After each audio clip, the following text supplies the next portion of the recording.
If you click on the QR code on your table, you will find a lot of goodies. All of the materials for the summit are on that code, including a digital version of the agenda, all of the reports and plans that you will be hearing about today, as well as the Wi-Fi instructions for guests. I want to make sure that everybody took care of their parking. So if you logged on to the website and the link and logged in your license plate number, you should be okay. You do not need anything on your dashboard or on your car if you put in your license plate number. If anybody needs any help with that, let the front desk know.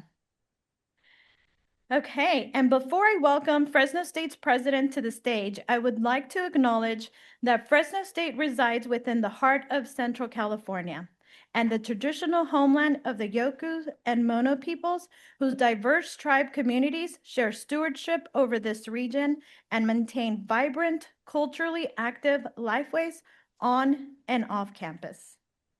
And now for a warm Fresno State welcome, I would like to hand over the podium to Fresno State President Saúl Jiménez-Sandoval.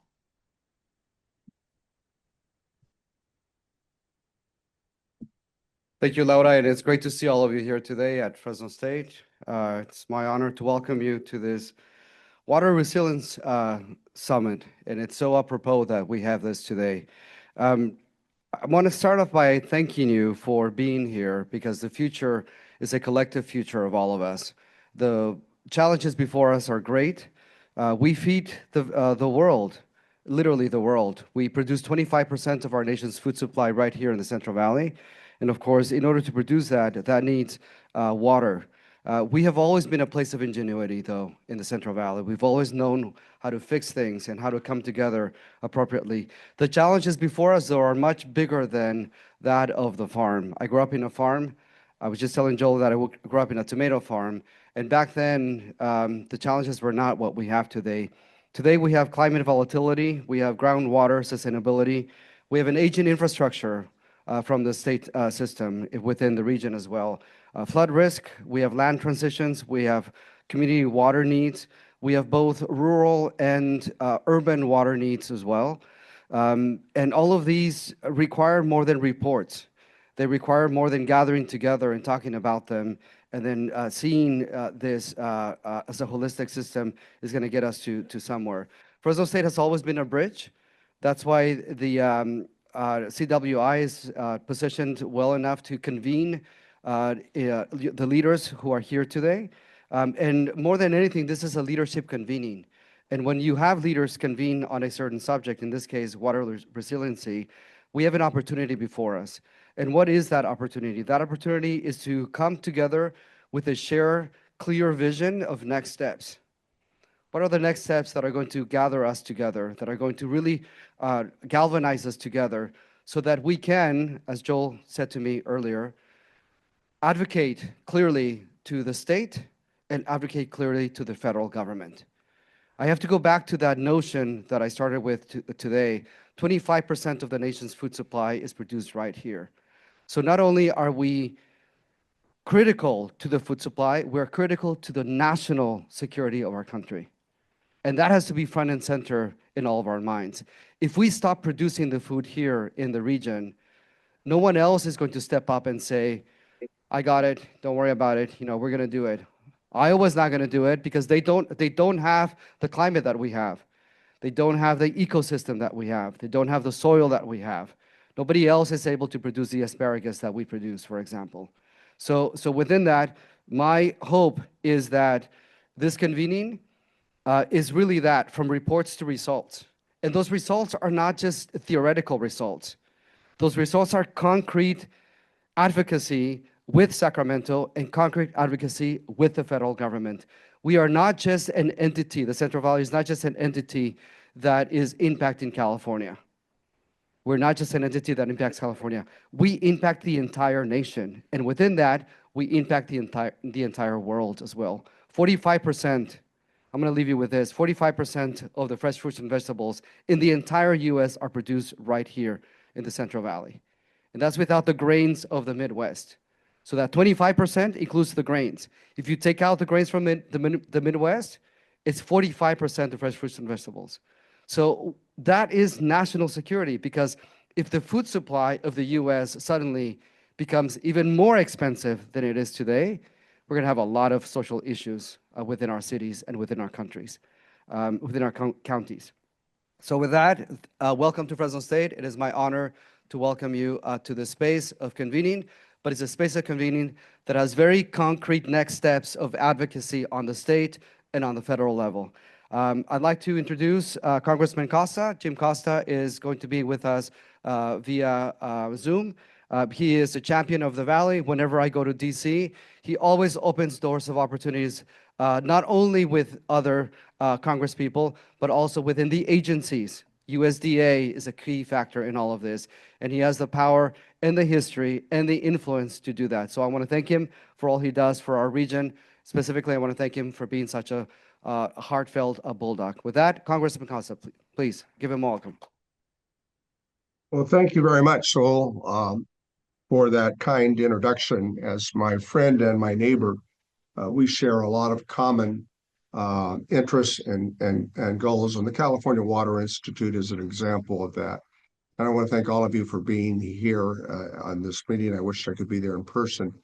But President Jiménez-Sandoval touched upon the importance of today and tomorrow's activities in terms of your agenda, and I want to commend you for pursuing this. What we have in this meeting is a collection of federal, state, and local water interests who have worked together traditionally, and it's critical that we continue this effort because we're at an important pivotal time in terms of the challenges that we face for water, for our agricultural economy, but also water for our sustenance. And as you noted, and I say this every time in the House Agriculture Committee, which I've been a member for over 20 years, food is a national security issue. We don't often treat it like that, but it is. Less than 5% of the nation's entire population is directly involved in the production, the processing of putting food on America's dinner table every night. And so it's important that we continue to pursue the efforts that all of you are engaged in today and tomorrow as we move to implement a strategy, and I'll explain that in a moment. But let me take note that I'm very proud of the California Water Institute at Fresno State. When I created that, carrying Proposition 13 back in 2000, I felt it was appropriate in working with the university that what could be a more logical place than to house the California Water Institute in an area where so much innovation has taken place. And we, as we know very clearly, that where water flows, food grows. And so our valley, our university in California is at the cutting edge of how we've managed water resources for generations. And that's a lot of what this meeting today and tomorrow is all about. I also want to thank Laura Ramos, the director of the California Water Institute. You're doing a terrific job, and appreciate your and the Institute bringing us all together. The goal of the Institute is the same today as it was back in 2000 when we created it. It's for research, it's for education, and on water resource management, and to be able to outreach and collaborate with all of the levels that are represented in today and tomorrow's meeting. As the breadbasket of the world, as my friend Saúl indicated so well, agriculture is the backbone of our valley in California, and we should never ever take that for granted. And water users and innovation are linked in so many critical ways. ensuring that we have adequate water supply that we can plan on the future is critical, and we need to use all the water tools in our water toolbox to achieve those ends. I'm pleased that a lot of the work that the Institute has been engaged in focuses on what? The water blueprint that I think is so important, along with the unified, that's provide the preparation for the unified water plan for the San Joaquin Valley. We understand that the summit is to move from study to strategy to implementation, a commitment to take that strategy and put it into practical use. Therefore, I want to talk about some wins that we've had in Congress related to the Water Institute that helps progress move in a more sustainable future, because obviously with climate change, sustainability is the key. Let me begin by saying with the bipartisan infrastructure law and the Inflation Reduction Act and the WIN Act that we have passed over the last 4 years, all of these three pieces of legislation have provided opportunities to secure $1.4 billion, 1.4, to improve water storage, infrastructure, to the Central Valley, and we've made progress. And let me give you a listing of what that progress has been. $338 million for the BF6 Dam, which will develop another 130,000 acre-feet as a result of the investment of that reservoir. $400 million for the Sites Reservoir project that will work in conjunction with Shasta. And together, they will produce an additional 1.5 million acre-feet of additional water resources. In addition to that, $422 million to restore the capacity in the Friant-Kern Canal. Parts of that Friant-Kern Canal that was completed in 1951 is now down to only 22% of its ability to move water from Friant Dam all the way down on the east side of the valley to Kern County. So the continued support for restoration of that major canal, along with focusing on the DMI and the California Aqueduct, are all part of our ability to use more efficiently these water tools. In the 118th Congress, I secured language in the Water Resources Development Act, which is known as WARDA, to expedite a study to raise Pine Flat Dam by raising the gates. That could produce, we believe, another 120,000 acre-feet of additional water.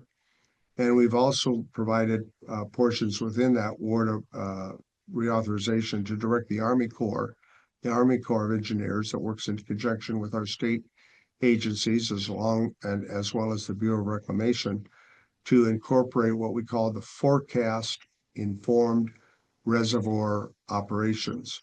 Forecast Informed Reservoir Operations, otherwise known as FIRO, gives us updates on water control manuals for any reservoir operated in conjunction with the Bureau of Reclamation. It's all part of trying to figure out how we can operate our current water system, the federal, the state, and local water, more effectively and in a seamless fashion, which is absolutely essential, I believe.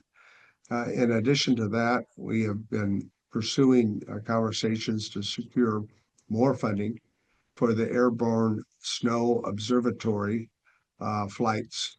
These flights are critical for accurate reading of snow depth, runoff, and water content in terms of our supplies for every year.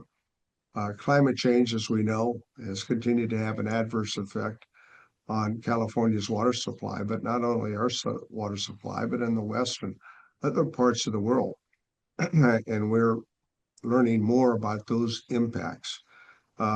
So with more extreme weather events and prolonged drought conditions, it requires to be much more collaborative in sharing these critical research. The collaborative efforts to reach our long-term goals for resiliency and sustainability of our watersheds is absolutely essential. And it includes that we incorporate the voluntary agreements to help us recharge our groundwater supply. I'll get to our groundwater supply and Sigma in a moment, but let me just once again express the importance of how we operate these systems. As most of the water managers and expert hands here at this conference know, we measure water in 10-year averages because some years we'll have drought conditions, some years we'll have excessive rainfall and snow in the mountains, and sometimes it's an average year. And so in a 10-year average snapshot, we get an idea of what our real water resources are all about. And what's been clear in the last 2 decades is that that 10-year average has changed from what we thought it was 30, 40 years ago. An example is the Colorado River. The law of the river was resolved in the 1960s based upon a view by upper and lower basin states that the yield on the Colorado River on a 10-year average was 17 million acre feet of water, more or less. Well, what we've learned now in the last 2 decades is that's not really accurate because of climate change and other factors. The yield of the Colorado is more like 10 to 12 million acre feet of water. As an example, Lake the Mead, where Hoover Dam is reside, has not been filled since 2000. That was 26 years ago. And several years ago, they were almost at dead pool status, and we're concerned that Lake Powell may be in that position, that condition this year. So getting a better understanding of what our water allocations are key to how we manage our water supply. That gets us to the SGMA, to the Sustainable Groundwater Management Act that was passed in 2016. Let's be clear, it's difficult. I understand that. And it's really an attempt to try to get balance with our stakeholders so that we can come into compliance. I liken it to Saúl, and for those of you who see the bulldog helmet behind me, when I first went to Fresno State, I got a checking account. I thought it was pretty hot stuff. And my father told me, he says, you know, kid, you can only write those checks as long as you're making deposits. Well, that's what SGMA is all about. I mean, we can have conjunctive use of our water supply with, if you have surface water, and you can better manage your groundwater. But if you're only reliant on your groundwater and you continue to withdraw without recharging, you know, you can only do that for so long. And we're seeing evidence of that in tremendous land subsidence, both on the east side and the west side of our valley. Therefore, I've introduced 2 pieces of legislation that I think will be more helpful with SGMA. The first piece of legislation is every drop counts, because it does. It modifies small storage program to increase the maximum size of groundwater recharge projects from 30,000 acre feet to 150,000 acre feet. That's significant that we can use these funds for every drop counts on larger storage supply. The second piece of legislation is Groundwater Recharge Technical Assistance Act. This provides $3 million annually for technical financial assistance for aquifer storage, clean drinking water, and flood control protection efforts. These are the kind of things that the Water Institute focuses on in trying to provide assistance to our local water districts. And there's no more innovative water managers in the world than those of you who are here today, who participate on a regular basis with one another, adjoining water districts, working on how you can collaborate and combine resources to make that water supply go further. Because we know where water flows, food grows, as I said before. In addition to that, this legislation, I've secured over $65 million for groundwater recharge projects throughout the San Joaquin Valley, in the bipartisan infrastructure law. And many of you have been able to use those dollars to more effectively recharge our groundwater. As a matter of fact, we have published reports that over the last year and a half or longer, that we've been able to recharge 1.6 million acre feet of water. Think about that. That's a lot of water.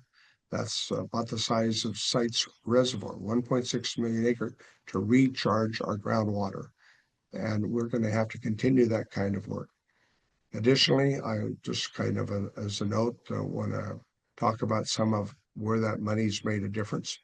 $1 million to the city of Visalia's groundwater basin project with other funding that the city of Visalia is working with. $3 million for the Upper Kings groundwater resiliency effort that our number of water districts are participating in. These initial efforts, as I said, along with other things that many of you water districts are doing, have since 2023 added in 2024 2.2 million acre feet of recharge. That's significant. That really is. Got to use all the water tools in our water toolbox, as we know.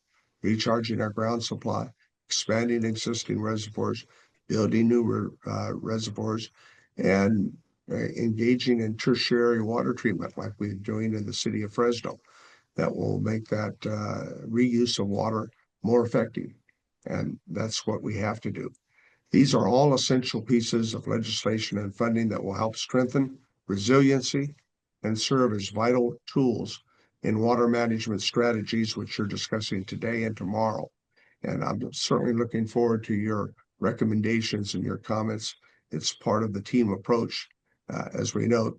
And the Bulldogs always play very well when we have good team effort. And this is all about a team effort. It's essential when we talk about strengthening our resiliency, and these water tools will help us develop better management strategies to address both conditions of drought, which we have periodically, and other extreme water conditions when we have more water than we can manage in a given year.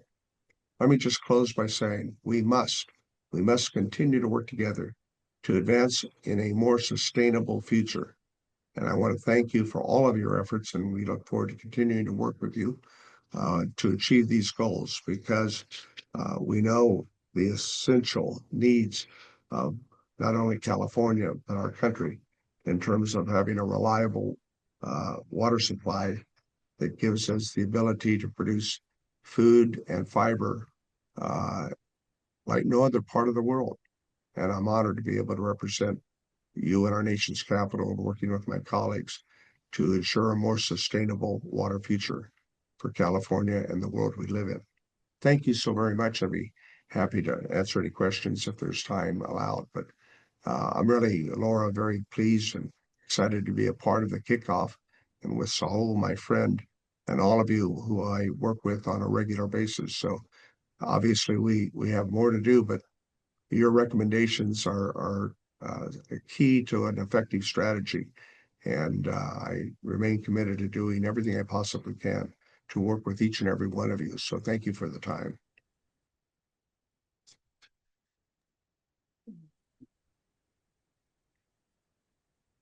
Thank you so much for joining us this morning, Congressman Costa, and thank you for everything you do for the Valley. Thank you for everything you do for the California Water Institute. We super appreciate you spending some moments of your morning with us. Very proud of all of you. Keep up the good work, Laura, and to all of you who are part of the California Water Institute. We've got more work to do, obviously, but this Resiliency Summit is a key to all of those efforts that we're all engaged in. Thank you. Thank you for all your hard work. Thank you. So good morning again, everybody. My name is Laura Ramos. I'm the director of the California Water Institute, and I want to thank you for being here, for bringing your time, your expertise, and leadership to this conversation. The summit was designed with a very specific purpose in mind, which is to bring the Valley's water leaders together to move from reports to results and from results to actions. But events like this cannot happen without the generosity of our sponsors. So I want to make a special thank you to the Department of Water Resources, Environmental Science Associates, GEI Consultants, Provo and Pritchard, HDR, Water Blueprint for the San Joaquin Valley, and the San Joaquin Tributaries Authority. Thank you very, very much. And if you all see them throughout the day, thank them for the generosity. But also, events like this do not happen without an amazing team and an amazing staff. So if you see my team walking around, please tell them thank you, and especially to Kaylee and Jace and everybody else.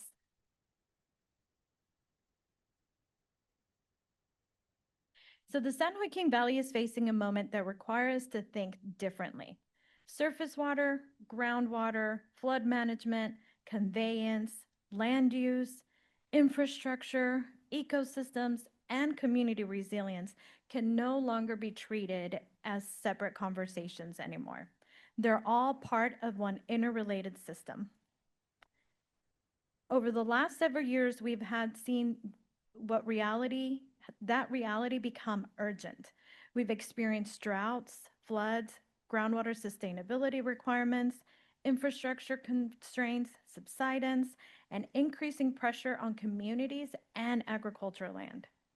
These challenges are not isolated. A decision in one part of the system often creates consequences somewhere else. That's why the summit is happening now. We have new information in front of us, especially the reports that the Department of Water Resources has completed. They're major studies that help us better understand climate risk, conveyance limitations, flood mar opportunities, and basin scale integrations. We also have the Unified Water Plan, which provides a framework for regional collaboration, financing, and implementation. Individually, these reports are important, but together they tell us something larger, that the Valley needs alignment. The summit is not intended to be a traditional conference. It's a structured leadership convening. The goal is not simply to hear presentations. The goal is to identify where the studies point us, where state, local, and federal efforts can better connect, and where near-term actions can help move the Valley towards a greater water resilience. Today, we'll focus on understanding and alignment. We will hear from DWR on their 3 major studies, then discuss what those studies mean as a system. We will then hear about the Unified Water Plan and talk about what needs to change to make that plan and take it to practice. And by the end of the day, we will be considering a broad vision for surface water and groundwater in the San Joaquin Valley. Tomorrow, we'll focus on commitment. We will move from what we have heard to what we're willing to do. That includes identifying regional priorities, pilot initiatives, regulatory adjustments, policy directions, and working groups that can help carry this effort forward. The California Water Institute is honored to help convene this conversation. Our mission is to connect academia to the water community to solve water management challenges through education and research. That's exactly what this moment calls for: connection, shared learning, practical problem solving, and structure to continued collaboration. We hope that we use these 2 days not just to exchange ideas, but to build momentum. The Valley does not need another set of conversations that end at the end of a meeting. We need paths forward that is focused, actionable, and sustained. Lastly, or right before lastly, I want to bring attention to Leslie. Leslie is our graphic recorder. She will be capturing keywords. And so I invite you throughout the day, she will start them and then they'll be moved around the room. During the breaks, during the lunch, I encourage you to come check them out closer. Like I said, they're keywords. And so if you see something on them, like for example, Sigma, she puts SIGMA. Let's tell Leslie, no, it's SMGA. Sigma. Oh my goodness, I can't even spell this morning. You all know what I mean. So if there are things like that you feel that she didn't capture correctly or it needs some corrections, she welcomes that feedback. And then I also, just once last time, I want to thank you all for being here. Let's begin with openness, honesty, and a shared commitment to the future of the San Joaquin Valley. So now we move into the 3 DWR studies. We are going to get running, and we're going to hit the ground running this morning. And so I want to invite everyone to listen for those connections between those reports. I want to welcome Andrew Schultz, Eric Tsai, and David Arati to the stage. And they will each present one of the studies. Each study has its own focus, but the value today is on seeing them together. What do they collectively tell us for the Valley's future? What do they show? Do they show any stress in the system? Where do they reveal opportunities? And where do they point to decisions that cannot be made in isolation?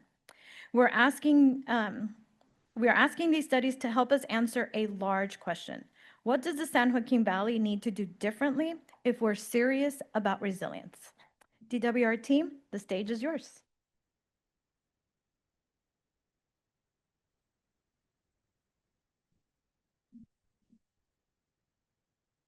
Thanks, Laura. I'm Andrew Schwartz. I'm the State Water Project Climate Action Manager for the California Department of Water Resources. And Laura did a great job setting this up. We've heard already multiple times this morning that we need to move from reports to action. And so we wanted to just start this few days off with laying the foundation, with presenting a couple of reports that we've been working on that I think really lay out the foundation of what we know and where we need to go in the San Joaquin Valley. So as Laura and Congressman Costa have both laid out, the San Joaquin Valley is facing incredible declines in groundwater, subsidence, ecosystem stress, unreliable surface water, flood risks, and on top of all that, climate change is making these stressors more challenging and more difficult to deal with. And so DWR has really been advancing 3 different studies this year that I and my colleagues will be presenting here that really start to address and put context to this problem, provide analysis and data that we can build on for more solutions. So the first study that I'll be talking about is the State Water Project Climate Adaptation Strategy. This really gives us a strategy for the west side of the valley, for the water moving through, for backbone infrastructure that connects the valley to the rest of the state. The second study, Eric Tsai will be talking about. This is the San Joaquin Conveyance Study. This really talks about the valley floor, and actually I think you're going second, yeah. The valley floor and conveyance through, and some of our existing infrastructure and how water moves through the valley. And then the third study is the San Joaquin Basin watershed studies. And this is a family of studies that really talks about the east side and the watersheds and how all of these things fit together.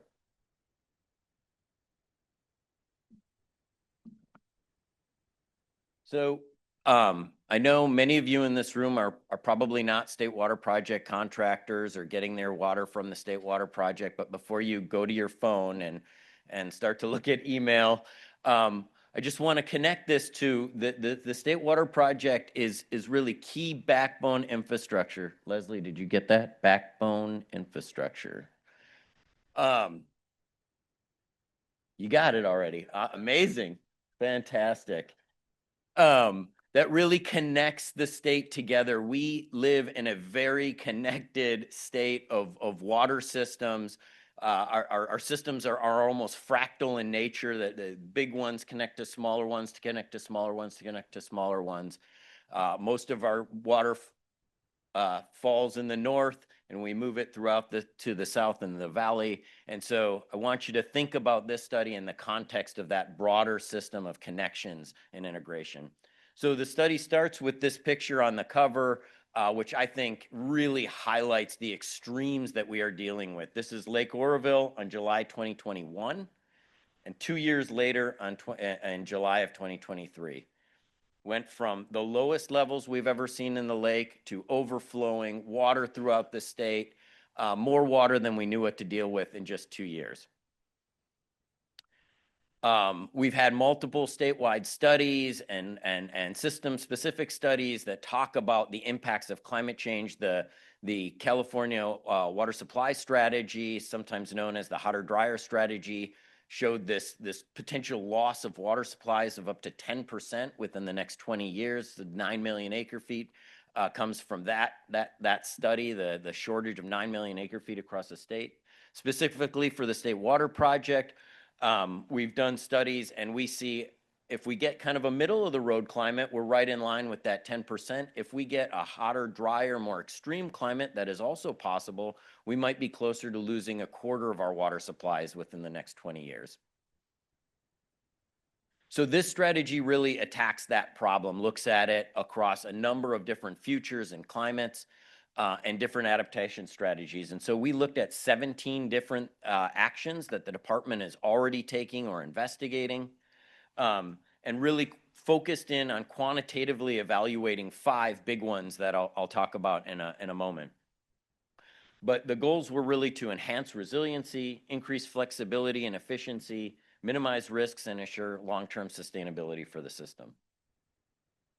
So those 17 strategies, we can divide those into kind of 3 big categories, and I think this is a good frame of thinking for adaptation strategies across any system, right? We have first of all, we have structural strategies. Those are the things that we need to get a lot of permits, pour some concrete, build something. Those are like the Delta Conveyance Project for the State Water Project is one of our biggest infrastructure and structural strategies. We have operational and management strategies. Those are things that we don't need a lot of construction permits or pouring of concrete. We can just change our operations, use new technologies, use new techniques to manage in a different way. So Congressman Costa talked a little bit about FIRO or FIRO, Forecast Informed Reservoir Operations. We're doing that at Oroville. And then we have nature-based solutions. This is really working with nature, working on our watersheds, working on our natural infrastructure to make those more effective at storing and conveying water. We're doing that in our watersheds with forest management and mountain meadow restorations. And our strategies are really analyzed to answer 3 questions. To what degree do the planned adaptation strategies move the SWP in the state to a more resilient future, climate resilient future? Are the strategies enough given the changes that we're likely to see? And then even if we are successful with implementing all of our adaptation strategies, what conditions are we still going to be vulnerable to? What do we need to think about as contingency plans? And how do we think about the unaddressed risk? Because we're not ever going to be able to address every risk in every possible future. Oops. This is just a slide that shows all of the strategies across the state. This is not a Delta strategy or a watershed strategy. This is a system strategy. We have lots of different actions that look at different parts of the system.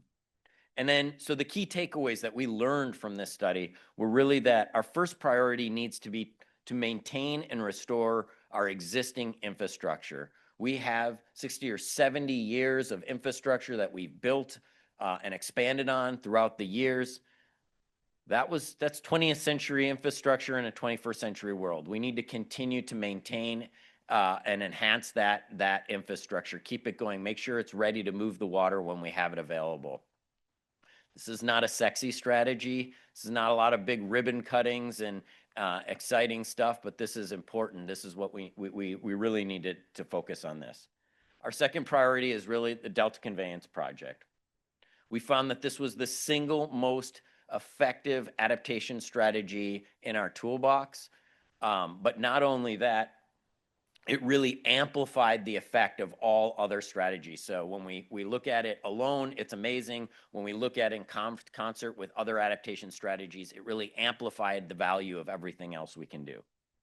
The second strategy, really a 2B at the same time, we need to walk and chew gum, is Forecast Informed Reservoir Operations at Oroville. This is cost effective, it's straightforward, it's safe. We're working as fast as we can with our partners at the Corps of Engineers to get this implemented and get it in place. We're already doing some kind of FIRO-light operations at Oroville to kind of test this and show what it can do. And then priority 3 is really additional south of Delta storage, either above ground or below ground. This is really a promising storage, particularly for drought resilience, for getting through those longer, drier drought periods, but it works really much better in concert with a Delta conveyance project. We also found that other strategies that were harder to quantify were very important. Watershed management and improved forecasting and things like that. They're very difficult to exactly quantify how much water we're going to get out of them, but we're really believe that these are showing real value and are going to be the keys to future adaptation strategies that don't require quite so much concrete and permitting and difficult processes. And then looking across the strategies, we understand that each of these strategies really addresses a different type of stressor, whether it's sea level rise or more extreme precipitation or droughts. And that there is no silver bullet. We need silver buckshot. We need a portfolio of approaches to deal with these different ways that the system is being stressed. And that actually a portfolio, when you put it together, brings much more value, these things amplify on top of each other and brings more than the sum of its parts. So what we looked at really quickly, 5 different scenarios of different ways that we could implement different types of projects.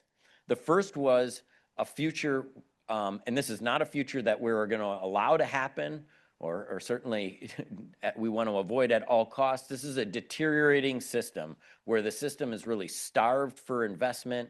We don't keep up with maintenance. We don't fix subsidence in the San Joaquin Valley, and the system continues to deteriorate along a path. We thought it was really important to show what this future looks like, because it's out there. If we don't act, this is what happens.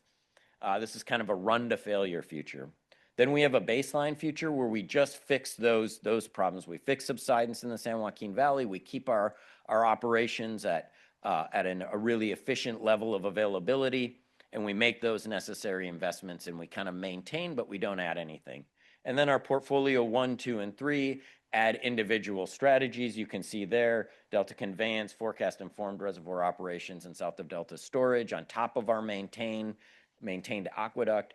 And the fourth one is the Cadillac, where we combined all of these things together, and we really look at how these things amplify and work together and integrate the system in more complete ways. This is a figure that really just kind of summarizes what we found. And that red line is the scary one. That's the deteriorating system, the run to failure. That's if we don't fix subsidence in the San Joaquin Valley, this thing really drops off a cliff just even in the next 20 years. And by the end of the century, the system would be essentially inoperable. We need to get that fixed. The gray area, you see, it's a fuzzy, we sometimes talk about the future as a cone of uncertainty.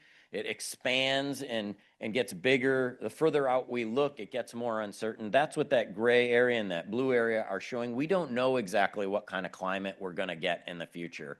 We don't know all of the other changes that are going to happen, these external stressors that are going to come at us. And so the future is inherently uncertain. So that's showing that kind of range of outcomes that we might see. But if you look at the gray dashed line, starting from where we kind of are, all of that gray area is below the line. We're losing capability. We're deteriorating a little bit more slowly, but over time, we're losing the capability, the flexibility to move water, to integrate water supplies across the state.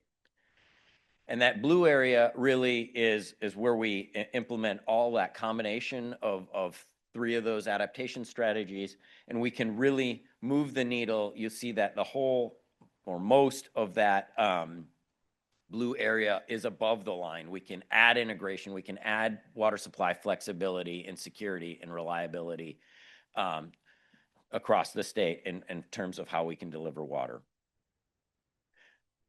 The report has lots and lots of graphics and graphs and data, and it's a treasure trove of information for those who want to dive in. I'm not going to spend a lot of time on this graphic, just to just show one kind of bar chart of kind of what is in the report, and I'll show some resources and some links for how you can kind of dive in some more. But if you think about, this is one kind of look across the future. Here we are today.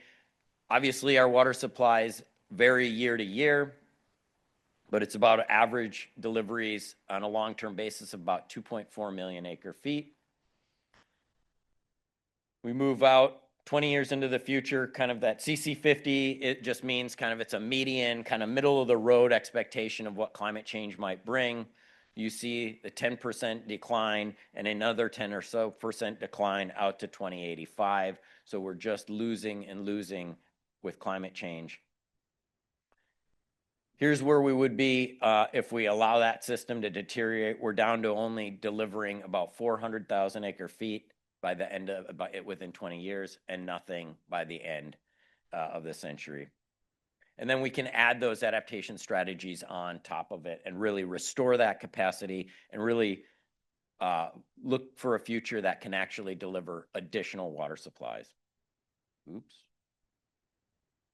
Okay, so we have a ton of information, lots of ways to get at this information. We've got a dashboard that's actually really easy to navigate and download information. You can get all of the CalSim information. That's the model we use for the system. You can look at different graphs in different ways to look at this information. And then, oops, sorry. There's a QR code there that'll get you there.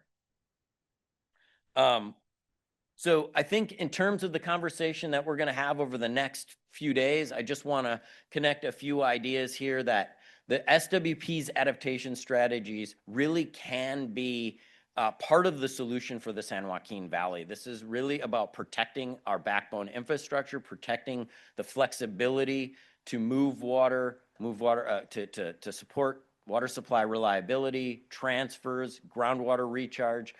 Strategies like the Delta Conveyance Project could really add flexibility because of the way that they allow us to be more flexible in how we divert water and not be so vulnerable to how much water from the San Joaquin is flowing into the Delta. And so they really add flexibility to the way that groundwater recharge could be done in the San Joaquin Valley. And so thinking about these ideas all together. And with that, I will turn it over to Eric Sy.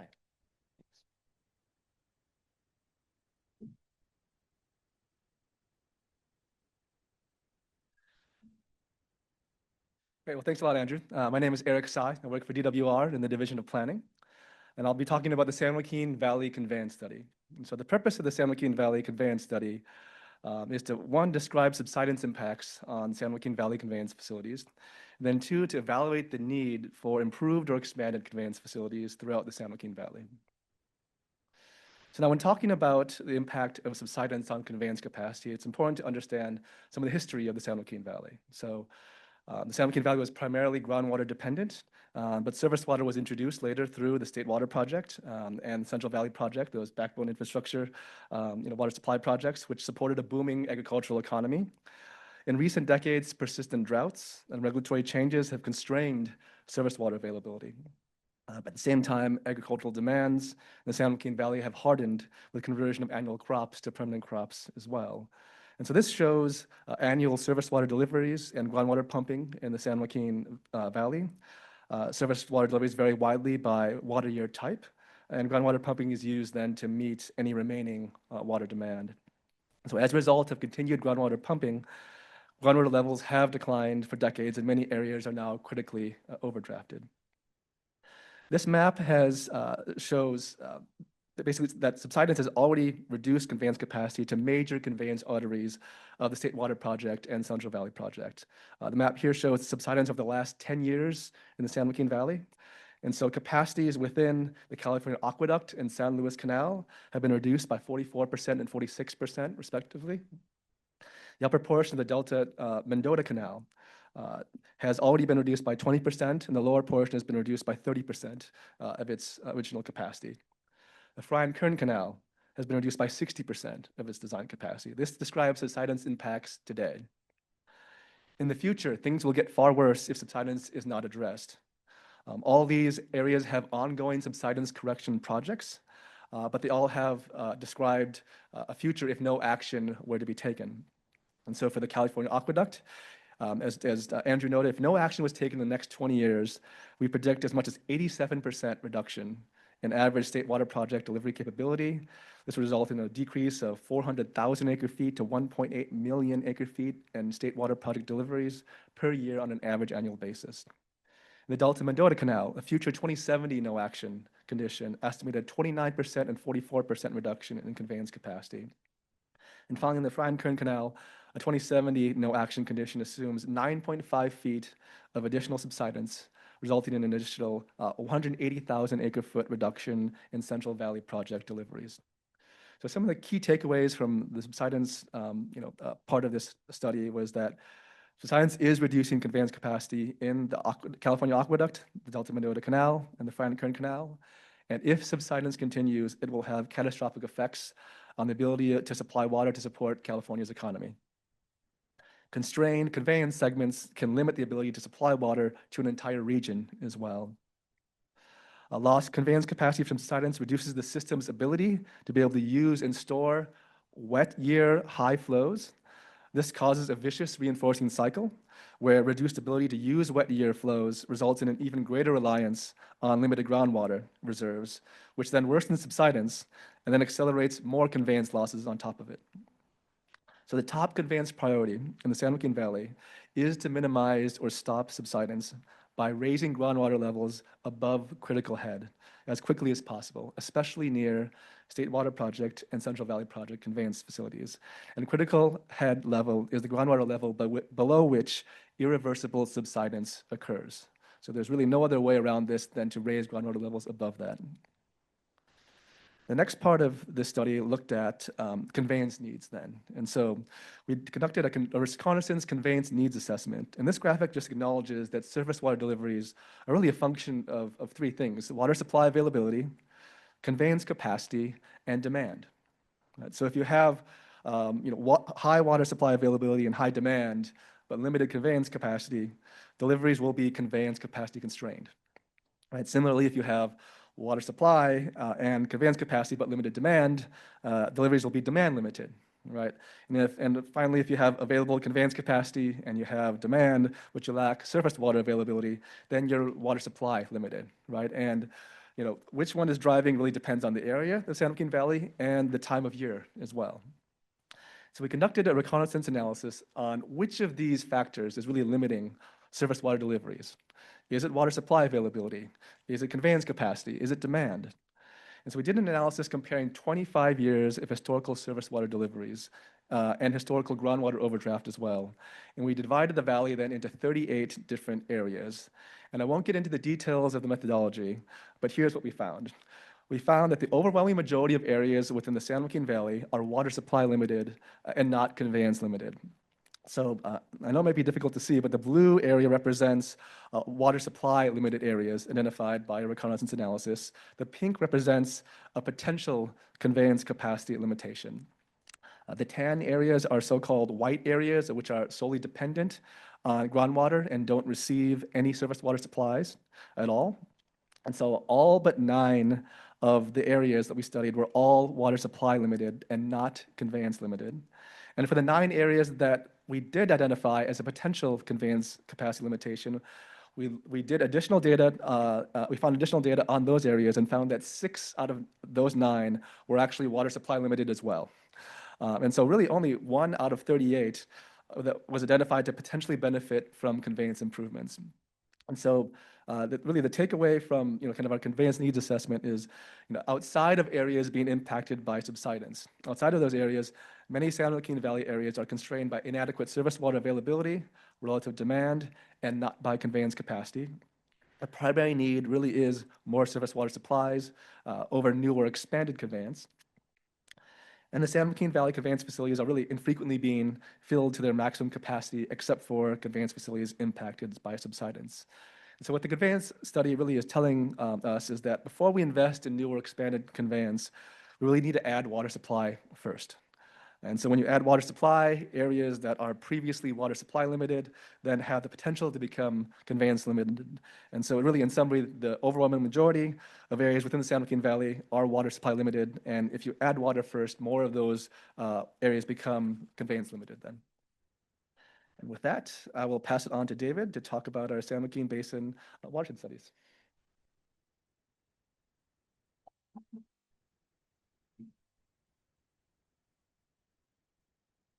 Thank you, Eric.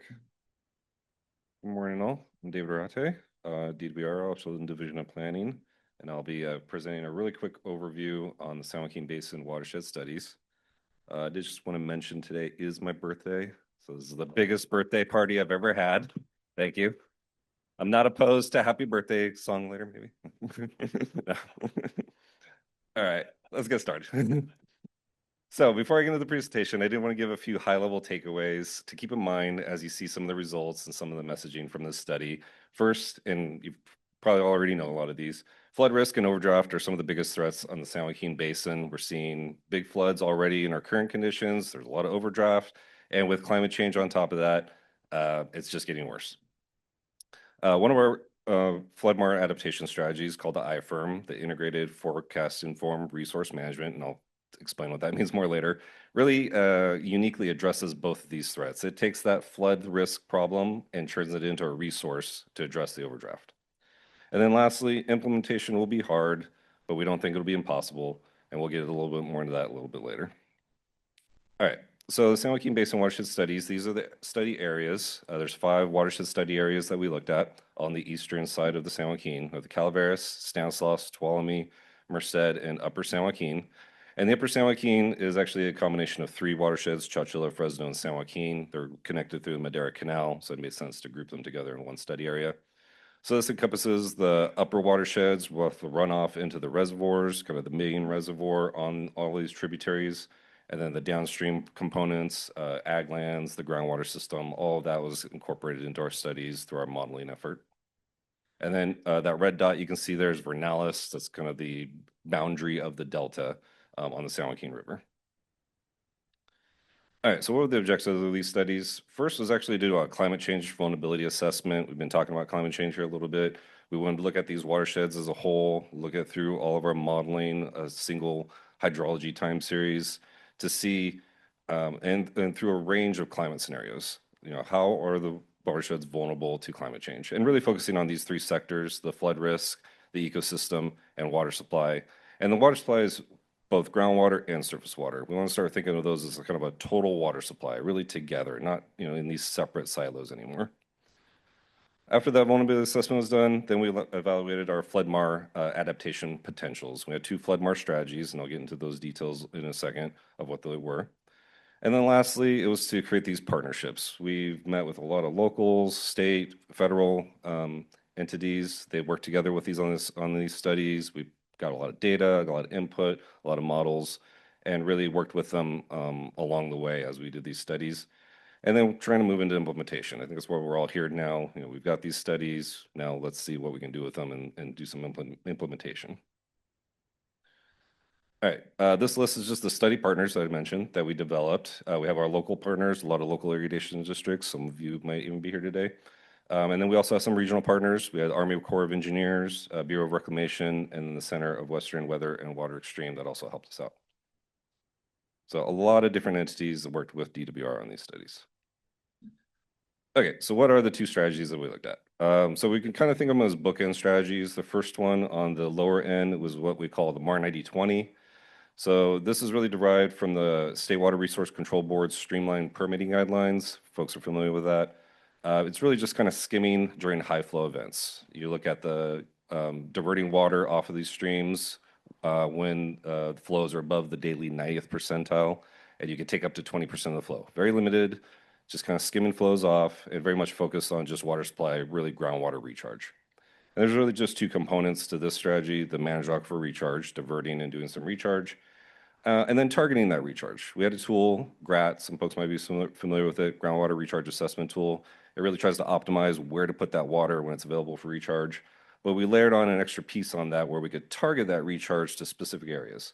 In the case of these studies, we looked at groundwater-dependent ecosystem areas, in-basin retention, trying to hold more of that water in the aquifers in the basins to boost those groundwater levels. Disadvantaged communities, boost groundwater levels near water supply wells for disadvantaged communities, and subsidence-prone regions, try to help mitigate some of that subsidence that we've been hearing about. Our other bookend is the IFRM strategy. So again, integrated, forecast-informed resource management. It's a mouthful. But the essential part of this is reservoir reoperations. We reoperate the reservoirs through FIRO in conjunction with MAR. And really now is focusing on those three sectors, flood risk, eco, and water supply, really getting benefits from all those sectors all at once. We've used forecast-informed reservoir operations in conjunction with MAR, and I'll go through another slide that really shows how that works together. We still do the targeted recharge. We've now got ecosystem enhancements. We can do higher base flows during the FIRO period. If we bank some water at the end of the period in the spring, we can do some kind of ecosystem actions like spring inundation and pulse flows, shorebird habitat, and then just through the effect of recharging at those GD areas, get some benefits there. The recharge operations themselves are expanded compared to the MAR 9020. It's a longer time window, just more recharge since we're now completely reoperating the reservoir. We're not looking at that 90-20 rule anymore. It's all through the FIRO. And we also looked at some conveyance improvements. We looked at the conveyance system, if there were any bottlenecks in the systems, what those turnouts were like, or maybe new conveyance. If there was areas that were really good for recharge, but just didn't have any existing surface water conveyance to them, we could try to add some additional conveyance to get to those areas. Okay, so I'm going to walk through this part now. This is integrating FIRO and MAR. This is really at the heart of these studies, in the heart of the IFRM, that really unlocks those benefits, the recharge, the flood, water supply, all of those. So what we see here is a rule curve for a reservoir. This is actually Lake McClure on Merced River. The gray area is the conservation space, the water supply space. The white area is the flood space, and typically the flood space maxes out during the winter. And then that red line is what we call the FIRO space. This is where we intentionally allow storage to go into the flood space while we do those FIRO operations. So we have an event. This is all just hypothetical right now. We have a reservoir storage. It's in the conservation space. No flood happening just yet. But then our forecast shows there is a large flood event coming in. What can we do? First thing we can do is what we call the conservation pre-release. We can try to release ahead of that event. And then in our modeling, we did up to 7-day forecasts. So we look up to 7 days ahead. And we can start to release ahead of that event, open up some more space, and absorb that event. And as we're releasing those flows, we're diverting them for recharge. First, we meet any kind of minimum in-stream flow requirements, and we typically boosted those for ecosystem enhancement. But then it's recharge, moving that water for recharge. If we've maxed out the recharge capacity of the system downstream, then we start to make flood releases on top of that. There we go. Okay, so after the event's passed, a forecast shows clear skies, not much coming in anymore. Now we move into this 2A, which is just MAR releases. We're in that FIRO space. We're still technically encroached in the flood space. We should be trying to get back down, but we slow everything down. We release just enough to meet those requirements downstream, and then to maximize recharge again and hold back those flood flows if possible. If the forecast shows that there's another event coming in, then we can start to ramp up the flood releases on top of those MAR releases again. And we can even dig back down into the conservation space if needed. And then what we saw typically a lot of times is at the end of our FIRO period, which was from November through end of March, sometimes we ended up encroached in the flood space. And we didn't just want to lose that water or dump it for a flood release, so we would protect it and do some additional ecosystem actions. We could do those spring inundation flows or the spring pulse flows. We could do shorebird habitat. If we've met all those ecosystem operations and we're still encroached in that space, then we can just hold on to it and carry it over into water supply for that reservoir heading into the summer. So this is where we get flood risk benefits. This is where we get recharge benefits and ecosystem benefits all put together through FIRO and MAR. Okay, let's look at some results now. So how much recharge do we get in our studies? In the MAR 9020, there's about 96,000 acre feet per year on average. And you can see it's broken down by the watershed study areas. Stanislaus, Tuolumne, Merced typically had the largest amounts of recharge.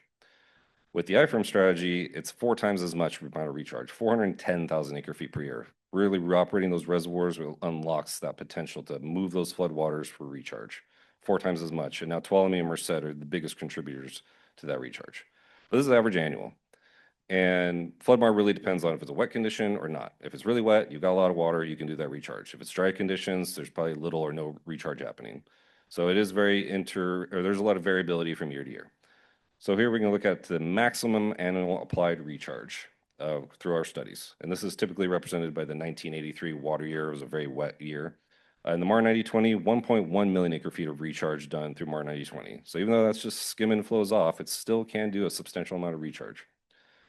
But the IFRM still does more, over twice as much, 2.6 million acre feet of recharge in that year through FIRO and MAR, and see a lot of that coming from the Tuolumne, Merced, Upper San Joaquin, Stanislaus. And then we also have an additional 55,000 acre feet per year that could go out through the Bryant-Kern Canal. We modeled that in our studies, but it was outside the scope of our study area. So as that water goes out, we don't really know what happens to it. Further studies could look into that. Okay, so how does this help mitigate overdraft? So in our studies, we had about nearly 400,000 acre feet per year of overdraft in our baseline current condition. And then when you layer the climate change on top of that, that was an additional 90,000 acre feet of overdraft. And this is throughout the entire San Joaquin Basin. Looking back at those numbers that we just saw, about 96,000 to 410,000 acre feet of recharge, for the two studies. But where does that water go? What's the fate of that water? About a quarter to a third of it actually stays as recharge in storage in those aquifers. About half of it actually ends up returning back to the streams eventually. Some of it right after the recharges happen later in that summer, so you get some increased base flows in your rivers later in that summer. Some of it years later. We see a big flood event happen, and then 2, 3, 4, 5 years later, in a dry critical year, we've got enhanced base flows compared to what we would have had in our baseline condition. So that water is coming back fairly soon after, and even much later. And then some of it is subsurface outflow going out to the neighboring subbasins as well. So not all of it's staying as recharge, as storage in the basins. So now knowing that, we can see how much overdraft recovery are we getting through floodmar. With that MAR 9020, since about 33,000 acre feet per year is actually staying in the groundwater storage in the aquifers, it's offsetting about a third of that climate-induced overdraft. The IFRM strategy with that 100,000 acre feet is able to mitigate all that climate-induced overdraft and a little bit more of the baseline overdraft as well. So it's not the silver bullet. It's not going to completely fix the overdraft issues. It can help address them. It can help mitigate climate change induced overdraft. But this is where we get to that portfolio of projects and actions. This is one of those that can help, but it won't do it all by itself. For flood infrastructure, just real quick here, some of the rivers already have large flood problems. Tuolumne and Upper San Joaquin, their peak flood flows in the baseline condition is already much higher than their channel capacity. And with climate change, it's just getting worse. Tuolumne channel capacity is 9,000. In our baseline condition, we saw the highest maximum flow of about 44,000 CFS. With climate change, that goes up to about 76,000. The Merced River, this one on current condition can pass its flood flows just barely, but with climate change, now we're seeing the peak flow 5 times that of the channel capacity.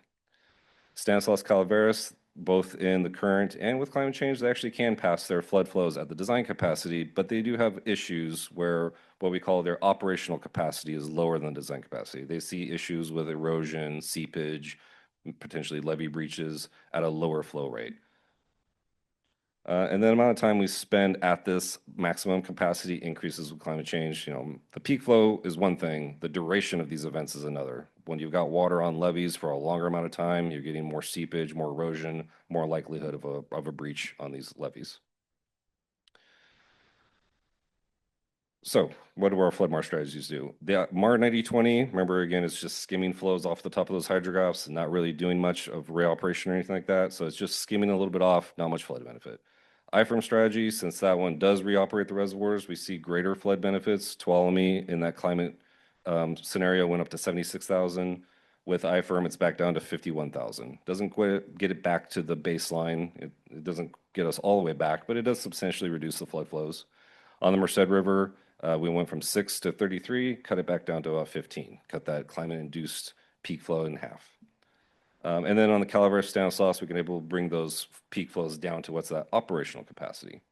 And then the durations are also cut much down. You can see the IFRM column to the far right. those bars are a lot smaller. We're able to cut down the duration of these events a lot too. So that's a lot less water on those levees for a shorter amount of time. Just looking at it from another perspective, we just looked at the 1 year maximum. Maybe the 1 year, the biggest maximum, it didn't do as a lot of benefit, but of course, over other events that are smaller flood events, we can do more.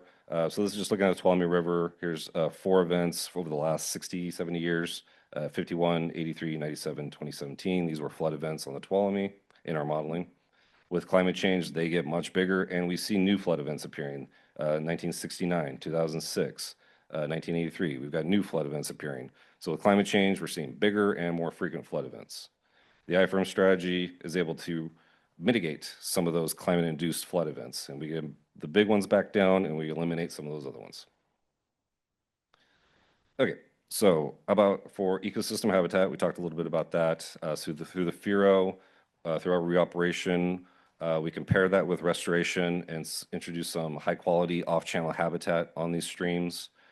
We can enhance the base flows, again, both through the FIRO and through the water that's returning to stream through recharge, helping out the groundwater-dependent ecosystems, and then creating some new ecological assets. We do things like the shorebird habitat with some of the water banked through FIRO. We can recharge it on specific lands where the water drains slowly, create some shorebird habitat, and then a concept that we call multi-benefit flow-through basins. These are just small recharge ponds along the creeks where we can divert water during high flood events on the creeks, get a flood benefit, get some recharge, get some ecosystem benefits. Okay, so we've been focusing a lot on the San Joaquin eastern side, those tributary watersheds, but what about the Delta? What's happening there? So we're recharging a lot of water, removing a lot of water out of the system. So in that I-firm strategy, upstream of that Vernalis point, we're diverting 390,000 acre-feet per year through Floodmar through the I-firm strategy. What happens at the Delta at Vernalis? Well, it's not a one-to-one relationship. Some of that water, like I said, does return back. So the change in flow at Vernalis is about half, cut back about half. So about 200,000 acre-feet less at Vernalis. And really is that, diverting during those really wet years, that does have a impact on flows into the Delta. But then those base flows coming back in later in the year, later in those dry critical years, we actually do see increased flows heading into the Delta at Vernalis in the dry and critical year types. So there's some trade-offs here affecting the wet years, but helping out in the dry critical years. So that was a really brief overview. Our watershed study reports are on our website. There's a report for each watershed plus a summary report. We've got fact sheets. There is a dashboard tool. So I just showed a very small subset of the results. Our results dashboard has lots and lots of results that you can access, look at if you love graphs, bar charts like I do. You'll love this website. And then we have a data download tool where you can download any of that data to take a look at as well. And it's available at our website. Just to wrap up, so in each of these reports, we have this call to action. And we're talking about this, I think, a lot right now today.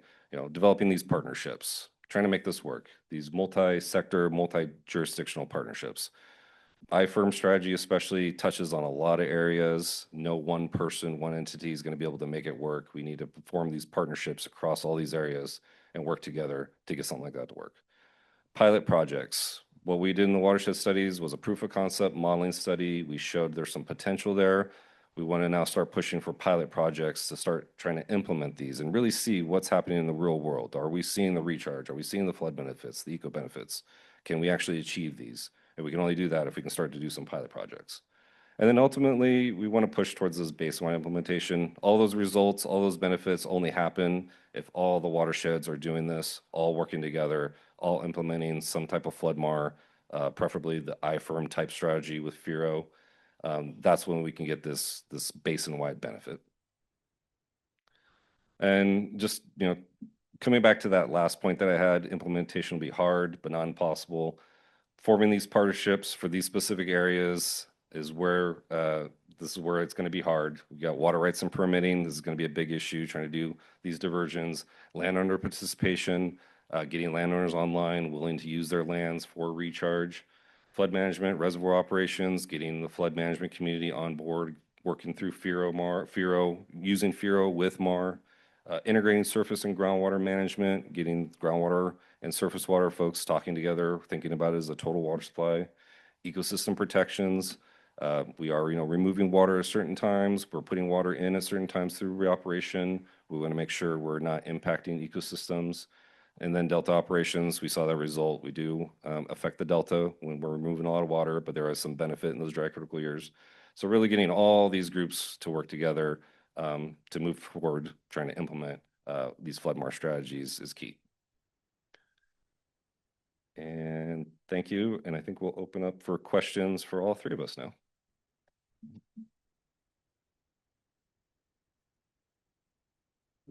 And before we go to questions, I just want to make one quick plug. In the back table over there, there's a document that has plenty of copies for everyone here, I think. It's called The Vision for the San Joaquin Valley, the Realm of the Possible for Surface Water and Groundwater. And in that document, I don't know who wrote that document, but it is really exquisitely written, if I do say so myself. But anyways, in all seriousness, it does include a quick summary of each of these three studies, has a QR code for each of them. It also describes kind of key near-term and long-term strategies for policy and investment. And it will be a topic of a future panel as well later today. So you can get copies in the back. So we do have time for some questions and we have some runners. So just so you let you know, the questions will be specifically about the data that they presented, not about the implementation. That will be later on this afternoon. Also, they presented a lot of data. All of the PowerPoints will be available. So if you go to the QR code that's on your tables, the PowerPoints will be in there, but also every one of the full reports that they presented on are also on there. So I think we have a question right here. Go ahead. Yeah, this is John Sheldon with Friends of the River, and this is mostly a question for David. I have lots of other questions, but the last speaker brought this one up. So on the Upper San Joaquin, we have the San Joaquin River Restoration Program, where both a coalition of environmental groups and the Friant Water Users Authority has been pushing the state to put in a little bit more funding towards the restoration program, which includes the regaining of the flood capacities along the San Joaquin River from Friant down to the confluence with the Merced. Looking at your studies and your reports, that's a very important area where we don't have this. What do we do to start getting through these problems of actually getting the implementation? The state is probably a couple $100 million behind the federal government in spending towards the restoration program. There are things the state's got in their current budget, so you guys are not always the bad guys. It's just we need to be able to do things. I think it's the same thing you're saying. So maybe just a little idea on what we do to get this part moving forward.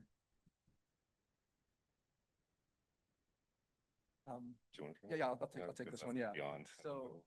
So yeah, I mean, I think when looking at IFRM, what's important is that it's a multi-part strategy, right? I mean, it's not only about changing and looking at different operations in the reservoir, but also how can we increase our groundwater recharge capacity downstream? How can we do some of these critical, ecosystem restoration improvements, as well? And so as we think about, how do we move from studies to implementation, we really kind of need to think how can we advance each of those areas, together, right? Some of them will be on a longer term basis. Some of them, will be on a shorter term that we kind of need to focus on in the next year or so. But I think, yeah, we're kind of looking at all the different aspects then of IFRM and how to implement that, and also thinking about how can we possibly leverage Prop 4 as well, and taking that first step towards those actions. Questions? Go ahead. David Wilcox, Reach Scale. Andrew, great presentation of the multi-billion-dollar system that's exposed to the risks that Eric outlined beautifully by quoting from Paul Goslin's master letter that introduced all of this. The one data Can you get point, your mic closer to you? yeah, the one data point I would add to the crisis is yesterday's release of the groundwater numbers for the most recent groundwater year, which were 12.5 million acre feet statewide, 83% in the Central Valley, which would bring you to 10.4 million acre feet minus the 1 million acre feet recharged would mean your net 9.4 million acre feet for the most recent year. That's similar to drought years. And then last, a massive presentation of all the systematic efforts that are being done to pull together all the technologies that could be brought to bear on the large system that DWR manages. So my question is, what is the other multi-billion-dollar deployed system that exists across the entire valley that could have the same level of effort applied to it as you're applying to the storage and conveyance infrastructure? And if it had the same level of effort applied to it, could yield savings in the range of 1 to 3 million acre-feet per year? What is that deployed infrastructure system that already exists? Billions of dollars have already been spent deploying it. It already delivers water, but it doesn't have the management process that you've outlined here today because there's not anyone particularly taking responsibility for that infrastructure system. It's kind of sitting in between the agencies without that level of attention. Something tells me this is a leading question. So I know because we spoke last week at the state water or the California Water Plan Steering Committee meeting that you're talking about the irrigation systems that are owned and operated by irrigation districts and private landowners throughout the valley. That's the answer. Great presentation, Matt Angel, Water Informatics. The problem that I have is that I live south of the rain curtain, which is Madera South. Your presentation basically talks about the Stan, the Tuolumne, Merced, which are big headwater rivers, right? The rivers that we've got in Madera are, you know, the Fresno and the Chowchilla are not even headwater rivers, pretty insignificant, but still need to be quantified.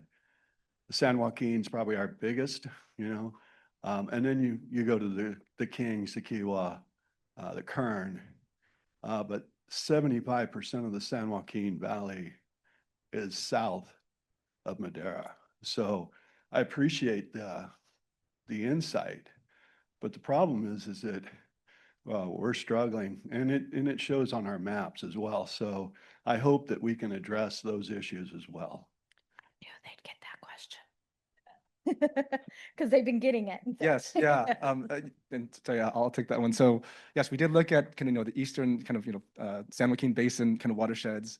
You know, we have, you know, proposed maybe expanding this type of work, you know, in other areas as well in the state, in particular, possibly, you know, the Tulare Basin, for instance. And so I think, you know, looking at the types of insights that we're getting, you know, from these studies in the 5 watersheds that we did do, you know, and really kind of, you know, understanding what's really possible for groundwater recharge with reservoir operations. I think it shows that it could be a promising strategy in many other parts of the state too. And so I guess we stand ready to possibly look into, you know, other areas as funding allows.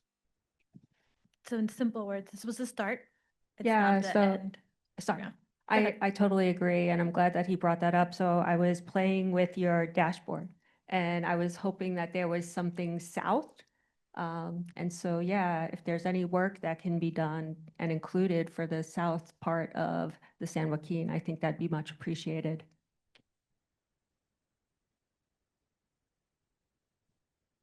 Hi, good morning. My name is Femi Oshidele with the Hydrologic Research Center in San Diego. This question actually is trying to cut across from the 3 speakers in that order. And you talked about models, various models being used in your studies. And somewhere within those models are things that I often refer to as parameters, things that can actually be like levers that you can pull here and there to get certain outcomes. I'm curious to know how you are addressing sense uncertainties within those parametric frameworks. And we don't have to, this could be a discussion we could have for much longer, but just tying that to the role you think pilot projects can play in helping resolve some of those uncertainties. That's kind of the connection from the first speaker to the last speaker. If you could address uncertainties and how you think things like pilot projects, the early action stages of implementation can help resolve those uncertainties. Thank you. Yeah, that was one that was called actions as pilot projects, because yeah, we do understand, you know, we had a lot of different models in the watershed studies that modeled different aspects of those watersheds. There's a lot of uncertainty in how good those models are, especially the groundwater model. We tried to calibrate them as best we could to historical information. But yeah, this is where pilot projects really can come in to help validate those models. We try to validate them best we could. Something like the flood models were a little easier to validate versus the groundwater models. But yeah, I'd say, yeah, pilot projects is definitely the next step to see, okay, the whole point of the watershed studies was to maybe specifically say, this is how much water you're going to get, but to show there is potential there. There's potential for flood risk reduction. There is potential for recharge. There is potential for all these benefits. Now let's do some pilot projects to realize the potential and see, is it anywhere close to what these models are saying? And I think it will be close, relatively. But yeah, I think these pilot projects can really help, and then help improve those models. So when we use them again to look at other things, they'll be even better next time. Yes, I agree with that. Go ahead. Question on the iFirm numbers.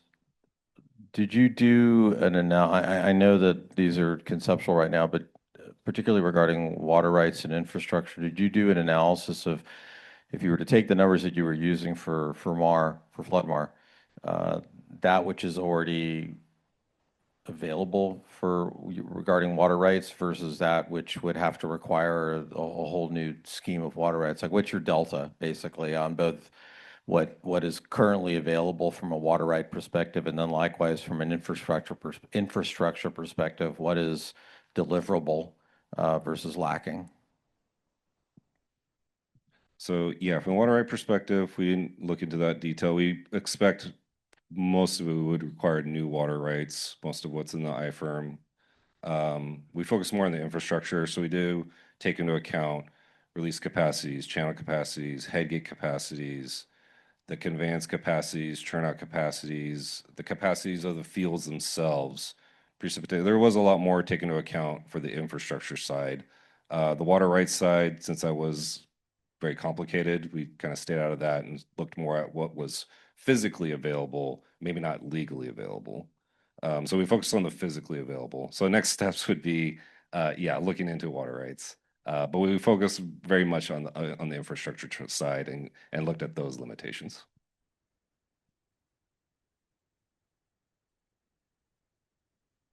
Go ahead. My name is Charles Meyer. I'm from Stratford, which is South Valley. But I just watched a program the other day about subsidence caused by the San Andreas Fault, and it was quite an interesting, comprehensive report. So I was wondering, in your studies, have you studied the effects of the San Andreas Fault? Because it mentioned that the whole San Joaquin Valley and Sacramento Valley for the past million years has been sinking, while the Sierras are rising. So I was wondering how that would factor in. I mean, in terms of the subsidence impacts on the California aqueduct and some of that infrastructure throughout the Central Valley, I'm not aware of studies specifically looking at the San Andreas Fault, but these systems were designed with quite a large amount of expected continued subsidence built into them when they were built. In some places, 6 feet or more of an understanding that the engineers knew that these lands were going to continue to consolidate, subside over time, and that needed to be built into the design of the aqueduct, and additional freeboard on top of the canal lining. That's all been eaten up at this point. We have the canal has continued to subside beyond what was envisioned by those engineers. We have already done a number of structural fixes on the aqueduct in places, and we've done a number of operational changes to absorb as much of that subsidence as we can. We've gone as far as we can go at this point. I think. Last question, Jeff. Yeah, Jeff Vanden Heuvel. Yeah, there's just so much here. I really appreciate the presentation. I do want to ask on the iFirm, how much on it, maybe in an ad hoc way or a temporary way, reservoir reoperation is occurring now in our California facilities? There's some FERO-ish activities happening on some of these reservoirs. Some of them informally they do deviations. The Army Corps allows for deviations, and that has happened. There's no MAR component in any of that, though, that I'm aware of. There's just for the flood aspect, some deviations and some FERO that's happening. More FERO on the Sacramento system than the San Joaquin.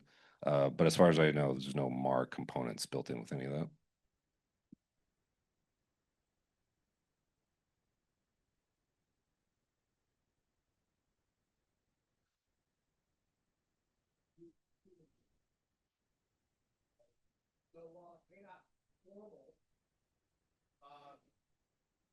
There's a huge amount of informal action that's being done by landowners to capture these, when we had that 23, we saw a lot.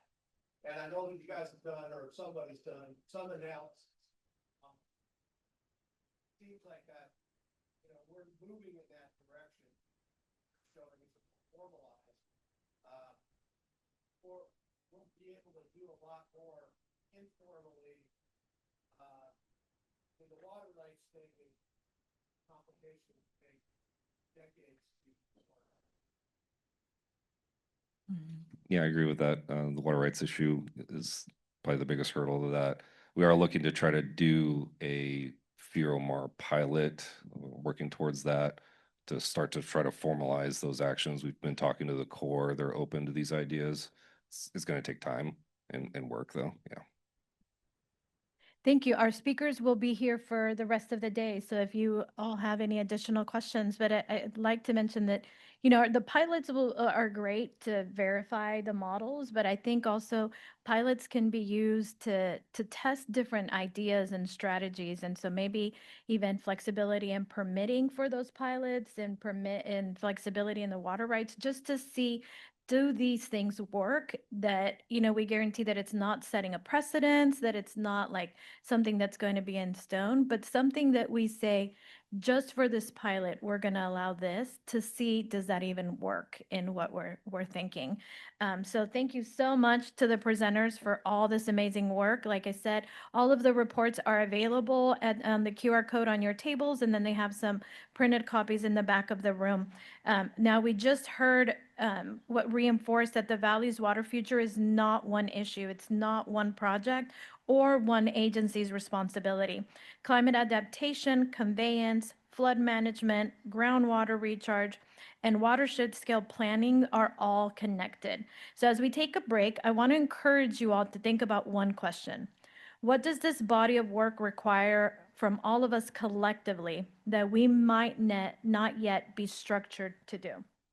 So I want to welcome everybody to take a quick break, refresh your drinks. We have drinks on both sides of the room. There's still some snacks available, and check out what Leslie's doing. We'll see you back here at 10:45. Okay, so welcome back from the break.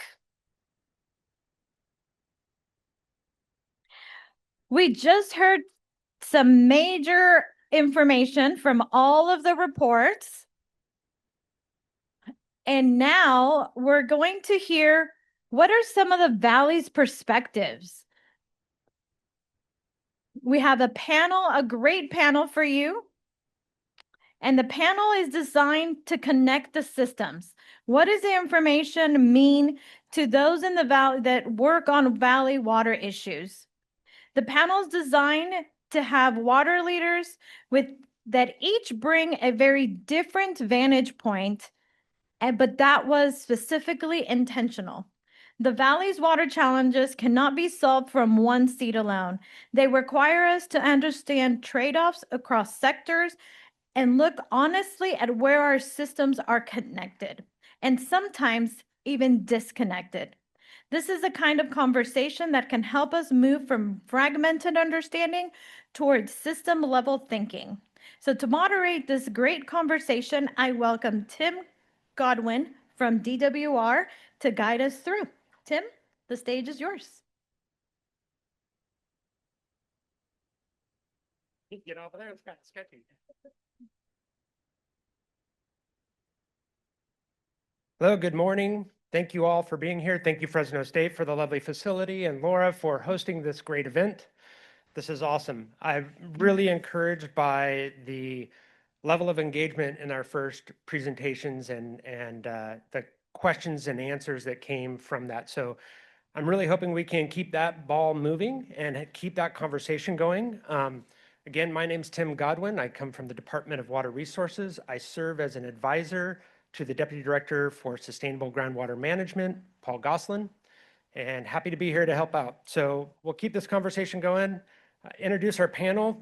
We're really going to transition into how do we take all that information we just heard into practical application? How do we make the partnerships, coordination, and leverage all of these perspectives to really take action? So please help me welcome Michael Cook from Turlock Irrigation District, Director of Water Resources and Regulatory Affairs, Chandra Chilamakuri from the State Water Contractors, Assistant General Manager for Water Policy, Taylor Broadhead, Audubon Society, Senior Water Policy Manager, and Aisha Massel from the Program Director from Sustainable Conservation.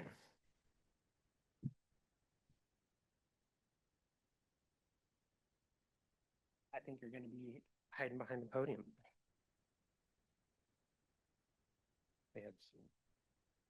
We got enough we can share. Wonderful. So few questions to just get this conversation going, and we want this to be a dialogue, really sharing the experience from each of the sectors and everybody participating, especially in this valley, and awareness of how critical water resources are, how management in this basin is important to sustain the agriculture, the economies, the ecosystems, and really start to move forward with making an adaptation to our changing climate, our changing hydrology, addressing some of these critical actions that are being called upon under the Sustainable Groundwater Management Act, abating subsidence. That's our big lift. We need to keep our systems connected, like was described earlier, and we need to keep this moving in a way that also provides water supply and storage possibilities, using our natural infrastructure and our groundwater systems to do so. So why don't we dive right in? I think one of the most critical aspects is our major projects in this state that move water from north to south and distribute it across our state for all purposes. So I'm going to look to Chandra here and dive in with the first question. From state water contractors' perspective, the San Joaquin watershed studies highlight both opportunity and risk. Recharge and Furamar could improve long-term groundwater sustainability in the valley, but there are also concerns about reduced San Joaquin River inflows and impacts to the State Water Project and Central Valley exports. How do you think California balances those competing priorities while protecting the reliability of existing water rights and contracts? If you want this one. Okay, there you go. Thank you, Tim, and thank you, Laura, for including me on this panel to share state water contractors' perspectives on this very important issue. And it's such a simple question, Tim, but it feels like that's the entire thing that we are trying to solve. But I think, let me just start, and this is an obvious thing, but we need to first recognize that when we talk about San Joaquin Valley, it's not a monolith, right? There is an east side, clear distinction between east side and west side, where east side has natural flows in the system to help with, however you want to manage and address the groundwater challenges or for other uses. But for west side, the main source of water is delta exports. If for any reason delta exports go down, there is the pressure on the groundwater in the west side of the valley goes up, and that increases the subsidence pressures and impacts the backbone infrastructure that we were discussing, or DWR staff have been discussing. And that it's a vicious cycle, right? So anytime there is a reduction, any pressure and reducing the exports has a potential to further degrade the groundwater conditions in the west side of the valley. So we just need to recognize there is a clear distinction between the two sides. And we have to, any plans, anything we are discussing, we need to be taking into account an action on east side, how that may affect west side. That has to be part of the discussion. So, I mean, and there was quite a discussion earlier, or quite a mention of this interconnected system. I just want to say clearly, under the current State Water Project and Central Valley Project infrastructure and regulations, because there is a limit on how much water that could be drawn from the north to south towards the pumps, that directly affects how much how much water can be moved from delta to south of delta, and it's dependent on how much inflow is coming down. So, for example, if there is a 1 acre-foot reduction in Saúl inflow when those regulations are controlling operations of these pumps in the delta, there could be almost a half an acre-foot to a full an acre-foot impact to the exports, depending on what regulation is controlling.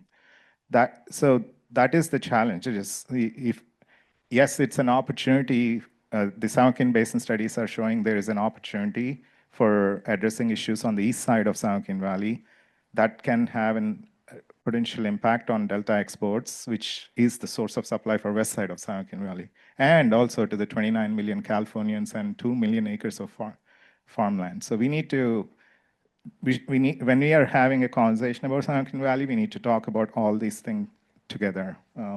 I'll just say one thing. From that perspective, I know I gave a lot of background there, but you asked me what can we do. I think there is an obvious solution. I think many of you may have read the PPIC analysis. They show that there is at least a million acre feet on an average and true excess water available in the system that could be diverted for recharge purposes. I think in 1 in 3 years or 1 in 4 years is what they're estimating.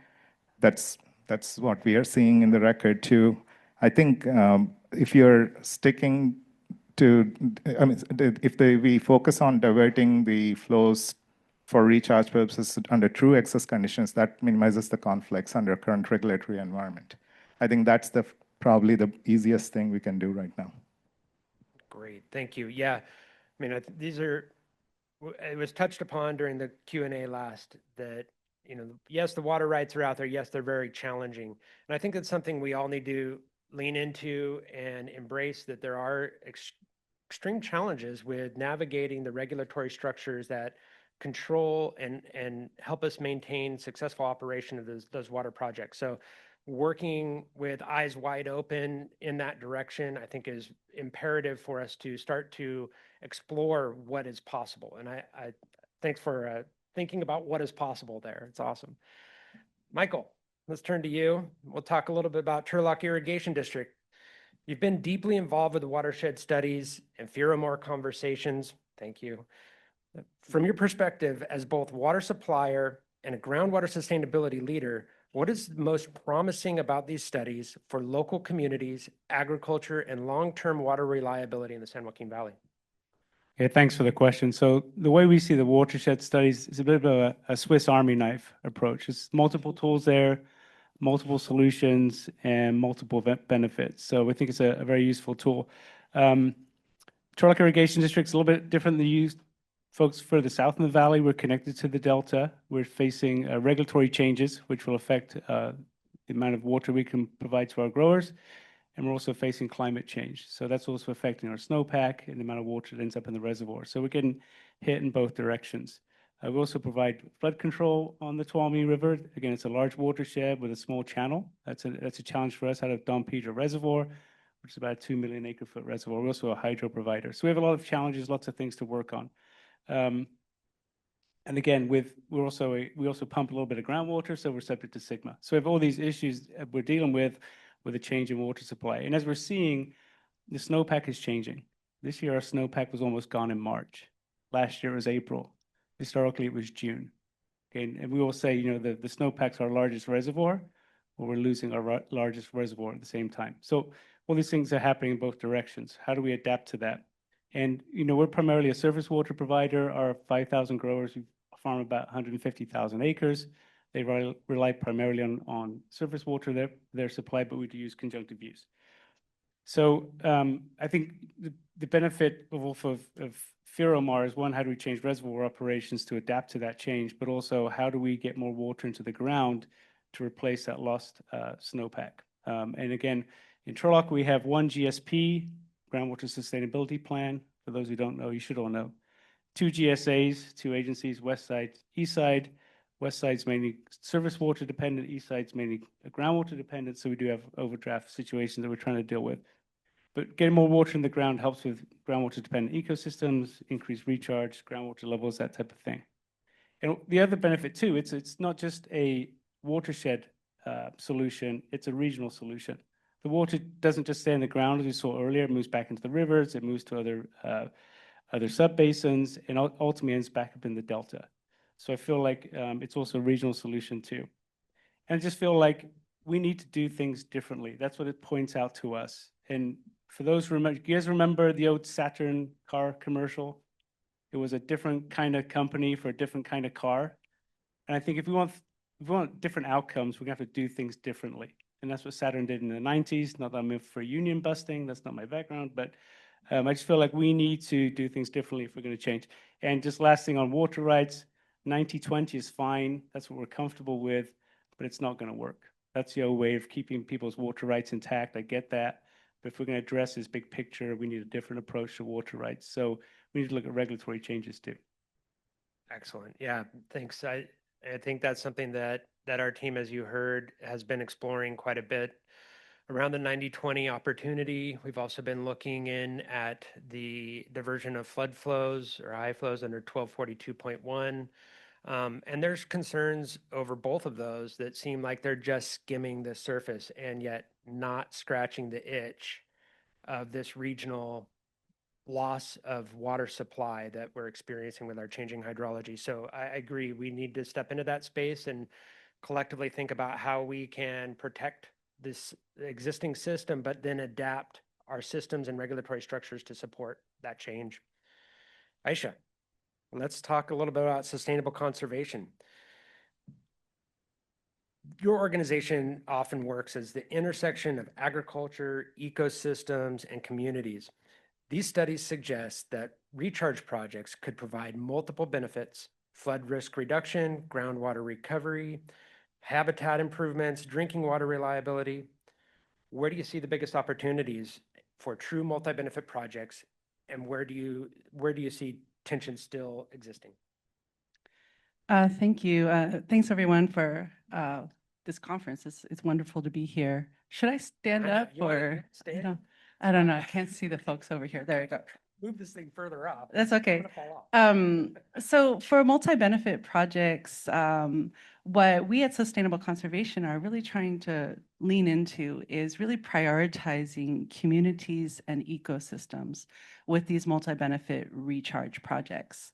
And the reason for that is they're often kind of forgotten or kind of left till the end because they are maybe inherently more complicated to do.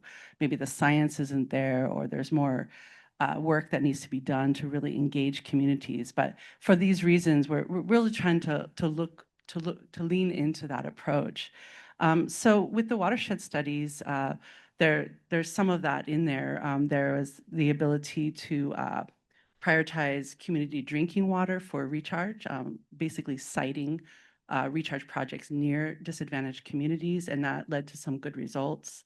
There's also the ability to, there's a need actually with when you're looking at recharge for communities is really the need to engage communities first, work with them, understand their concerns. as well as, address those concerns, work together to find solutions. And we found some communities are very interested in recharge for their water supply needs. And of course, with recharge, there's a concern about water quality impacts, so that also needs to be considered when thinking about recharge for community drinking water supply. Another thing about ecosystem, if you're focusing recharge for ecosystems, you can do it in many different ways. You can design, let's say, recharge basins to provide habitat benefits, things as simple as having a gentle slope to the sides of the recharge basins versus a steep slope can really help with, any animals that might get trapped in the water, but also provides a range of habitat conditions for different types of vegetation to emerge. So there's that aspect. You can also site projects to help perhaps groundwater dependent ecosystems. So you can put recharge in locations where it could benefit groundwater dependent ecosystems. Again, the watershed studies did a bit of that. There's some mixed results, I would say, with the watershed studies. So I think it's a good place to start and maybe look more into the science and develop some pilot projects of really being able to support groundwater dependent ecosystems into the future, because they're really struggling with this climate change scenario. And there's also, the watershed studies also included elements of the California Environmental Flows Framework, or CEF. And so basically releasing water from the dams using FERO at certain times of the year to support out-migration of fish, providing some storm flows, providing some base flows during the winter. So there's a lot of potential to kind of work within the systems we have to get better ecosystem outputs. And also within the watershed studies, we modeled the flow-through basins approach, which David mentioned. And this is basically situating recharge basins adjacent to these small flashy creeks that really have no flood control on them. And so communities that are located near these creeks are vulnerable to the flashy flood systems that can occur. And so by reducing peak flow, storm flow, also recharging at the same time, and providing some ecosystem habitat, we think is a really great approach to attempt multi-benefit outcomes. And I'll end with, when we include community benefits or ecosystem benefits with these types of recharge projects, there's an added benefit where the public really wants to see this. When we're looking at public dollars, they want to see public outcomes, such as, providing safe and resilient water for communities and for supporting ecosystems that are really under a lot of stress. There she goes again, connecting all the dots, bringing everybody together. I think that's really a valuable thing that we're going to talk a lot more about here, and how we can work together to solve some of these problems. You brought up a concept of the California Environmental Flows Framework. I think that's a critical step for us to start to address and approach this complication around water rights and being protective of not only the ecosystem, but also the opportunity to capture and divert high flows off of these systems for recharge purposes, ecosystem purposes, and community purposes. So I'll now pivot to Taylor. And Taylor used to wear a hat that also was at Sustainable Conservation. I got a lot of opportunity to connect with her when we spoke about water quality at those times. She was engaged with some of the watershed studies back in that development phase. So Taylor brings a lot of experience to her new position, and I think it's really valuable to have her in this space. So Taylor, the studies acknowledge that diverting high flows and recharge can create ecosystem trade-offs, while also creating opportunities for improved spring flow, floodplain habitat, groundwater-dependent ecosystems. How should California think about balancing environmental protection with the urgent need to improve water supply resilience? Yes. Exactly. Well, yes, I mean, this is the line that Enviros walk to, and the quick answer to that is policy and projects, with the acknowledgement that we never have enough of what we need. We never have enough money to do all these things. We never have enough staff capacity to do all these things. And I'll say too, at the same time, we have to consider things for the environment. With the acknowledgement, people are also struggling with the basic requirements for survival of their people, economic survival, and just health of their communities. So at the same time, they also care about the environment. So I think that's really inspiring because we also acknowledge that we are a part of that. And so, yeah, I mean, on the flows topic, Audubon, we're not the flow expert. We're not in the nitty gritty of those conversations in the way that Defenders of Wildlife, Caltrow, NT, and CR. But I think the things that I will say on that is that, we are where we are because we built it this way. We managed it the way that we did. And as a result, we have the laws that we do. And I really do understand the frustrations with the limitations around water supply because of protecting certain species. And, but at the same time, these species are cultural resources. They're food for the tribes. They're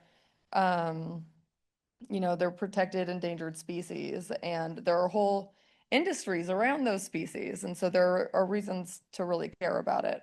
And I think where Audubon is at on those things is like we want to do proactive management to keep things from being endangered in the first place so that we aren't limited in the ways that we want to manage the system in the ways that we are. I mean, that's the ideal outcome. And I think something that Chandra said that I will probably reiterate many times is enviros aren't monoliths in the way that any of us aren't, a voice for everybody and the stakeholder groups that we represent. And Audubon, internally even, we have working lands, we have work with ranchers, we're in the same position in the way that Susquehanna is in that way. And then me personally, I work on wetland issues and water for wetlands, and recharge is the obvious nexus there. And there are a lot of, really smart people working on how to do that and how to do that in a protective way. And then there's also the conveyance situation. There are new conveyance projects that have clear benefits for the environment too. We still have national wildlife refuges with CVPIA water rights that haven't been able to call on those water rights because they just don't have the conveyance.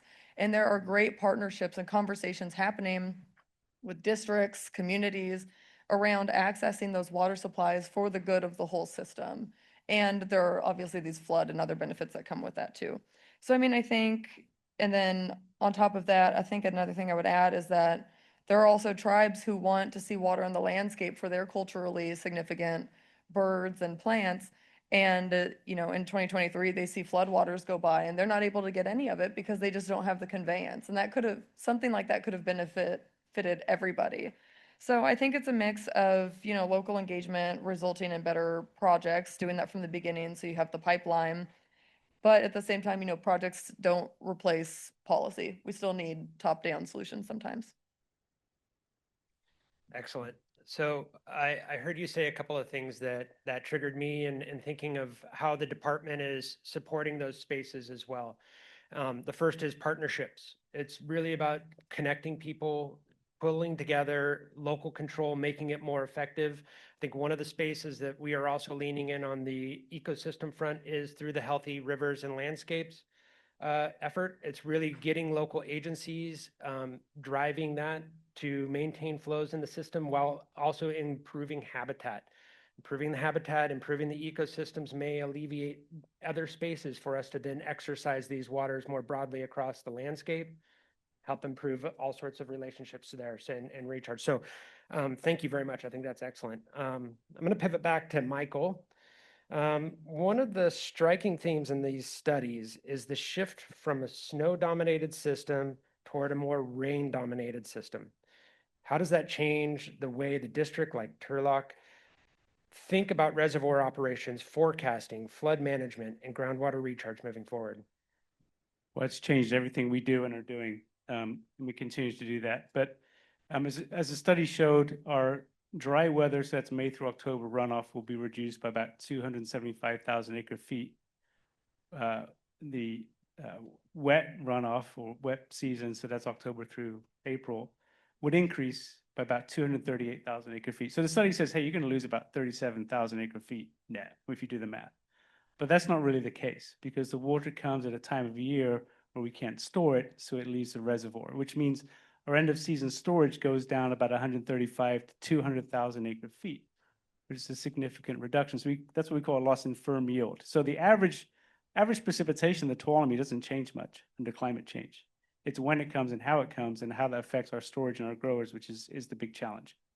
And so we're changing how we operate our reservoir based on collaboration with other agencies, as well as getting better data using the maxim. You can't manage what you can't measure.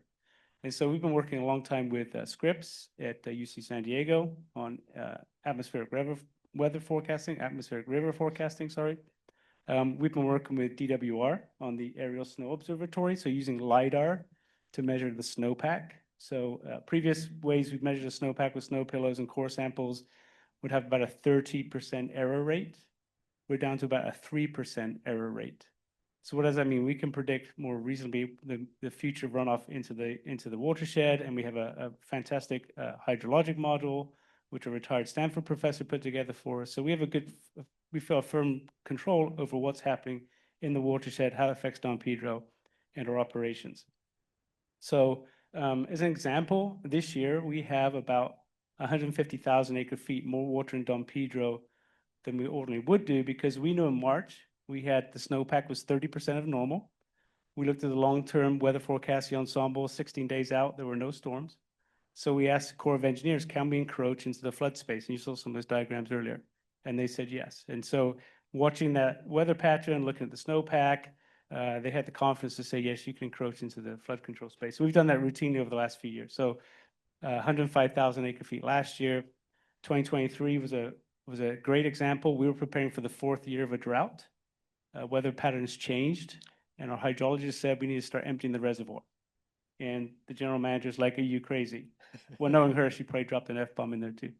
But, and he's like, no, this is the real deal. So we started emptying the reservoir early, and we had 600,000 acre-feet of capacity to go. And the normal paradigm is fill and spill, right? Fill it up, dump it. And we're emptying it when it's still only half full. And our board had answered to our growers and the public, like, what are you doing? Why is the tuolumne so high? But we knew things were changing. And we ended that season within 10,000 acre-feet of where we projected we would be. So we ended up with more water in the reservoir, and most importantly, no flooding. We were at 72 days straight of maximum channel capacity in the tuolumne, 9,000 CFS, without flooding anybody. And for someone who takes their flood control responsibility very seriously, that was a big deal. So again, having better data, working with partners allowed us to operate differently. And then we're also experimenting on groundwater recharge, something we hadn't really focused on. Most of our growers flood irrigate, which allows for natural recharge, but how can we advance that? So now in the winter, we'll route storm water through our canal system, which spills ultimately into the San Joaquin, the Merced, and sometimes into the tuolumne. But then we can take some of that water and work on pilot recharge projects. So we've been doing on-farm recharge, land that's idle between crops, recharge on that in the winter. And we're also looking at things like subsurface recharge. So using ground penetrating radar to see soil conditions 6 to 10 feet down, taking porous pipe, putting that in the ground and recharging from there. So looking at other options too, to increase capacity in the aquifer, which helps replace the loss of snowpack. So much there. I think one of the big things that I'm echoing the department in is that your engagement and consideration of the flood aspects. I think so much of that needs to come to the forefront to really start to frame up what are those flows above which we start to really endanger life and property, and when can we take action to divert those off without jeopardizing water rights or other users. So excellent point. Chandra, another question for you. You mentioned concerns about inconsistencies between DWR's planning direction and the State Water Board's regulatory process. From the State Water Project contractor's perspective, what policy or regulatory changes are most needed to create high enough certainty for major investments and partnerships to move forward?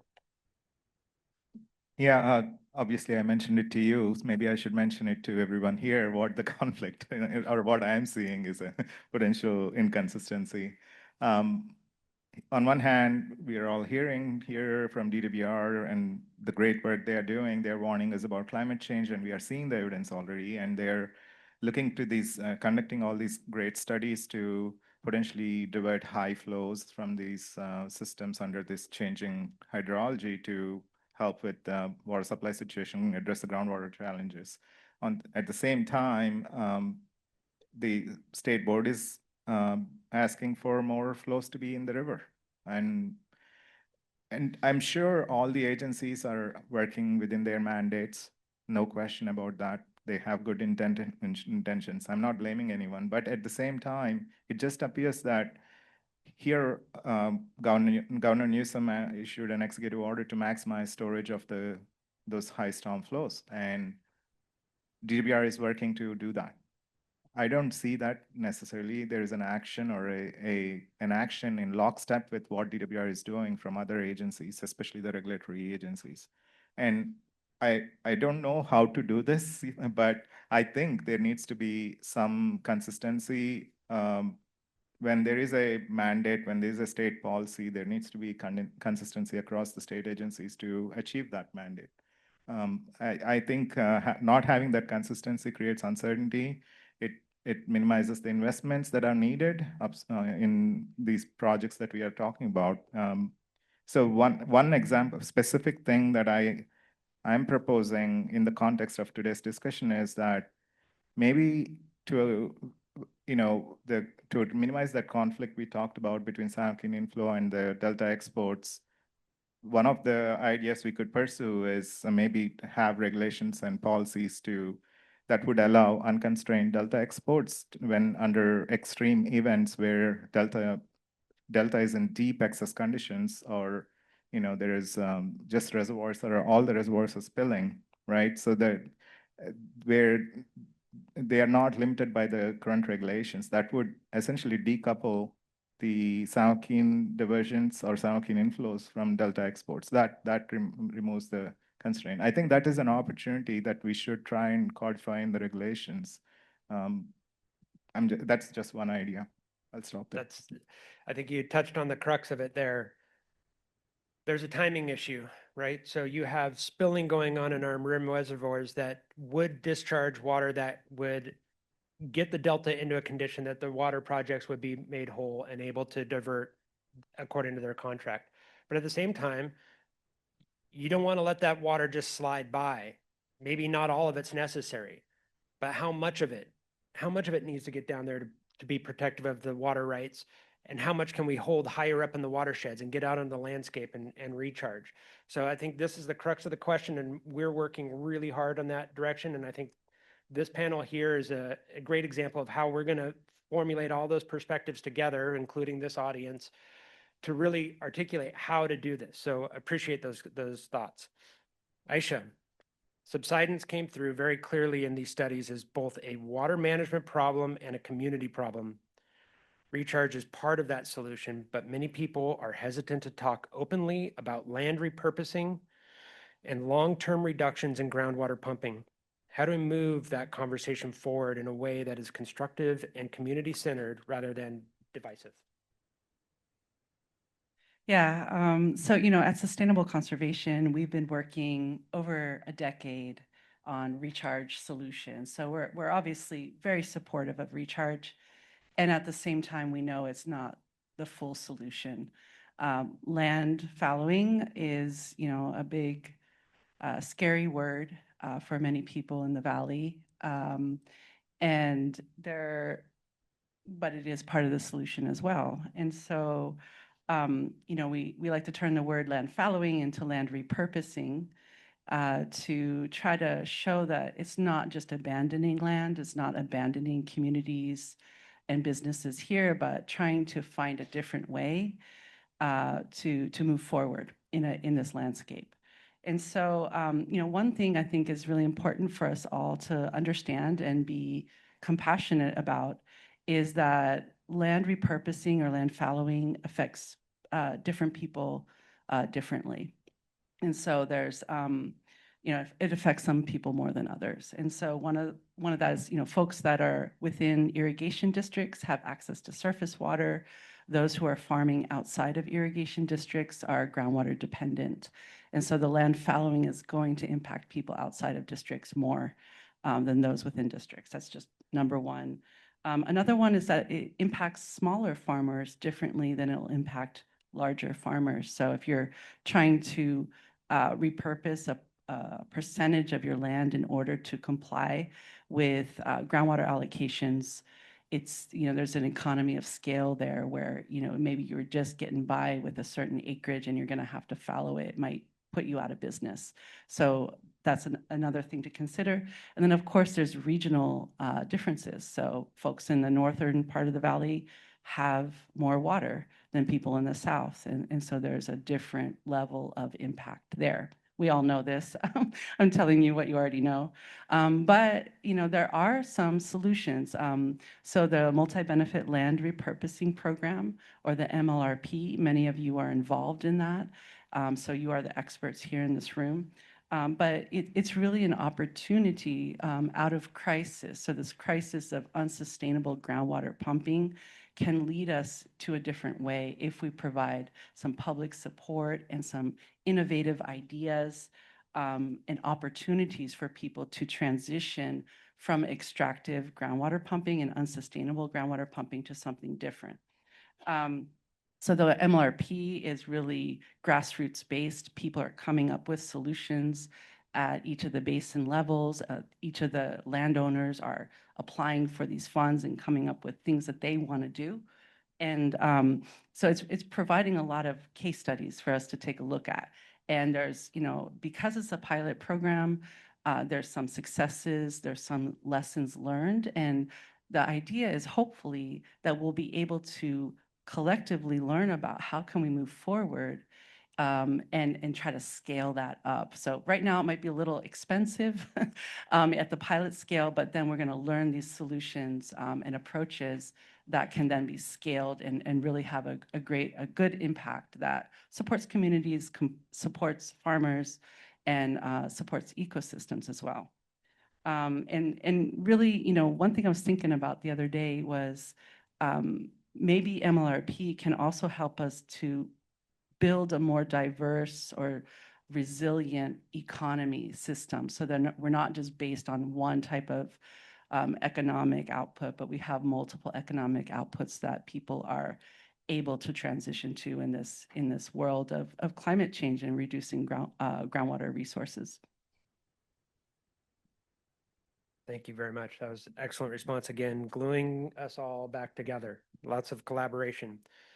So I want to save some time for question and answer period and let you ask questions of our panelists. So I'm going to ask one final question for all of us to consider.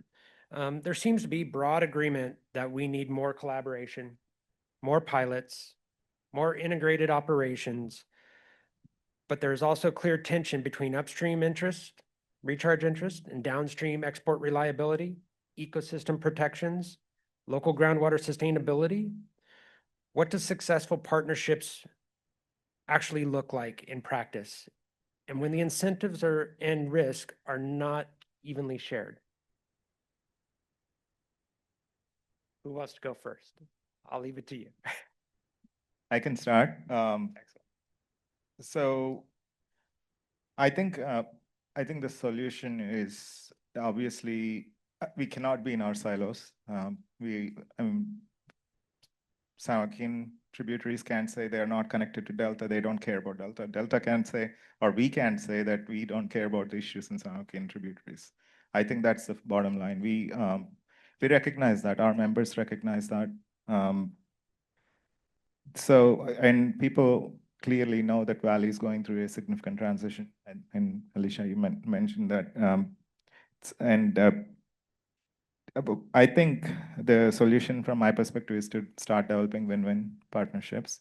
I think there are opportunities where there could be recharge projects that could be implemented on the tributaries that would benefit locally for meeting their Sigma compliance goals.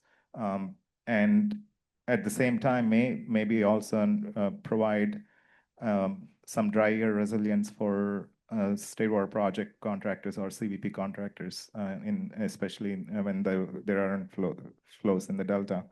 And also, I will say that we should start advocating for, policies that would get us to common good, meaning that we need to talk about the regulatory changes that I mentioned. I mean, what sort of regulatory policy should be there to, that would allow us to divert those high flows without impacting the environment. And also the other thing I will just say is that I know people have mixed opinions about Delta Conveyance project, but it is the same, it is a solution. Again, I think DBR team did an excellent job explaining why that is earlier. It is a solution to decouple the South, exports from Sound Keen. Obviously, there is a subset of exporters that are currently investors. We need to figure out if that project can provide broader benefits, how the costs would also be shared accordingly. But it is a solution to decouple the challenges we have on or address the challenges on Sound Keen and decouple that from the export impacts. So I'd say, I think we need to be collectively advocating for all these ideas because these are all collectively the win-win solutions, and we cannot just do one project in one basin and assume that it's done. That's not going to work.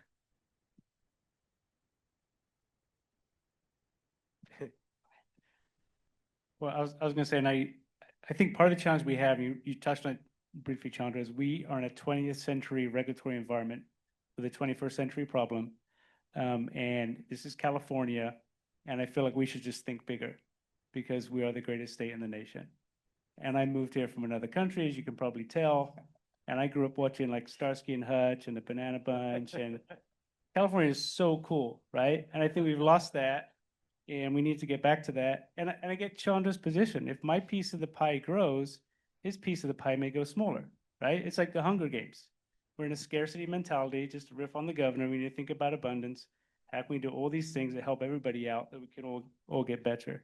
And I think part of it, my coworkers are working on some legislation right now on groundwater recharge, AB 2026. And the approach is, it's like the Hippocratic oath, first do no harm. So the mindset is we'll do more recharge as long as nobody's adversely affected. And I feel like that's the wrong way to go about it. And I don't want to, upset anybody, but sometimes when you're that sick, you go into a program for like experimental drugs or experimental treatments, right? Because you sign the waiver and you're like, the normal stuff's not going to work for me. And I got to try something different. And I think we're at that point. So to Chandra's point, can we do small pilot projects on watersheds, see what happens, see if there are true impacts to state water project? If there are, how do we avoid them going forward? I think there's some real opportunity there. Get out of our silos, start working together and solve this problem together as Californians. I think an easy answer to it is, engaging people early, not seeing it in engagement as something that you do after the fact. And I think everybody knows this. We talk about it all the time. But really, making sure that local knowledge, there's a difference between these statewide NGOs and environmental consultants and people who live in the communities and work on the issues at the local level.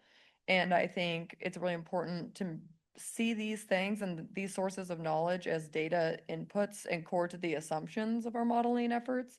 So that way, when we get to the end of studies like this and it's time to get the funding and press go, everybody's on board with the assumptions because they see themselves and they see parts of what they've been doing in the assumptions. So I think just in terms of partnerships, that's a cool place to talk about, data and policy.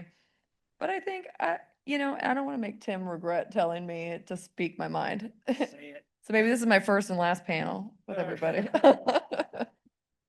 But I don't know, maybe we should break the third wall sometimes. Like I could put on my Citizen Taylor hat and just say, I'm on the earlier side of my career and I'm working with a lot of people who have been doing this a lot longer than I have. And the thing that keeps me up at night so bad is that, and I know it keeps other people up too, and especially people who are at the other tail end of the career and wondering how we're going to sustain this craft of water management that we're all working on. And, with the acknowledgement that we're working with our hands behind our backs when our federal agencies are just being gutted the way that they are. And I know a lot of people know this, and this is hard to talk about out loud sometimes, but, it's true, and that's where I'm coming from. And so that's the context. And, we work in too integrated of a system with the federal government for that to be weakened in the way that it has been. And I think, to say nothing of the operation and maintenance impacts, reclamation is down over 50% of their staff. People are worried about keeping the lights on and keeping water moving. Other agencies, it's like a 25% cut across the board. And this is on top of the fact that these were already not agencies with a lot of fat to trim in the first place. And collectively, it's like over 50% of what it has been in previous years, not just starting like 2025. So, you know, to look at this and to think about all these ripple impacts and, you know, of those cuts, that is happening among the most senior of staff. And how are we going to train people up to learn about these systems and operate them in the way they need to be operated when we're losing and lacking such institutional expertise? So, and you know, I'm not saying anything about the staff who are remaining. That is not a dig on them. They are heroes for the things that they're doing now and the working conditions that they have to put up with. But I think, you know, we have professional interests. We have personal interests as Californians. Sometimes those things are like one and the same. Sometimes they're a little bit misaligned. But I think we have a responsibility for our partners and our federal partners to at least be aware of what's going on and ask them what they need so that we can do our best to get them what they need. So, and, you know, ideally we want to put it back together at the end. And I hope that they go to everybody with all this expertise and everybody here to put it back together and use those creative solutions that you all have. Because I'm gonna be on the beach. Hard to follow that. Anyway, you know, in terms of building partnerships, I think, you know, the key, of course, is really listening to each other and trying to find ways that we can work together, places where we can agree. We're not going to agree on everything all the time, but finding those projects, those policies, those approaches that we can all agree on and build that trust, build those relationships is really important. You know, there's also sometimes projects that are going to negatively impact others. And that is just the fact, you know, in terms of there's a limited amount of water, someone's going to get the benefit and other people are going to feel the impact. And I think it's really important as part of those conversations to acknowledge and address those negative impacts and really try to hear the other parties and not just steamroll over them and their concerns. And I think maybe a North Star that we could really strive for here is we all agree now that of the human right to safe and affordable water. This is a law passed in California in, I think, 2014. And it's really something that we're still striving towards. And I think we can all really get together and try to find those solutions. We don't disagree on that concept. It's just about how do we get there. And, you know, in terms of listening and acknowledging impacts, there's also an opportunity now to really address historical wrongs as well. And so specifically, you know, with tribes, with California Native tribes that have been excluded from land and water management decisions in the past, I think it's really an opportunity to invite them to the table, to listen to their concerns and their solutions. And there's a real opportunity to learn about traditional ecological knowledge. You know, a great example is wildfire. You know, how do you deal with wildfires now? Well, you know, these cultural burns, these smaller burns actually really help us to avoid the massive wildfires that we've been experiencing these past years. And so really working with tribes and trying to find those solutions that they are, you know, promoting and want to see and bringing them to the table and working together. And I just want to close with saying, great. I just want to say that, you know, the valley, the San Joaquin Valley is filled with amazing people, diverse people, amazing projects here, and really to kind of move forward without leaving anyone behind. Thank you. So just a couple of quick closing thoughts on this great panel was echoing back to, I think, something David Arate said and is embedded in our studies. It's a call to action. And I think it's evident by all the people here that that action is now, and we're very interested in it. I think Sigma does a great job of, while being painful, and a large adjustment while we're adjusting to a changing hydrology, it relies upon the local agencies to do this. It relies upon the local knowledge, the expertise that exists already in these basins to effectuate this. And I think what you've heard today is these parties are interested in developing partnerships and finding new ways through these paths so that we can optimize and maximize this opportunity to capture these flows, get them out on the landscape, improve the conditions. So please appreciate our panel with a round of applause. Thank you all. And I think we still have a few minutes for a few questions. All right, here we go. We're going to leave this one here. Jace, do we have more microphones or are these them? Yes, we'll pass this around.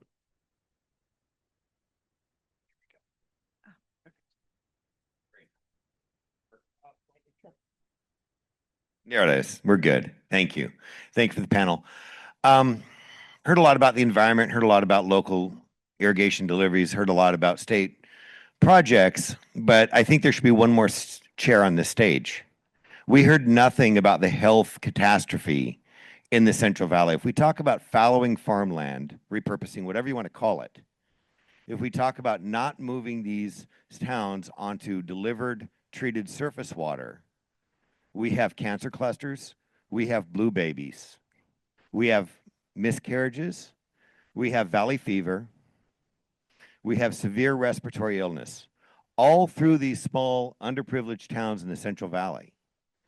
And these issues don't get as much airtime as the smelt. And I think that's a problem. And I think it's a huge gap. And I think it's anti-human environmentalism that's driving our water scarcity and that's killing underprivileged communities. And I don't think these conversations are complete without that perspective, the human health perspective, on the stage, along with all these other concerns. John Duarte.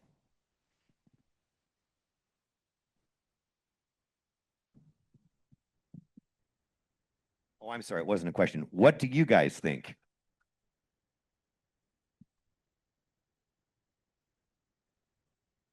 I'll be brave. I'll take that one. I understand your perspective. I think, and of course, care about the human health impacts. I don't think it's opposed one or the other, that we have to walk hand in hand with the ecosystems that support us. There are natural services that the Delta provides. It's very important for the people that live in the Delta and for all of California. I think, moving beyond the opposition and trying to find solutions is the way we like to approach things, and trying to find solutions together. So it'd be great to talk to you afterwards, but I think there's a way forward where we can walk together.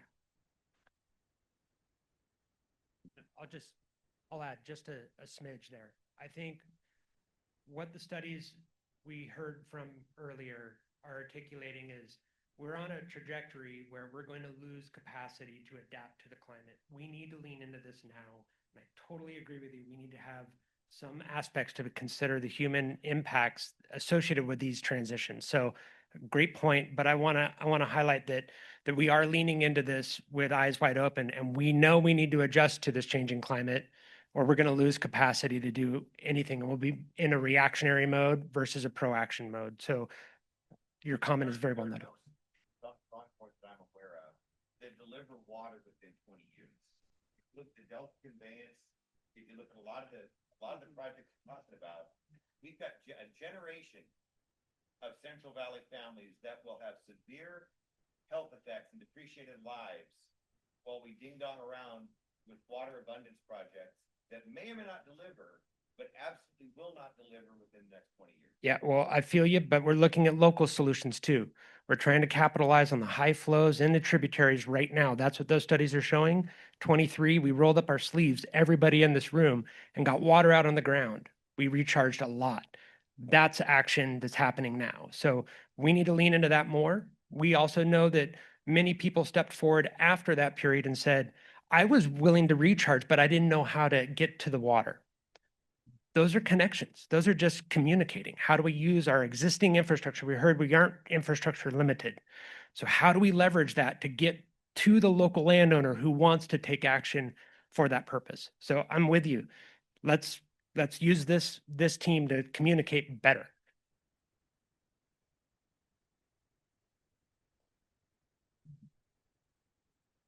So over in this area, John Shelton again.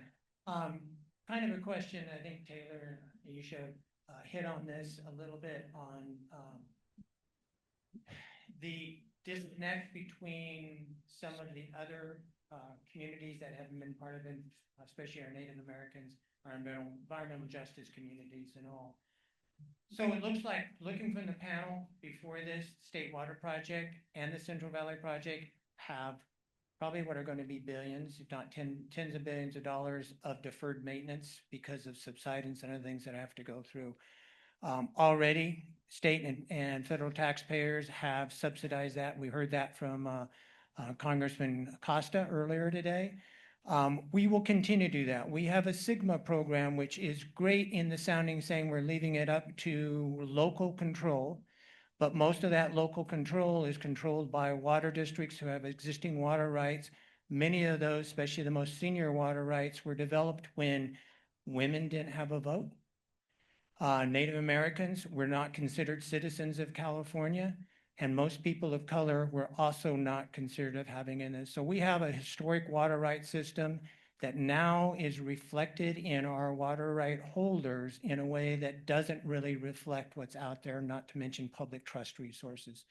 So any thoughts on how we may be able to provide more carrots, not just the stick, but carrots to say, hey, Sigma, other groups, as you're getting some of this funding, how do we do things that both impact in a beneficial way the environment, but also our disadvantaged communities that do not have the water rights to be able to get good water to their systems to be able to do the recharge?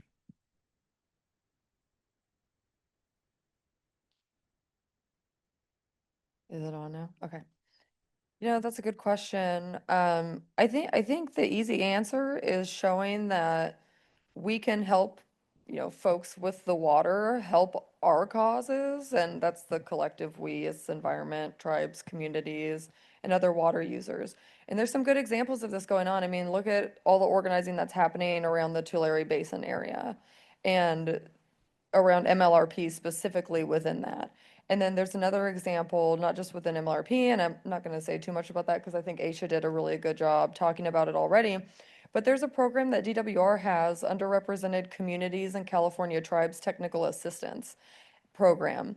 And so this is about providing technical assistance, not just to, districts and GSAs around Sigma compliance, but giving that technical knowledge also to the local environmental community, the local indigenous scientists, small farmers and communities, and empowering people to do that advocacy. And through that, we're finding all of these little things that are big holes in statewide databases. For example, groundwater dependent ecosystems.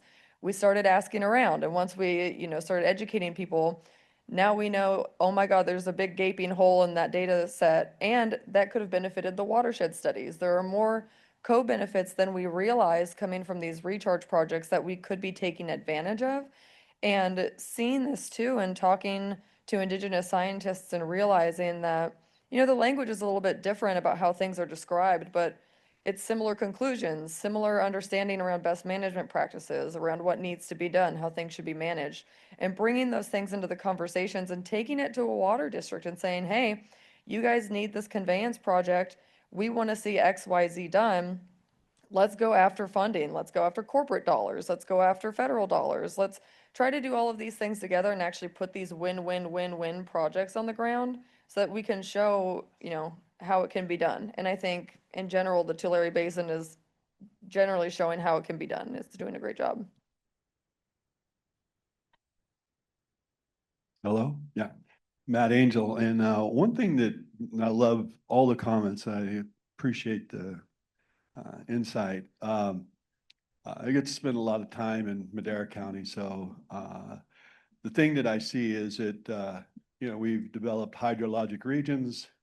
They've gone to subbasins. So our subbasin is 347,677. So you can tell that subbasin means something to me. The problem is it's the granularity of our measurement. We have 7 GSAs, which is a freak show. Because everybody, what happens to us is that we all have to agree in a GSP in our subbasin, which makes it tenuous. The issue is data. We should break that basin into a hydrozone. So maybe 12 hydrozones that are more granular and that can be measured so that we have insight as to exactly what's going on. The groundwater, the dynamic is completely different. Madera County has a 180-foot granular fall or geologic fall from our east side to our west side. And then at the bottom of that is another 200 feet of groundwater extract. So 360 foot of fall to the west end of our county is sucking us dry. We're not using the right math to decide that. And so the inequity of the people in the east versus the west is huge, right? And we're just talking about farmers, not communities or anything like that. So my question is, where's the data? How come we're not looking for real hardcore data to actually prove out? And what that'll actually do is allow us to communicate effectively amongst each other. I can start. This is maybe a better question for Tim, actually. I think. But I'll just say I completely agree. I think data is going to be the cornerstone for anything we'll be doing here. All the partnerships with it. We need the transparency. We need the trust. So from downstream users' perspective, we need to know if there are any partnerships that work out for groundwater recharge in upstream tributaries. We need to know that that water is not going away and it is available in the drier years when we need it. Similarly, the upstream users need to know that their water rights, existing water rights, are not affected. And they need to know when there is water available to even divert for recharge without impacting others. I think data is going to be that is our currency. I saw Robin in the room somewhere. I thought I saw. Thank you for all your efforts. But anyway, I'll stop. But I do think, Tim, you may have to respond to this. Well, I'll just be very brief since everybody's probably getting hungry for lunch, and I see Laura's ready to yank me off the stage. With Sigma came a fire hose of data. From some places that may not have collected data previously. So it really lit a fire to start to this new currency, right, to communicate to one another. I would agree with you that the math is extremely challenging. The department's leaning in there. We have numerical models that we're putting out there. We have been supporting the California Water Data Consortium to help us organize and provide this data to be useful. So we want to help. And that's our number one role in Sigma is assistance. Yes, we have to review the plans, but we're here to make sure that local agencies are successful in implementing this. So I took note, and I'm happy to talk with you more. So please help me thank our panelists one more time, and we will be around. Thank you all. And help me thank Tim. Thank you, Tim. Thank you for such a great, for moderating such an important discussion. I think I heard a lot of potential actions that can help us get from reports to results. And for right now, the result is lunch.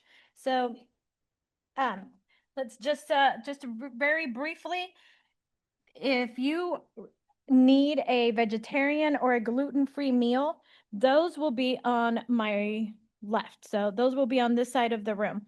For everybody else, both sides have the same food, and we have 2 lines in each. So if you have vegetarian needs or gluten-free, if you could please start making your way over there, I'd like them to go first. And so now we're going to break for lunch, and I want you all to encourage continuing the conversation and keep asking yourselves, what would it take to move from recognizing independence to actually managing for it? And then we will convene right back here at 12:30 with the Unified Water Plan for the San Joaquin Valley. Thank you, everybody. Now we are going to turn to the Unified Water Plan, which helps us frame how regional priorities, partnerships, financing, and implementation pathways can come together. A plan matters when it helps people organize action. So as we listen, I encourage you all to consider, where does this plan help create alignment? Where can it support implementation? And how it can connect federal and state visions with local and regional capacity. And to give us the presentation, I have Bill Swanson from Stantec. Did I lose Bill? Oh, he's getting mic'd up. Okay. So the Unified Water Plan, and here's Bill. Go ahead, Laura. I'm sitting wired up here. Can you hear me okay? Great. Well, thank you for attending this event. I think what we heard this morning was very informative in terms of how the state and federal government have been thinking about large-scale opportunities and solutions or problems that we're all contending with in San Joaquin Valley. What I'd like to talk about is kind of a bottoms-up approach. What is the Valley doing about the problems faced by the Valley? And so I've been working with the San Joaquin Water Blueprint and the Unified Water Plan, which is sponsored by the California Water Institute. And what I want to do today is give you kind of an overview of what that plan entails. So I want to begin with a quote. And it says, "We can move forward with a thriving economy by pursuing a vigorous, progressive water development planning and construction program." This sounds great, right? Or we can ignore it. And we can let the economy stagnate, maybe even retrogress, be complacent, and let everyone fend for themselves. That would be an awesome opening statement in the Unified Water Plan. But it's not. It was the opening statement in the 1957 California Water Plan. And the reason I bring that to your attention is not to say, oh my gosh, here we are again. It's to say, here we are on the cusp of another generational opportunity for investment. The visionaries that wrote the California Water Plan, the visionaries that created the Central Valley Project, thought courageously about the future. They didn't have all the answers. They didn't know exactly what was going to happen after their recommendations were put into place. And I think we all can agree that the way things have turned out are not exactly as originally envisioned. But what has turned out is remarkable innovation. And that the construction of backbone projects like the Central Valley Project and the State Water Project inspired tremendous innovation. And the way we use the projects today is not a lot as it was envisioned at the time. But things have also changed. And it's time to reimagine our role in imagining the future, right? I think the comment was made this morning that this was a 20th century project trying to deal with 21st century problems. Well, that can be stated for the whole infrastructure throughout the whole valley.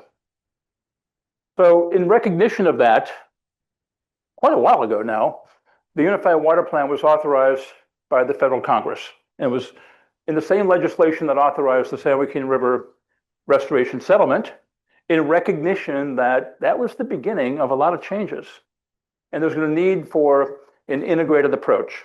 At the time, the thinking was, let's take a look at the integrated regional water plans that are around the valley. There's many of them. Most of them were isolated around their own local needs. They weren't looked at in an integrated fashion.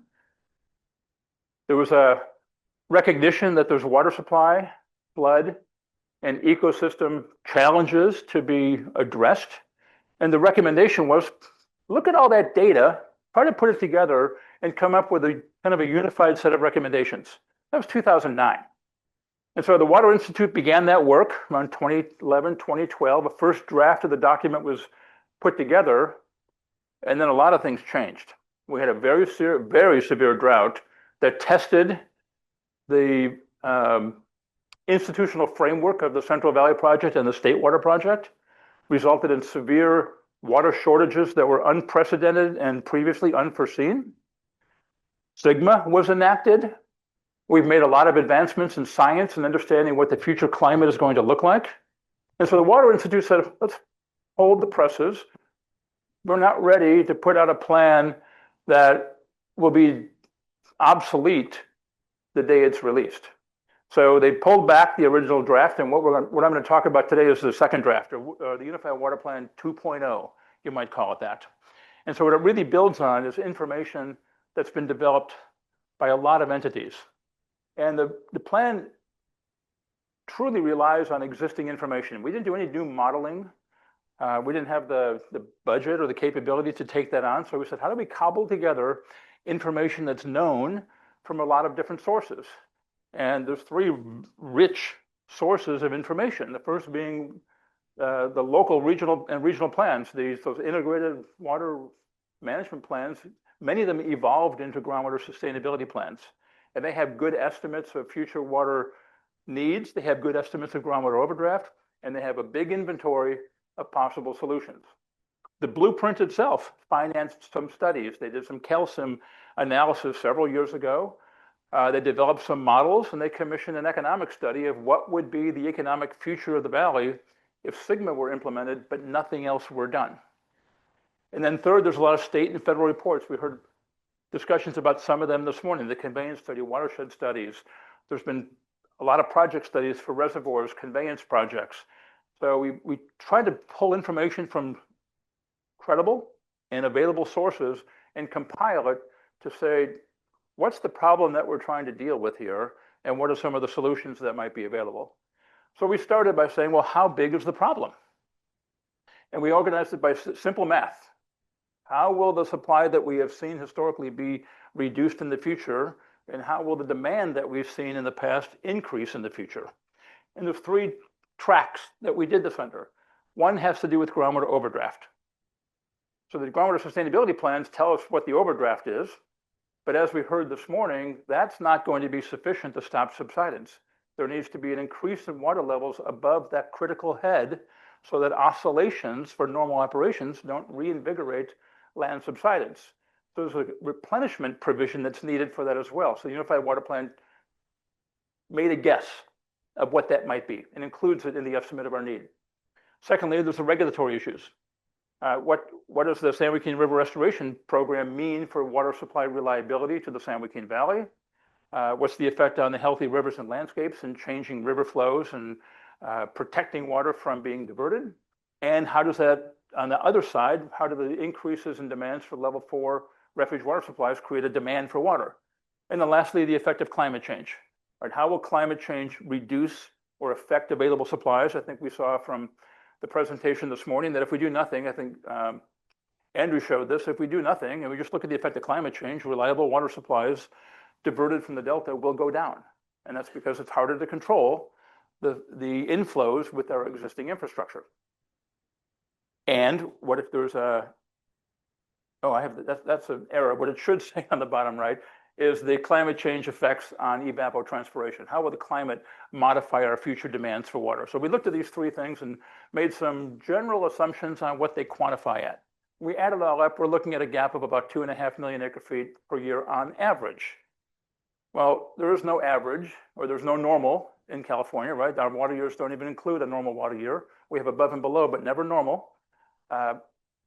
And so 2.5 million acre feet per year is a lot of water. But when you start thinking about what does the variability of that look like through hydrologic, the range of hydrologic variability, that can be much greater than that during dry years in particular. So it begs the question of how do we put together packages of solutions to try to fill that gap on a sustainable basis. So we started thinking about solutions.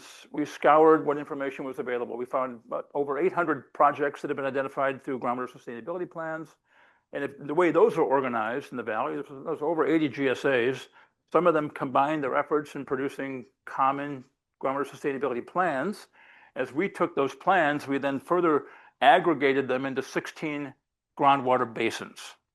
And so everything we're presenting is actually based on the groundwater basins, which is a little bit different, I think, than what you'll hear later in terms of what the state's planning to do for California Water Plan, which would be based on surface water basins, but there's a lot of correlations, not identical, but similar.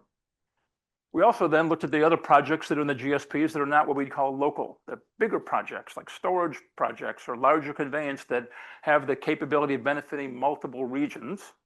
There's other sources of things I talked about earlier, federal and state plans, and then the blueprint concepts. So we combine all of these and say, how do we make sense out of this? So going back to my initial comment that we used existing information, we had to find a way to use this existing information and try to make sense of it.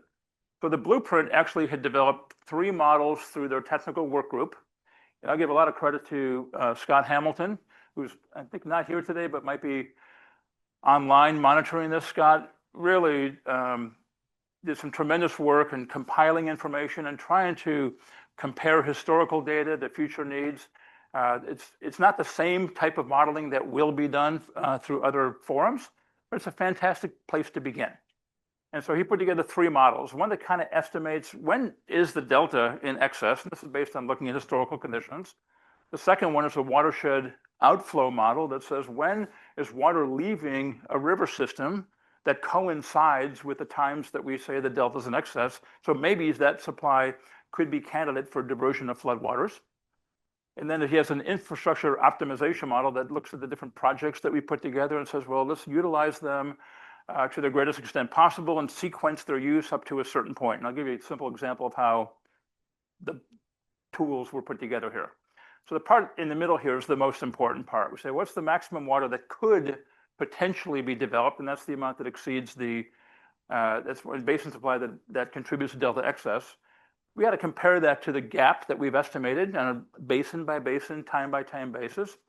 And so this is actually, I think he put this together as daily flows based on 25 years of historical data for all the different watersheds. So there's a fair degree of resolution. It's not precise, but it's not a bad place to begin.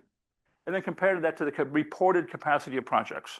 Now, the groundwater sustainability plans include a lot of projects, and they talk about the yield of these projects.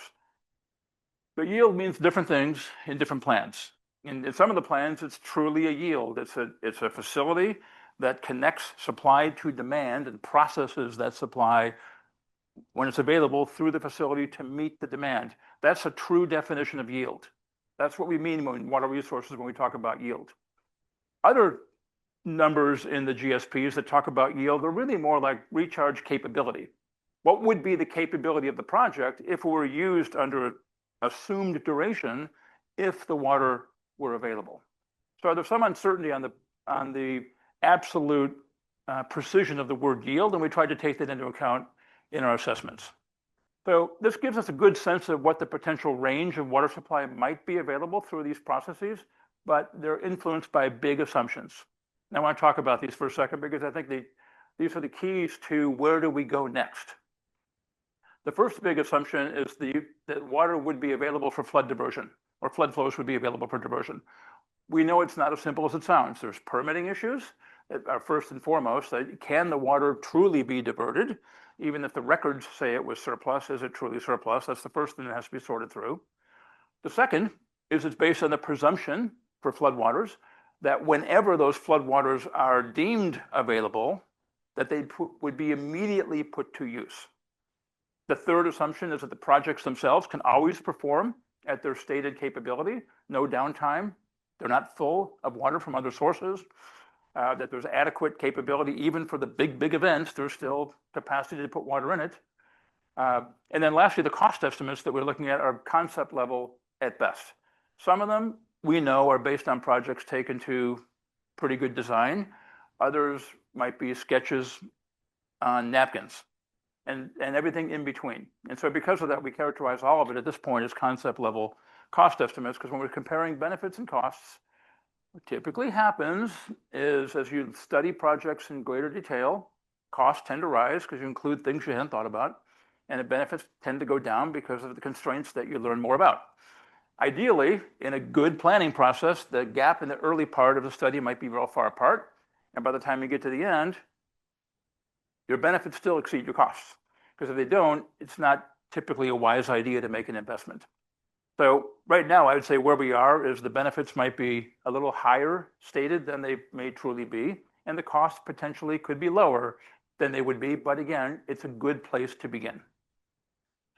What will be needed going forward is more detailed assessment of the feasibility, the permitting, and the affordability constraints before we actually know what these projects can do.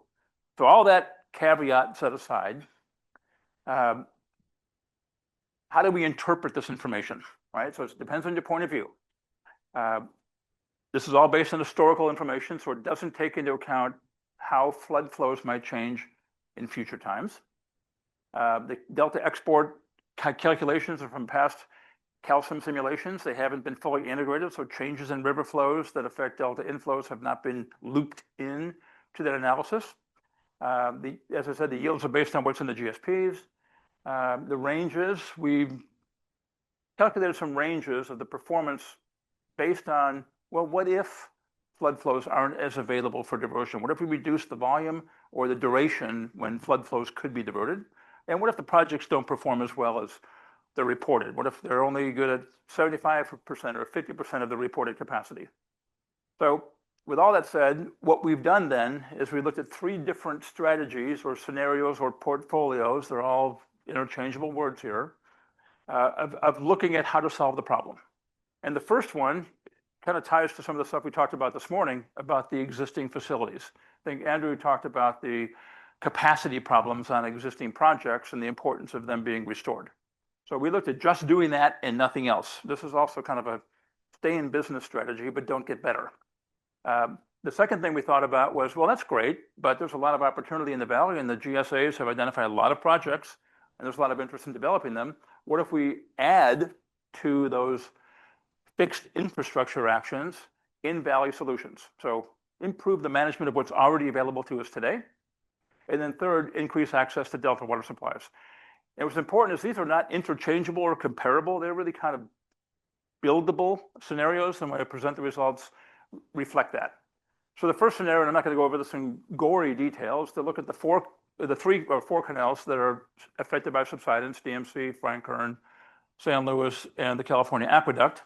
The numbers in the column are indexed values based on the most recently publicly reported costs for these projects, everything indexed to last year, fourth quarter.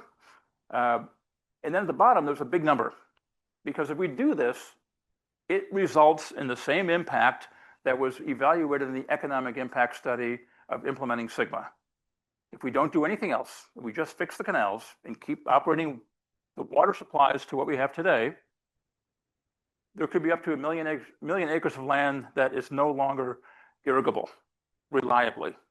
And so that brings up this topic that we heard a lot about this morning of fallowing or repurposing or changing the intended uses of agricultural land. In the case of this document, we call it repurposing because we recognize there's an investment needed to change an intended purpose of land from irrigated agriculture to a non-irrigated use. And it could be dry land farming, it could be rotational cropping, it could be conversion to upland or wetland habitat, it could be the development of energy corridors, solar farms, so forth. The Collaborative Action Program for the San Joaquin Valley made an estimate that the average acquisition value of land is about $20,000 an acre. And the average cost to do local actions to improve its habitat, and what they were using at the time, I think, was seeding and establishment of habitat, was about $18,000 an acre. So if you use that $38,000 an acre cost and combine it with the $7 billion of restored canal capacity costs, it brings us to about $45 billion in needed investment to make very little progress as far as the water supply gap is concerned. So that seems like it might not be a choosable strategy. So if we build upon that and say, what if we improve the management of in-valley supplies? So we might do that by looking at when do we see flood flows occurring, how can we divert them, how do we take that diverted water and put it into groundwater. This essentially is put a lot of the stuff that's in the GSPs into the portfolio, include it with reoperation, the FIRO and IFERM stuff we talked about this morning, expand the capacity to move water from the San Joaquin River up to the Delta Mendota Canal. If we do all these things, but don't change any of the infrastructure that moves water from the Delta yet, what does that cost? So first thing it does is it increases our water supply reliability. It can add 800,000, maybe even 1 million acre feet of water long-term average. But it leaves a pretty big gap of about the same amount. So it's about a 50% solution. It still leaves up to about 600,000 acres of land that would be subject to repurposing. And so when you combine the cost of the project plus the repurposing cost, it comes to about $35 billion. Hey, cost less, we get some benefits. Maybe there's something to this. A little more detail of what these projects are. I'll just leave them in the slides. I'm not going to go through them here, but I know you all have access to them. Just wanted to give you a sense on what these local projects mean. It's not just recharge. There's other things as well. And there's a little bit of summary about where the cost came from for land repurposing. But this doesn't solve the problem. So this graphic shows the sub-basins that we evaluated from the Delta down through southern Kern County. And what's illustrated here in 3 or 4 different colors. The orange is recycle, the reclaimed water projects. There's a couple of basins that would implement that. Each one of these basins shows what we call a low estimate and a high estimate. And this just reflects the range of different variables that we put into our spreadsheet about project effectiveness, when can floodwaters be diverted, things of that sort. The blue is local supply that could be developed to meet the need. The light green are additional delta supplies that could be used to meet the need. And then the dashed on top is the unmet need. So you can see that some of these basins might do pretty well if they just focused on the projects located or identified in their groundwater sustainability plans, but most basins would not. And in particular, the groundwater basins in the Tulare Lake Basin will not come into sustainability solely with the recharge and local diversion projects that are listed in their GSPs. There will be a need for delta supplies to bring those areas into balance. So the third scenario then was, let's do that. Let's look at adding increased access to delta supplies. And that's a combination of things. It's north of delta storage. It's modifications of how water is conveyed through the delta. It's south of delta storage. It's conveyance facility modifications in the San Joaquin Valley, either enlarging capacity or adding interconnections across the valley. That further helps reduce the gap, but again, does not completely reduce it. Look at the middle column. It's maybe as low as 300,000 acre feet, but still could be high as 1 million acre feet, depending on the effectiveness of all these projects combined. And again, the total cost here, because less land would be subject to repurposing, the total cost comes up to, again, about $35 billion. So that's an interesting takeaway here, that we could do nothing and it would cost more and have economic hardship. We could make investments in the projects listed in the GSPs. We can add to that investing in projects to improve supplies from the Delta, and the change in the amount of land that would be subject to repurposing. When you look at the combination of all those, the costs kind of they look sort of similar. That's a really important takeaway. It tells me there's hope. It tells me that there's an all of the above solution in hand here, but it's going to take a lot of partnerships to get there. None of this can be done by any one individual, and it can't be done by uncoordinated groups. We get closer. Doesn't solve the problem completely. The big distinction here is between the low and the high estimates. And so there still will be, you can see where the shaded bars are, the areas where land repurposing would be most concentrated through this work. So some key findings to take from what we've done here. First, the existing facilities that have been damaged by subsidence need to be corrected. Every plan that has been contemplated in California, storage projects, conveyance projects, every permit that exists for water supply, whether it be the long-term operations or Delta Water Quality Control Plan, are based on the expectation that the CVP and State Water Project conveyance facilities can function at their original design capacity. Any reduction in that capacity just makes the problem worse. The 2.5 million acre feet I talked about is not based on the lost delivery due to subsidence. So if we don't address the subsidence problem and reestablish the delivery capability of water supplies, that adds to the problem and just makes a bad situation worse. Kind of violates that first rule of holes that we all know about, right? When you find yourself in one, stop digging. But more importantly, these projects are crucial. They're the foundation, the backbone for many of the projects that we've talked about in the other two scenarios. Many of the recharge projects will rely on the available capacity of these facilities, particularly during wet periods when the capacity needs to be the greatest. And the projects to move water across the delta similarly will rely on wet year capacity, which is the highest amount. So I can't implore enough on the importance of focusing first on getting these projects funded and constructed so that we can move forward with what's next. Secondly, there's ample project opportunities out there to address the need we've identified within the San Joaquin Valley.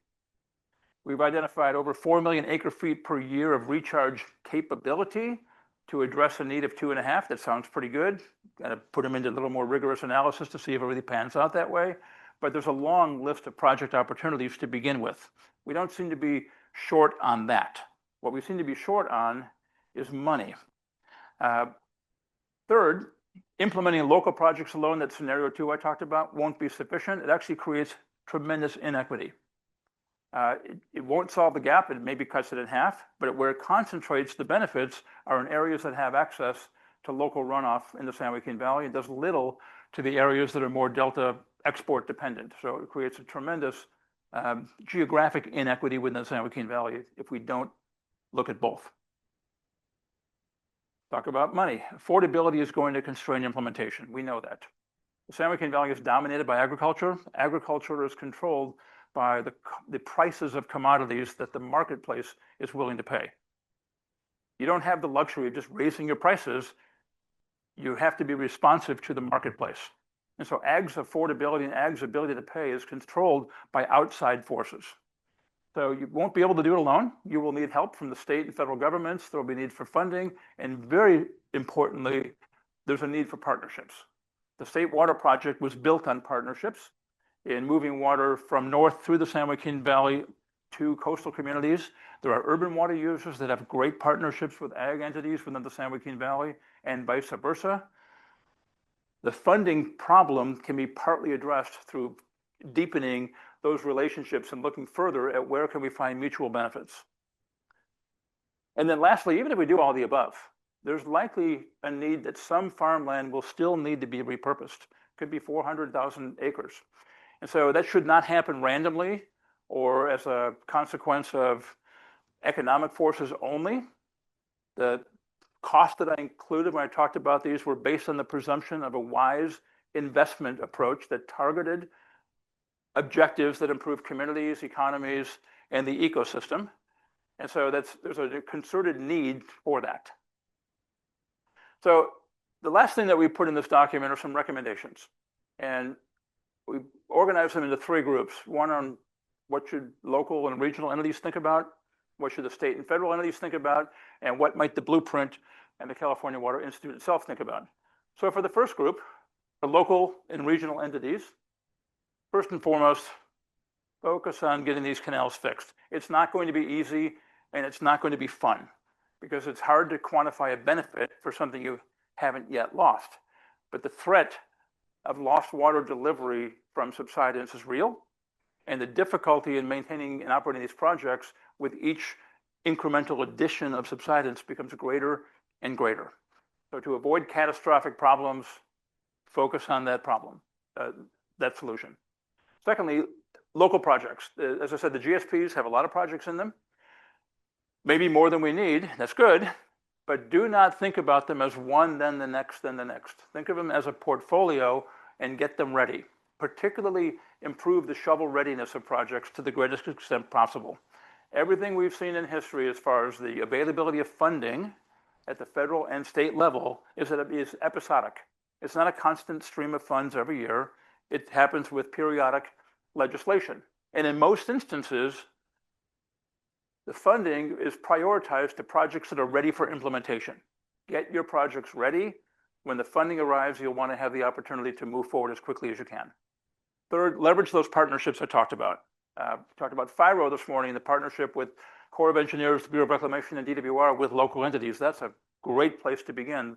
The watershed studies that DWR talked about this morning, great examples of partnership. Let's build upon that and do more of it. Invest in regional statewide projects. Even though you might be thinking my problem is solved locally, the solution to the valley is a collective solution. And then lastly, there needs to be a strategic plan for farmland conversion. What does that look like? What types of ecosystem enhancements make sense and where? Partnerships with environmental interest groups, advocacy groups, NGOs makes a lot of sense, and thinking through how to prioritize and then maybe create incentives for lands that meet certain qualifications. At the state and federal level, the same first one, restore the capacity of the canals. Then advance reoperations for FIRO and IFRM, promote groundwater recharge, and really communicate the funding needs for it. This goes back to, you can't solve a problem, we can't afford to pay for it. Think about non-traditional funding mechanisms. There's a lot of different funding mechanisms that might be contemplated. One obvious one is like bond measures that just provide funding. I'll share one with the group that maybe surprises me, maybe doesn't, but a couple of years ago, the state of Texas passed legislation that adds $1 billion of general fund money to a water investment fund every year. We might want to think about that in California. And then lastly, think about how can we streamline the permitting process, because it's onerous, we all know that, and individual project permitting is very, very slow. Then lastly, for the California Water Institute and the blueprint itself, think about how we can leverage the tools that already exist. How can they be used to help project evaluations and selection? Continue coordinating regional partnerships and advocacy. Things like this are really beneficial to getting the collective community on the same page and understanding the issues and deciding on priorities. And think about regular updates. If this document is a one and done document, it may not have a lot of staying power. It might be much more valuable to think about how periodic check-ins every year, every 2 years, how are we doing? What's preventing us from moving forward? What should we focus on? And so on these partnerships, one area I want to go back to on that is, and I know this will be coming up in a future panel, recent legislation, SB 72, directs the Department of Water Resources to reimagine the California Water Plan. Over the past several decades, it's really focused on data and advisory capabilities, which is useful, but been difficult for entities to take action on. The requirements under SB 72 are to more articulately define the problems, define the gaps. What's the water supply need look like, and what's the water supply availability? What's the unmet need? Look at solutions and ultimately evaluate the benefit and cost of those solutions at a fairly granular scale. There are tremendous opportunities to partner with the Department of Water Resources in the development of that plan, and I strongly encourage this group to take that challenge and put yourself forward and say, hey, we've done some good work already locally. The Unified Water Plan is a good first step.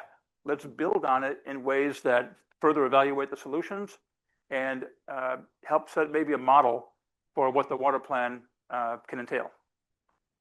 With that, I thank you for your time. The documents I described are available on you can see on the site here. If you have inquiries on what we're doing, send them through email to California Water Institute. And if I have time, Laura, I'd be happy to take some questions. All right.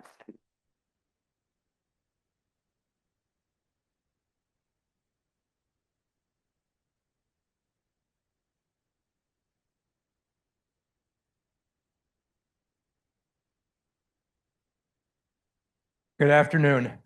My name's Richard Harriman. I'm on the board of the Tulare Basin Watershed Partnership. And I was really glad that you mentioned Senator Hurtado's SB 72, because as I read it, 1/3 of the use must be allocated toward environmental uses. I didn't hear how you plugged that in. Can you please define that if you did?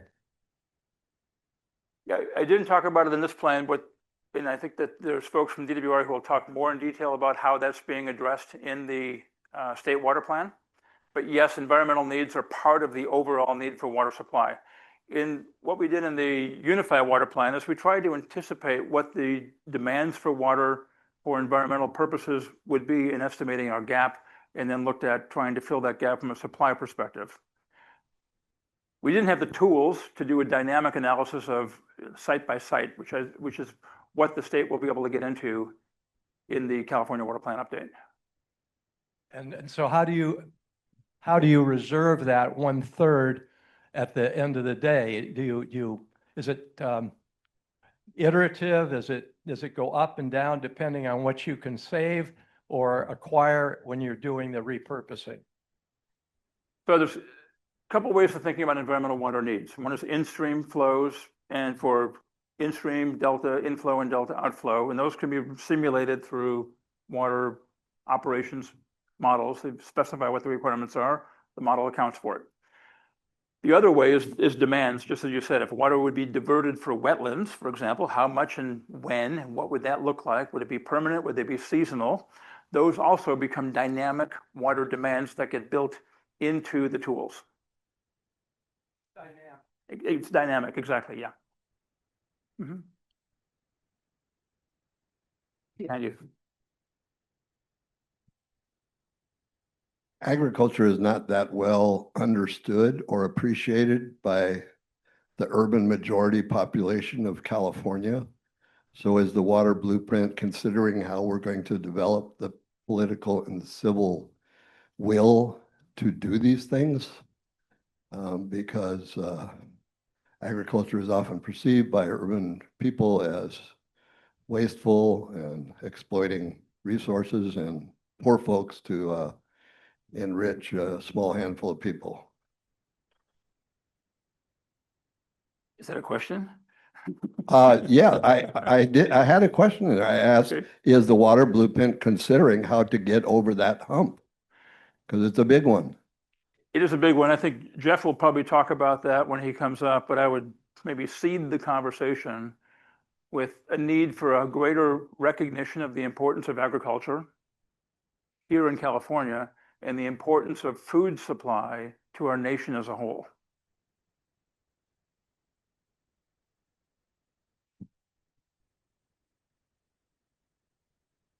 Yeah, thank you. We're talking about a region with 4 to 7 inches of annual rainfall, very little of it in the summer, South San Joaquin Valley. Are there any successes documented that you can model on to show how to keep that from turning into a dust bowl under repurposing schemes? I mean, you got a big budget, you got $18,000 an acre. What do you do with it that doesn't use water that keeps it from becoming a dust bowl? I don't think there's anything that's like the San Joaquin Valley that's an analog anywhere else. So at the first answer to your question is no, there's not an example that's just a mimic in terms of the San Joaquin Valley, because there's nothing of scale like the San Joaquin Valley anywhere else. But to your point, how do you prevent it from just being a dust bowl? To me, there's 3 things needed. First, a prioritization of what do we want? What ecosystem opportunities do we really want to develop, and what does it take to do it? 2, how much water does it take? And 3, where's the funding to pay for it? So some of the things we're talking about in our recommendations here are all 3 of those we're talking about. Needs to be quantified, needs to be prioritized, and needs to be funded. And so if we allow economics only to drive the outcome, I think most of us can foresee what that would be. That would be individual growers hanging on as long as they can and then giving up. And when that happens, we're going to have localized dust bowls. You're absolutely right about the question. So the solution to avoid that is the creation of repurposing programs and not leaving it to the individual landowner, because it won't work on an individualized basis. It'd be, for want of a better term, it'd be a random going out of business strategy. And that's not a very positive way to convert lands. But we're well into that now, right? It's beginning, yeah. Yeah. And it's going to keep happening. But we're already into the going out of business situation now. You go around Tranquility, you go around a number of the valley towns, Manning Avenue, solar farms. It's already happening. It's going to continue happening on scale over the next 4 to 5 years. And so they're really, without water, with water we have farms, without water we have Dust Bowl. And I don't know what's between that. Yeah, so we're laying out the types of solutions that might take more than 2 to 3 years to implement, and I recognize that. Thank you so much, Bill, for all that information. That was a lot.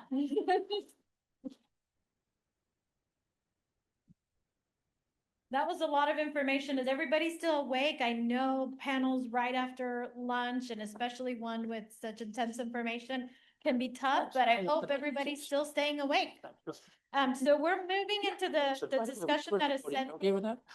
to the purpose. Bill, you're still on.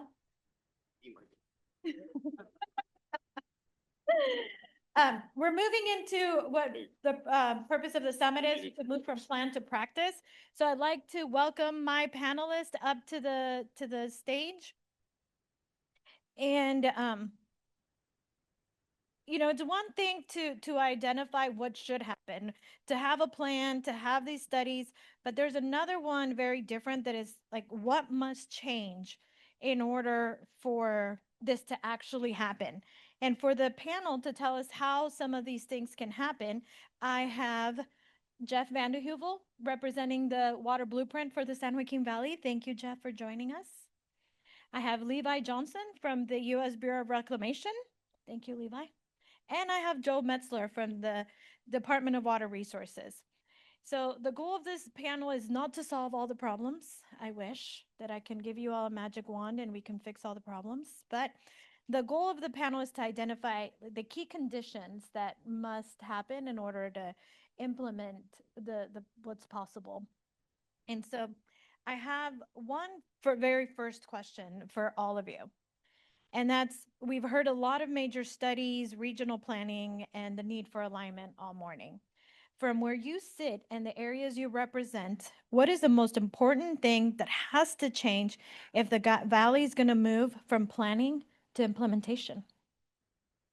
So, you want to start, Jeff? Uh-oh, poor Jeff. Just one thing? The most important one, and then we'll have time for you to cover some of the The others. most important one.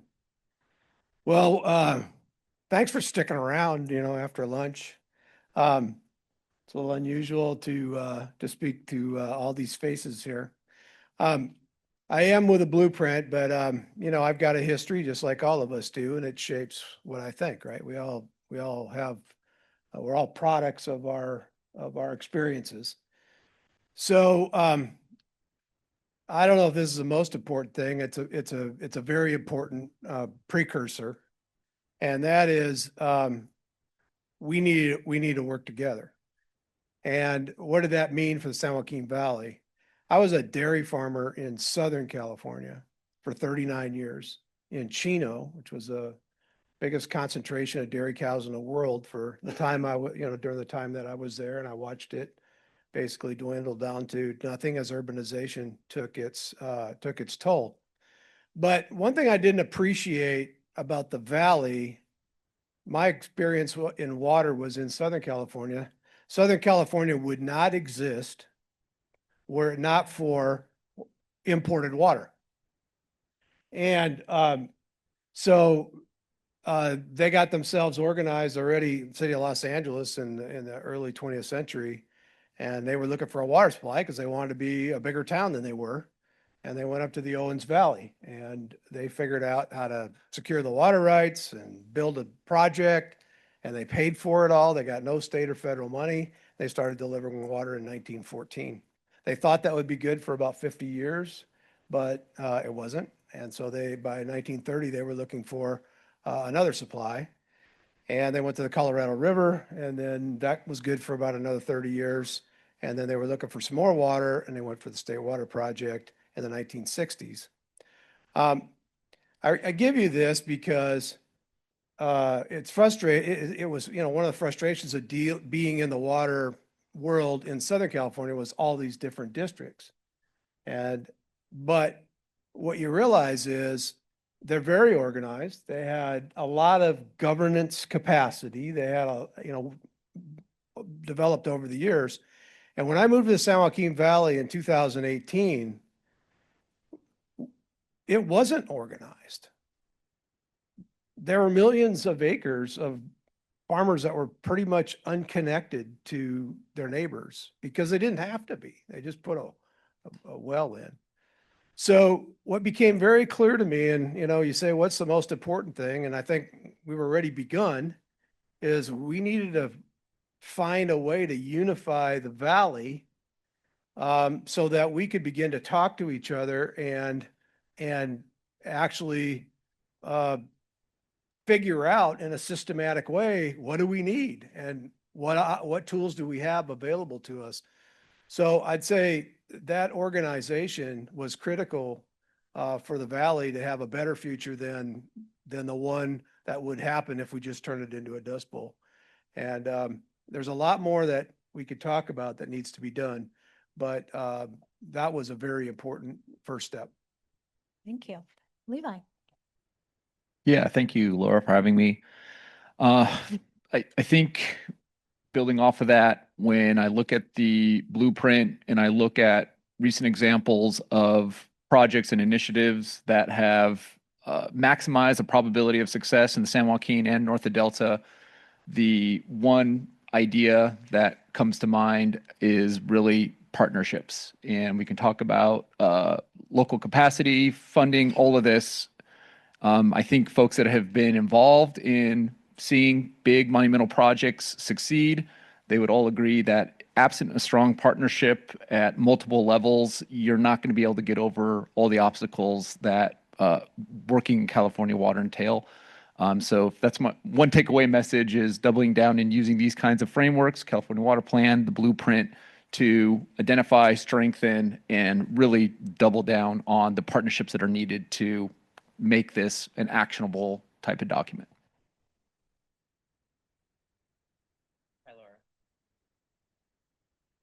Hi, Laura. Thank you for having me today. Joel Metzger with DWR, and I think I'm going to echo a bit of what we've heard from Jeff and Levi. But for a little bit of background on me, I did grow up on a small farm, so it's nice to be in a farming community here, feeding a lot of the world.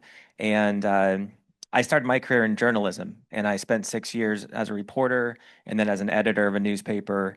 And during that time, I really came to believe in the power of communication and good storytelling. And I will loop that back into my answer. Then I switched careers to water. I worked for a countywide water agency for 6 years, Calaveras County Water.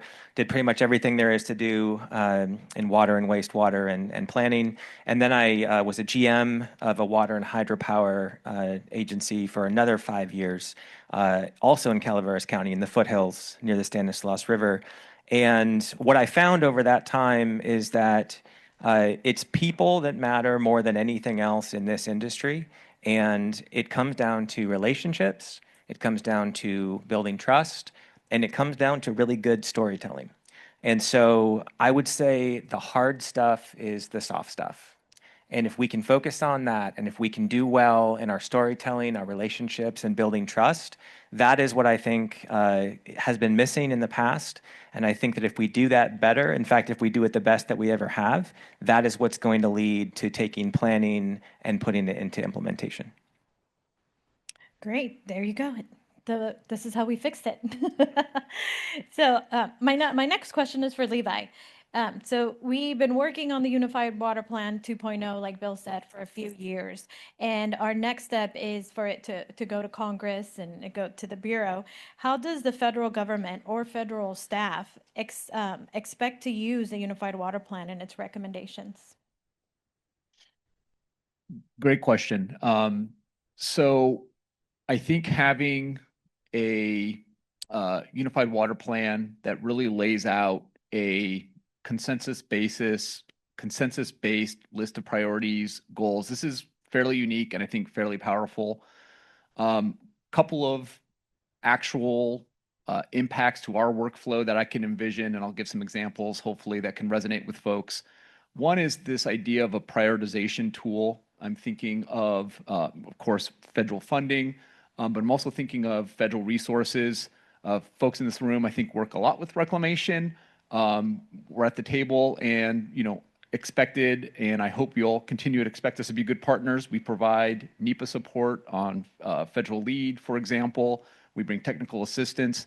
I think having this type of prioritization tool can be very valuable and help us in our workflow, engaging with our stakeholders. We reply often to data requests and funding requests from congressionals.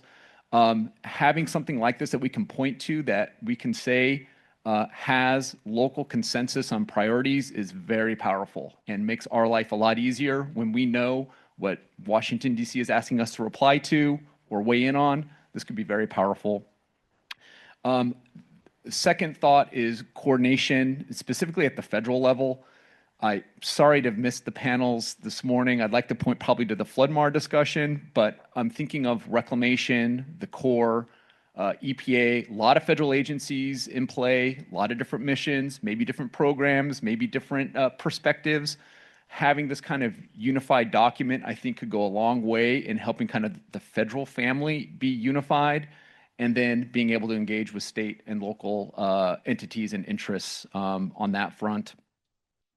And then the idea of helping us as a federal agency in planning and the regulatory front, if we can embrace streamlined, say, NEPA actions, and we can pull from this plan, that could be a very tangible benefit if we're looking at programmatic coverage or whatnot.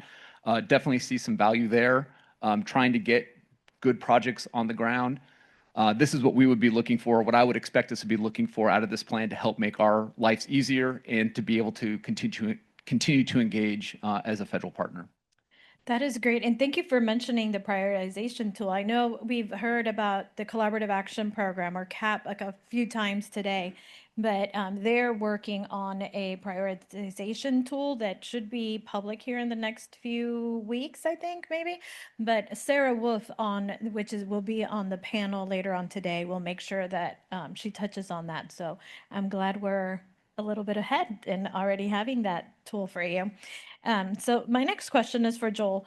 We asked Levi how the federal staff plans to use the Unified Water Plan and its recommendations. And I know you're deep into the California Water Plan, and so that one started in 1957 was the very first water plan. And I don't know that I've ever seen an advisory board that was part of it. And so you all had your first meeting last week. So can you tell us a little bit more about the changes that SB 72 brought to the planning process for it, the advisory board, and how do you think the Unified Water Plan fits into informing some of the things that will go into the next version of the water plan? Sure. So I'm really excited to be working on the water plan and Senate Bill 72. And I just want this room to know that we have an incredible team at DWR that is ready to go on this plan and equipped to deliver what I think is going to be a really successful and impactful plan. And we don't have much time because we need to have this delivered by 2028. But what I would encourage the group to think about is this is really a two-plan effort. So we have the one that's due in 2028. We also have the next one in 2033. And those plans are very much linked and they build on each other. And I'll talk a little bit more about that in a minute. But in terms of how the water plan has evolved over the years, from 1957, which was the year after the department was formed, in 1956, we had a plan that looked at all of California and really looked at ways to develop water infrastructure, store it, move it, get it from where it was to where it wasn't. And then that plan, in many ways, led to the State Water Project being constructed. And we have that backbone infrastructure. We rely on it. And we've talked about the subsidence threats and other threats to that. And so over the years, every 5 years, the plan's been updated. And more recently, I think what we've realized is the plan is not necessarily meeting the modern moment that we're in. And it isn't something that people like what I used to be, a general manager of a water agency, was looking to on a regular basis to inform my strategic plan and my goals and priorities. And then we also experienced a pretty significant drought in 2012 to 2016, and then again in 2021, 2022. And water managers across the state began to realize that we have to do something different and we need an action plan. So how do we go about doing that? And a group of them came up with the idea of, well, why don't we look at the water plan? And a senator named Senator Ana Caballero, who were either in her district or very close. I'm not sure if this particular space is in there. She was a leader in this, and she authored a bill initially 2 years ago called SB 366. And that was to modernize the water plan. And that bill actually failed a couple years ago. It got all the way to the governor's desk and it was vetoed, even though it was supported unanimously by the Assembly and the Senate. And to her credit, she took another run at it last year, and she had even more support from folks across the state. And I'm looking at some of those folks in this room who really championed that legislation. And once again, that bill was unanimously supported by the Assembly and the Senate. And I just want to take a moment to recognize water is really hard and it's really controversial. So to see a piece of legislation get unanimous support, that's something special. And I think that really gives us a strong mandate that this is something that our elected officials are taking very seriously. And so when it was passed and it went to Newsom's desk, instead of being vetoed this time on October 1st last year, the governor signed that bill and he wrote a letter, a signing message saying, this is a critical effort and it needs to move forward as soon as possible and it's important for our state. And so since then, our team at DWR has been in full mobilization mode. We have been seeking funding for that effort, and we do have some funding in the current May revise to help us with that. But the big pieces of SB 72 and the new modern water plan that I think are important for us to know are, it sets water supply targets for the first time. We've never actually had water supply targets. So we have a target of 9 million acre feet of additional water supply by 2040. And the 2028 plan that we're writing right now has to include that target and a strategy to get us there. And then we will replace the interim target, that 9 million acre foot target, in 2033. So 2 plans from now.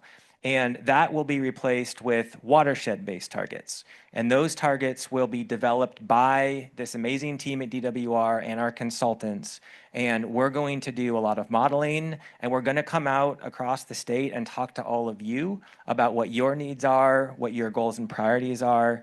And our goal is to identify that one's for 2050. So in 2050, when we look into the future, what's your gap between supplies and demands? And then we need to identify projects to close that gap. And we need to provide a project portfolio to all the water managers across the state at the watershed level to help them make good decisions in order to have the water reliability that they need for the future. And I heard a mention of environmental water. That is definitely in the legislation. It's specifically called out. We will be assessing the environmental water needs for the state of California. We will also be assessing the needs for tribal water, recreation, ag, and urban needs. All of that will be assessed.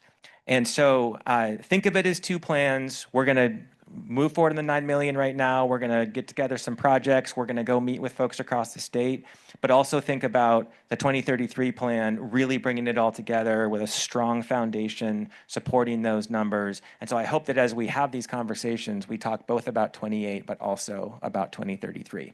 And then I'll get to how does this fit in? Well, in order to do this well, we need to go and have regional forums with folks across the state, and we're going to go meet with them in their own backyard. I think this is the first regional forum right here in a way. We have the right folks in the room.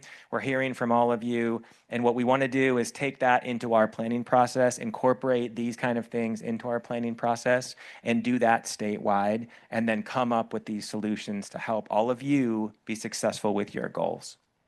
That is great to hear. Thank you.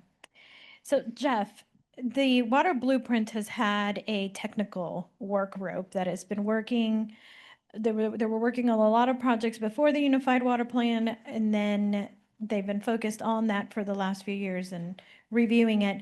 But what do you, how do you think the Unified Water Plan recommendations will inform some of the technical work going forward?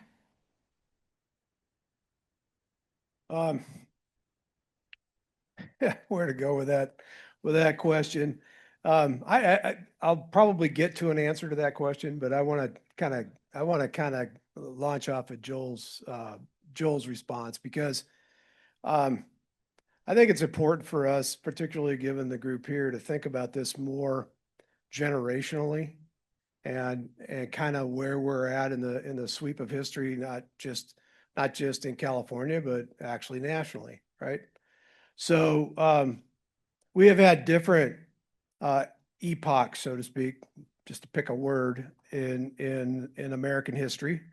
And you know, let's start with industrialization. You know, I mean, the Erie Canal was a great way to move stuff around in the early 1800s until the railroads came around. Once the railroads came around, they opened up a lot of the nation, and we started to develop. And then industrialization came, and we built, you know, just an incredible economy, and the population grew, and we opened the doors and brought in millions and millions and millions of immigrants from all over the world. And then we had a whole bunch of other things that happened between the depressions and the world wars and all the rest. And fast forward to, you know, the 1960s with all of their cultural turmoil.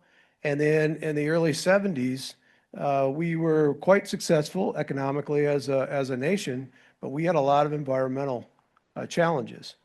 And in very short order, in the early 1970s, under the Nixon administration, we passed the Clean Water Act, Clean Air Act, Endangered Species Act, Safe Drinking Water Act, and established the Environmental Protection Agency as a cabinet level.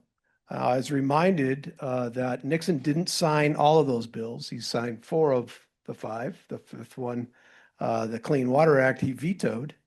Not because he was against it, but because there wasn't enough money in the bill to do what was going to be launched as a huge initiative.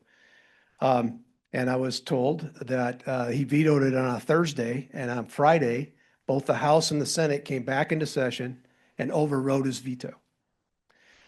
And my point here is that there was a national consensus around we were going to take a different direction. And many of the laws and rules that we put into place then, we're still living with.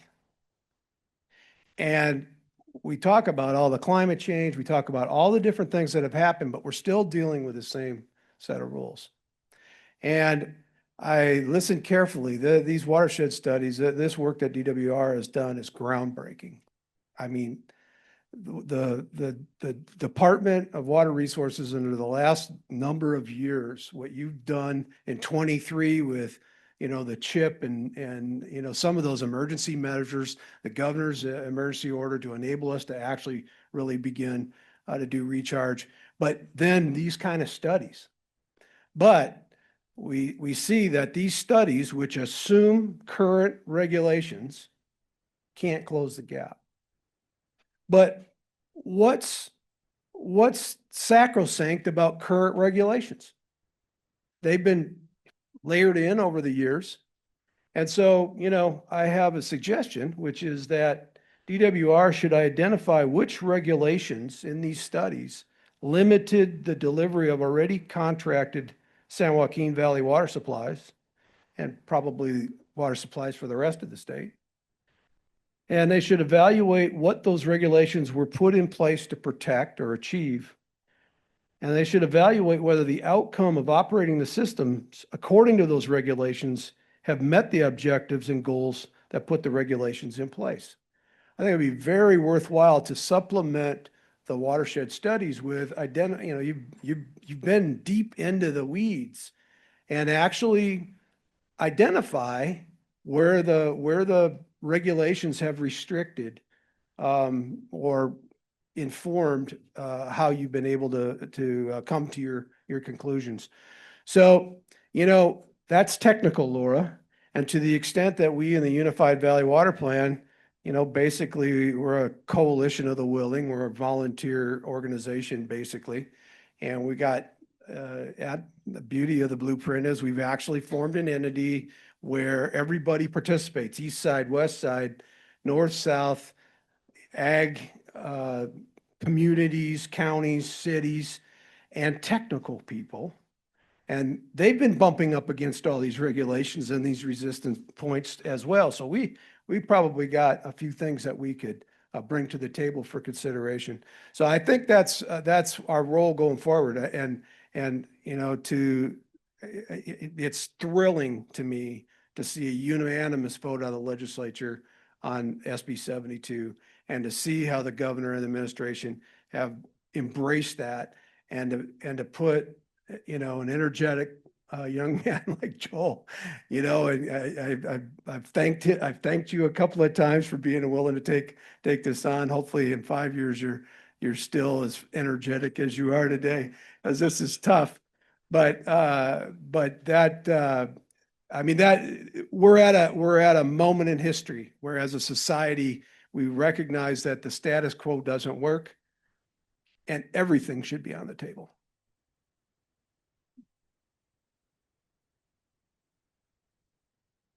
I love all the history that, thank you, because now I'll remember that. And I really hope that in 50 years, there's a summit where somebody's talking about the unified water plan. So earlier I asked you all like one challenge for the San Joaquin Valley, and I said I would give you a little bit more time to think what are others. So I'll start with Levi. Can you think of other challenges that are very specific to addressing the San Joaquin Valley's resilience, or how do we become more resilient? What is getting in the way of us being resilient? Great question. Let me provide some insights that hopefully get to that. I think given Bill's presentation and some of the scale of project solutions that folks have been kicking around, the problem is huge. The solutions have to be big. Just want to echo that. I agree with that. And I would just encourage folks to not be scared about thinking big. I'm hearing big changes to regulations. That is clearly an issue, especially when we're talking about Delta conveyance and likely ripe to be discussing. That takes partnership to discuss those things and look at and reevaluate what a reasonable Delta operation looks like. Funding is a big one. I'll just put out there, Reclamation as a federal partner, I think has a pretty robust history of bringing dollars to the table. I'm not sure if it came up this morning, but we had $540+ million come to California just last month, addressing several of the conveyance constraints that we're talking about. I think over $230 million to the DMC. Getting back to partnership, I think $50 million are going to San Luis Canal, big partnership with DWR, State Water Project Contractors on that front. And I'll just make a plug as a federal partner. Not only do we have a history of taking on big dollars from Congress, we have a history of being trusted. We have lots of authorizations that allow us to, and some might disagree, but get those dollars onto the ground quickly. And so as we're looking forward to these challenges of financing, funding, partnership, I just putting that plug out there that I would envision and hope you all embrace Reclamation as a federal partner, able to bring dollars with support of Congress, obviously, to the table. I'll leave it at that. Thank you. Joel? So thinking about challenges here, one of the things that occurs to me is I don't think that we always see the bigger picture. And I speak from someone who ran a water agency. I was pretty darn focused on my agency and my silo and my ratepayers and my board. And I think that it would serve all of us well. And I think that the Unified Water Plan is doing this to get out of our own comfort zone and look at the bigger picture, not only for the San Joaquin Valley, but when I think about the water plan, we have this advisory committee that we've appointed from across the state. We're asking them to actually put on their California resident hat, not just their representative of their various perspective or agency. And I think that the other thing that has gotten in the way is these solutions, they're not just for ag, they're not just for urban. They need to be for all Californians. And we need people to have safe drinking water in this state. We need to solve that. We need to make sure that we are talking with tribes and understanding their issues. We need to understand the equity perspective and make sure that they're at the table. We need to have all of those things at the table, and we need to find a path forward with all those folks together. And I'm not going to say that we're all going to agree on everything. It's difficult to do that. But what we can commit to and what we should commit to is making sure that all of those voices are heard in a genuine and meaningful way, and that the solutions are taking those voices into account. And until we can really get there and really do that in a genuine way, I think it's going to be hard for us to go tell our story about why we need these multi-billion-dollar projects and why that water is meaningful to all of these different folks, and then to get decision makers to actually get behind having some courage to make the decisions that are hard, but that get us the water reliability and resilience that we need across California. Thank you. So Jeff, he mentioned hard decisions. So I made you make a really hard one at the beginning by just giving me one main challenge. So do you have additional ones? Well, I worked in the, put the regulations on the table. And let's identify what we got. So that's a big one. I mean, I think the reality is, I appreciate the earlier speakers. I mean, water is, you're in a very different position if you're in one part of the valley than you are in another part of the valley. And so we built these systems, and we need to operate them and take advantage of them. There probably is going to be, I guess probably the big thing, and I'd like to make a pitch to Joel and the DWR team. The needs of the valley are really, really big, and they're really here now. The Sigma, we should have passed it 50 years ago. We probably would have avoided a lot of problems. We didn't. So we are where we are, but it is a hammer, and it's coming down. The subsidence problem, it's really kind of snuck up on us in the last few years. I don't think it was, I mean, it's always been there, but I don't think we realized how bad it was and the kind of negative impact that it has. And it is going to necessitate, very severe cutbacks in groundwater access. We're actually fortunate, we had a wet 23, and then 24, 25 were, not bad. I really worry the next drought we get into, that, it will really be a catastrophe. So yeah, Laura, it's kind of all of the above and keep working. I mean, you could be hopeful, and I am. I mean, I know in my own industry, the dairy industry, I mean, we respond to challenges, and so does Olive Ag. So give us some certainty and give us some hope, and we'll go to work on it. I do think it's important. Probably the single most important thing is that, structurally we need to get, this is a California thing, is historically we've always said user pays on water infrastructure. And now we've got a lot of state and federal money, right? I mean, Levi just talked about some federal money, but it's episodal. What the scale of what we need to do is billions of dollars.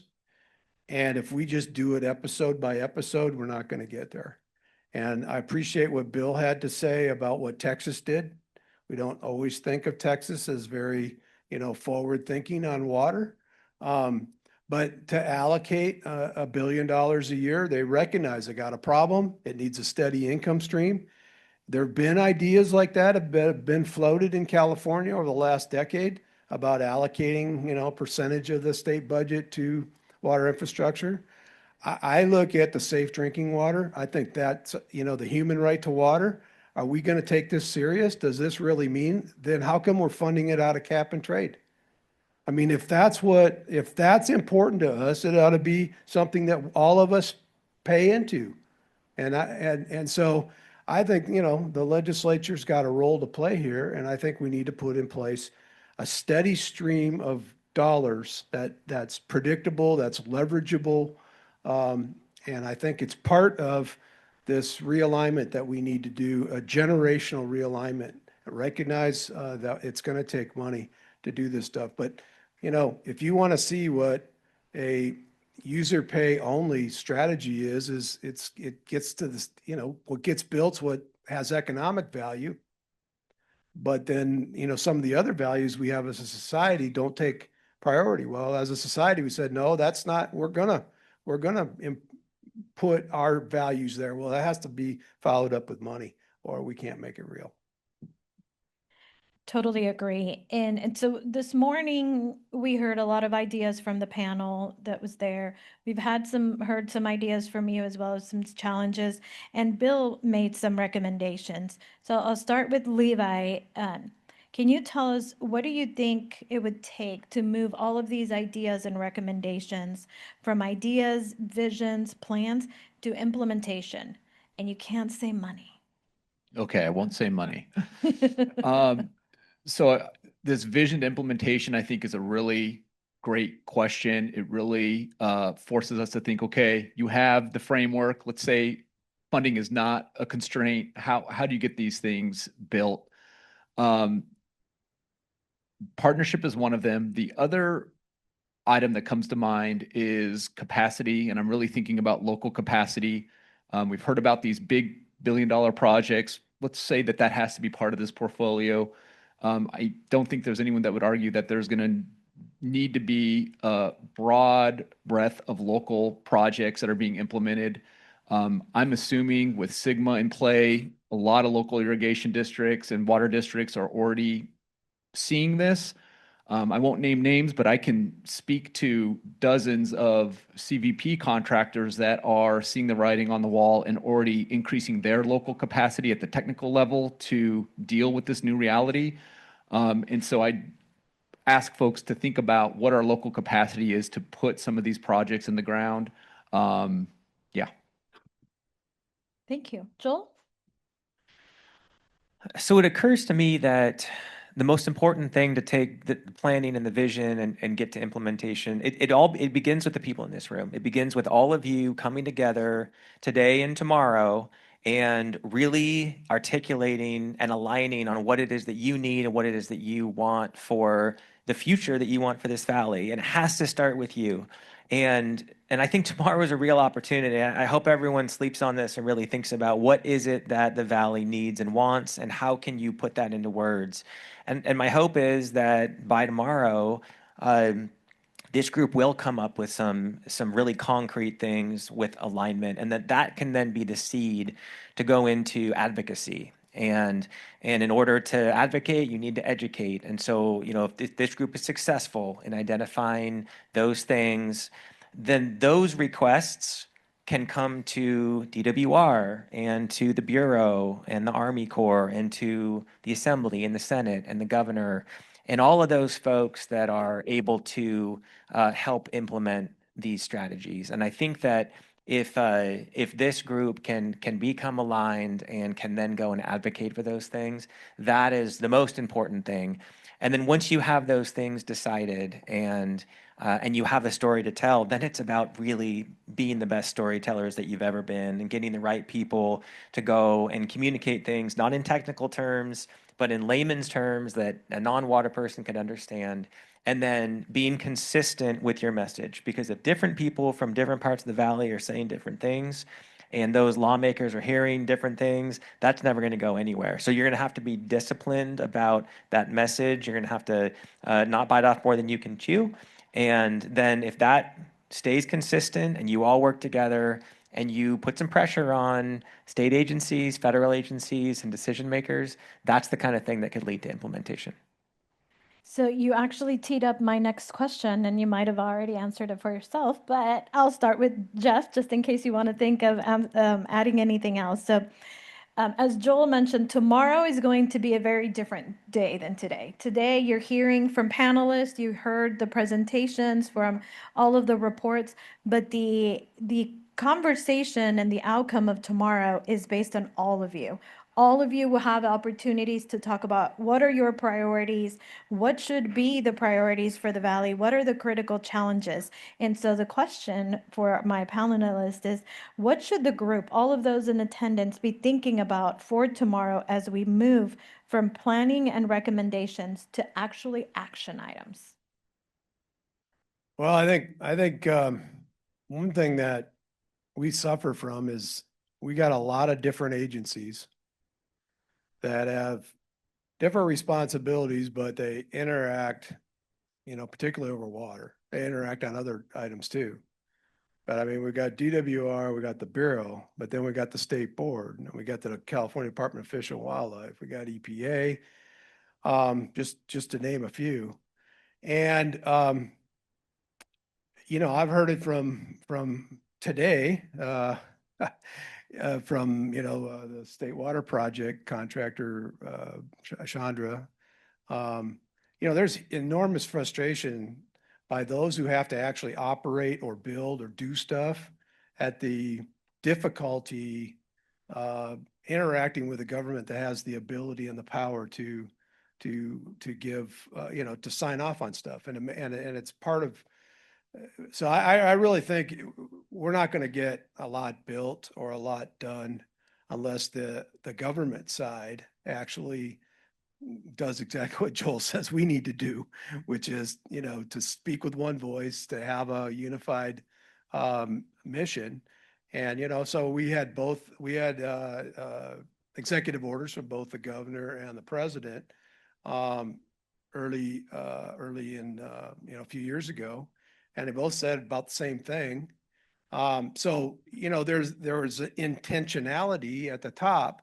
How that actually works its way through the system, I think getting that piece, improving on that piece would give us a lot better chance. So we got a real big focus group here of people who've got a lot of experience in trying to get projects done. And I guess I'd challenge everybody to come with your story about, something you tried to do and what was the barriers, in a constructive way. What can we do better in what your experiences are that would have helped you get your project from conception to implementation? Thank you. Levi? Couple thoughts. I would encourage folks to look wherever possible at consensus. I think there's a lot of value and strength in having a document framework that is built on consensus. And then I would also think about being able as agencies or individuals to advocate for that and poking DWR or reclamation or the legislator. So thinking about something that you can get behind and go to DC and advocate for, go to Sacramento and advocate for. I would encourage folks going at it with that kind of mind frame, that mindset. Awesome. Joel, anything to add? Just briefly, I think that, I just want to remind everyone, DWR doesn't feel like we should come and tell you all what to do in your own backyard. We want you to manage your local water supplies, and we want to support you in that. And in order to do that, we need to hear from you. So just to remind, that's the way we see it. Water is best managed locally. That's not to say there aren't some backbone infrastructure projects that we probably need to look at with the state and federal level that can't be achieved locally. But by and large, we want to continue supporting all of you to do what you do best and to provide you with the assistance and funding to do that. But we need to hear from you in order to do that well. So your opportunity tomorrow is to make your voice heard. And then the other thing I would encourage you to do is there needs to be accountability for yourselves as well as with the state and federal partners. And so I encourage you to set another summit or a follow-up date, whatever that might be. And once you have come up with these things, then check in. And how did we do? Where did we fail? Where did we succeed? And maybe we need to take a different approach, whatever that might be. So those two things I'll add. So you mentioned that you want to hear from all of us. So audience, any questions for the panelists? Yes, okay. We have one right up here. Another one there, so let's go right over here.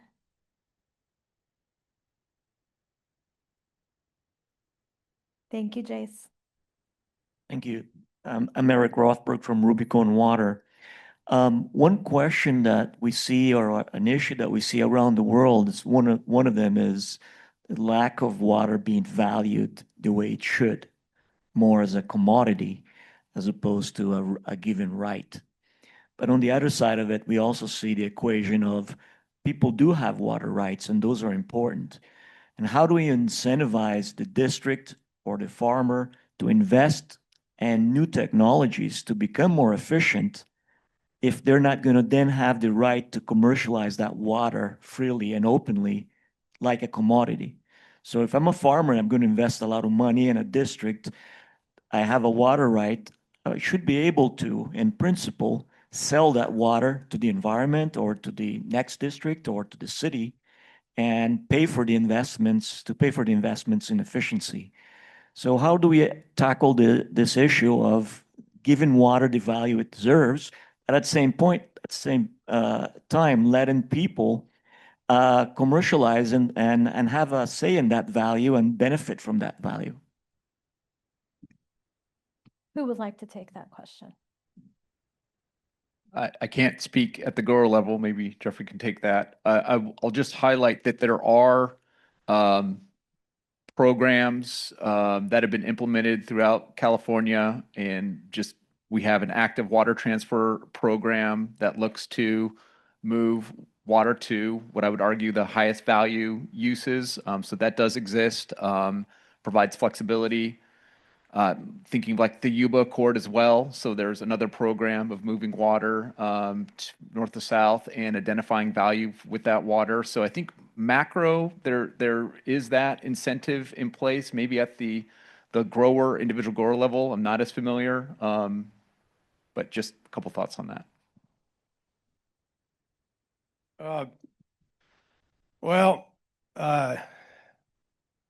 I think at a high level, without really understanding the granular, that maybe seems like a rational point of view. But groundwater really, there isn't enough of it. And the efficiency is going to come because your allocation's been cut. Because you got to remember that we're 2.5 million acre feet a year short. There are very few places in this state that have abundant groundwater.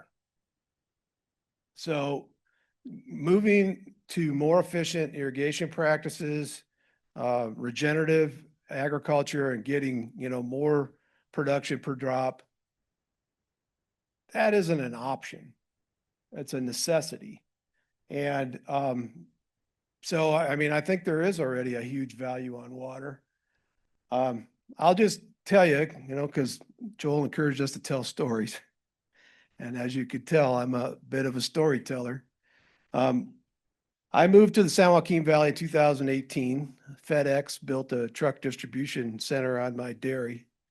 And unfortunately, I didn't own the real estate, so I'm still working. But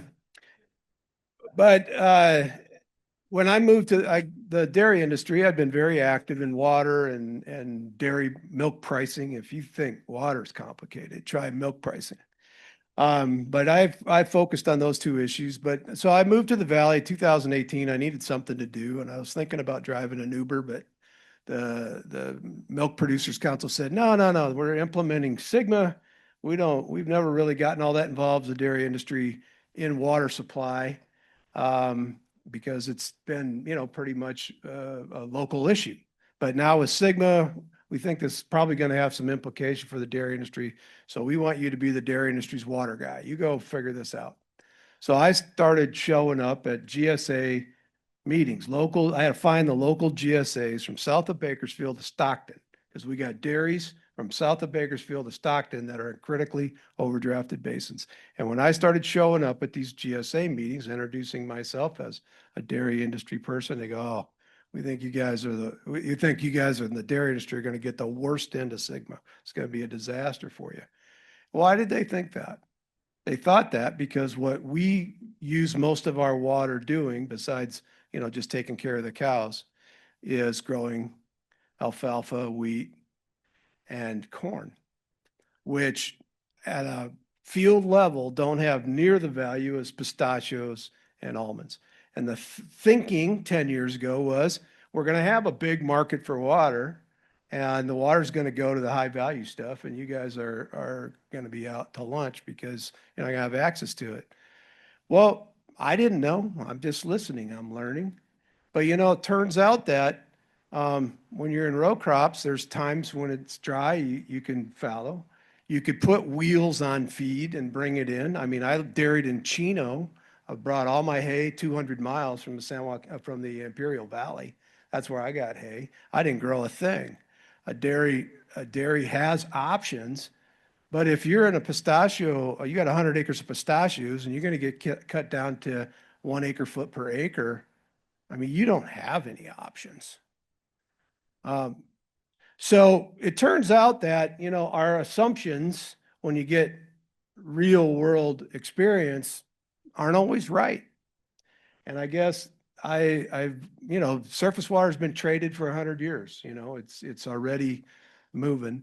And I don't think it's fairly efficient. And in droughts, DWR came up with the drought water bank in the 1990s when we had to, and we figured out how to move water around, and we'll continue to. Moving groundwater around is a whole different ballgame, and I just don't think a whole lot of it is going to happen. So speaking of, well, Jace gets the mic over to somebody else. Speaking of flexibility and options, I'm a little surprised that I haven't heard anything about land flex today. Joel, do you want to touch on that? So DWR had a program called LandFlex, which was kind of a form of what MLRP is doing with the Department of Conservation, getting land to be repurposed, wet water being saved, and with a financial incentive for that landowner. And that is something that when we're looking at Prop 4, we are looking at whether that program might continue in some way, maybe in a new form.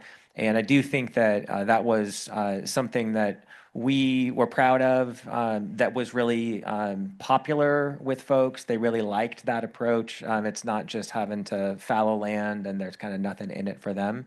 I think the issue, one of the challenges with LandFlex is just to have that be landscape scale. It's just very expensive. And so we would need to have a major funding available in order to take that to the landscape scale. But it is something that we thought was successful, and it's something that we'd like to get more input on from folks who utilize the program and see if we can't continue it using Prop 4 funds and other funding sources.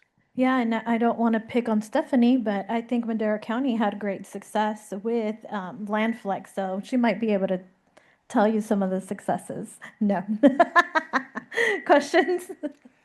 So the work the Blueprint has done is phenomenal.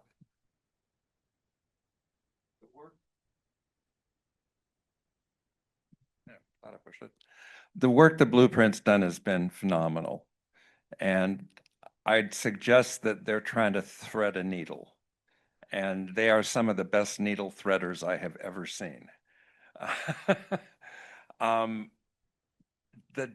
amount of money that Bill showed you today, I would suggest is underestimated. It could be underestimated by 10 billion. It could be underestimated by 20 billion. It could be underestimated by 30 billion. Hard to say. Gentleman behind me asked the Dust Bowl question. He might think that 30 billion is going to be hard to get. Obviously, 40, 50, 60 is going to be even harder.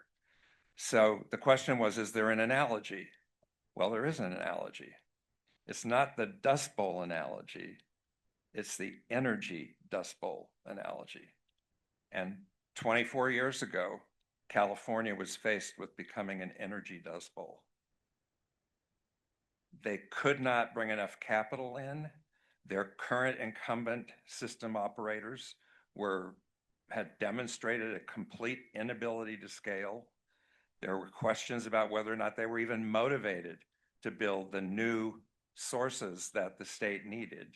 And without some way to fix that energy Dust Bowl problem, California was going to spend the rest of its future energy short with extremely high prices, and anybody who couldn't afford to pay them was going to be screwed.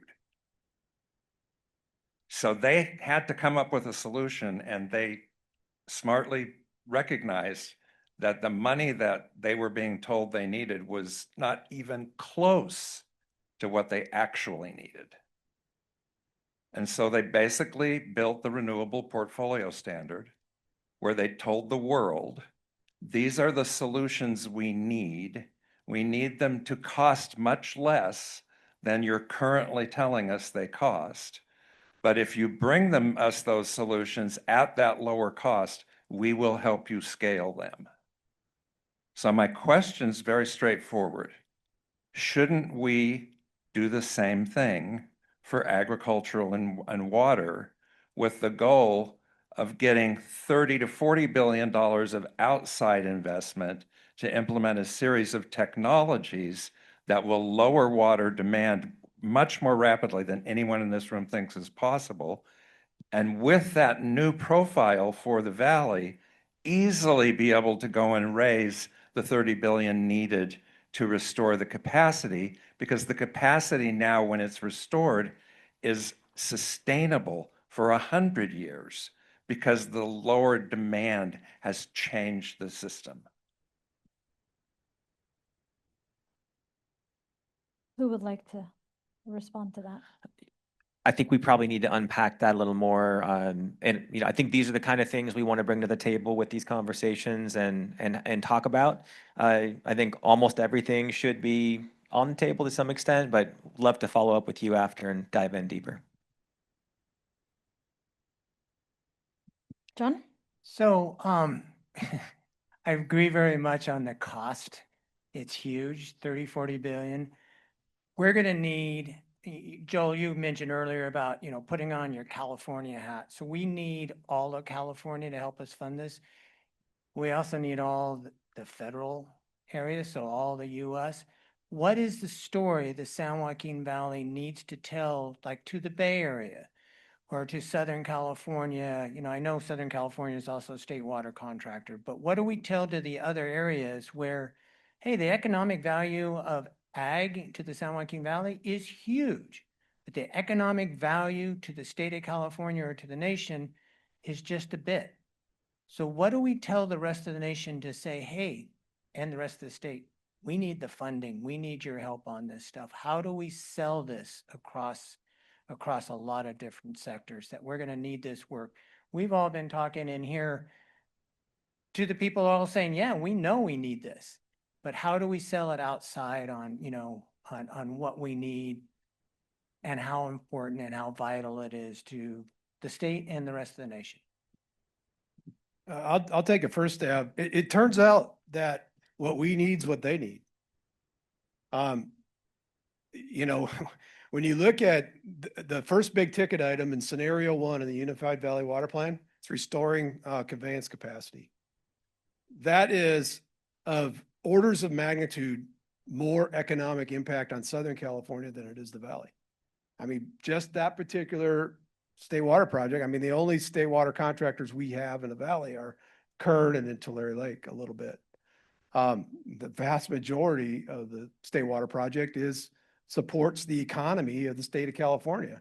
And believe me, they're very concerned about it. So then the other thing is all of the investment that Southern California has made, and the Bay Area too, but particularly Southern California in water conservation, they've actually lowered their demand. Now, this gets complicated because, how reliable is the Colorado River, right? And that's been a backbone supply. And I think that's putting a monkey wrench in this whole thing. All the more reason to restore the capacity of the state California aqueduct. So, it's in the blueprint, it's in the numbers that Bill gave for the blueprint. Remember 38 billion of the 45 was land fallowing. So, we could debate whether it's actually $38,000 an acre or not. Let's just set that aside. Restoring California aqueducts, about a $4 billion tab. Delta Mendota, San Luis, Friant, another billion and a half. This becomes more doable. And for Southern California, I think they are looking at much more aggressive banking when we get water supplies up over, like we're up at 45% now for the state water contractor this year. DWR just raised that. What they tell us, once they're over 35, they're potentially stores, and we're a potential place for them for partnerships. And I know those conversations are starting to take place and maybe even advance beyond just conversation. So I think there's storytelling. Joel's right. And Jason Phillips, you're going to hear from him sometime. I don't know, today or tomorrow, but I will always hold Jason up because he could have just taken care of Friant. They're actually in fairly decent shape, but he didn't. He stuck his neck out. He helped to organize the blueprint, which was getting east and west and north and south and all of us together in a room. And that's critical. And and Jason's also helped to facilitate much more conversation with Southern California. So we're getting to know each other a lot better. And it turns out there's a lot of alignment between Southern California in particular and the Valley. So unfortunately, we're out of time. I'm so sorry. Oh, wait, Rogelio had a question?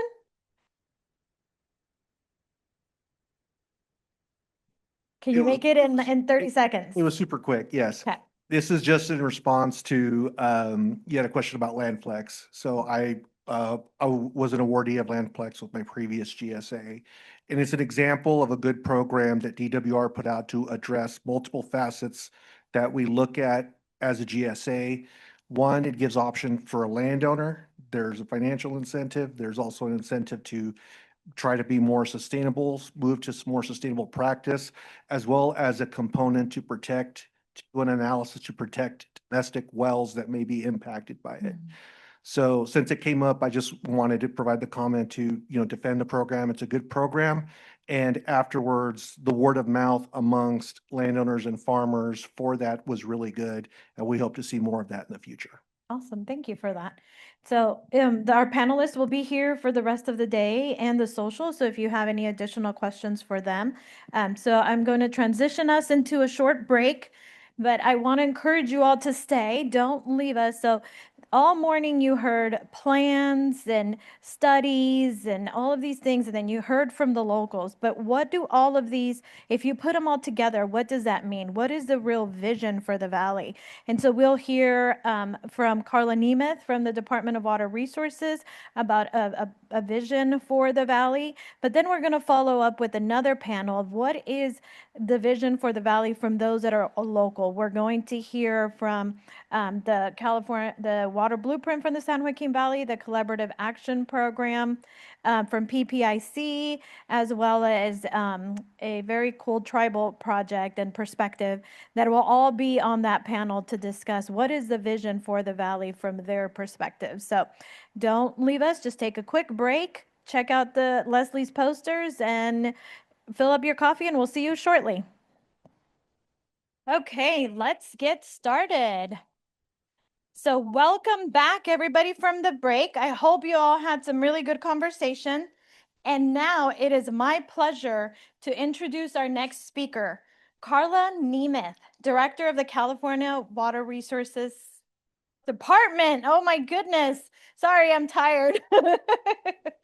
From the California Department of Water Resources. Director Nemeth has led DWR since 2018 after being appointed by Governor Jerry Brown and reappointed by Governor Gavin Newsom. In this role, she oversees one of the most consequential water agencies in the nation, responsible for operating and maintaining the State Water Project, managing flood risk, supporting dam safety, advancing habitat restoration, and providing technical and financial assistance to communities across California. Her career is deeply rooted in California water policy and public service. Before becoming director, she served as Deputy Secretary for Water Policy at the California Natural Resources Agency and held leadership roles connected to the Bay Delta Conservation Plan, local flood control, and water conservation, as well as public affairs and county level policy work. Good enough? So today's presentation, because I know you all can't wait to hear her, today's presentation, A Vision for San Joaquin Valley, the Realm of the Possible for Safe Water and Groundwater, invite us to think beyond scarcity and conflict and towards integrated solutions where surface water, groundwater, flood flows, recharge, conveyance data, and community needs are all considered together. Please join me in welcoming Director Karla Nemeth. Thank you. Thank you, Laura. I just also want to thank Laura for hosting us today. I've been down in this facility and other places under the auspices of Fresno State and the Water Institute, and it reminds me of everything I enjoy about the Valley, and that's the people and the people in this room and your. I think the people in this room are some of the biggest innovators in the state. Silicon Valley gets a lot of attention, especially in the last 20 years or so, but California Ag is really, I think, the true innovators, the true persistent innovators in the state. So it is great to be here, and I arrived mid-morning, and I got to catch quite a bit of the conversation, which I think is exactly where we need to be. And despite the title of my presentation, an invitation to move beyond conflict, I also think it's really important to recognize that there is a lot of conflict. And so it's not as much moving beyond it, it's getting to a different way to talk about it and a different way to take risks in order to move us all forward.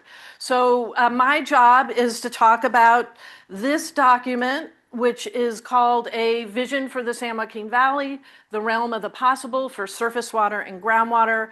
They are out at the tables. There's all these QR codes. You heard a bit about each individual study from the Department of Water Resources this morning.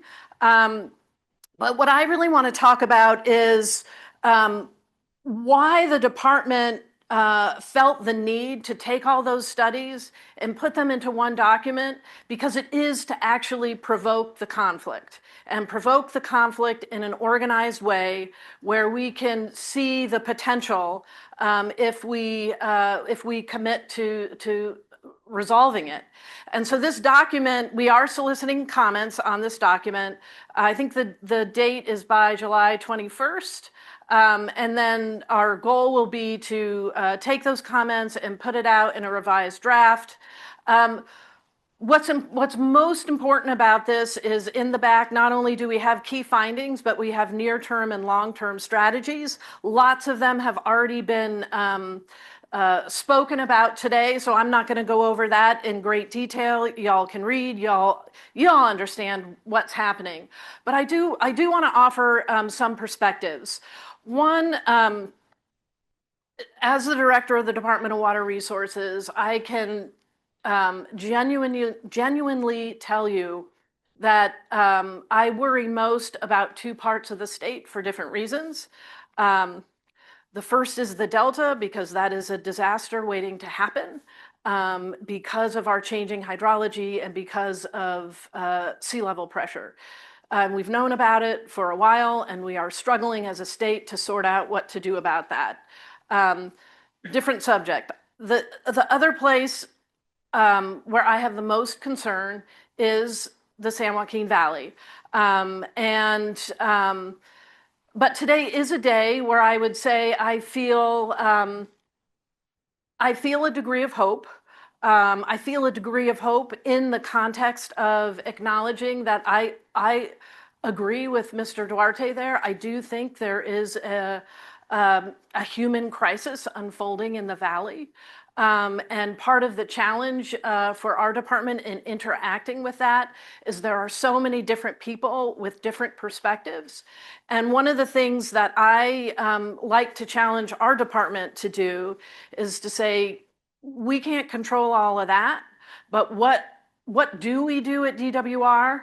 And how can we make sure that we are talking with each other at this big bureaucracy and show up in a coherent, consistent way in the Valley to start putting together these really big pieces, which is groundwater and surface water and the future of the valley. I am also hopeful because this doesn't happen every day, but I agreed with just about everything Jeff said on the previous panel. Not only that, but I agreed with the way that he said it. So that's a reason to hope. Genuinely, Jeff, he and I have had plenty of conversations in the not so recent past and right up until probably last spring. So there are a lot of reasons, I think, to be hopeful.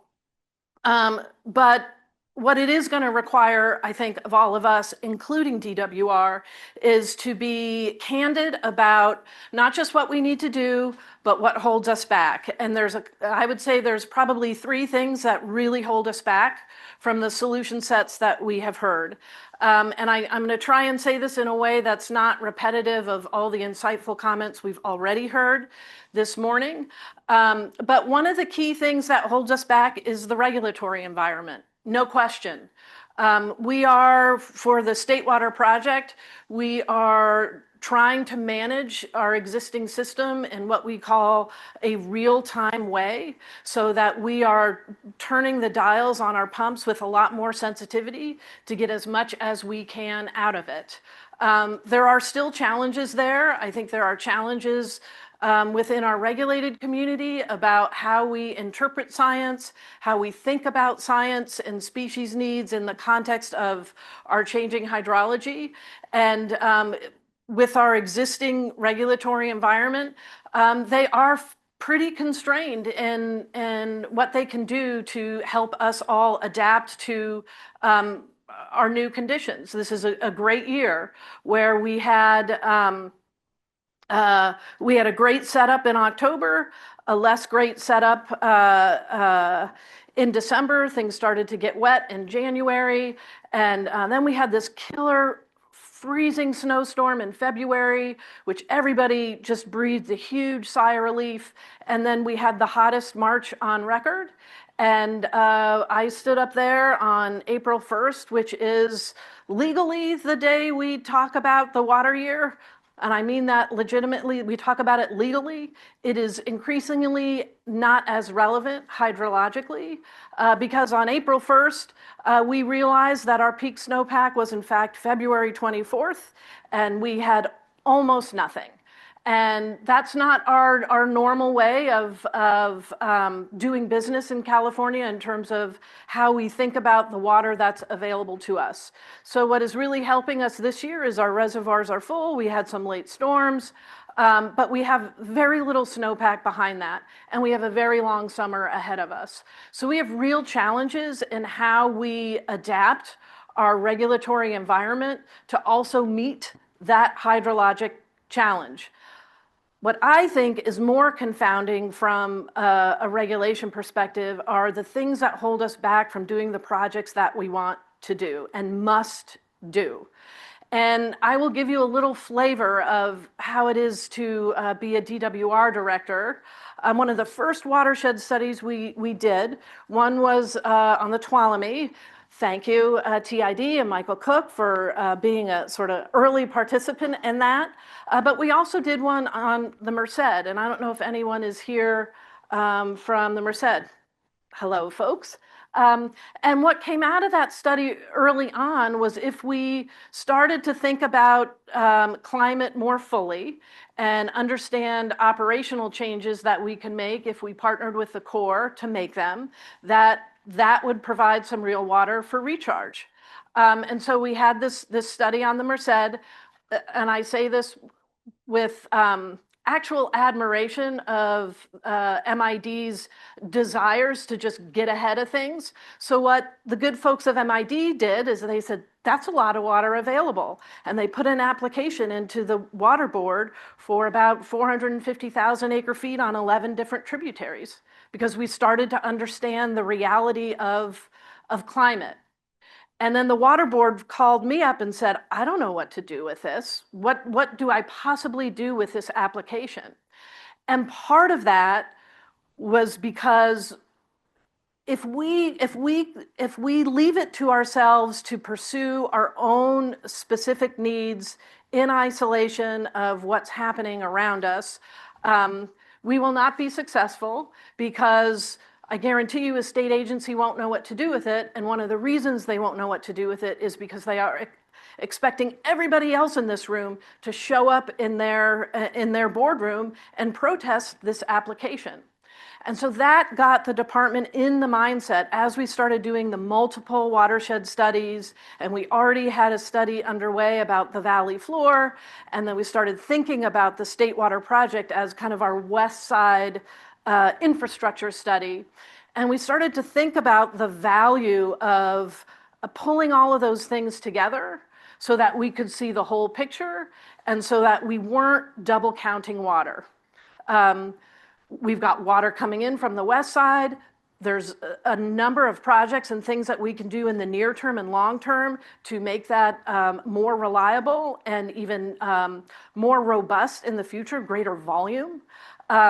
We know a lot more about where we can do groundwater recharge on the valley floor and the facilities we have to enable that to happen. And now we understand what's coming in really from the east side. And so it leads me to my next point about how we work together. Is there are lots of folks that that benefit from a system that isn't that efficient and doesn't work very well right now. And I don't know if Chandra is still here from the State Water Contractors. There he is. So when we put out the watershed studies, we thought, oh, we got to call the State Water Contractors because they're not going to like this. It's a fact. Our pumping is partially focused on the flows that show up at Vernalis. So on the natural, they're going to want more flows to show up at Vernalis. Their natural position would be maybe don't recharge all that water, and especially don't recharge that water if we don't fully understand the system. And that got us really to the reality that for water users in the state, one of our biggest barriers is how we sort out, how we permit additional water that comes in under different kinds of water rights. There's lots of different water rights to that water, and how that happens and is proposed to change in the context of a changing hydrology. I guarantee you, if we leave it to state agencies to figure it out for us, it will either never happen or it will happen so slowly that it will matter less and less. And I personally think that that's reality. And I'm saying that as someone who has really enjoyed my time in state government. It does certain things well, other things not well. And for water that is mostly locally managed, and with a water right system that is as complicated as ours, it really is incumbent upon us to start putting these pieces together of a whole picture for the valley. And that's really what got us started down the path of this document. It's not perfect, I guarantee that. I think there are more solutions that we need to be entertaining in both the near term and the long term, and we're relying on you to help us think them through. And then I think what we need to do is start with a few proof points. And I think those proof points need to demonstrate that we can problem solve between water users, and we can problem solve in ways that acknowledge, I'm not going to say money is a problem. I mean, it is a problem, but we can start to problem solve in a way that acknowledges, especially in this new hydrology, water's going to show up a lot more infrequently. Our old math at figuring out how projects are or are not affordable, pretty much nothing's going to seem affordable. Because it's going to come in these big years like 2023, and we're building lots of big facilities in that scenario to try and capture as much as we can. That's going to be really expensive, and it's going to be really expensive for facilities that are not used at that capacity more than once every 7 years or once a decade. So we absolutely need to do a better job at pulling in how we're taking care of some of these beneficiaries like the environment, or where we have communities that continue to not have access to safe, clean drinking water, things that the state typically goes in and shores up, especially during drought for some of those communities. And we need to think about the value of building into our projects how we take care of those entities, because that puts us all in a collective position, I think, to really be effective in Sacramento and really be specific about the problems we're solving and the breadth of people for whom we are solving them. I do not believe that farmers should be paying for every piece of infrastructure. I completely agree that this beneficiaries pays, just like the all of the above strategy. These are places that helped us get to where we are, which is a renewed discussion around California water and what's needed. I personally think those expressions are less and less useful because we have to decide the what and what we're getting for it, and the reality that there are many other beneficiaries to a healthy functioning water system that is responsive to our hydrology, that's refilling our groundwater basins, because lots of growers and lots of communities will need to rely on those groundwater basins when we have a drought. There's just no doubt in my mind. So those are the things I think we need to start thinking about, and the things we can be doing together. I would also invite you to do exactly as Jeff said, which is if you have a project and you've been frustrated by permitting, share that story, share that reality, so that we can be explicit about how those barriers are affecting our ability to do the work. So while our regulatory environment, especially in the Delta, is I would say imperfect to say the least, I think really the big kahuna, if you will, is actually the way in which the regulatory environment disables us from future investment.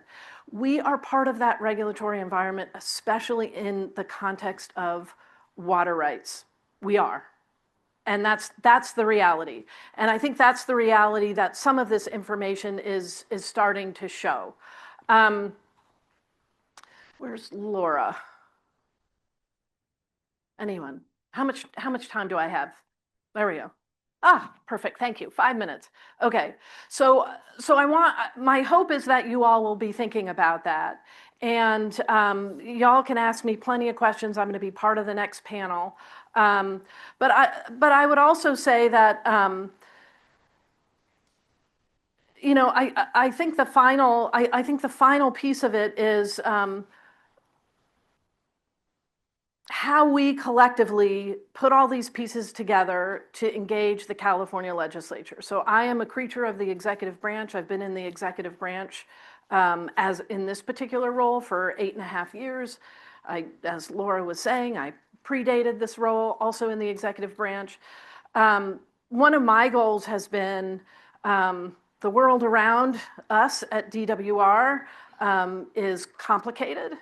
DWR can and should be less complicated the way that we work with each other internally, so we can come out and talk to you all about solutions that are place-specific and comprehensive for all the resources that the department manages. So flood, groundwater, surface water, how all those pieces come together.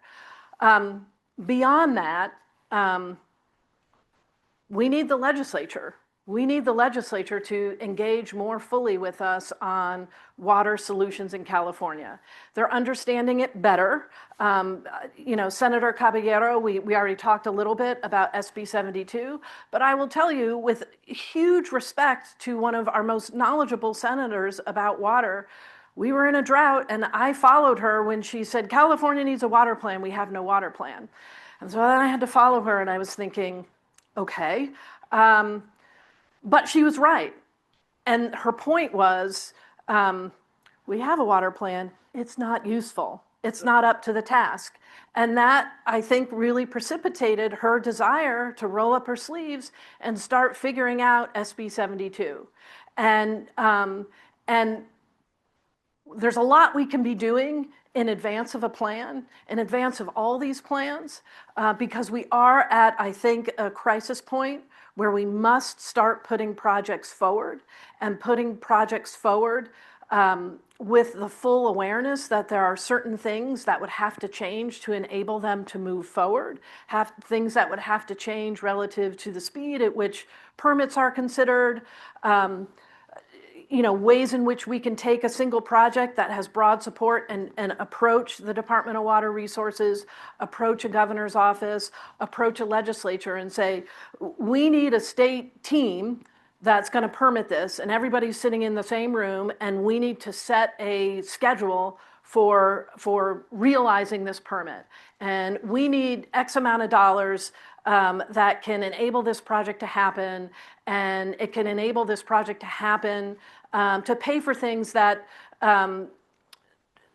sometimes you all pay for, but sometimes the state pays for. Like when we go into a drought, the state pays significant amounts of money to help support these communities whose wells dry up. So when we go in and start talking about a funding structure that can really make the case that this is the investment that California needs in water because it's going to take multiple pieces, that starts to get us going, and that starts to get us, I would say, less afraid of changes in our regulatory environment.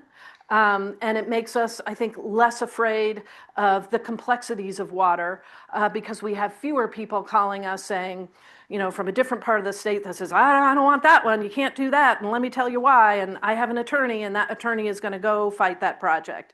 We need to focus on specific projects that can enable us to show that it's possible to make all those arguments, and I think we will be more successful. The last thing I will say, that for me, water is absolutely synonymous with the economy and the environment.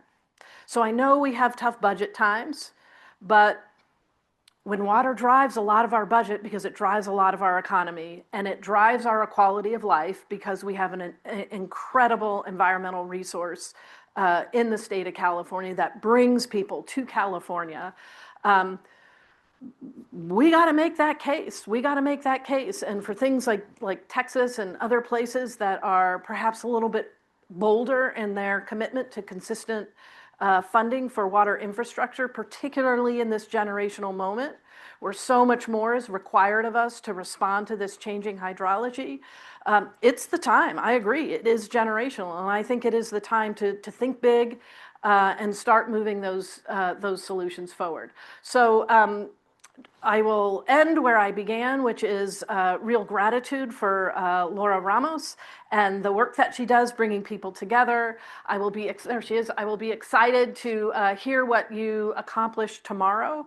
And I look forward to working with you, hopefully in the very near future. Thank you for affording me this time and having me here in Fresno. I do appreciate it.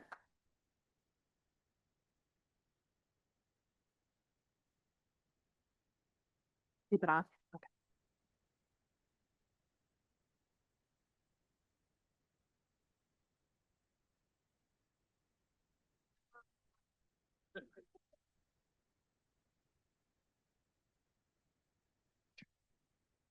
Okay. See, Jace is my fix-it-all. Thank you, Director Nemeth. Those were some amazing words. And thank you for joining us on the next panel so we can ask you some questions. So now we want to have, just like we've done all day, we've had presentations and informations. We've heard from her vision from the Department of Water Resources. And now I'd like to invite my panelists up to discuss some of how this vision resonates with them and have some questions for them. So I think we might have to share some of the mics. Let's see, yes. Okay. So I want to get right into it. And so the very first question that I have for all of you, I'm going to have the same question, is from, actually, let me introduce, I think we all know them, but I forgot to introduce them. So first is Sarah Wolf. She will be representing the San Joaquin Valley Collaborative Action Program. And so she will speak with that voice, but also she is a farmer and works with a lot of farmers. So she brings a unique perspective to this panel. Next, we have Eddie Ocampo, and he'll be representing the water blueprint for the San Joaquin Valley, but he also might interject some of the community the work that he does for Self-Help Enterprise. Then we have Caitlin Peterson representing PPIC and all of the work that the Water Policy Center does, all the research and studies that they do that represents the Valley. And lastly, but not least, we have Takoa Kadara. Did I say your name right? Thank you. And he represents Allensworth Progressive Association that will bring a slightly different perspective than the others to this presentation. So I want to go ahead and get started, and I want to ask the same question of all of you. Maybe not Karla, but if you'd like to add any additional questions, but what does this vision mean from the perspective of communities, agencies, or sectors you represent? Sarah, can we start with you? Okay. Well, I don't have to say much because I think Karla laid it out very nicely beforehand, but I think she really articulated what we've all been dealing with, that the water supply is critical to all components of life in California and especially in the San Joaquin Valley. And if we don't have our agencies and our regulators in line with a broader vision of how we get there, we're not getting there. And I think we're at this critical point in our time right now with respect to both surface and groundwater supply that we have to do things differently to the benefit of all users of water supply in California. So this watershed study and all the studies that DWR has done that play into the bigger vision, it's so important for all of us to figure out how we fit in there with our projects and how we recognize that we all impact each other and we have to have a mechanism to work through that. So I appreciate all your comments because I think they are very spot on with where we're all trying to get. Thank you. Eddie? Well, I look out into the audience right now and I'm looking at a lot of friendly faces, a lot of folks that are interested in the same conversations that we're interested up here and that we're engaged with and have been engaged with for some time. I'm looking 5 years ago, we were having debates on the importance of access to safe, affordable drinking water.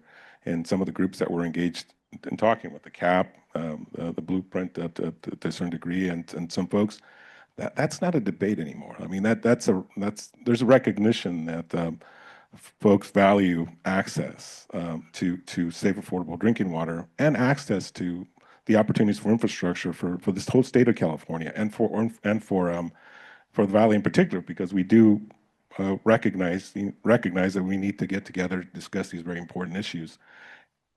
And as I look out into the audience, I'm recognizing a lot of the faces that have been going to a lot of these engagements, a lot of these discussions, and we're building momentum. But at the same time, we're at the planning stage. We're at a place where we have all these plans, and I still, maybe I'm just overly critical, but I think we're all overly critical here. I think we need to be farther along. We need to be at the implementation place. And the question here today that we're going to keep asking, and I keep asking myself, and I know a lot of the folks here keep asking themselves, is how do we get to that implementation stage? And as we're all having these important discussions, I know that John Duarte just asked that earlier. I know that folks like Jeff ask that on a daily basis probably, and sometimes they call me on the weekend and ask it again. But we keep having these conversations as to what's next. What do we have to do that's next? We've been talking to each other, we know each other, we recognize each other, we understand each other's vulnerabilities, and we understand each other's communities much better than we did last year, or even 5 years ago, or even last week. But we're still asking the question, what's next? What are we going to do? How are we going to implement these plans? And I think we need to keep asking that question on a pretty regular basis, and I think we need to keep pushing to identify what those next steps are going to be. We have priorities on each one of our plans. We have plans, Unified Water Plan. We have plans that the state's working on. There's priorities that overlap all along the way. I think recognizing that those priorities need to be better defined, fully identified, and somebody needs to be the grown-up in the room and decide, let's start with these priorities and provide some kind of accessible funding for the folks at the local level to start implementing some of these projects, even if they aren't at the pilot project level, to get us going. But I guess, I don't know, that's what I have to say at this moment, but I'm sure we'll keep adding to the conversation. Yes, we will. Thank you, Eddie. Katie? Yeah, so thanks everybody for having me here as well, and thank you for your comments. The rest of the panel, I'll keep it short because I think we've heard a lot of similar messages throughout the day, but I just want to remind everyone that we've heard of all the challenges that we're facing. There are some really big things we need to look at. There are key issues that could derail our progress. However, all that said, we actually have come a long way.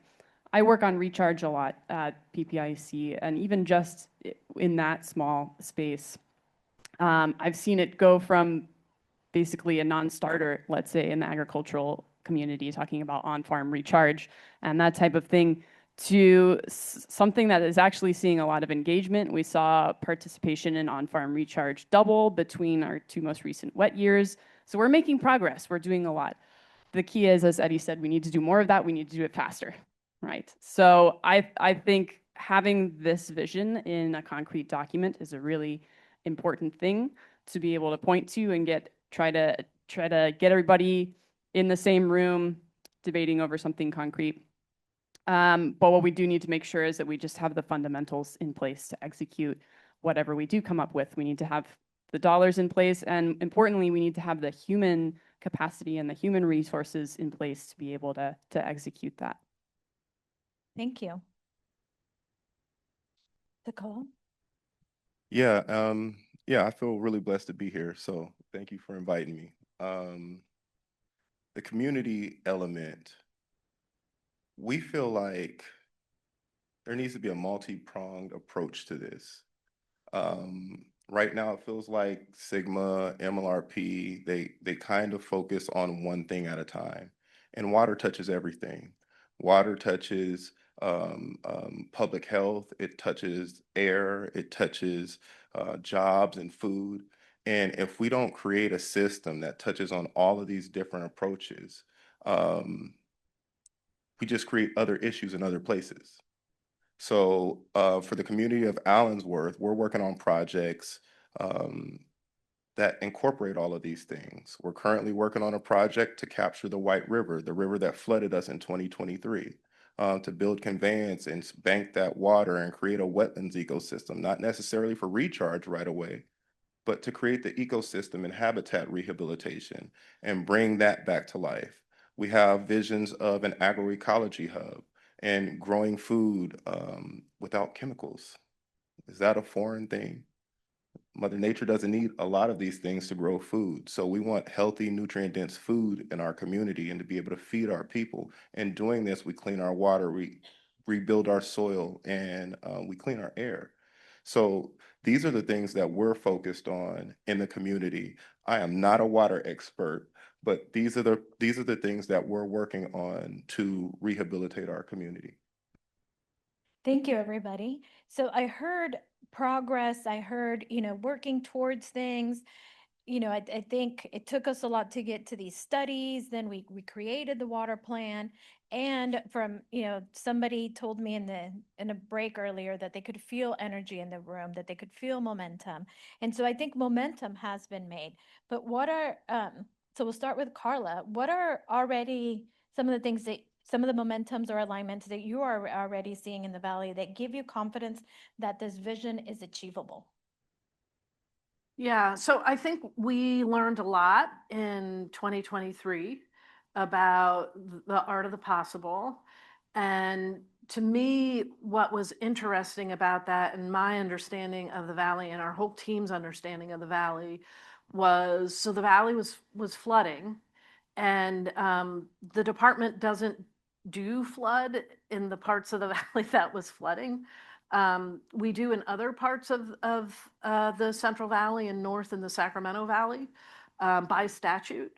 And so we really didn't know anything about what was happening because we get on the phone with all the counties, they decide to tell us or not decide to tell us, but we had no record of levee integrity or maintenance or trouble spots the way that we do just here in Fresno. We do. This was further south in the Valley. And so one of the things we did was we talked to Sigmo and we said, who do you know in the valley? Who do you know in these areas that are flooding? And help us figure out what's happening and what is possible. And so, so in addition to just going down and knocking on the doors of county execs saying, you know, probably the 5 scariest words, I'm from the government, I'm here to help. There's probably more than 5. But we needed to show up and say, you know, we're watching all of this, what's happening. But what really helped us was our groundwater folks who had established those connections. So they got on the phone saying, where are the opportunities here? Who's ready to go? And that helped us with the Rip and Chip program. People started to see the value in being ready. It pushed on some of these permitting questions we had. And I think, you know, the good part of it is we're not going to do it exactly like that again, but there was real value in doing it because it really opened people's eyes to readiness. And so I think, you know, things that we learned in 2023 combined with things that, you know, we're learning in this study are probably going to direct us to some projects that we think are, you know, have enough momentum behind them that we would like to see come to the department. You know, we do have Prop 4 come to the department where we can figure out how to fund them. We can shape our grant guidelines so that we know what to value here in the Valley from the input that we're getting from you all.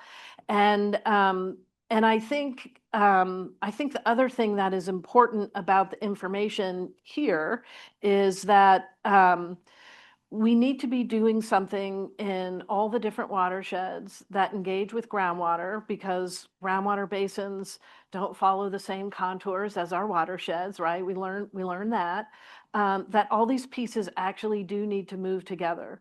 So if based on what we learned in 2023 in real time, some of the experiences that we now have pushed to the forefront with the Corps of Engineers, which is something that's really changed in the last couple of years, their interest in getting to these water control manuals, but even before that, giving themselves a little bit of room to make other discretionary choices, the ones that paid off so big on the Tuolumne.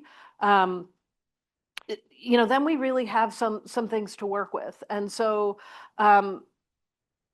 so I think identifying those things that either test a regulatory approach or have a specific benefit that we want to investigate more, some of these groundwater dependent ecosystems, for example, things that push us and push our sense of what's possible to put these sort of multiple benefit projects together that can secure state funding and federal funding would be a really strategic way to kind of to push the envelope, if you will. And I think that's something that that the department wants to see, because I think my last point, Laura, is a huge challenge in all of this is we know what we know. We don't know everything. And so we can't let not knowing everything stop us. And so we should be strategic about projects that are also helping us answer really specific questions that could have much broader implications for things that could then really push us forward, like, you know, how we deal with groundwater recharge permitting in Sacramento. We're in our second round of trying to figure that out. But if we're strategic about it, we can shape the projects we put forward to help us all have more comfort to get things to happen at scale in Sacramento, because we're going to need Sacramento to help, either money or legislation. Thank you. And it's so interesting that when they needed help with flooding and surface water, they went to the groundwater folks. So I think that just shows that surface water and groundwater are no longer completely separate from each other as they have been, and now they're together. Now, as the university here in the Valley, like our vision is, you know, one voice or one, everybody collaborating. And so in 2020, we were having a conversation with a few people from the San Joaquin Valley. And what brought us to help start the San Joaquin Valley Collaborative Program was that we were having conversations with several of you. And I remember one meeting where they were saying, we need groundwater recharge to prevent subsidence. And somebody else said, no, we need groundwater recharge to help the communities that are groundwater dependent. And somebody else said, no, we need groundwater recharge for this. And I'm like, you all are fighting, but we can find a groundwater recharge location that fits all of those things. And so I think from years of not talking together, they weren't hearing each other. And so in come the Collaborative Action Program, and it starts and they're creating a prioritization tool, you're creating a vision for the valley. I feel like that is huge momentum that is going forward in the valley. It is hopefully going to make this vision that Karla mentioned achievable. So Sarah, can you tell us a little bit more about that momentum? Sure. Yeah. So the San Joaquin Valley Collaborative Action Program, CAP, I think it was formed in 2022, and really with the purpose that Laura laid out, that we all are going after the same things here, but we had a real lack of trust of each other, of our various interest groups. So we were able to bring together representation from the environmental organizations, local representatives from local government, agriculture, water supply providers, and why am I drawing a blank now? Who am I forgetting? The most important, drinking water supply. And so those 5 entities, we now are represented by about 80 different individuals and organizations, individuals of organizations. And what we have been able to do is really talk about what is important to each of our areas of interest so that we all better understand those, and we can ensure that, to Laura's point, if I'm talking about a recharge project, I understand what a community adjacent to that recharge project might be concerned about. So I can incorporate that. I can champion their concerns and their needs just along as much as I would for agricultural benefit. And so we have put together since 2020, we also, on the behest of the Bureau of Reclamation, were asked to put together a prioritization tool.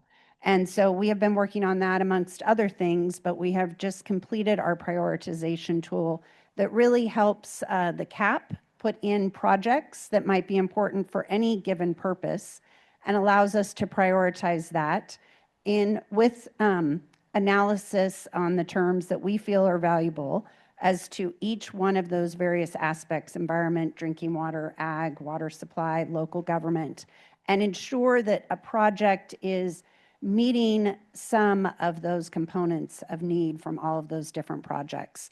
And so I heard Levi said earlier he was looking for a prioritization list. So we have that ready for you. It should be getting to you next month. But it's not, the blueprint, I think, did a great job of taking all the projects that are in everybody's GSPs and putting those in a document that CAP has adopted as well, as far as projects that are out there. What we did in CAP is we took projects that those participating knew about, were involved in, ran them through the prioritization tool to show us where do they fit in with this? How do they benefit various different aspects of our areas of concern? And one of the great things I think I have found within CAP, because of that trust level, is we can talk about really, really challenging issues. We've been talking about delta flows, how water rights are going to adhere to delta flow concerns. We don't have the answers. We're working on the answers. Those won't be ready by June, but we're working hard. But we can have really frank conversations and understand where the state water contractors are coming from and respect the position they're in. At the same time, understand those trying to capture those flood flows in big rain events and try to figure out where is that fine line between that we can find something that's balanced and provide both needs protection to some degree. I think everyone has to give a little in this situation. None of us are going to get this project's, we're no longer in a world of this project's all mine and it's only going to benefit me. It does have to have multiple benefits, and there are impacts to everyone. And so we have to consider those, acknowledge them, and figure out a solution. And I think CAP has been able to put that group of trusted individuals together to have those hard conversations. Thank you, Sarah. And yes, you're welcome, Levi. So Eddie, what momentum or alignment are you already seeing from the perspective of the blueprint that gives you hope that this vision is achievable? Well, Sarah mentioned people are talking to each other. People that historically have not talked to each other are talking to each other and are coming up with solutions that recognize the vulnerabilities of their neighbor. I'm going to provide a little quick anecdote, a little about the drought. The drought, and this is going back to 2014, maybe even back as far as 2012, when Paul Boyer, who's in the audience somewhere here, I saw him taking pictures earlier on when I was talking. He was my former boss at Self-Help Enterprises, and when the drought started impacting folks here in the valley, he did a very self-help thing, which is the organization he used to work with and retired from, and the organization I work with. Started going out to places like Fairmead, places like Allensburg, places like Teviston, and checking in with folks in and around those communities to figure out what was going on with their dry wells. And one of the things Paul did at that time was he started working with some folks up in the Madera area, and they came up with this crazy concept of connecting this tank to the plumbing of a house, and that led in many ways to the water delivery tank system of how folks are getting water delivered now, whose wells go dry. But the reason I'm highlighting that, at that time, when we didn't have any answers for folks who were calling self-help and were calling the county and being referred back to self-help and were calling all these different agencies, we were also getting calls from folks who were calling about their neighbors. And many of those folks were farmers, many of those folks were water districts, many of those folks were municipalities who were trying to find out how to help those whose wells were going dry. So that vulnerability, that impact, that drought had a face. It was a neighbor. It was somebody who was being impacted next door. And that was educational. And that was eye-opening. And that was something that folks were recognizing, that there's a certain humanity that they share that made them reach out to try to identify solutions. And in doing that, I think people started talking to each other about identifying solutions. People started engaging with each other about identifying these solutions. People started forming organizations like the CAP. People started reaching out across the aisle to other folks who may not agree with them on pretty much anything, for that matter. But they agreed on the fact that people needed access to water. People needed to be able to sustain their way of making a living. People needed to be able to sustain a way of providing opportunity in terms of workforce. And those conversations continue to this day. I see that as crucial to moving this forward. I mentioned earlier that there are priorities, and Levi, you're going to get the list of priorities apparently pretty soon. I think we need to start pushing on those priorities. We need to start identifying and asking folks at a higher level to identify some of those priorities that continue to overlap with these different groups, like I mentioned before. Start funding those priorities so that we could show folks that these project opportunities work, and they benefit regions, they benefit communities, and they benefit folks. So we could continue moving forward and actually getting these projects done.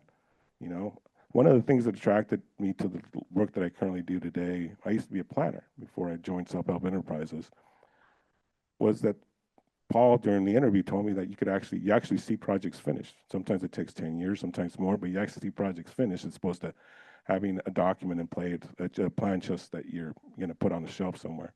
We have enough shelf space. We have enough plans. We need to move forward with some of these priorities and on these plans so that we could build these out. And that gives me hope, and I think that's what's going to help move this vision forward. Thank you, Eddie. And I I'm still surprised how many people in the San Joaquin Valley are shocked that there's people without water, that their wells have gone dry. I mean, I think we have, or the emergency services of self-help has like 1,000 water tanks out right now, which means that at least we have 1,000 homes in the San Joaquin Valley without water. And my mom was one of those in, I think, 2020. I visit my mom every weekend, and I went one weekend and her pool was green. I hadn't noticed it before. And I'm like, what's going on with your pool? Is the pool person not coming? Like, did you fire them? What's going on? She's like, no, my well is dry. And so I can't put water in the well, in the pool. And I said, I no longer care about your pool. What do you mean you're out of water? And she's like, yeah, my well dried again. This was the second time since she's purchased the home. And she's like, it's been like 2 months. And I'm like, so what are you doing? She's like, well, the neighbor, back to Eddie's comment, or I can't remember which one, the neighbor connects their water to our water hose every morning. Everybody takes a shower, fills up the toilets, fills up containers, and that was what we use all day. And then we buy the 5 gallons of bottled water. So shout out to Self-Help Enterprise, because when I found that out, I called Tammy, and within 2 days, she had a water tank out there for them to have water. She had that water tank out there for 2 years because they couldn't find a well driller to get out there quick enough.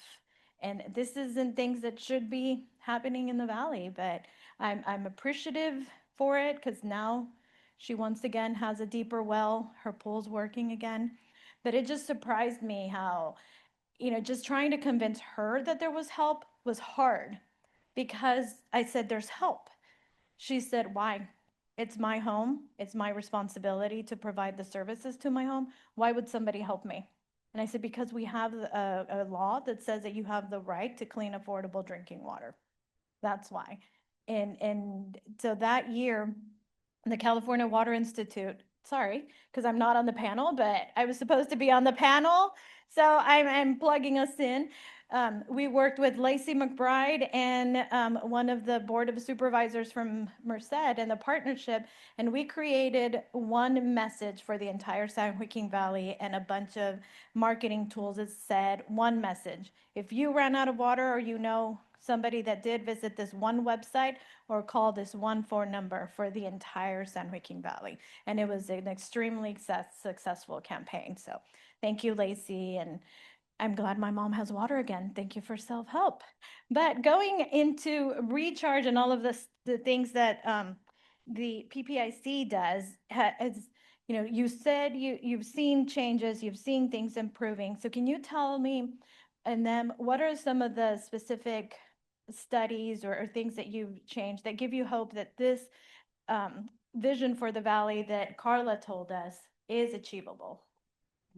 Right. Thanks, Laura. Well, at PPIC, we tend to turn to the data and see what the data tell us first. And we did a study a couple of years ago on specifically looking at the year 2023 and what water came through the Delta in that year that was truly extra, was not needed to keep the Delta fresh, was over and above what the exporters needed, was over and above what was needed for the environment. And that was truly available to be diverted for recharge. And it amounted to quite a bit of water. It was cited earlier in another panel, I believe. So that just shows us there is opportunity there in terms of the water that's available in our wet years. And if we can better steward those wet years and manage those wet years, that can go a long way towards putting us on the right track. Of course, it's not the only thing that needs to happen, and it's not going to make up the entire deficit that we're dealing with here in the valley. But there is water there. And it's just a matter of getting our ducks in a row, clearing those regulatory hurdles, streamlining those regulatory hurdles. If it's infrastructure that's needed, then prioritizing that. And that's all. Those are tractable problems, I think, and we're working on them actively here. But the data are telling us that there is opportunity, and it's just a matter of whether we can get the people, marshal the forces, and take advantage of that. Data. Yes. So Tacoma, I can't have Tacoma. Sorry. So your community has been, advocating for things for your community. And so what momentum or alignment have you seen in local, federal, state, other agencies or the region that gives you hope that the vision for your community and the vision that Karla mentioned to us is achievable? I would like to say, folks that haven't been included or been excluded are now have a seat at the table. The fact that I'm here right now, the fact that Yannicka from the Wachumni tribe is here right now, gives me that hope, and I feel that momentum. It's, how do I want to say, it's really at this point, it's a people first approach, you know? Yeah, it's a people first approach. Public health, food security, then everything else. And that's how we see it as a community. We can't keep acting like 1.6 million acres of almonds and pistachios is food security for a community like ours. We can't keep acting like the water that's used in these systems benefit communities like ours. So yeah, it's really at this point, it's a people first approach. And we're looking at, the state and the various funding agencies seeing this as or connecting the dots between the funding gap. Losing my thoughts right here. Recharge, connecting to drinking water, connecting those dots, connecting the dots between land repurposing and air quality as as land gets retired or becomes fallowed. And I want to remind people, like, fallowing is not a bad thing. Fallowing is not a bad thing. It's an age-old practice. It's the repurposing side that we need to really be focusing on. It's the cover cropping, it's the proper grazing techniques, it's the building the organic matter in the soil. That's what prevents the Dust Bowl.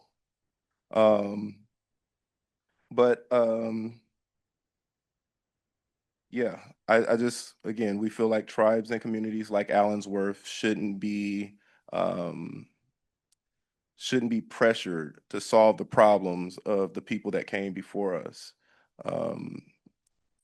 Yeah, but we have solutions, and we want to see our solutions come forward.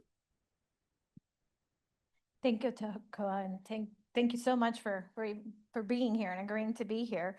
So I'm going to go back to Karla and the same question for all of you, but we talked about, like, what are you already seeing that is that'll make the vision? But I want to know, what do you think needs to happen in order for that vision to happen? Is it funding, policy, all of the above? Like, what do you think is, like, something very important that would get in the way if it doesn't happen? Yeah, it is those two things, but from my perspective, we've had, I'm trying to think about the things that I'm like, oh, I wish that happened, because there are those. One of the things that I would say is, in all of this, because the State Water Project, obviously with the exception of Kern County, which is our second largest contractor, but because the State Water Project is largely urban, don't let anybody tell you that we have an ag-urban split in the state. There are so many opportunities, more opportunities, if we think about, and I wouldn't go so far as to say this because I don't want to alienate our current customers, but when you look at this study and you look at some of the investments that are needed in the State Water Project, we have subsidence issues, et cetera, which I think you know, I think there's a very strong case to be made for public support for subsided aqueducts, for sure. Obviously, we have a Delta conveyance project, et cetera. But and there are genuine affordability problems, certainly for ag. I think for urbans, it's a slightly different question, but there's huge opportunity in an expanded water transfer market. And thinking about, and I think PPIC did some work on this a few years ago, about the potential value of the State Water Project in helping to support groundwater recharge, and just the recovery of groundwater basins in the Central Valley, because the context for urban agencies to make investment decisions is changing. They need water at certain times and not at others. And I think there's real value there that we haven't fully explored. And it's something that I think right now we still have to do these annual transfers.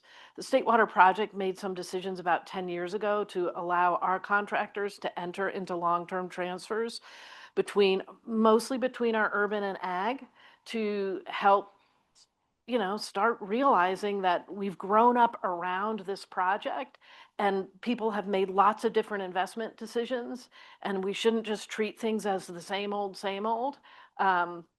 Although we have that instinct, even at DWR, we must do it this way. But the world around us is changing, and we ought to think about how we introduce more flexibility into our system. And so I think the urban and ag connection has some real opportunities there. And I think that should be absolutely more fully pursued. I do think when we talk about more flexibility, we also have to talk about more transparency, because that's the thing that also makes people go, nope, nope, nope, because I can't quite figure out what's happening. And so, you know, we got to be above board and we got to have some transparency. So when you look at the study, I think thinking about the State Water Project as a degree of an urban situation, I think there's probably some genuine crossover here. I would say the other thing that I just compulsively have to give a plug for, which isn't in this document, and the state doesn't have money, so fine. But in our previous drought, one of the things that the department did was we did a program called Land Flex, and that was because wells were going dry, and the state was, you know, we were spending money to, you know, truck things in, and we thought, can't we do this in a different way that is, I think, more responsible for California taxpayers, you know, to actually start to solve the problem in a different way, and could do things that weren't about dragging water tanks into communities that then sit there for years sometimes. That's, you know, shame on us. And so one of the things we thought about in the second year of the drought was this program called Land Flex, where we started talking to small growers in the valley. There was a lot of anxiety, just to put it all out there. There was a lot of anxiety about big operations coming in and sucking up state resources and corporate subsidies. You can imagine the dialogue, right? So we said, okay, can we start this in a smaller way and really focus on operations that are below a certain kind of farm gate limit, but also focus on areas where we knew we had vulnerable wells, right? That was the data fire hose from Sigma allowed us to really understand areas where wells we could anticipate they were going to drop. We could check out who was in the neighborhood and start talking to them about fallowing. But how it worked was it was more of a rotational fallowing, which essentially meant that the state of California was going to pay for what was a permanent reduction in withdrawal from the groundwater basin that would be achieved through fallowing, but the fallowing pattern could change.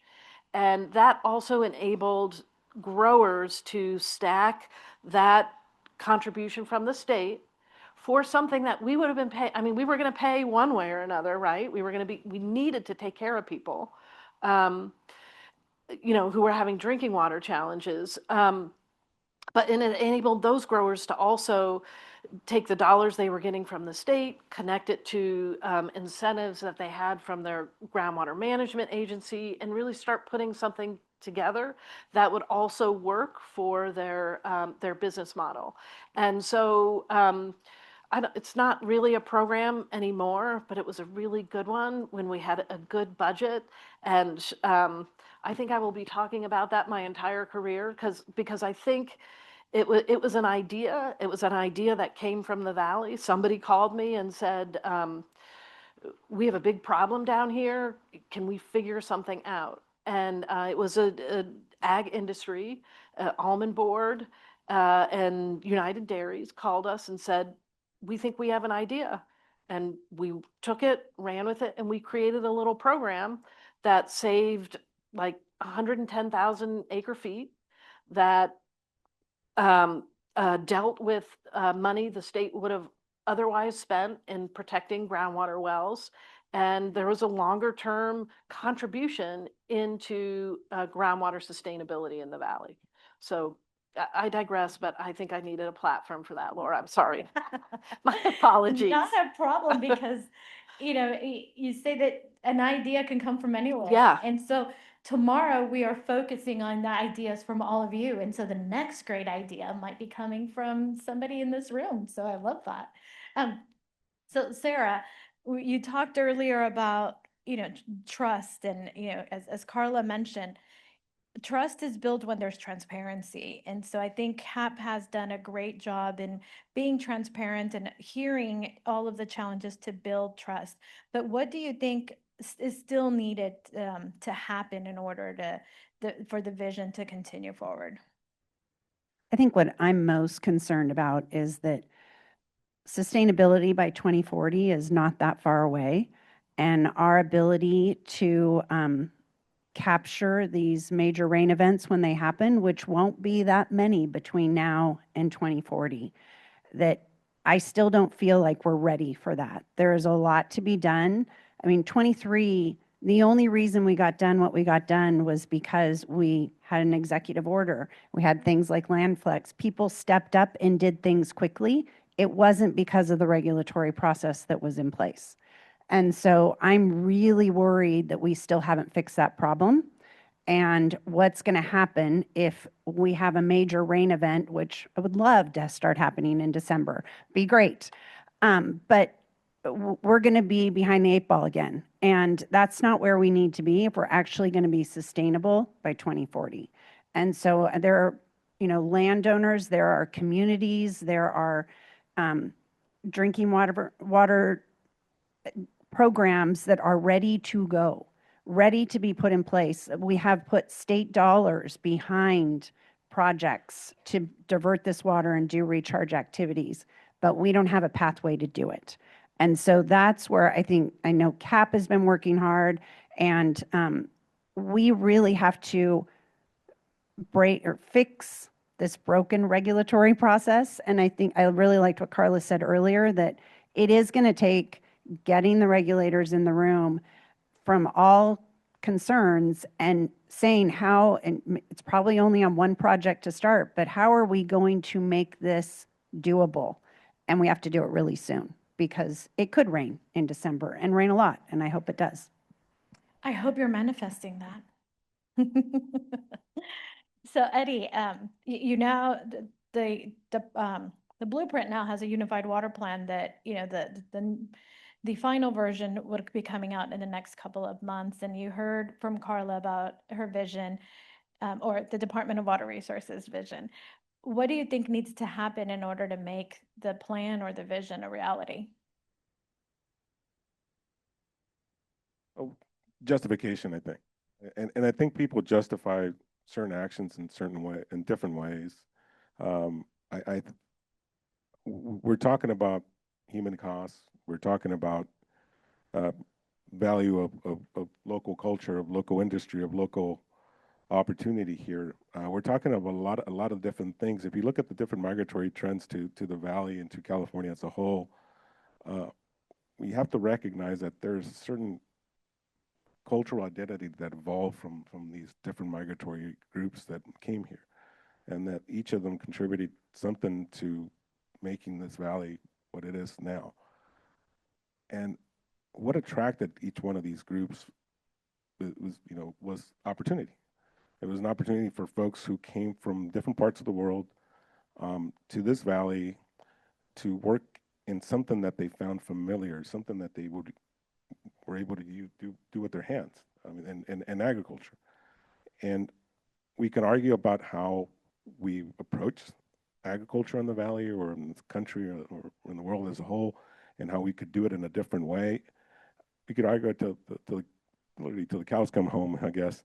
But we have to agree that it did provide an opportunity for folks to come here. And it did provide an opportunity for folks to build family, build community here. And if you look at the communities that are part of our valley here in the San Joaquin, you have to recognize that any impact to that industry, to the ag industry, is going to be detrimental to people who rely on that industry. We could do better. We could always do better. But I think the justification is that we have to recognize that it's not just an industry that's being impacted. It's the people. It's the opportunity behind those people. And it's the culture, in a way, that we have to recognize that also needs some protection.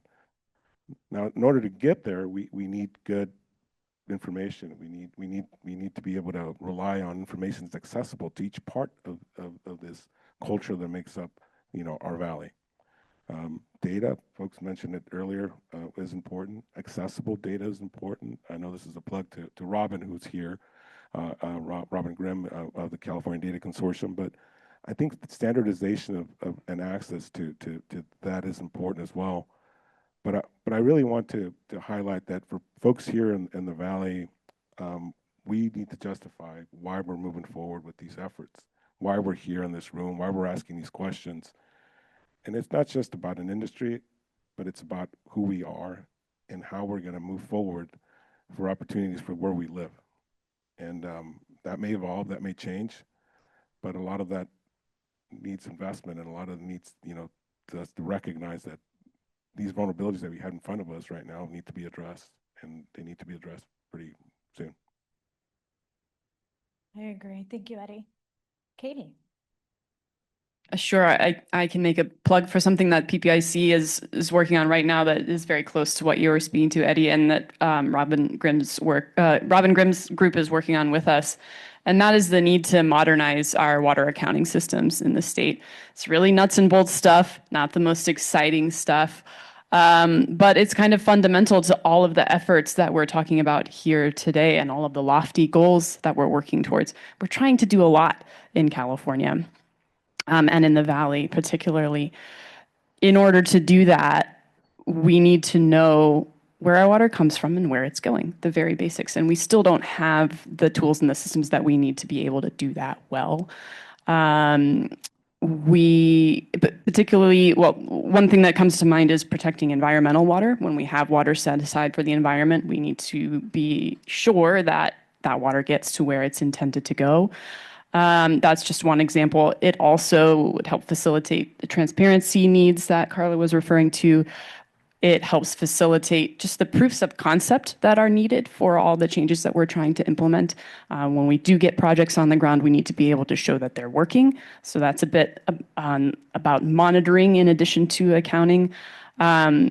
Good accounting systems also help with the speeding along of permitting and getting all that aligned as well. So it's some of these things are more in the nitty-gritty side than on the big vision, but I do feel like that's a fundamental that's needed to help get us there. I don't think there's anything that's nitty-gritty versus big, and I mean, we can't manage what we don't measure, and we need an accurate accounting system. I think we've done indirect accounting of our water, but I think standardizing it is very important. So your vision is just as big.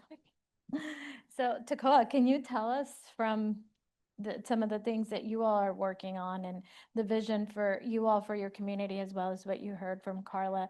What do you think needs to happen in order to make that vision a reality?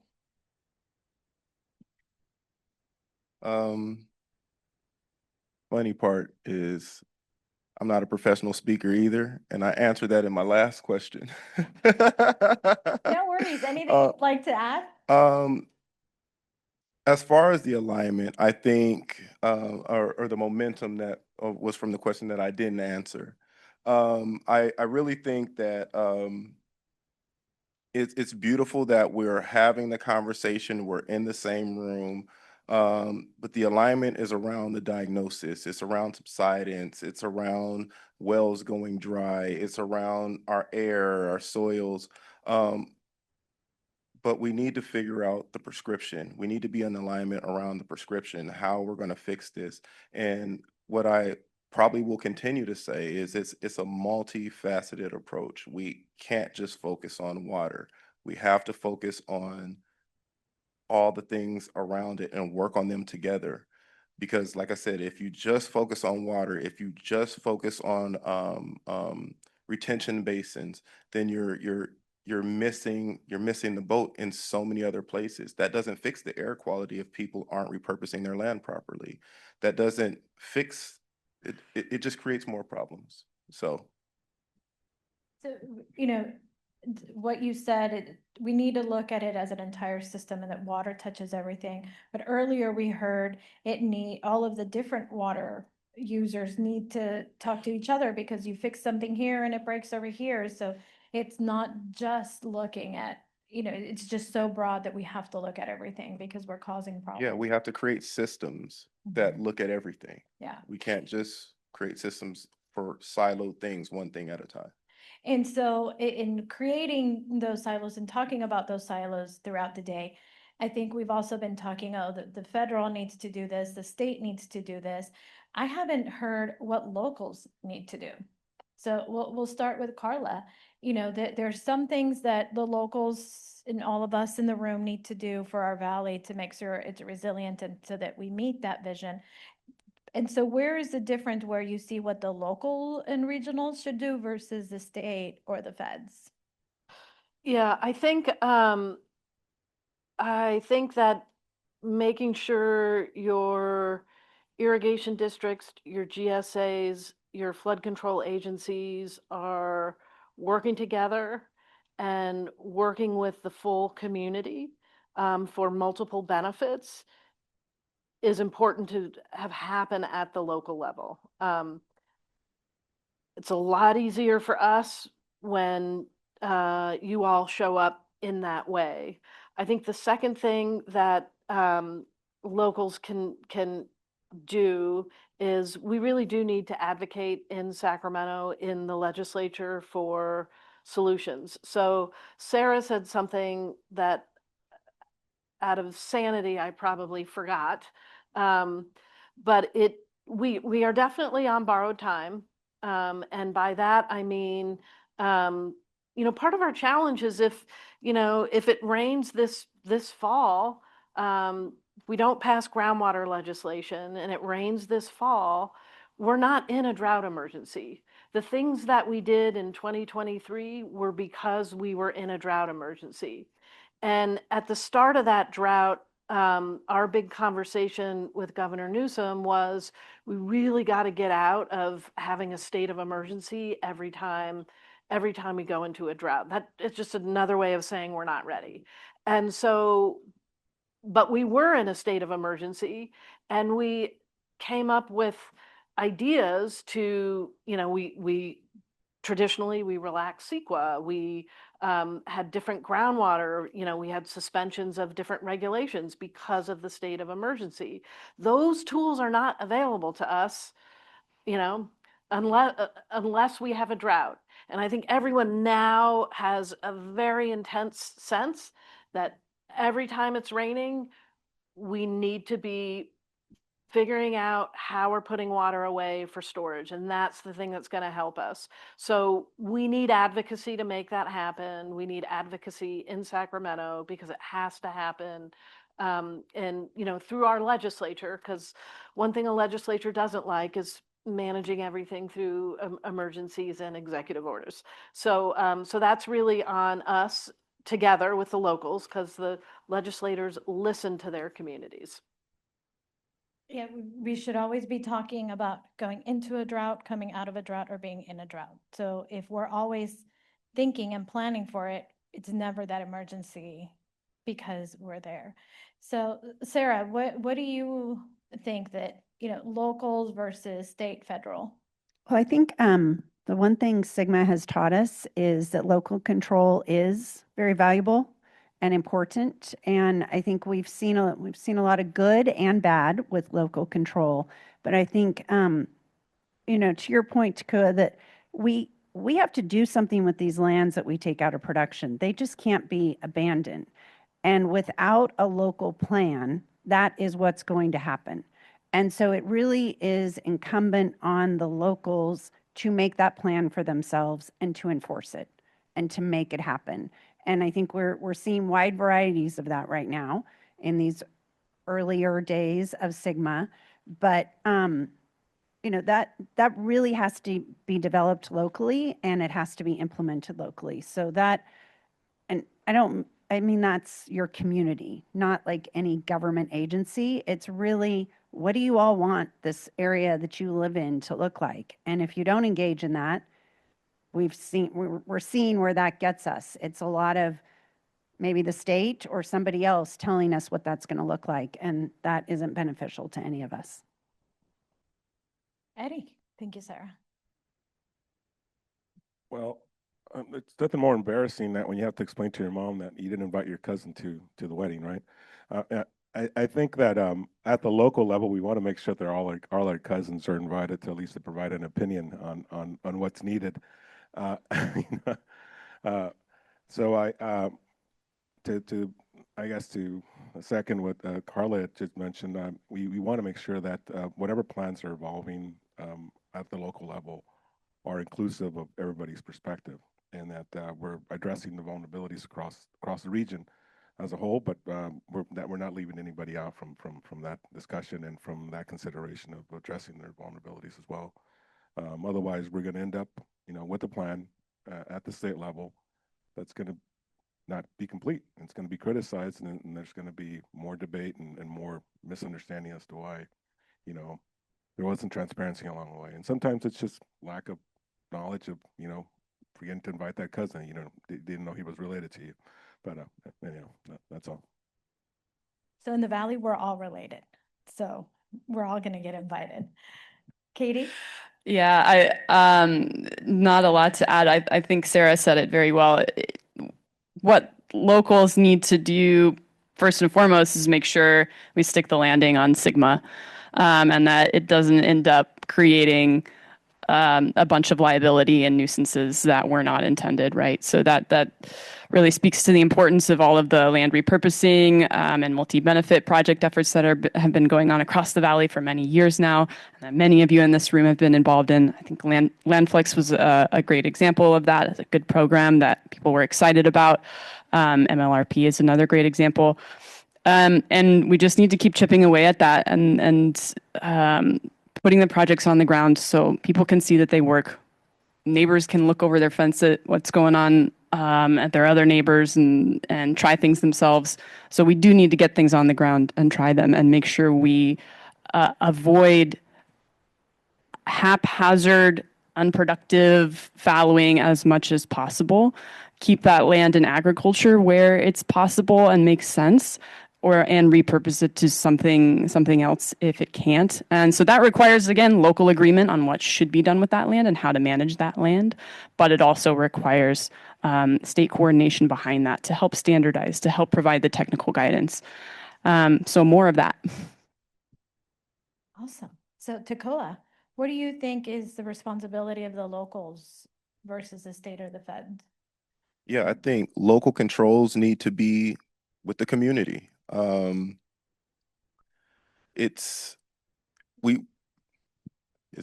y'all hear me? Okay. All right. Yeah. Local controls need to be with the communities. And the state should support where the communities lack capacity. And I completely agree with you, Sarah. Like the local communities need to figure out how to do these things. And, you know, I guess I'm on this panel because Allensworth has figured out some ways to create these systems around cover cropping, grazing, soil remediation, nutrient dense food. We've created a lot of these things. So again, we have to trust the locals to understand what they need, what their communities need, and you know, utilize the state to help build that capacity when it's not there. Also around the GSAs, I don't want to put them in the same boat as the communities, because in our community we realize sometimes these GSAs work for the large pumper, they work for the large ag, and sometimes they might even be compromised. I know that might be an unpopular opinion for me to say that here, but you know, we have to build this around the communities. We have to build these around the people, and the people that sit above these aquifers and things like that that are subsiding. So the state is asking the Central Valley to do a lot, and we just want to make sure that the funding to make a lot of this stuff happen meets communities and meets the needs of the ask. Totally agree. And so this year, we are going to be preparing for a new governor and potential changes or in future state leadership. What is an important message that the Valley should communicate about water to that new leadership and new governor? I'll start with Karla and then go all the way. This may sound very simple, but we have solutions. We have solutions that have broad agreement, because most governors, it's changing because the likelihood that you will, in your 4 years, you will have a drought that is intense and requires, and there's public expectation for a governor to come in and manage that, will happen. But by and large, I would say water's a little scary because it's, you know, mostly managed at the local level, and there's so much lore around its complexity and its conflicts. And so I think coming in, talking about the crisis in the Valley and the solutions that you have and how they essentially represent comprehensively the Valley, including the environment, including communities that have especially historically been left out, I think you can't go wrong. I think that's going to be my tagline for the event. We have challenges, but we have a list of solutions for you. Sarah, what do you think we should be communicating about water to our future state leadership? Yeah, I think it's very similar. I think, you know, we have to be speaking with one voice and including all of the contributors and users of the water supply. And I think we have to drive the message. I think that we don't want to go to whoever the new governor is and say, what are you going to do? It's, this is what we need you to do. We have a plan. We have things in action. Those are getting and need to be more fully developed. But I don't think we're asking. I think we're telling as a unified community what that is. Thank you, Sarah. Eddie? I don't think I could add much more to that. I think this is an ongoing conversation, and the expectation that should be made early on is that this is an ongoing conversation, and we're at this part of the conversation, and the expectation is that we move on to this next part of the conversation so we can move forward with these plans. So the danger in any administration change is that you reset the conversation, and I think that the expectation that needs to be set as we move forward with any new administration that comes into office is to let them know that this is an ongoing conversation. It's been going on for a long time, and that we have certain expectations as to where we should be and what the next steps should be in this ongoing conversation. And we hope that the next administration will be supportive, and even more supportive, if possible, of moving this forward. Yes, thank you, Eddie. Yeah, Similarly, we don't know who the next governor is going to be, but I think we can say with a high degree of certainty that they're not going to be a water person. So that depends on us to bring it to the governor to say, this is why you should think about water and this is why you should push water forward. It's a hard case to make, admittedly. Water is not typically seen as a space for easy political wins. But that is why efforts like this are so important. We need to be able to point to, here are the top 3 things that we, the Valley community and the water community, actually agree on that could be a win for you, Governor, as well. So this is why you should care about water. And as Karla, you said it so eloquently earlier, water is inextricably tied to our economy, to our quality of life as Californians, and those are broader political conversations that are going to be had in the governor's race, things like affordability and housing and that type of thing. We need to be able to tie in the issues that are near and dear to us to those broader issues as well that our candidates are more likely to be well informed on. And then where they're not well informed, we need to be able to inform them. These are our challenges and these are the solutions, as we've been saying. Absolutely. Tekoa. It's like you just stole my fire. That was good. That was good, Caitlin. That was good. For us, it's really trusting that communities and tribes like Allensworth have the right to thrive and not just survive despite what's happening around us. I would also like to see water back on the valley floor to some degree. Maybe not a whole Pa'ashi being back, but at least have pockets of water on the valley floor that aren't all in irrigation canals going to farmland. You can't fish in them because they're poisonous. You know, there's chemicals in it. So keep it simple. I like that. So before I open it up to questions from the audience, I want to do one last question and maybe take a minute to answer that question. What gives you hope about the Valley? Y'all are rich in people.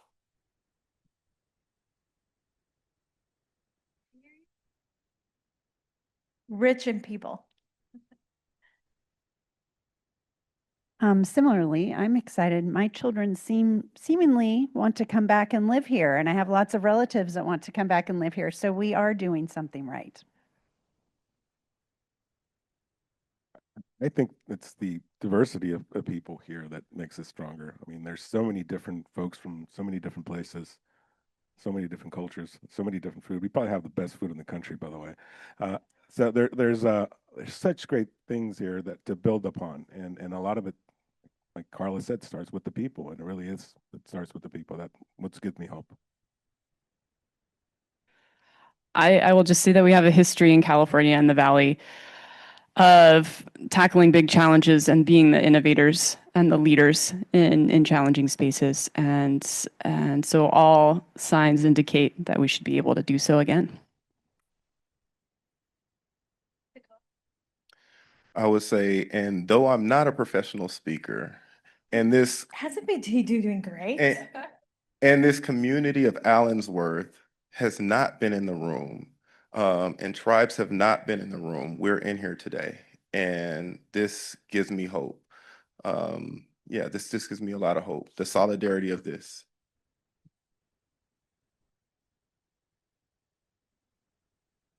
So questions from the audience. So I want to remind everybody, tomorrow is all about bringing your ideas and bringing all of your challenges and concerns. So let's keep it to questions. Yeah. So are there any questions for anybody on our panel? And just let us know if it's a question for the entire panel or a question for somebody specific. This is a question for the entire panel. I cannot help but ask it because I heard 5 people say we've got to appeal to the governors that are coming or the candidates. They're not water people, so we're going to have to make the case to them. I asked the question, why not run your own candidates? Build your own campaign and put a water person on the ballot. I'll nominate Sarah, but I was going to say, nobody really wants to run for that job. So I think those of us in this room want to get things done. And so it'd be hard to find a candidate in here. Any other questions? Oh, there we go.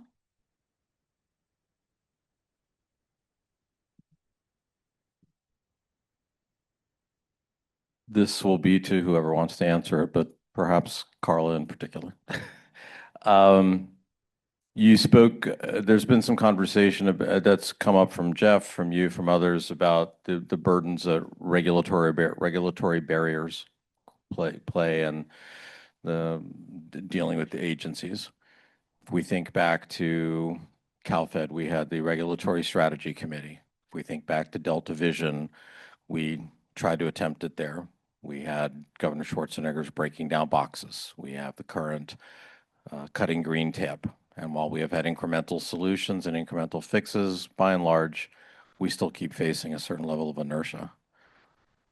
Amongst you all up on the panel, who's got a solution that really moves the needle? Because I just ticked off 30 years worth of attempts to break down this inertia that we're all saying and we're all seeing as a challenge. What's the big fix? What moves the inertia beyond what hasn't thus far? I'll take that first. I think that we need to frame what it means to protect the environment in the future. And sort of free ourselves, if you will, from a degree of the regulatory mitigation context so that we can think about what that is and what that looks like and how it's shaped.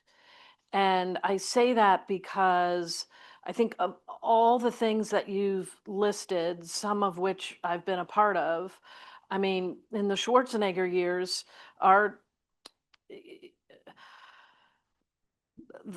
mantra heading into that legislation was we're going to blow up boxes. And the big thing coming out of the little Hoover Commission and the Blue Ribbon Task Force and all that was, well, we have 200 agencies doing work in the Delta with authority. We came out of that legislation with 202. So we did not blow up boxes. And to me, what that says is, when we don't, this is true of government and bureaucracies, when we lack political courage, we create redundancies. And that's kind of the default and that's the comfort. And so, then just being a casual observer of the fits and starts around CEQA reform. And I think the challenge, you can, let's set some deadlines and, have people work harder, faster because there's too much, we've got litigation issues with CEQA, but then we also have it takes a lot of time. But I think we need to think about what's the next generation of it? What have we learned about how we've protected the environment in the past and what's worked and what's not? And what does it mean to protect it in a proactive way in the future? And I think we need to do more work on that. And I think one of the ways it really shows up right now, not to be a downer, but our water storage investment program, which was also something that essentially came out of 2009, because when it finally made the ballot, the one piece of that legislation that not a period, not a punctuation mark, nothing was changed about just that one chapter. So that was 2009. It passed in 2014. It's very complicated to implement, and it's 2026, and we've spent money on one project. To me, the real problem with that is California voters voted on $1.35 billion by definition for projects, water storage projects, environmental benefits associated with water storage projects. We have not been able to unlock that money. So that was an attempt in a certain way to think proactively about how we're protecting the environment. So that's not it. But something that I think front ends these kinds of protections could become coupled with a particular, degree of sort of regulatory relief, if you will. And I'm just going to use that term broadly. That's kind of my thinking about where some of the policy conversation could and perhaps should go. Thank you, Karla.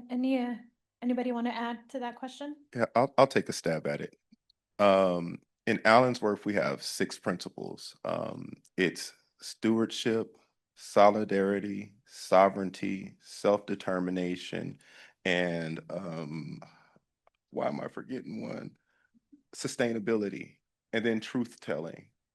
We're building our community around an indigenous practice. We're really close with the Santa Rosa Riatachi Yokuts, and me hanging out with some of the guys there, I learned about 7 generations. They build things for 7 generations, and we've adopted that principle as well in Allensworth. So when we're talking about water conveyance, when we're talking about food systems, when we're talking about these different things, we're looking further down the road than just my kids, so that was my stab at it. Thank you. Anybody else want to add anything? Sarah? I would just add the other thing that I think is different at this point is water has been able to be siloed, as we've talked about in the past. It is so integrated at this point in time, and absolutely everybody in California, one way or another, is being impacted by it. And so there's a much heightened awareness of what a crisis we're in.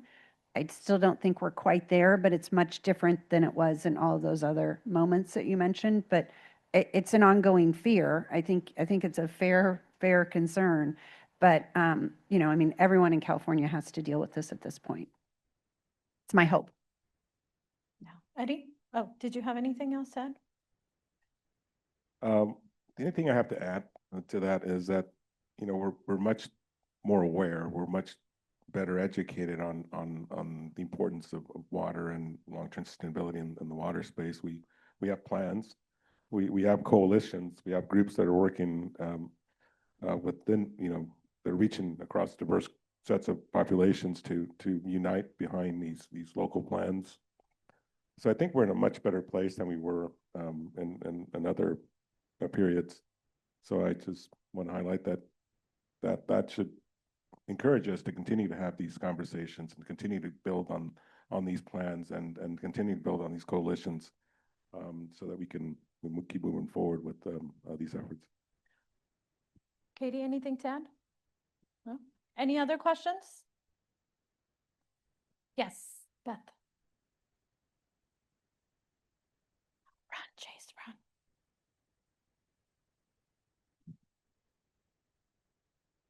Thank you. I would hope that tomorrow we might also talk about AI facility development that could use agricultural ground, solar energy and the like. And I wondered if any of you had a comment or that we could talk about this tomorrow.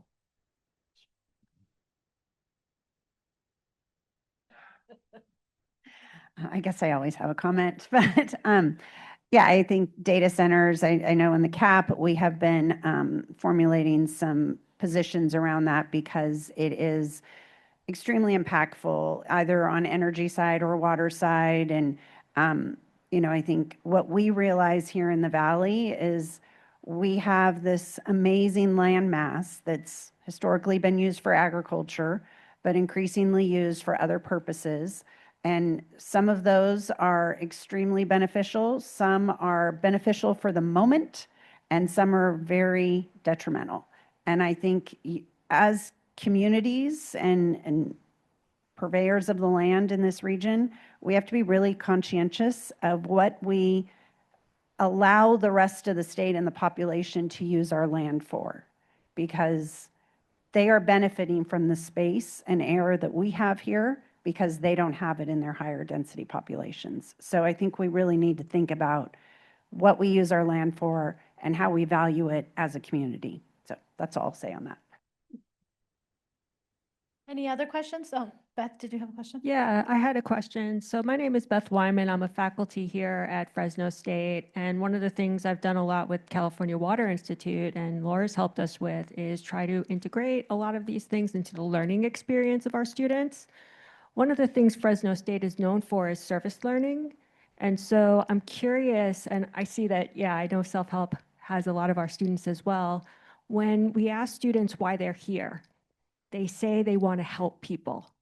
And so there's this huge altruistic kind of movement or motivation. And I'm curious, we've talked a lot about money. And usually for Fresno State, at least within our kind of DNA, there's this service component that, yeah, we might not have the money to do things, but we have people. And you guys mentioned that we have amazing people.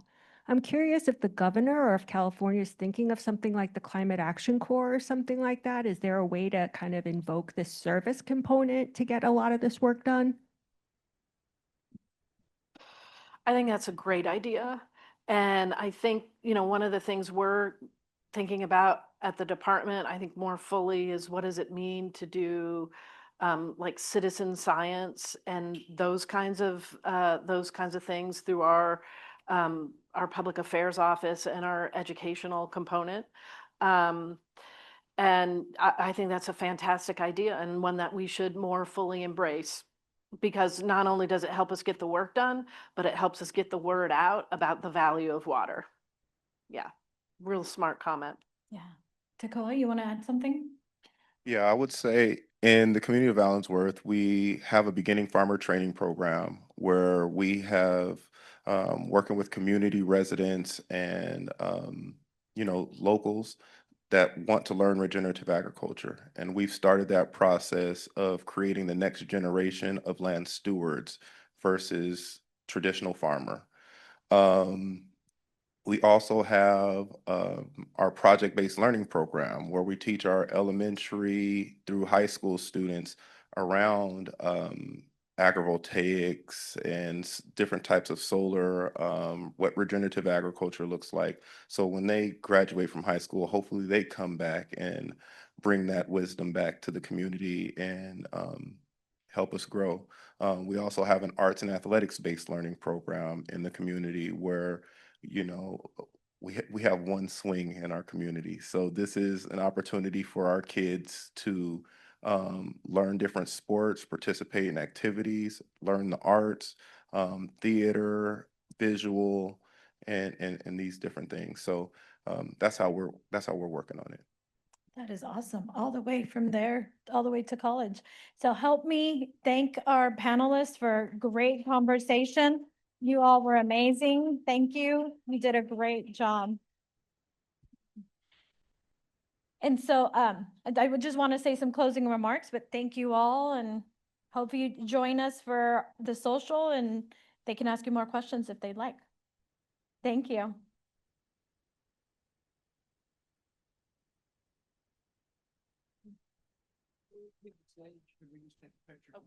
Good. You almost got it. I know, they almost did it. So I have 3 key items that I think we've heard throughout the day. From my notes, I feel like the first thing that I grabbed was that valley challenges are system challenges. We can't solve groundwater without thinking about surface water. We can't think about flood management without thinking about recharge. We can't think about conveyance without thinking about subsidence, land use, and long-term investments. And we can't think about water resilience without considering communities, agriculture, ecosystems, and economic stability. And so it's a little bit of all of them that, it's an entire system that we have to do things with. The second thing that I grabbed from today was that alignment is not automatic. It must be built intentionally. State agencies, federal partners, local water managers, GSAs, counties, communities, ag interests, and environmental stakeholders all see different pieces of that system, but they work together to bring those pieces to shape an operating big picture of what it all is, because it's not individual pieces. And the third thing that I grabbed was that the next 5 years really, really matter. The decisions made now will influence the valley's trajectory for decades.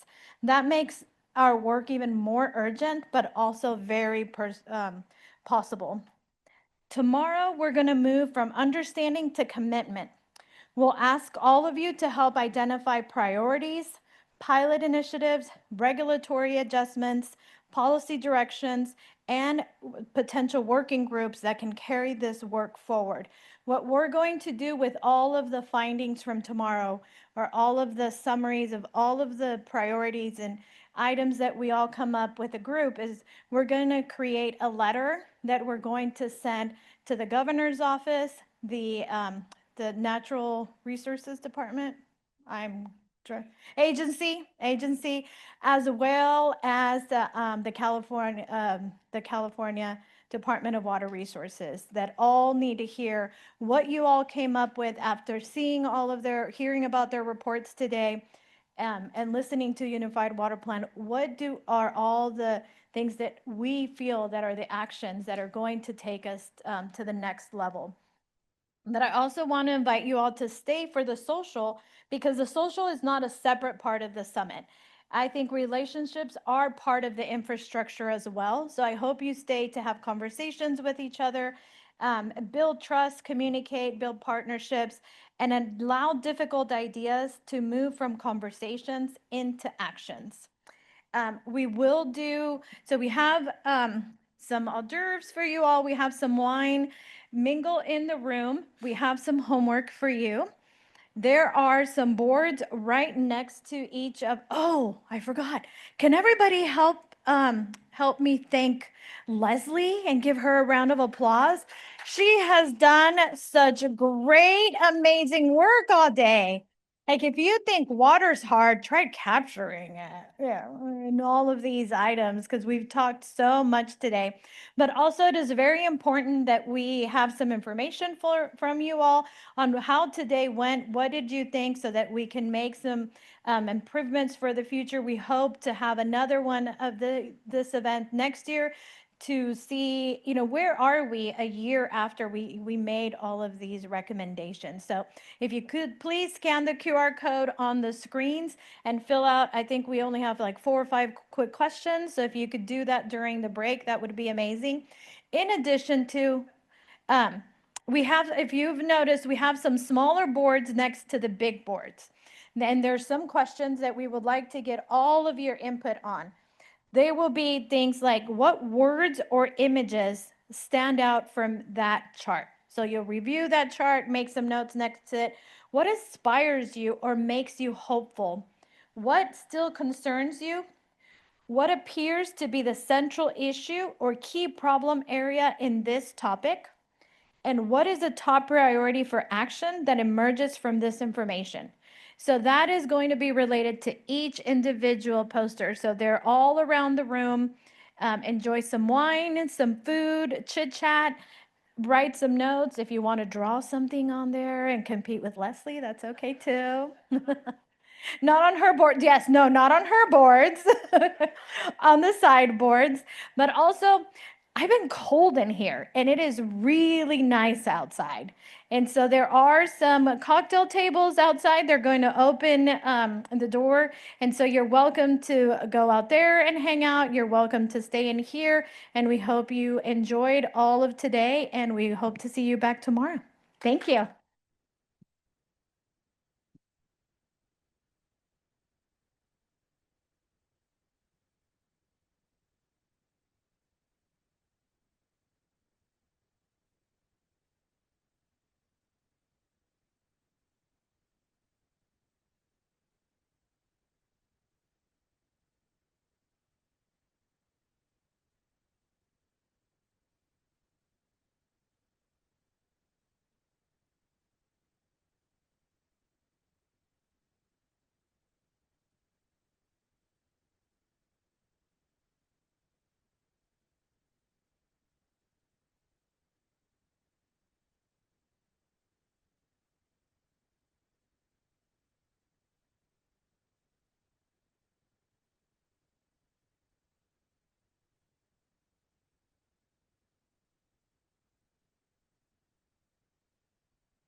Especially because today is the results part of the reports to results.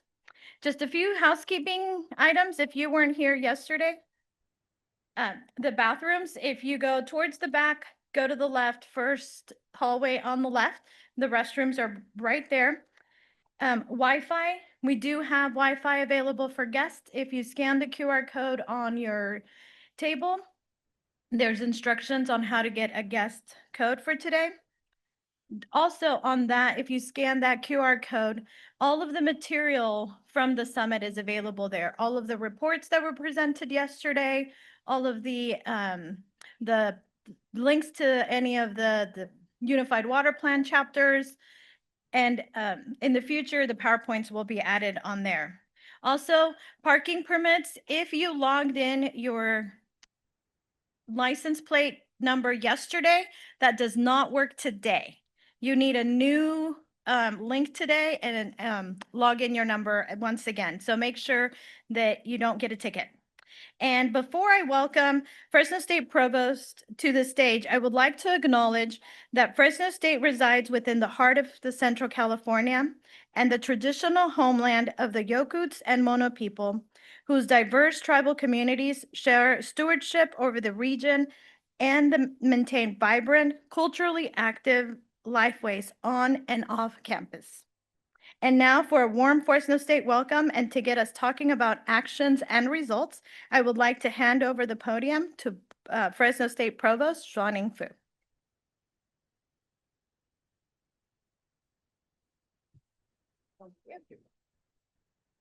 Thank you, Laura. Good morning, everyone.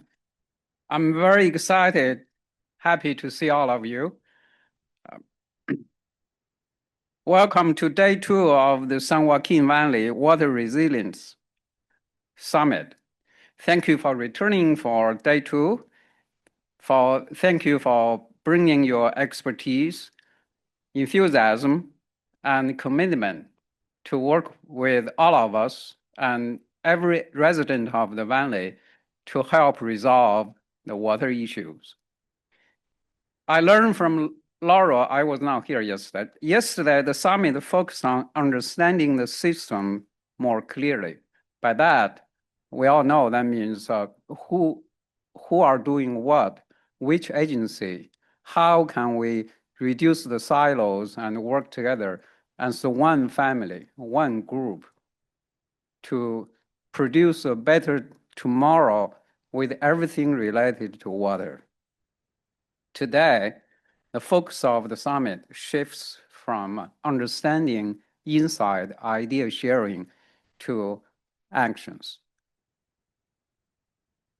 We will see results when knowledge, policy move to decisions, actions, and quickly. When research informs implementation, we have to act on them. So when all the agencies, engineers, water managers, communities, universities, agricultural leaders, industry leaders, environmental partners, all of us, especially policymakers, work together, reduce, eliminate silos, then we will see results, we will see action. The valley's water challenges are not theoretical to us. In fact, everywhere in the United States of America, everywhere on the face of the earth, people have water challenges. These challenges affect our families, our lives, every one of us, affect our agricultural economy, industrial economy, our community, and from a long-term perspective, the ecosystem for all humans, all other forms of lives. And as humans, as a dominant species on Earth, we should do better than dinosaurs did and improve this ecosystem. Otherwise, we'll be wiped out by ourselves. This is why Fresno State and California Water Institute are committed to helping moving ideas from reports, understanding, talks, meetings, to results and actions. And Fresno State, we are proud to help host the next step with you as close partners, every one of you. We are proud that the CWI, the California Water Institute, on this campus can stand at this intersection of research, education, collaboration, and implementation. We don't use the word we are the leader. Every one of you is a leader. We are all leaders. We are at the intersection, collaborating, grouping, motivating, pushing forward, yell with the loudest voice we can. Let's work together, take actions. So I want to encourage all of you to consider what are the highest priorities that must rise above talks, meetings, to action. What are the opportunities? What are the challenges? What need to be piloted? What we already piloted but forgotten need to be reawakened and put into action again? What barriers we face? We do have a lot of barriers. What policies or regulatory adjustment should move forward? As you know, many of the water policy practice traditions have been there over 100 years. Do they still fit today's reality? How can we move forward, taking care of all sides of the interest groups, people, communities that need water? How can we make policies that has a special consideration for communities and human groups, our diverse population that have less power, but they need water the same way as we do? I hope today's work identifies regional priorities, initiatives, regulatory needs, and policy directions. I want to emphasize policy directions. The most effective way for long-term water use, conservation, sharing is a piece of law. With that, people in the state are more likely to be aligned in the same direction than anything below a law. And laws will change. Laws are not always taking care of the interests of all people. So actions need to focus on that as it should focus on everything else, the actual work on water.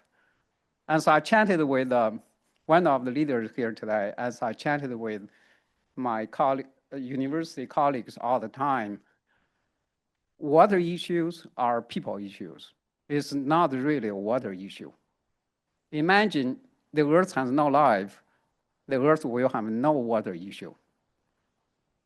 The earth, when it was born, had no water. But now, when we have life, water is life. Without water, the earth wouldn't have had life, and it will not have life. And we take air as granted, and we have been taking water as granted, but we can no longer think like that. So because it is a people issue, is a life issue, we need every one of us be involved. We need to be able to work with each other. We need to be able to resolve issues in a way that benefit all of us. We can't make any one of us, quote unquote, a loser in this discussion. Of course, all of us need to know what's the best way to conserve water, what type of water we should use before we use another type of water. I'm not an expert in water, but I know that university like us, Fresno State, has a lot of experts with very diverse set of skills. The actual water technology, engineering, ways of using it, ways of transport water from one end to another without loss or with minimal loss. And we also have experts who understand the people side, the legal side, the history side of water issues. We need to put all of this expertise together. With expertise, all of you, each one of you, bring to this summit. I hope, I wish, and look forward to your success. Thank you.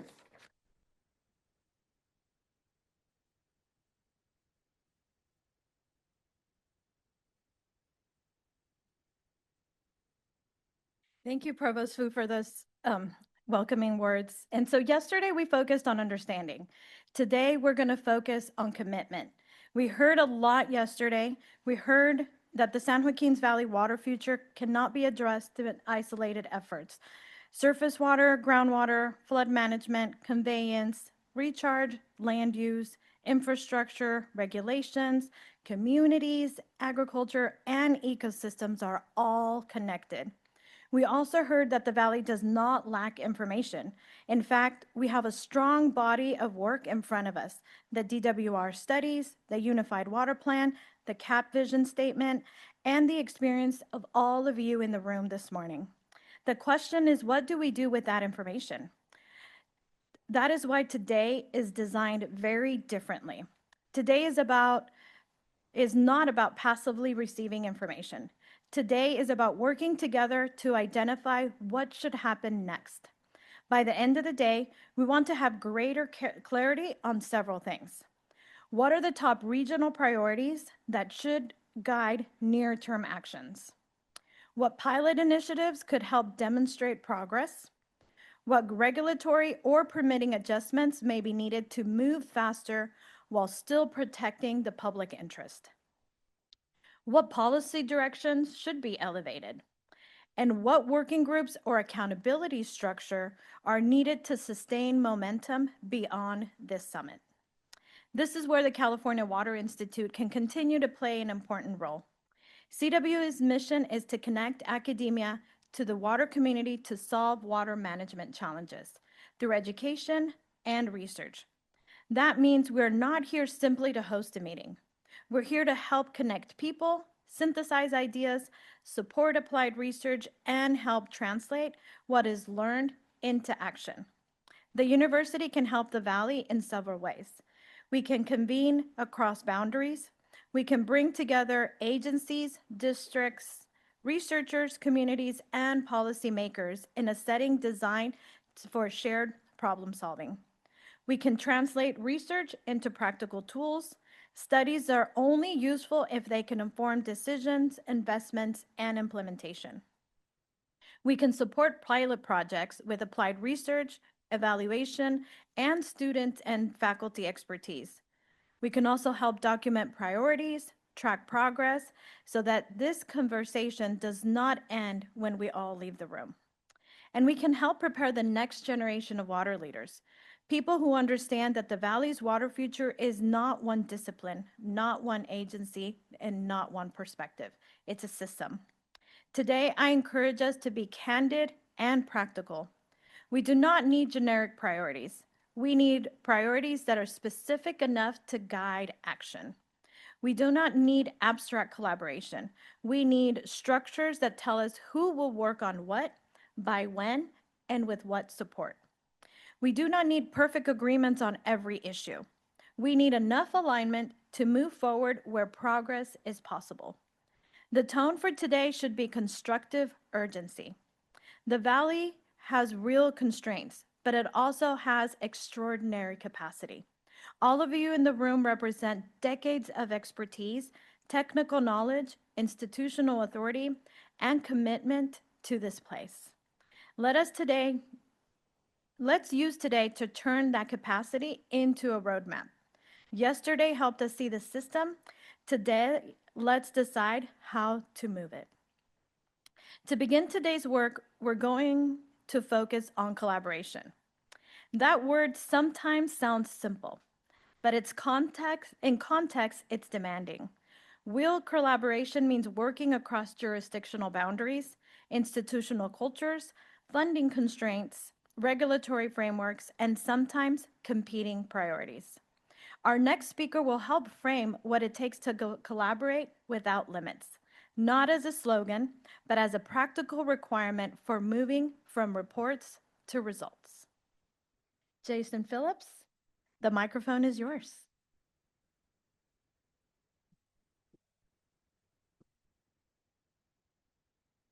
All right. Thank you, Laura. All right, I'm not gonna start that way, but someone had dared me that I should start with, all right, stop, collaborate, and listen to Vanilla Ice. And I'm like, okay, no, you don't understand my personality. Okay. The two words I heard you say, Laura, was candid and practical. So that's where I'm going with this. And so those of you that don't know me, I'm Jason Phillips, currently employed at HDR Engineering, and I am based out of Arizona, but I'm a 28-year survivor of California water and still involved. I'm still a board member on the water supply, on the water blueprint for the San Joaquin Valley. I'm going to talk a little bit about that. And I'll be honest with you, I'm very conflicted today. For those that have tracked my career, you know that there's an eloquent slogan or term that people use for me called Dr. Doom. And I don't know why they say that. I mean, I look at it as I just like to express candidly what I know to be the facts, in my opinion. And to me, it's kind of more like water prophecy that just sounds really bad. But I think the most of you that have tracked California water for the last 40 years know that the trajectory that we've been on, and I don't care if you like species, if you like agriculture, if you like urban, whatever your resource of choice is, the last 40 years is not what we should be looking toward for the next 40 years. So the fact that I've been raising the red flag for the last 20 years on what I saw as coming, particularly for the San Joaquin Valley, was to me not Dr. Doom, but look, in fact, I was thinking, it's like, based on a lot of the conversations I've had with folks, I don't think there's, if you're honest with yourself, like a lot of optimism. This will end well, don't worry. But I mean, come on, it's like, it just seems like it's one sort of bad news after another, one hopeful process after another that ends with what? Are you part of a GSA where your GSA manager says, hey, guess what? You know, we just redid the forecast for the next 5 years. We're actually going to have twice as much groundwater pumping available than we thought. It's like, no, when's the last time we've ever had news like that? Or there's this major project that everybody thinks is good, and we're actually going to go build it. It's like, no. I was talking to somebody from DWR as I walked in today. I won't call him out, but it's like, Jason, it's been a long time. It's been a long time since we've really seen each other. Remember, we were working on the storage program together. I'm like, oh yeah, 2001. The CalFed storage projects where we were, that's when I started, why I got involved at Friant. For those of you that know my immediate past, I was the CEO of the Friant Water Authority for 10 years. My first involvement with Friant was in 2001 when I started with the Bureau of Reclamation, and I was coming down here to Fresno because they asked me to do the CalFed study, which was to raise Friant Dam or some functionally equivalent.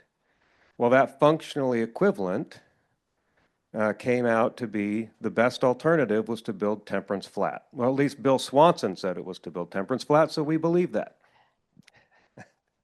Bill and I worked on that together. And so at the time, actually, Temperance Flat started to build a lot of momentum, and I think I might hold that up as a poster child again later on in my speech on collaboration and optimism, as one where we went as a community down a horrible, horrible rabbit hole. And there were a lot of elected officials who got a lot of votes by pounding their chest for Temperance Flat. But when we start thinking about as a community in the valley what we're going to advocate for, I'm going to say this more than once, and it doesn't necessarily feel good.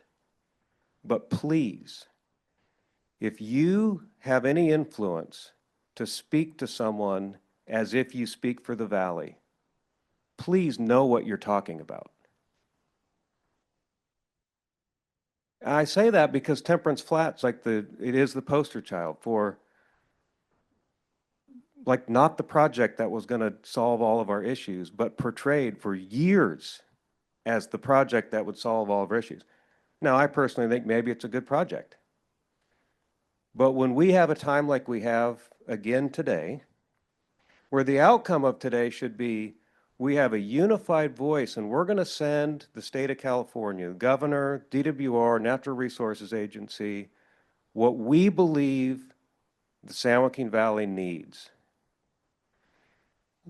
Listen and learn from people who know what they're talking about, know what their interest is. Because sometimes we've really tripped on ourselves by asking for things that are selfish. They might be good for you as a water manager, as a consultant. Like we ask for something, and you know the one way to get something that's small but really big for you is to go to the governor's office and say, you know what you need to do to solve our problems? You need to change this little regulation in here so that, you know, we can get more water. And then you go back for the governor, it's like, yeah, that's great. I can do that. It's easy. And now I can stand up on a podium and say, I just solved, you know, the San Joaquin Valley's problem. Well, like any engineer would just go look and say, yeah, if you actually look at that, that will help a lot. I mean, that might even help 20,000 acre feet a year of additional groundwater recharge for the whole valley. Awesome. Well, who knows what our deficit is? So you just blew how much capital for the San Joaquin Valley so that someone as high as the governor might think that he helped solve our problem, and for what? And that I'm being very candid, because when we have an opportunity like we have today to actually try and formulate what we should ask. Like I've been part for years of this SB 72, which last year was SB 366. We've been working on it for years. Just to get DWR to have to put together a water plan with real numbers. With not only real numbers, but numbers that start to approximate the state's needs, to at least come to grips with, like for the valley. Like I don't, like frankly at this point, if Joel has to come out and say, we really just need $30 billion to retire 1 million acres of farmland. Like at least he would start getting at the numbers that we need to talk about. Do I support that? No, I think that'd be like dumb. Like why would you do that? And I don't need to explain that to this audience, but like at least do that. Don't come out and say, oh, you know what we need to do is local control and like help the locals capture floodwater. I know you all good enough. You're going to capture your floodwater. Great. The state should help us capture our floodwater. Local control is not our issue. I'll tell you, the state's standing up here at this point and saying local control is code for you're screwed. And that is because it sounds good if we had enough local supply. But here's our dilemma. Here's our dilemma. We have a system to support the valley and Southern California, frankly, even more Southern California, but the valley that is reliant on imports because the math doesn't add up when you look at our local supplies. So if we want to take control of our destiny, and hey, it sounds good, like we can demand adjust by getting rid of enough farmland in the valley to where our local supplies will meet our needs, and then we have a fighting chance for ourselves. But the impact of that will be massive. And I just don't think that's where we want to go. But frankly, if that's where we want to go, we ought to be transparent about that. Because I don't even think if you went to Southern California with that message and said, if the governor went down and said, hey, like we got this water plan, a lot of water issues in the valley, how we're going to solve that is we're going to tell a third or more of the farmers to leave. And then they're going to be able to balance their own water supply. Normal people would start to say, well, I mean, don't they do something with their land? Like we like to go to the grocery store. So I think there would be, like, that's why with SB 72, my interest was it's going to be uncomfortable to put the real numbers in the report for the water plan, which is why they haven't been doing that, because it's very uncomfortable. It's very uncomfortable to say, like the governor started to approximate last year, that we might be 9 million acre feet per year short in this state. So, all right, so let me get to my notes. I think what would be helpful now, and look, I mean, I say it this way because one, it's how I really feel, but I'm very passionate that when we have an opportunity like this, I just don't want to screw it up again. Like we have an opportunity to package up something to send to the state of California, and we really need to think about, well, what does the state do for water? What do they do practically that can help us? What should we ask for?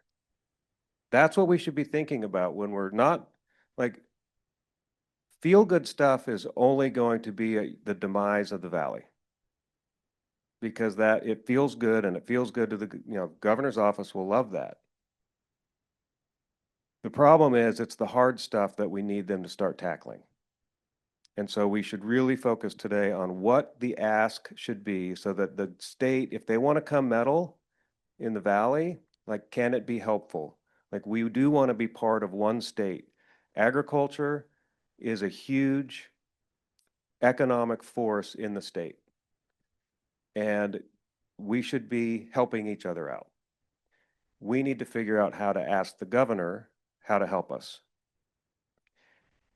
Local control is not the answer because we're built on a system that requires the state and the feds to import water into the valley from outside of the valley.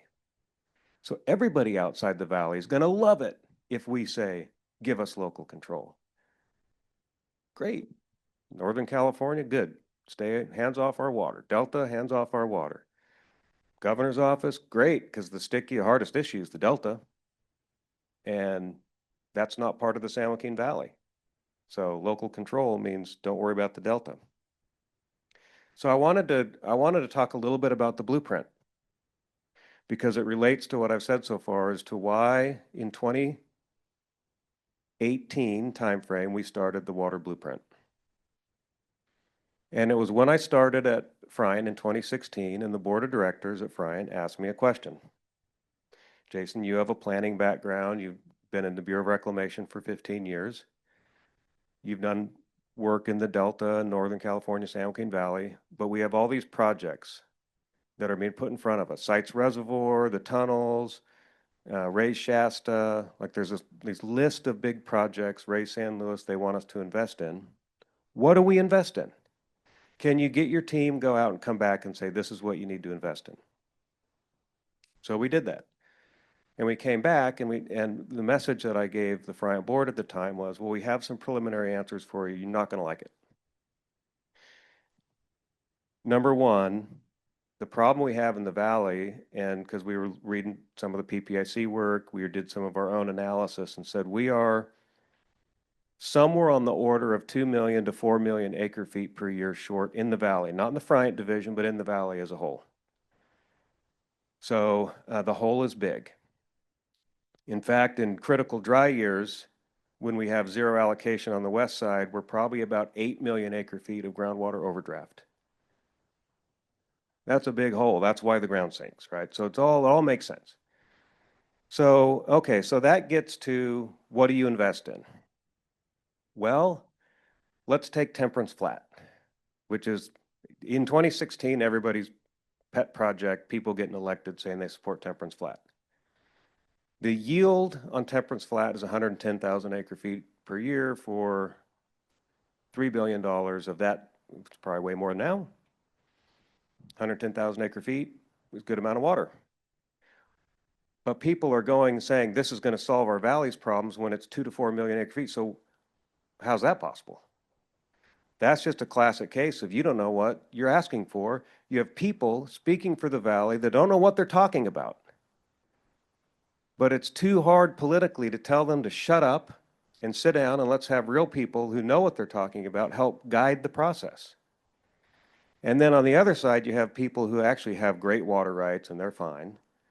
And they have their, water use efficiency projects that they want because they want to transfer water, and that's all fine. But they're also going up at the highest level and saying, this is what we need to do, like to solve our problem. So nobody's really talking about, well, what are we actually going to do for that size of a problem? And that is what we need to be talking about today. It is, in 2016, so when we were identifying that problem to Friant, and of course we had just passed Sigma, so everyone was just learning, well, what was a 2014 Sigma? What's that going to mean? What's a GSA? Most of the time when I would talk to audiences at commodity conferences and whatever, back then, maybe 10% of people knew what Sigma was or who their GSA was. And you all know that's changed now. We had also just passed Prop 1. This is where we kill ourselves, folks. Like Prop 1, now I don't want to just, armchair quarterback this, but Prop 1 is an example of we have the wrong people negotiating. Like we basically traded Sigma for Prop 1. Sigma was the state legislator telling the Valley that you're toast and the help you're going to get is Prop 1, which we had our environmentalists actually write all the fine print so that there's no way you're getting a project.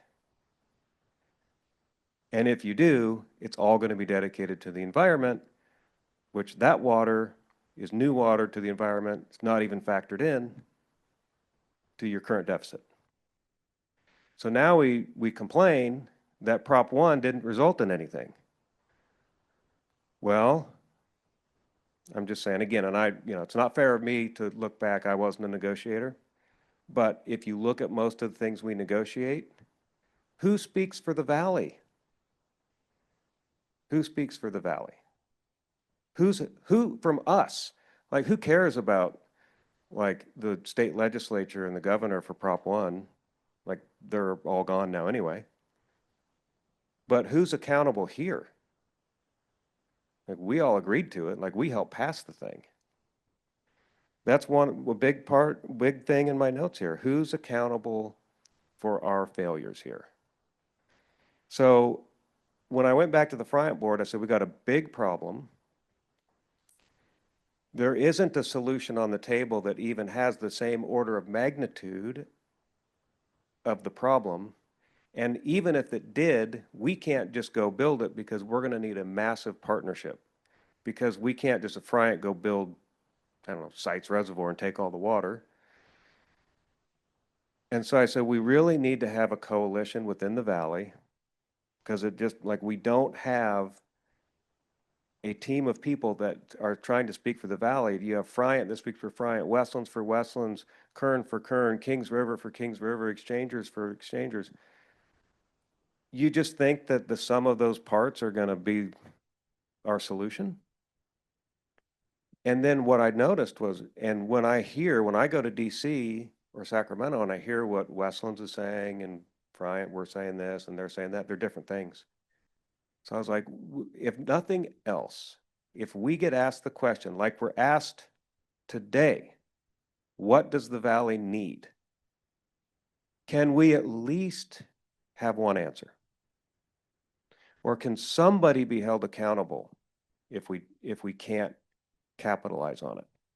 And so I started with the people that I know always go up to DC, the ones talking to the politicians, the commodity groups, and the big water agencies. And we got together and we formed an informal group that eventually became known as the Blueprint. And I think if there's nothing else that could come out of what I'm talking about today, maybe there's one or two of you in this room that could just think about this. Because I guarantee you what I'm talking about, like being on the blueprint, is not in anybody's scope of what they do. It was never in my scope as Friant CEO. It's not in Jeff Van Hoovel's scope at milk producers. I mean, maybe it is, but it's not. It's not like we protect our turf. So how do we think, like, we need more people who are willing to, maybe your turf is what's going to pay your salary because that's how we're structured, but we need more people who are willing to say, I want to be being part of how we can formulate what the valley needs so that we can have a unified voice on big things, not a scattered voice on a whole bunch of small things. And then we celebrate basically no wins, or a lot of times, I won't go off on my golden trophies chart, but it's a fun one. Years and years, decades of celebrating losses. It's like, oh, we got this big threat that you're going to take, you know, 1 million acre feet away from the valley with regulations, but we negotiated that you're only going to take 250,000 acre feet this time with this regulation per year. And when you go and you look at the documents on what are the impacts, so the agency takes the water, impacts are no impact because they're just going to pump the groundwater, so there's really no impact. That's how the decades of this, we did it to ourselves. And now we're millions of acre feet of overdraft a year, and we have to figure out what to do, and nobody's accountable. In fact, it's that one or two people that I'm like, if you're that person thinking, yeah, like, Jason, I want to know how to get involved in that type of thing. It really is like almost volunteer.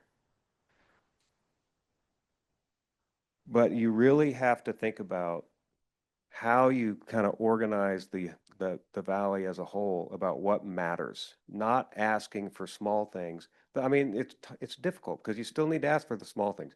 We still want, you know, the state board to change flood regulations. We still want, you know, help with funding for groundwater projects that the GSAs have. We still want funding for the capacity fixes for our canals, you know, because it's only makes sense because it's not our fault that we didn't have Sigma until 2014.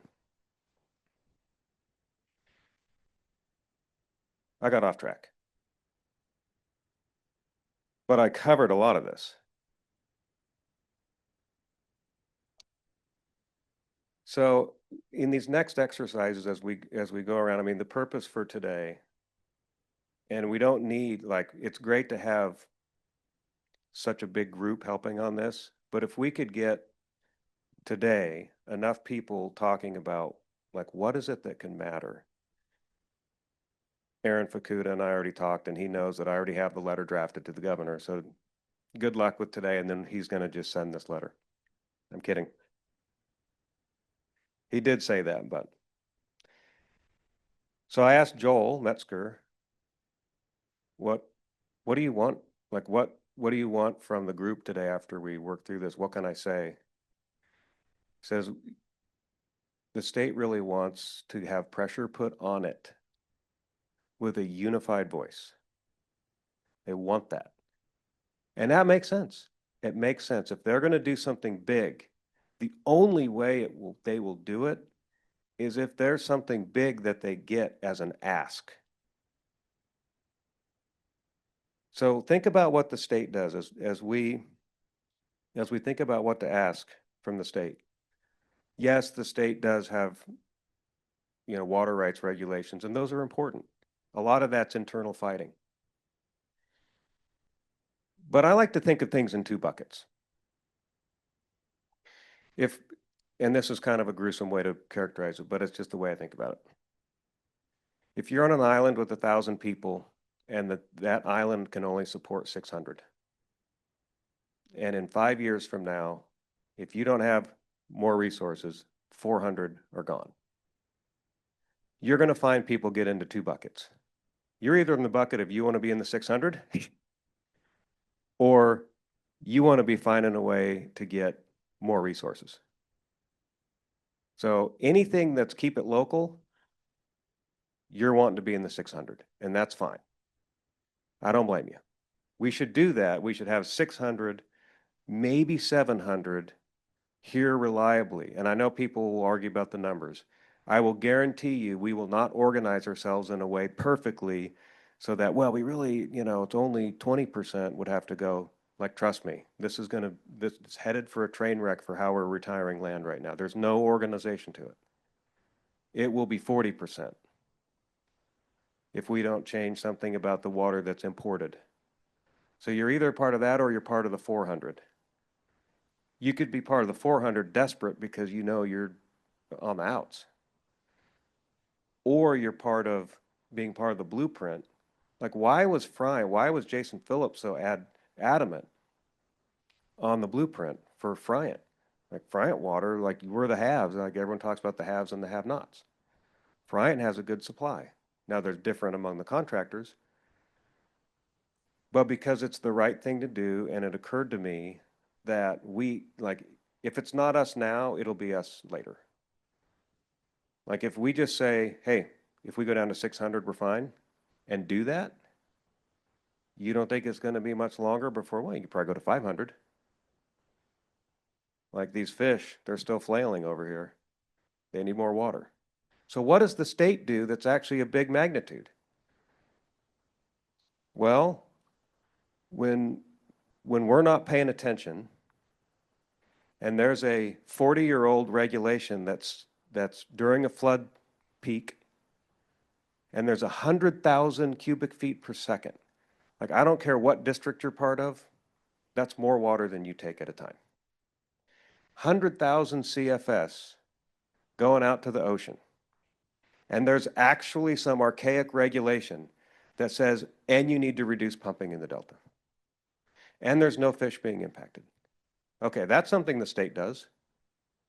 Like, the blueprint, we're trying to say, well, who cares? Like, who cares enough? Who is the entity that can raise the red flag and say, why are you doing this? And when we do it, and we don't always do it, the state, it's like, oh yeah, that's a lot of water, and now we're getting these politicians complaining, and all of a sudden, a couple days later, they come out with a revision, a temporary revision.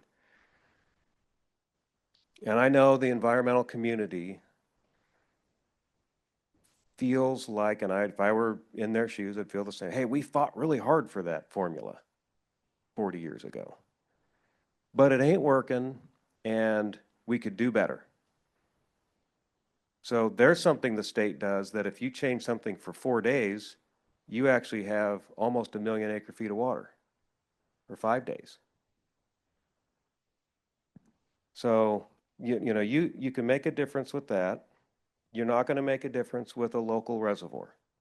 Temperance Flat, different. Was a past project, maybe a future project. It's just not relevant right now for what we need. There are things that could make sense. Raise Pine Flat, let's go do it. Raise Shasta, let's go do it. Build sites. But again, be careful if you're the person saying Sites Reservoir, and this stings a little bit more now as a consultant, but especially one that's working on it. But okay, if you're one saying Sites Reservoir is going to solve our problems, you don't know what you're talking about. If you're talking for the valley, you're not speaking truth. If you think the tunnels are going to solve the valley's problems, you haven't seen any analysis. So what I want to see is when people say, do this project, do this project, do this project, what analysis have you done that's not on the back of a napkin that shows it's going to approximate 2 to 4 million acre feet of water, or even anything close to meaningful? So if you have that pet project that you are going up to Sacramento with, like you're speaking for the valley, you are hurting us. I know that sounds harsh, but that is the reality that we live in, and that's why I'm being candid and practical. Because today, the outcome of today can really make a difference if at least a few of us start to realize the difference between, are you one of the 600, or are you one of the 400? Do I really know what I'm talking about when I say this is going to solve a problem in the valley?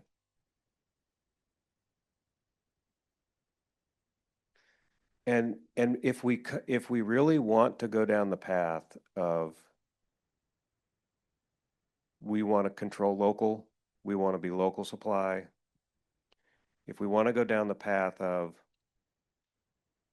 these small changes and the small wins are good for us, I can appreciate that. But let's at least have DWR put on paper what that means. Because that's what we owe it to ourselves, because there's going to be so many farmers who are being misled otherwise. And then they're going to wonder why their groundwater wells are being shut off. So some things to think about, and then I'll close. I firmly believe that asking the state to support the blueprint. Our goal at the blueprint is through appropriate analysis. We know our goal is to know what we're talking about. We don't do it perfect, but we're the only ones who are trying to speak as it relates to analysis looking at the valley and trying to be practical. We're not going to say, the solution to our problem is to take all of Modesto's water and move it to Tulare. I mean, let's go, come on. So, or Turlocks. That's what I meant. Calling it out. We're not taking, that's a bad idea. So support the blueprint. Yes, fund local projects. There's a lot of local projects that will do good for the valley that I think the state should help fund. But I would say even think about this as what our ask would be is Joel and his team should say you need to identify and prioritize how you're going to increase the valley supply by 3 million acre feet per year. If the gap is somewhere in 2 to 4, come up with 3 million acre feet per year of new supply. How do you come up with that? And it can happen. You can retire enough land. If you can't be creative enough to come up with water supply, you can retire enough land. And that is going to be the default. And the United Water Plan shows it's the most expensive option. But it's the default. So all of that, I wanted to just make a very candid talk today about how important this is, not to feel good. It's important we get a message that's meaningful to DWR and the governor's office. And we have an opportunity, and I wasn't going to pass it up, to make everybody feel good. But we have an opportunity, and that should be where we're optimistic. So with that, I will take any questions before we do if there are any, before we go to our, okay, stop, collaborate, and listen.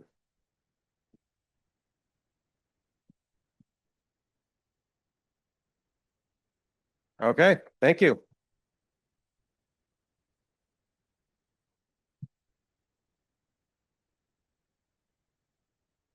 So don't stop collaborating and listen, but still listen. So as I've mentioned earlier, yesterday, everybody that was up here on the stage. Oh, thank you, Jason, for all those words. But yesterday, everybody that was up here on the stage did all the work. Today, we're turning it backwards, and all of you will be doing all of the work today. And so to get us into doing all that work, I want to introduce Raven, who will be facilitating all of us, wrangling all of us to yes, to get to where we need to get for the rest of the day. So Raven, all right, I hand it over to you. All right, thanks, Laura. Well, good morning, everyone. You have had a lot of information fire hosed at you over the last day and this morning. So we're going to take all of that amazing data, information, insight, discussion, and turn it into action. But there were a couple words that I heard both from Laura and from Jason. I heard collaborate and I heard uncomfortable. So in order to collaborate, I have to first make you uncomfortable. So most of what we'll be doing in the middle part of today is happening on this board. And you seeing it and being able to read it is going to be vital. So you know what's going on. To borrow a term, hopefully I'm using it right from your water lingo, we need to recharge these tables here in the middle. We need people from the outside hinterland to come in, grab this choice real estate right here. We need to, you're going to be collaborating with people at your table. So like our guy over here at 9, all by yourself, I don't want to have you write 10 cards by yourself. That's not fair. So if you're out there, please come in. Recharge the tables up here. We need people for you to collaborate with. So that was not a polite little, you know, it'd be nice if, no, get in here. Get in here now. All right, thank you. Please, go get to the middle. I want people at this table. I want people at this table. Table 23 needs people. Table 25 needs people. Table 1 needs people. So this is the uncomfortable part of collaboration. Come make friends. Okay. Get your stuff. So people out there in the outback, come in. Come grab a table where you can see and talk to other people. So we should have no more than 6 people at any table, but no less than 4. Yay, good job moving. You see how easy change can be. All right. So to give you an overview of what we have planned today, we have 3 activities. There will be 3 activities. Okay, I know you're all so excited to meet your new friends. Would anybody from the outback like to take this table, please? Or join these people in here? Gosh, that table is holding firm. I'm going to call on you first every time. All right. Okay, so let me tell you what our 3 activities are today. I need your attention, please. Thank you. So my job is to set up a situation to maximize participation and engagement. I'm a professional facilitator, so I facilitate meetings so people can get the best ideas out of the people participating. So the first activity we're going to do is called a gallery walk. Now you may have noticed, and I think I have slides to guide you in this. Okay, so here are your gallery walk instructions. Please pay attention. There is a little salmon-colored tent on your table with a number. That number is going to tell you in a moment which chart to start at first. You will notice the charts have numbers by them. Over here we have 7, 2, 1. They're not in any particular order, but you see the green sign with a number? Okay, when I give you the slide with the key, your table is going to go to start at the chart that you're designated to go to first. Then it's kind of a musical chairs scenario, all right? So I'm going to show you. So every 5 minutes, Laura has her fun bell. I have the dance button. So what's going to happen is every 5 minutes, I'm going to push this button here. Oh, I turned it off because it was going off in the hotel and woke everybody up. Okay, here we go. Okay. So when you hear that music, okay, when you see why I turned it off, it's delightful. Okay, so when you hear that music, you and your little cohort are going to move to the next chart to your right. So every 5 minutes, the disco music's going to go off, and you as a group are going to migrate, okay? But before you get up and go to this church, you have on your tables these little sheets with questions on them. I want everyone at your table to grab one right now. And get yourself a pen. There's only 3 ballpoints on every table, so hopefully some people brought their own pens. Otherwise, go steal them from the empty tables. So here's what we're going to do. When I give the signal and I put up the slide that tells you where you're going, you and your little half sheet are going to go and at first silently view the chart and with your little ballpoint pen, answer these questions yourself. Okay, you're just going to make notes to yourself. And why are we doing this? Because we're going to come back to our tables and have a conversation in a little bit. And this way you remember what you saw. They are in no particular order. You may have more ideas about some charts than others. So that's fine. And some of these, you may be really inspired by what you wrote and you want to share it with the next people to come by. So if that happens, I would like you to take the markers that are at those easels. There's little posters next to each big chart and write what you wrote on your little paper on the big chart. So it's kind of like leaving a message for the next group. Hey, make sure to pay attention to this. Hey, this is really important. So that way we're kind of communicating as a group as well as to yourself and as well as to your table. So this is called creating shared awareness. That's what we're doing. All right, what else is on my list here? So yeah, so you start at the chart you'll be directed to in a moment. It says every 6 minutes because we got a little bit of a late start. I'm going to give you 5 minutes and we don't have as many people, so I think it'll work. So every 5 minutes, the disco ball goes off. Once you have made your own notes, you can add to the big chart. And once the chart fills up, don't worry about it. Just put a star if someone said something that you liked. Just say, yeah, I second that. Yep, I third that. That's good. Let's do that. Because I doubt that everyone's going to have totally different ideas. It could happen, but you'll bring that out at your tables. Okay, so I'm going to put this back on the, I've got to do this so I don't make the mic fall out. Dang it. Okay, so here we go. Are you ready to find out which chart you're going to? The suspense. Okay, here's our chart table. Look at your number. If you're sitting at table 1 through 3, you're going to start at chart 1.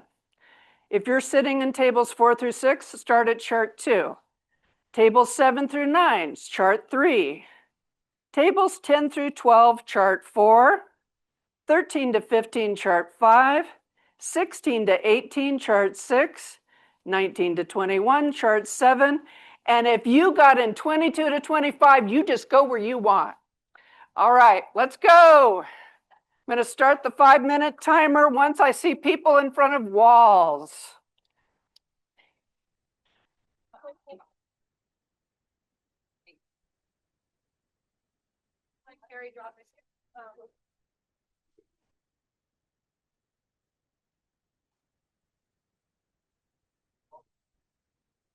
So remember to make your own notes and then add to the posters next to the charts. This is a little of organized chaos here.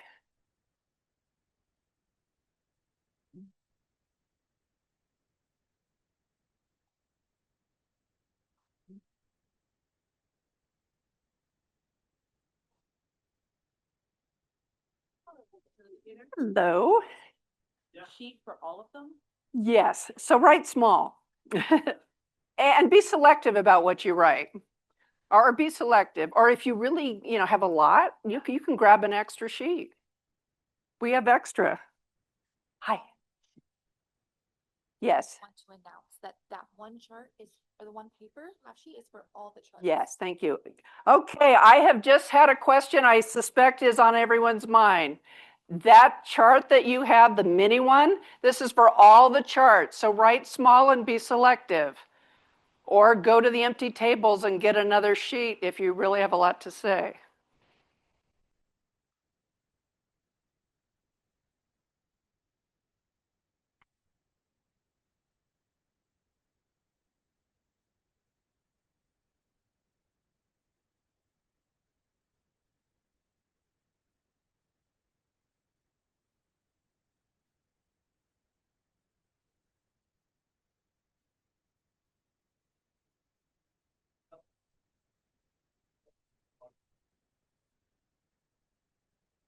Okay, finish adding to those posters.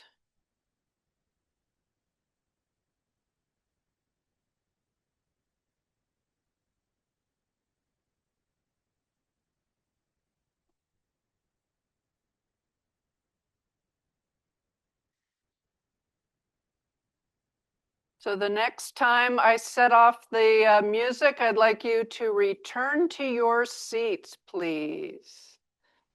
So we've got about 1 more minute. Return to your seats.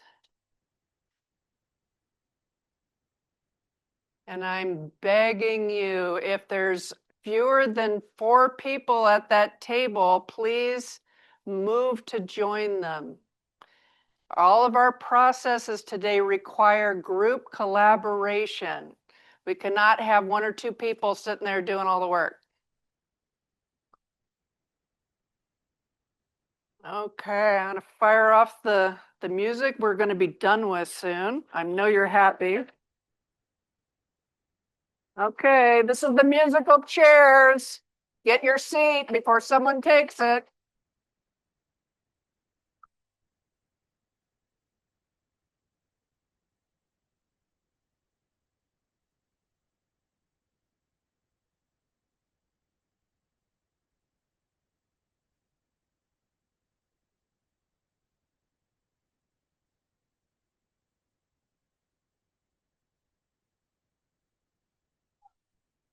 Okay.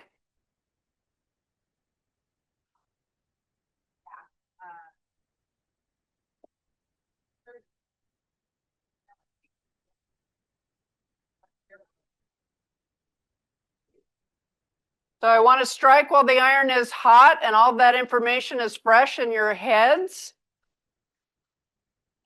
So now we're going to have an at our table focused conversation.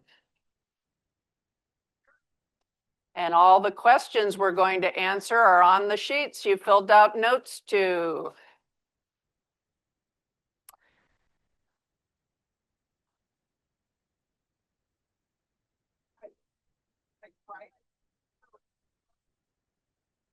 Okay.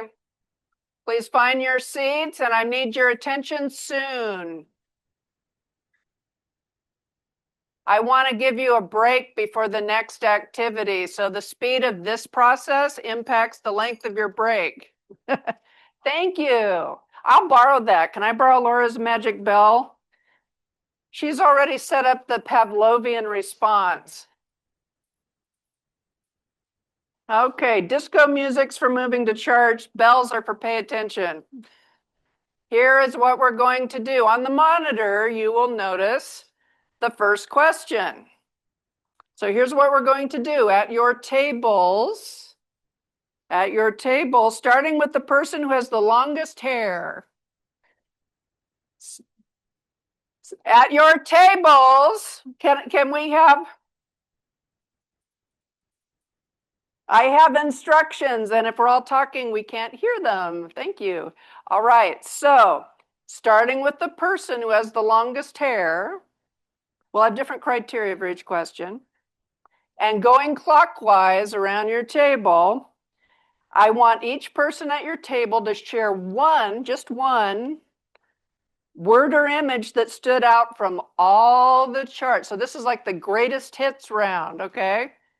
So I'm going to give you like 3 minutes to do, because you only got one thing, right? So this should be fast. 3 minutes to go around your table, starting with the longest hair person, and share with your table one thing that stood out, word or image, and go.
Okay, remember, one word or image that stood out from all the charts.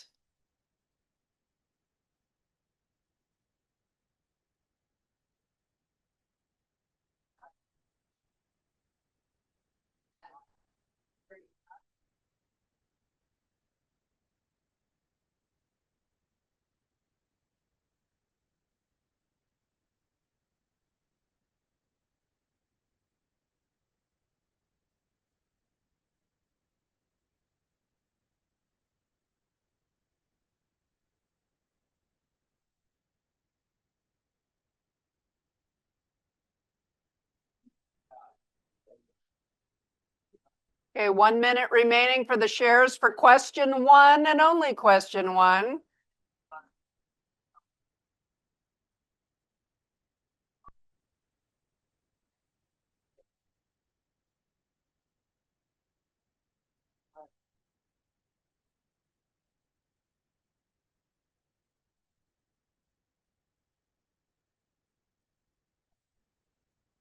And do we have someone either on tech team or part of the CWI team that can be a mic runner?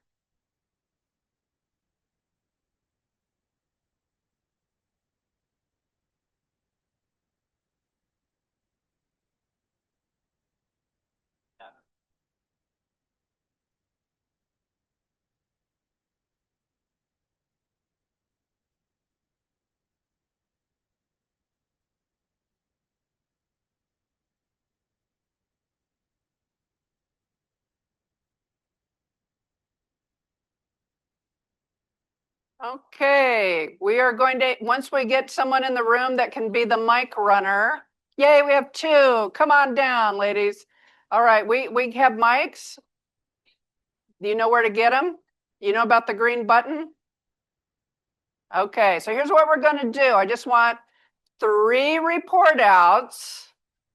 So pick a representative from your table, and I'm going to randomly just look out over the crowd and say, table number, tell us some highlights, and we'll do 3 tables, okay?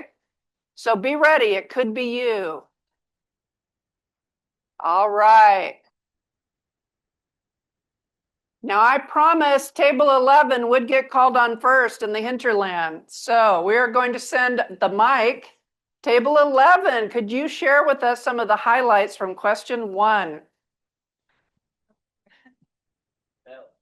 Yes, Bill. Hi. Listen.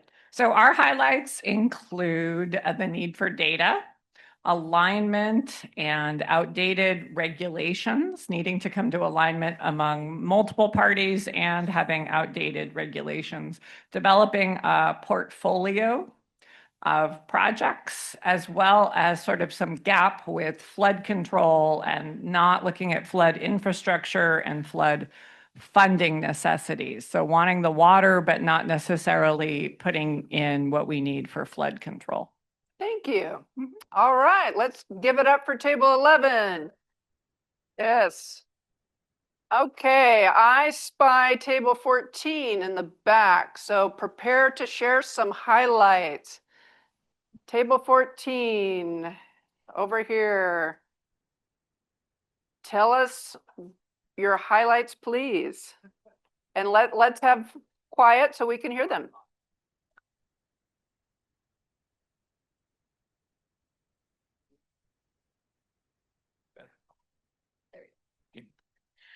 Okay, so, it's loud. So we had 5 observations that were a little distinct. I'll just kind of summarize each one of them in no particular order. start with recognized need for alignment, right? That there's needs to be a common voice. Maybe one way of describing this is the problems are big. Everybody has to be part of the solution. So alignment is really key here. But in that, we got to think about uncertainty. So how do we plan for an uncertain future? So adaptation in our solutions, on capturing the uncertainty in our decision-making is crucial. Counterbalancing that, there's an urgent need for action. So that creates some challenges, right? We need to think about the long term and do something today. That's a built-in tension that we can't avoid. Decisions require sustained investments, right? Episodic investments will be very difficult to be relied upon. And then lastly, maybe what underpins all of this is the recognized need for common voice and political leadership to guide solutions and kind of keep, I'll quote something I heard from a congressman, remember years ago, keep all the frogs in the wheelbarrow. Okay, thank you. And just a reminder, we're doing some great synthesis, which is amazing, but we are on question 1, which is words and images that stood out from all the charts. That's what we were discussing. So our next surprise table, let's see, table 2 over here. Let's hear from you all. So oh, that's us guys. Oh, we gotta get in it. Okay, table 2, you are up. What words or images stood out amongst all the charts? Tell us your highlight reel. Green button. I think I'll keep it short and sweet. Going around the table, it was more money, lots of it on a regular basis. It was regulations some of them are okay, but some of them need to change. I thought the State Water Project as the backbone is true for some areas, but not for everybody. Okay. And I think, reservoir reoperation and flexibility is critical. All right, thank you. All right, let's give it up for our tables that shared. Okay, so we have a new question, you can probably guess.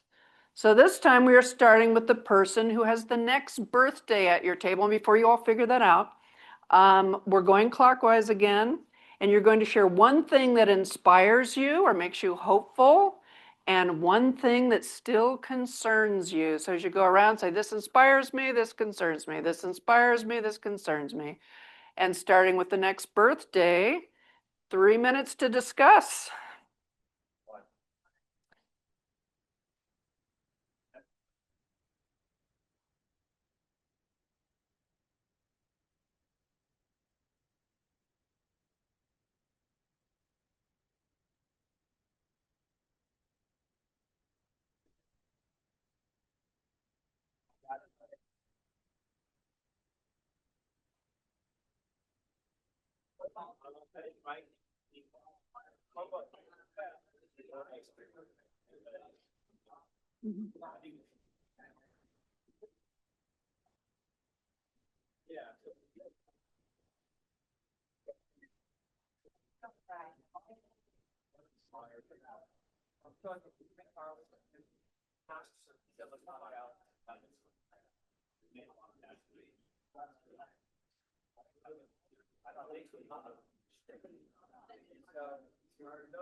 Okay, start wrapping up your comments.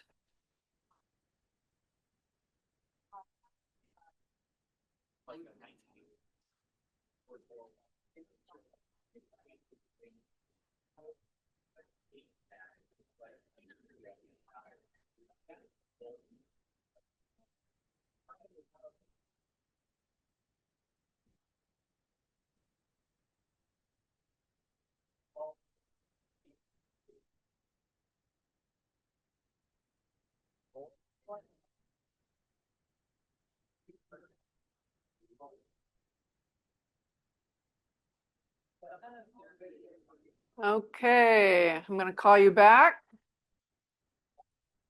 And we're going to have some surprise table shares at 3. You need more time? Okay, I'm going to give you 2 minutes and then like express it. Just get right on through it. 2 minutes.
Okay, everyone should have shared at your tables by now.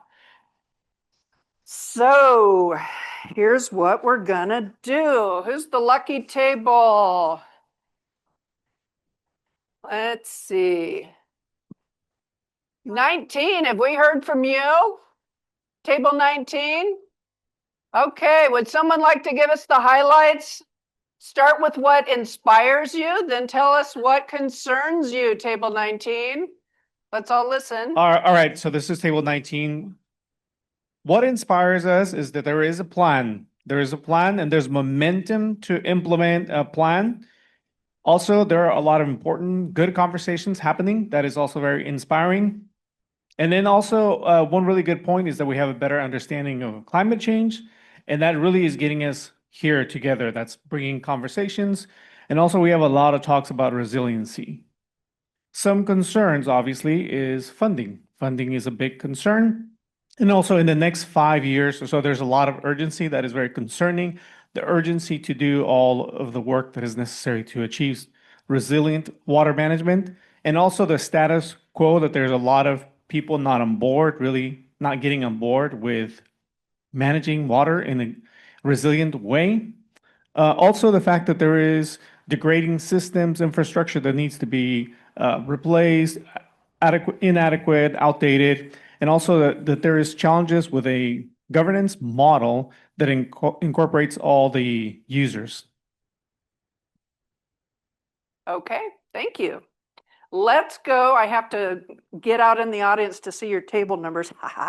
So table 23 will be our next share. You thought you had it hidden, but you're up. So tell us what inspires you, then what concerns you, table 23. Okay. Ooh.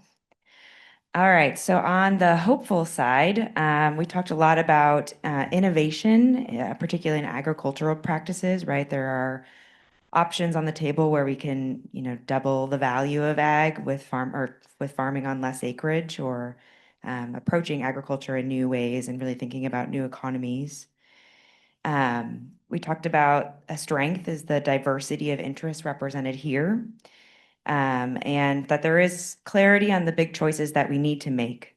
But that kind of dovetails into a concern of, can we align on the choices that we need to make? And then a last strength was that community needs are represented really in all of these posters, that we're really thinking about community first. On the concerns, one thing that was flagged is that the State Water Resources Control Board is not here in this room, and they're a key partner in advancing a lot of this work. There is concern that water is not a top priority at the top levels of government, and in particular that a lot of the new candidates for governor, water doesn't seem to be a priority. And the last concern is that the devils are in the details. So how much is this going to cost, where and when, and the pace of this work still needs to be worked out. Okay, thank you. Let's see. I can't see your table number, but I know who you are. The very last table in the back corner. You know who you are. And tell us your table number. So it's 6, table 6. Tell us what you have for inspiration and concern. Inspiration is that we are having a conversation. Concern is that we have too many conversations and we've been having them for a long time. So we need action. Talk about education and the need for the city and the farm to get together and understand each other better so that people get the value of a tomato when they go into a supermarket in LA, as opposed to criticizing the farm and saying that they're destroying or we're destroying the environment. But just the other part was collaboration and the need to continue discussions and finally get something going, get some projects going. All right, thank you so much. Some applause for our 3 sharing tables. Okay, we have one last round before you get a break. So we are going to start with the person who traveled the farthest to be at this summit. And you're going to go clockwise and share one thing that you feel is a central issue or key problem to be addressed. So you're going to figure out who that person is, go clockwise, central issue, key problem, and go 3 minutes.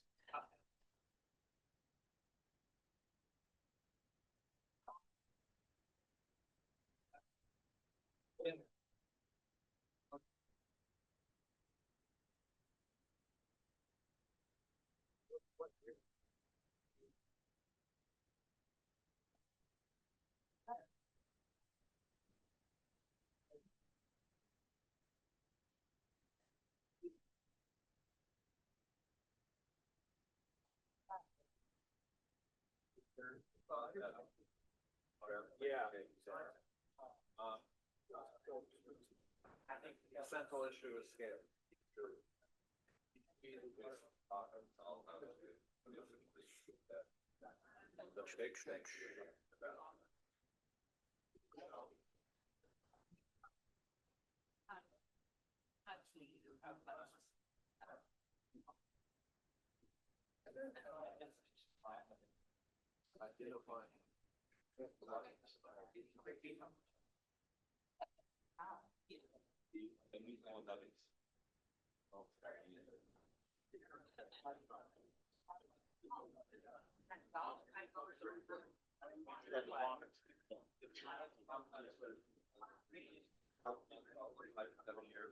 More than a million.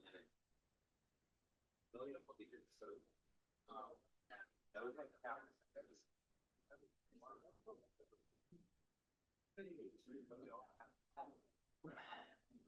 where else you gotta know?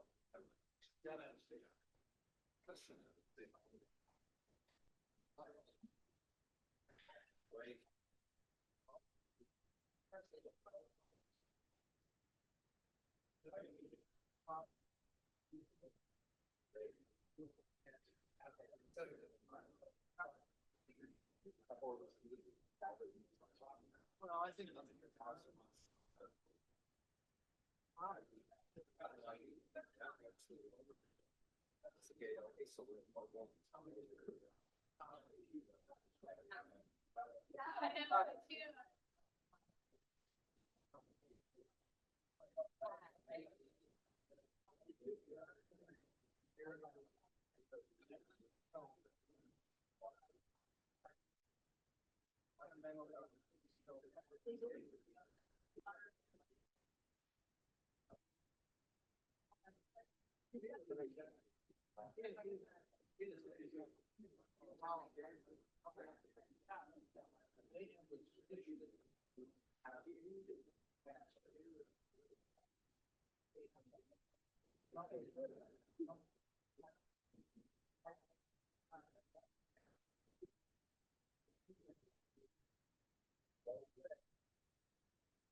Okay, start wrapping up your shares. I'm going to give you 1 more minute.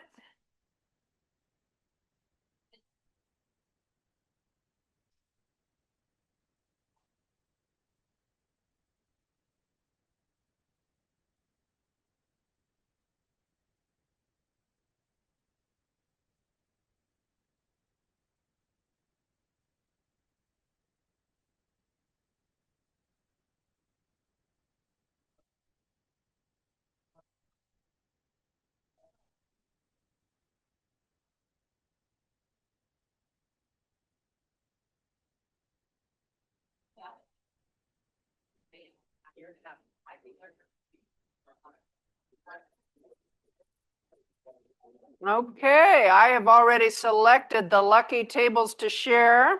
We're going to start with table 20. Table 20 should be over here.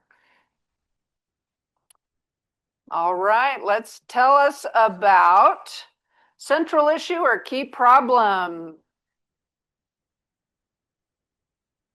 Go for it. Table 20. All right. Our table was chatting about how we feel this problem was based on an exploitative and extractive nature of these resources, and we're trying to fix a problem where we've gone too far of extraction. And so we feel like the valley is ready to break out of the status quo and try something new and innovative, and we have to think bigger. And so the key problem is like we haven't done that yet, and we need to. All right, thank you. Our next table will be 23.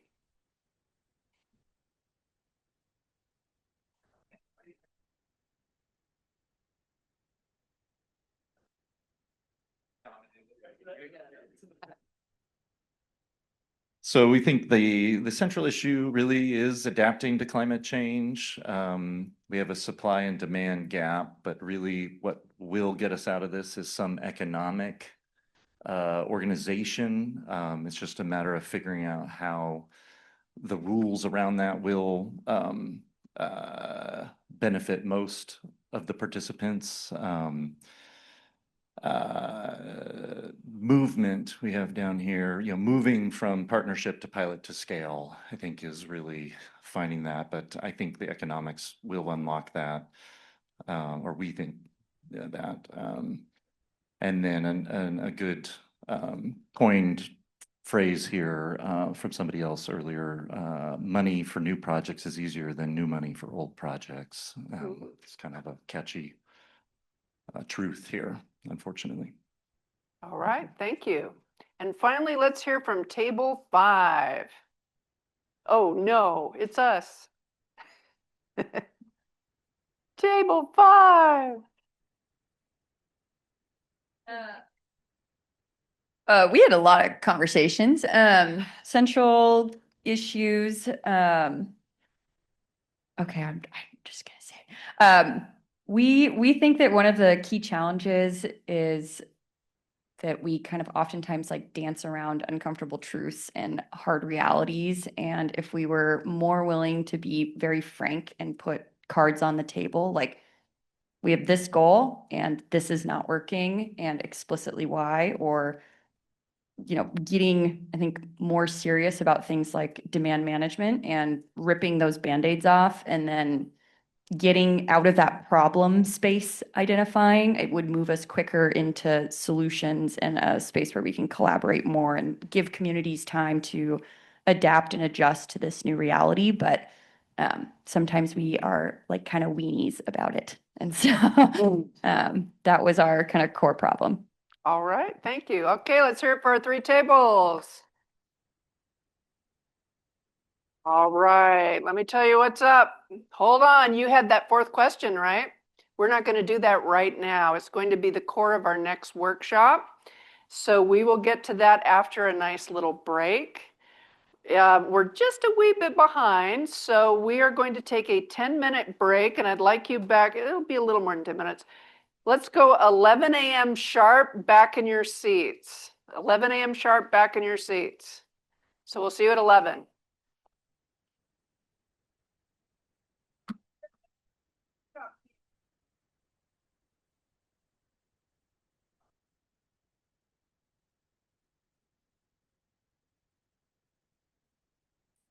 Okay, now that we have your attention. Okay, I'm going to repeat this, and I heard they couldn't hear me, so if we need to bump my mic, feel free. So once again, we have a couple tables that either could use more people or could use fewer people. So I would like to see no less than 4 people and no more than 6. So if you've got 3 people, borrow somebody from the oversized table in the middle. Because what will happen when we do this workshop is the ideas of the people that are all sitting together that have 8 are going to be diminished because your table is only going to be able to send up a total of 3 cards. So if your 8 decide that, that's all you get, somebody's getting cheated. And I'll tell you who's getting cheated. It's not the people at the table, it's the whole room. All right, so have we reset? We made new friends?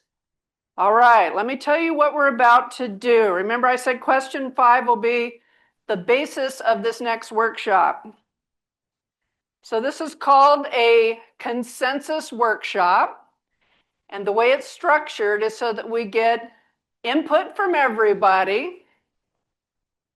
Okay, I need your attention because these are important instructions. So that we get input from everybody, but we gain consensus from individual tables. So here's how we're going to work. We're going to work, here's the overview. It's supposed to be in 90 minutes, but I know you want lunch. So how fast you work and how cooperative and collaborative you are, hopefully we can compress the timeline. So we'll be working individually. So in a moment, I'm going to invite you. On your table, you will find a blank white sheet of paper. Everyone grab a blank white sheet of paper, please. This is going to be your personal, individual, just for you, brainstorming sheet. Okay, so make sure you got one of those. All right, here's what you're going to do with that. When you did your gallery walk, your last question was about what top priority actions can we take in the coming year to move our water initiatives forward? So in this workshop, we're going to be coming up with multiple answers that will fall into different categories that answer this question. So we're answering the question, what top priority actions, this is all about action right now, can we take in the coming year to move our water initiatives forward? So we're going to work individually with those sheets you just grabbed. Then we're going to be working collectively at our tables. And I'm going to give you instructions on what to do and when to send them up. And then we're going to be working as a whole group to get consensus of the room so that everybody is a part of what we want to move forward with. Okay, so we've covered the single white half sheet.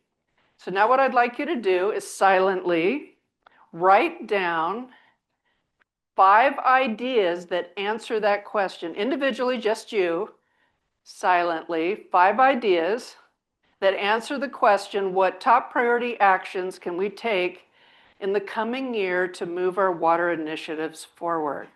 So I'm going to give you 4 minutes to individually brainstorm on your white sheet answers to that question. So write down 5 things that we could take action on. And just to help stimulate your thinking, Laura mentioned these things earlier, consider your top regional priorities might be on that list. Your pilot projects might be on that list. Regulatory changes that need to happen that you might influence. Enabling policy directions. What policies? And where? And what would they accomplish? And how will we address ongoing accountability? So these are all potential key actions, and I'm sure you have others. Look at your list and put a star by your 2 best ideas. You're like, my group needs to hear this. So put a star by your 2 best ideas.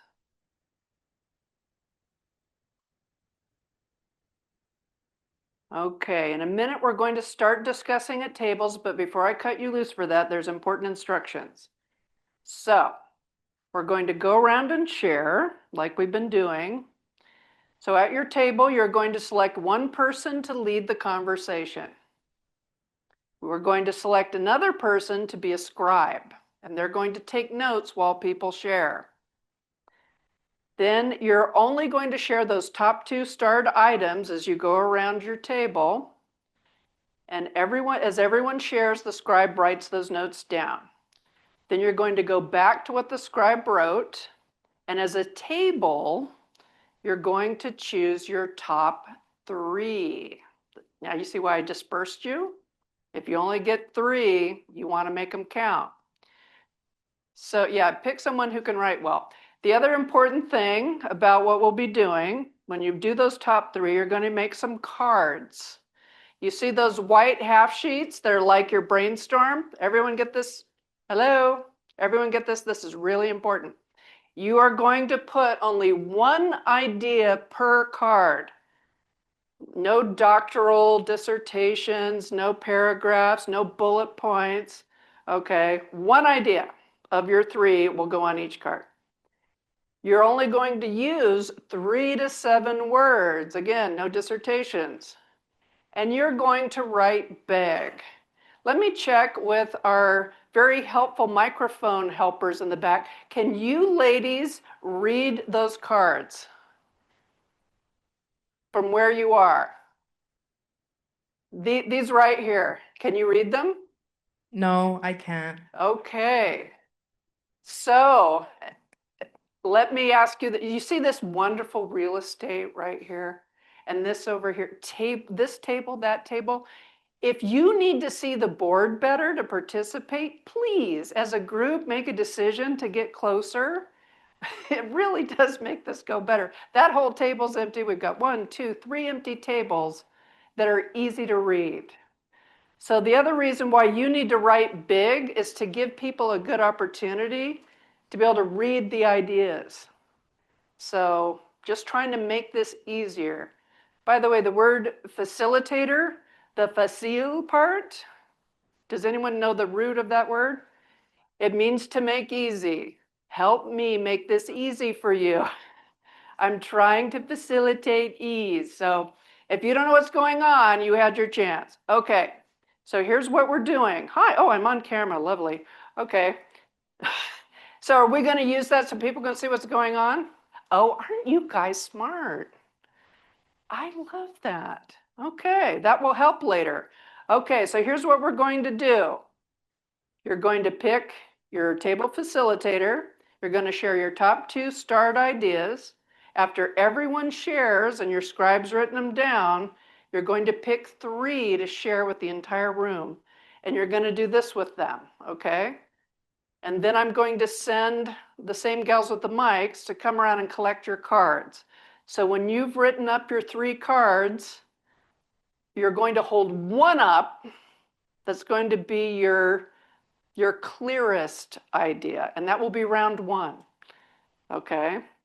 Does everyone know what we're doing? I know I threw a lot at you. So I'm going to go back a slide. You don't. Steal the ones off this table.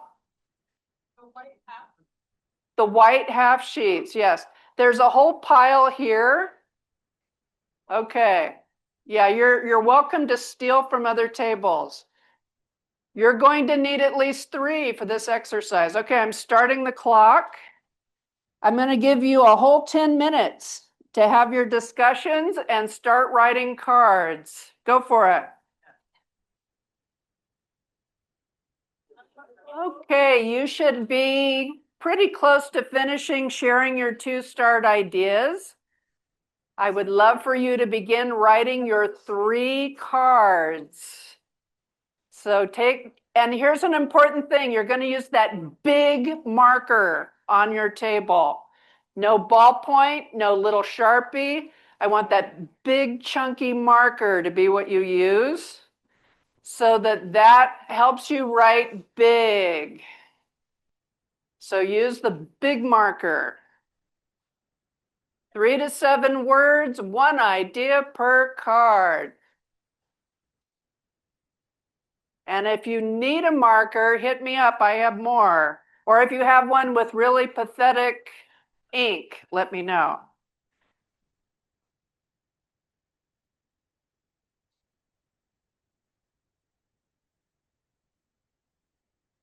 If you need a marker or a better marker, I'm setting them on this table. You can come get a new one.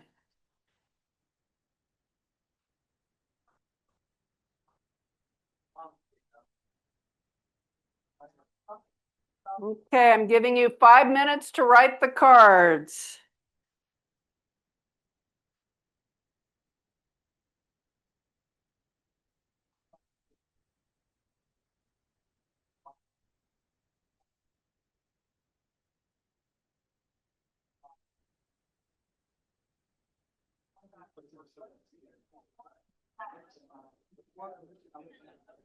And I'm going to warn our microphone ladies.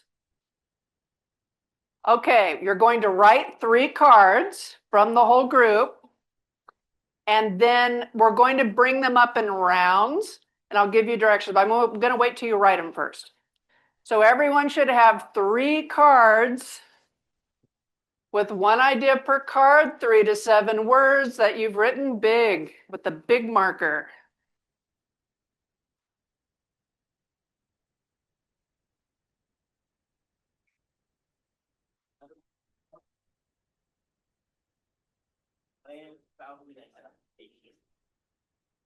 Groundwater research pilot project.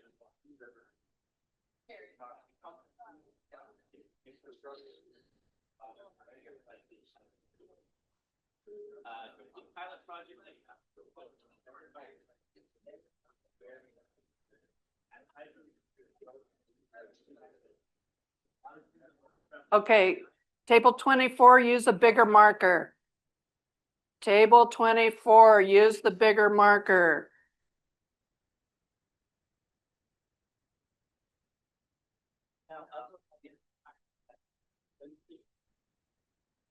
We need this marker, please. No one can see that.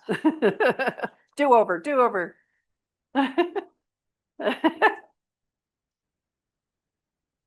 What's that? No, no. We just got, do you need a big marker? So just need a little bit more time, and pushing us is making us think less clearly. Okay. Just give us another. We can, okay, I'll give you a little. 5 to 8 minutes. Okay, we just gotta want to get done in time to end. Understand that we're getting frazzled. I hear you. Okay, okay. Okay, I have heard feedback that some people need a little more time. So I'm going to add 5 minutes to the clock so you can relax, take a deep breath, and talk about those ideas that were shared and select your top 3 to share as a group. So 5 minutes to make your picks, and please, please, please use the big marker so people can read it. Not the skinny Sharpie, the big one.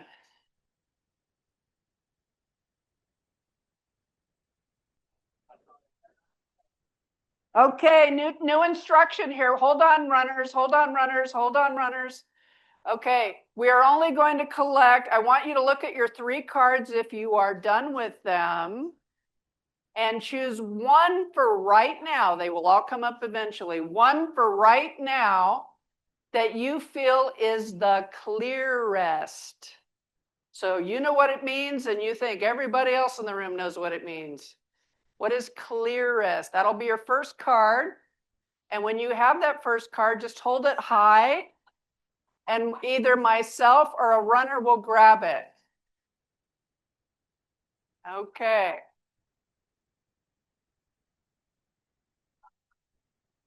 So of your 3, select one you feel is the clearest. Oops, excuse me. And hold it high so they can grab it.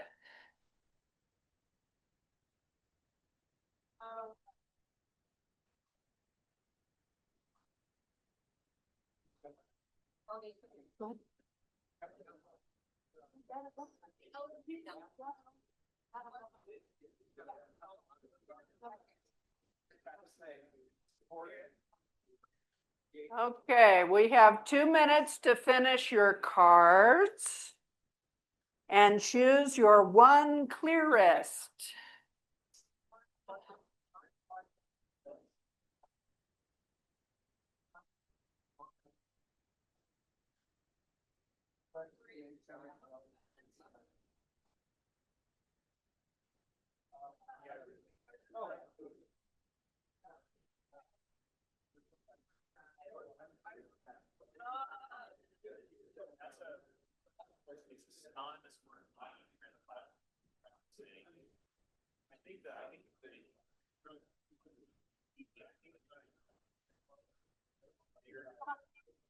Two minutes to finish your cards.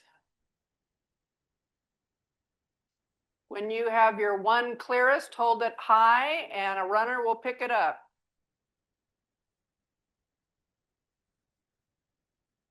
And just so you know, they will all come up eventually. So don't worry. It's like, oh no, we won't get all our ideas. No, you'll get all 3 up, just not all at the same time.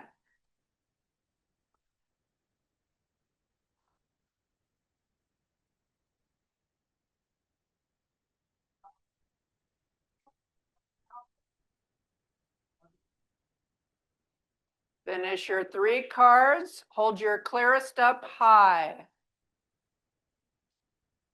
We have 1 minute.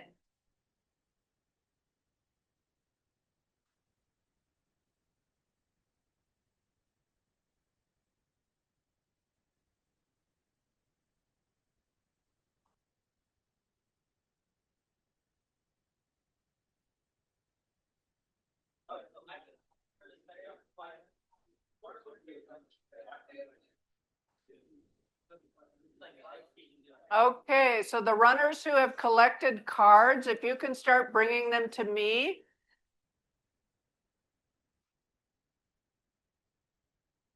Thank you.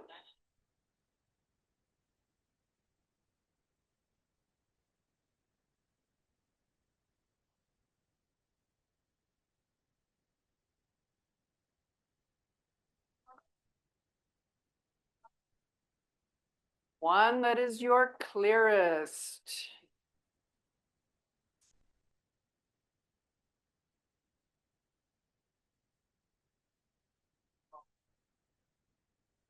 Thank you.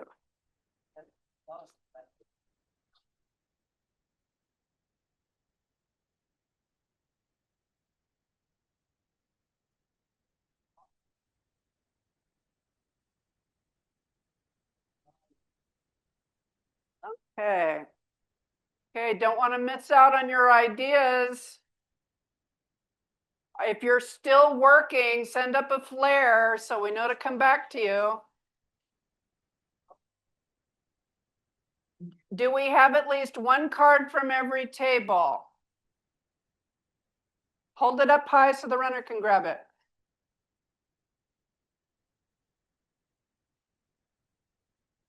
I am in the herding cats business. Thank you.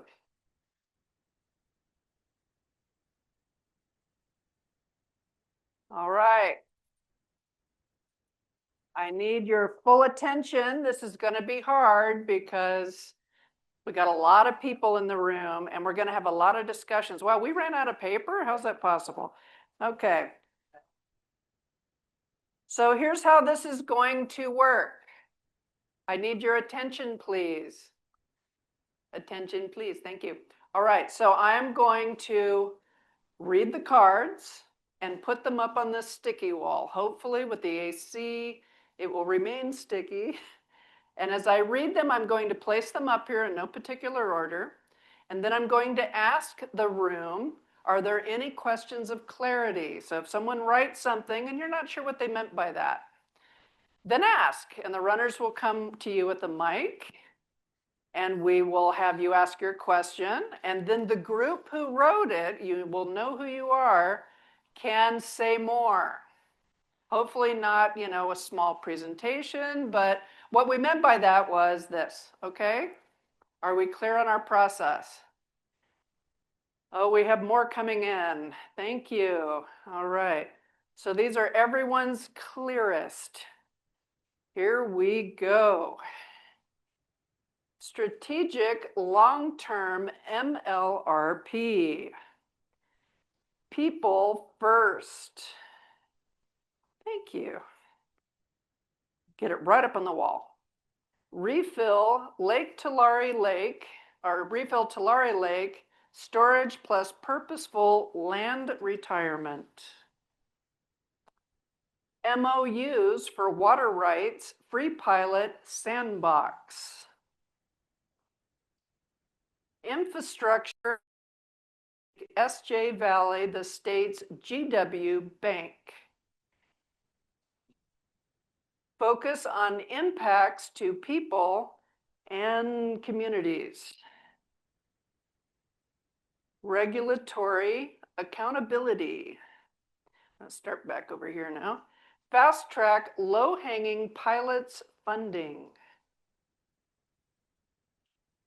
Human environment, health recovery over generations.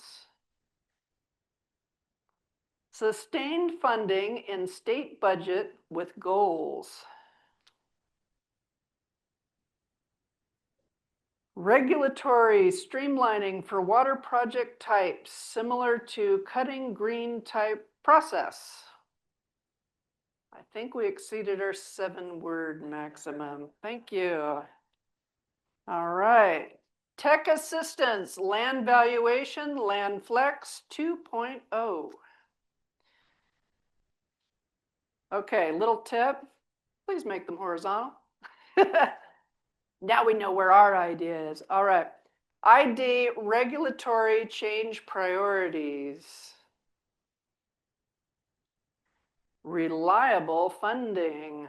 I love these late breaking news flashes here. Move water through the Delta. SJV accountable pilots and data, CAP, etc., include Sierra Nevadas. Redo Delta regulations. Funding, steady stream, private sector, and insurance funding.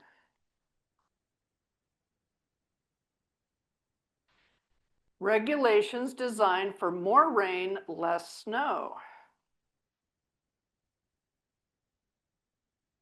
Hard truth, valley, state, federal. Carrots for cooperation with a little note. It says funding, flexibility, incentives, example, Texas Water Fund. So if you write it in a small pen, you get more letters apparently. Okay. So invest, SJV, economic diversification, and funding needs. Dedicated water funding, and finally, agency accountable project prioritization. Wow, look at all these ideas. All right, so now we get to the questions of clarity. So the runners are ready to run. Raise your hand if you have a question of clarity over here at this table. We have a hand up. I would like to hear more about the sandbox. I didn't know what that referred to. Sandbox people, say more. Well, we were trying to use as few words as possible. So I think the idea would be around the sandbox being a safe place for folks to make progress on a pilot. An MOU would be a way to do it. And I heard it's just sort of it's not free of water rights, but it would be free of a protracted, complicated change somewhere in something. So let's just find that sandbox and accelerate. Okay, did that answer your question? All right, thank you. Any other questions of clarity? We need to know what it is, what it means. Translate acronyms. We got a few of them. Yes, there's a question here. Wait for the, there you go. Thank you. When you mentioned the sandbox might be closed. I mean, we're talking about data governance, and so you have the people who control the sandbox. They won't let you in. Like there's kids that don't want you to play in their sandbox. So that's exactly what I'm trying to refer to. And ultimately, all the consensus that comes has to be for the people who you are serving the data governance in that sandbox. Okay, so let me establish a ground rule that all ideas that come from the floor are valid. We're not going to debate and wrestle them. We are going to group them, and there will be certain themes that emerge. So even if, let's say, the sandbox is not viable right now, it can be part of a group of ideas that are. So questions of clarity. So maybe a little bit more on regulatory accountability. Is this to put regulators into prison? Okay, who wrote the card and tell us what you meant? Okay, over here was the card. Tell us more. Regulatory accountability, please. It stemmed out of yesterday's discussion that there are important and necessary regulations that are out there, but whether or not they are achieving what they were intended to do, whether they are based upon common sense. Jason spoke about it again earlier today about things that are regulations from X number of years back and whether they are applicable now, whether or not regulations are being employed by the resource trustee agencies that are responsible for them in a manner in which was intended. All of these things fall into the category of regulatory accountability if we're going to continue to use regulation effectively and protect resources and people, but at the same time have some common sense accountability. Is that a reasonable way, Jeff? That's what is meant by it. Okay, did that answer your question? Thank you. Any other questions of clarity? Oh, we have one over here and then we'll go there and then here. You might have to read this again. It had to do with the Texas funding legislation. It was small print. And my clarification could go to either the group that wrote it down or the person who spoke about it yesterday, and it could be the same person. The carrots? Carrots for cooperation? Was that our question? Oh, yeah. It said funding, flexibility, incentives, Texas Water Fund. Okay. So that was our table. We had a couple different ideas that led into it. One of the ideas was, if we do land retirement, we need, instead of just forcing people to retire, that we need to be able to find funding to make it better. There was also the discussion of if they're going into other ways of saving waters like regenerative ag, get the funding so that's not just a stick approach where, hey, you don't have any water, so you got to do something else. And then kind of the discussion about the Texas Water Fund is there's actually ways, again, that you might be able to fund some of this. And when we talk about this, I think we're all kind of saying it's state and federal funding that we're looking for. So the carrots is funding or some other ways, but it also might be some regulatory relief or other sort of reliefs that can happen onto this stuff. But instead of just sticks, let's do some carrots, some good things to pull people instead of pushing. Thank you. All right. Any other quick questions of clarity up front here? I'm curious about the folks who wrote hard truth, Valley, state, federal, what you meant by that? Please say more. Raise your hand if you, the table over here. Our helpers are getting their steps today. Yeah, the intention of that kind of follows up on Jason's comments this morning. There's some big numbers that need to be taken care of. And I don't think people understand the magnitude of what needs to happen. And it's promoting that message to our communities and to our state leadership. Does that answer the question? Okay, thank you. Okay, and we have one more question of clarity right next to you. That's convenient. People first. What do we mean by people first? Which group gave us that one? In the back. Say more. What we mean by people first is it needs to be a community-focused approach to this work, and not necessarily just community. Like the policy that was designed, I heard somebody say it yesterday, it was designed long ago without tribes, without diversity in the population that's here in the Central Valley. So something that's focused on the needs of people before dollars and export, I think is important, or we think is important. Thanks. Okay, thank you. Was that helpful? All right. Are we done with clarity? Okay, so here's our next step. We are going to start pairing these, and how many's in a pair? 2, just 2, not 20, not 5, 2. And we're going to start with pairs for a reason, so we get some diversity of ideas. And we are going to pair them by similar intents. Okay, so I'm going to tell you how to help me navigate, because to me, there's like 24 cards up here. I can't read them all every time someone says this and this. So we have 1, 2, 3, 4 rows. Okay, so I would like you to identify the card by saying row 1, 3 from the right, or whatever makes sense, and then repeat what the card says so I can find it. And that goes with row 4, second from the left, and I'll put them together. And we can fight over if the whole room thinks it needs to be together or not. This is why the people who sit up front have an advantage, because you can see what's up here better. Okay, so we're going to start with 2 cards on this board that have a similar intent. And so let's put it this way. If you want to shout out what you think those 2 cards are, stand up and we'll try to get you a mic. Okay. Stand up, get this lady a mic. Okay, which two should I put together? Pardon? No. Pair. Row one, which one? Row 1, last card, row 2, last card.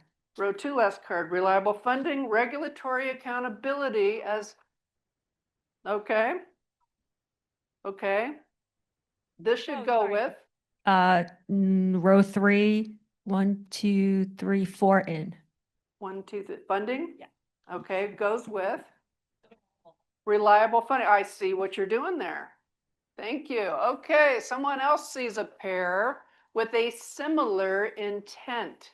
Tell us what it should be. Hop up so our runners can find you. Up front. And then, okay, you go and then you go. Okay. Regulatory, I can't see what row or. Regulatory accountability? Yes, but there were, I think, a couple. There was a regulations designed for more rain, less snow. Was there anything else? Similar intent. Pardon? Sandbox? Okay, help me out. Where is it? Row 2, 4 in. This one? Blah, blah, blah. Okay. We have regulatory streamlining for water project types and regulatory accountability. Are these a pair? No. Okay. So where is agency accountability? I'm holding this. Okay, I'm gonna, row 4. This one, regulations designed for more rain. Row 4, thank you. Dedicated. That one, yes, thank you. This is not easy with a room this big. Okay, we are going to find a new pair with similar intention. You had one? I was gonna pair regulatory accountability with redo Delta regulations. Okay, we might add that to 3 when we get there. Okay, put a pin in that. A new pair over here. We have a new pair suggestion.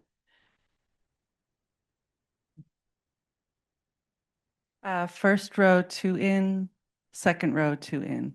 So we have people first, human environment, health recovery over generations. Thank you. You're getting the idea. I have another suggestion I'd like to get. So dedicated water funding is the row 4, last, the number 2 there, right there.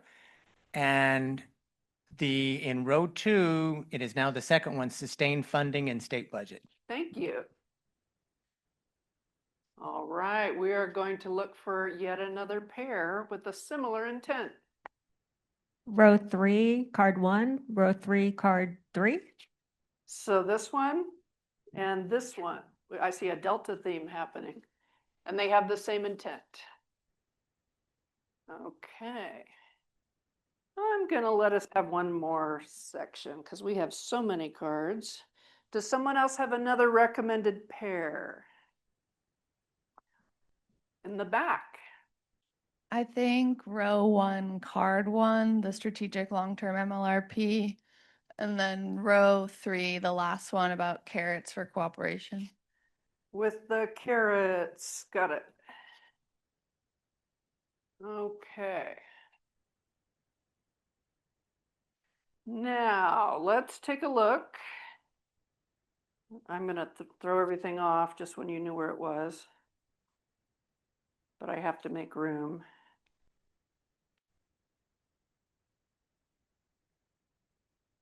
Okay, so here's our remaining candidates. I am now going, there's only going to be 2 rows. I'm now going to open up suggestions for adding a 3rd card. So let me get a marker I'm going to need. Does anyone have a suggestion for one of these? And and here's what you're going to do. You're going to tell me the symbol that's on the yellow card it should go with. So like if you wanted hard truth, you thought it went here for some reason, you say hard truth under square. That's how we're doing it.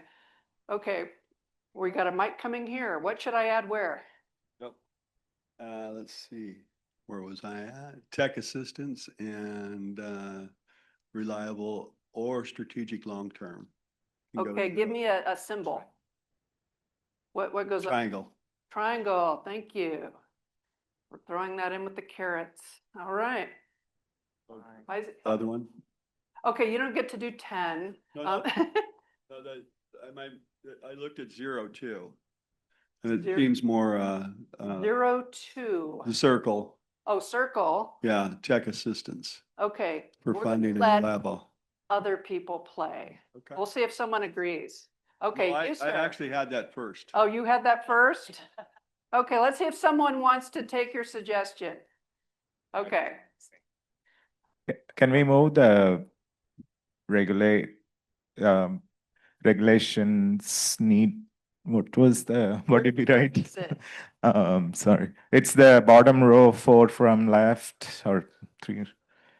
Regulations designed for That rain, less snow. Okay. goes to diamond. Diamond, way to Or, go. no, sorry, that's not No. up there. Actually, square. Square. All right. I need another suggestion for a third card. Okay, row 2, we're gonna call it number 4 now. This focus? Focus on impacts people and communities under diamond. Under diamond. Okay, so I'm going to take a moment real quick. Wait, what? What people? There's some people concerned. Okay. Does someone have another thought about that? Okay. So people are saying asterisk. Okay, there's a lot of asterisk responses. I could see that. Okay, so let's put some tags on these. These are not official names. This is just so we don't have to keep saying asterisk and reading 3 cards. So what is asterisk sort of about? People, that's easy. Okay, so we're gonna have like little 1 or 2 word names here. All right, let's see. This one has 3. There's a lot of delta stuff happening. So what is this about? Supply. You guys are so good. All right, you know your stuff. And what about triangle? We have our carrots, our strategic long-term MLRP, and our tech assistance. I heard incentives. Are we good with that? Okay. Nice. All right, now we shall continue. All right, so do any of these belong up here? Hand here.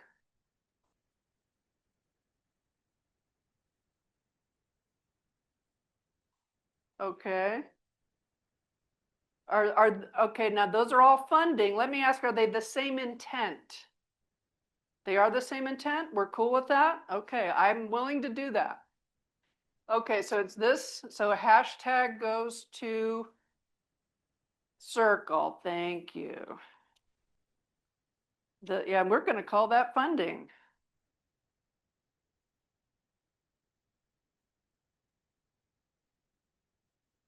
Nice. All right. So these remaining cards, do they have an obvious home? Yes. I think it's the pilots, so it's number 2, row 2, and the sandbox maybe becomes the hashtag column. Assumption for pilots. Okay, I'm just going to underline pilot so it stands out. So this is hashtag. And what are we putting with it? Second row, now second. The MOUs. Oh, I see what you did there. Okay, I'm going to call those pilots. Good deal. And a suggestion? Middle bottom. Oh, here we are. And these have the same intent, not just the same word. Okay. That's an important distinction. We're not just looking for matching words. We want similar concepts. I see a hand. Yes, sir. What should we do? Hard truth, the lower, yeah, right there, and then put it under diamond. Diamond. Okay.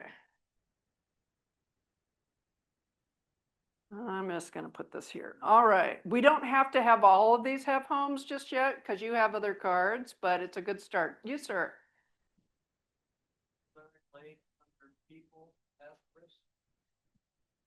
Okay, where was that? A refill? Is the Lake Tulare? Under people, thank you. Okay, I'm going to stop us here because you have more cards. Now, I would like you to look at the remaining cards on your table and identify ones that are totally different from anything on this board. So if you were just like more of the same, don't hand that card in right now. We got it. So find one card you think is different from anything up here. And when you have it, hold it high so the runners can grab it.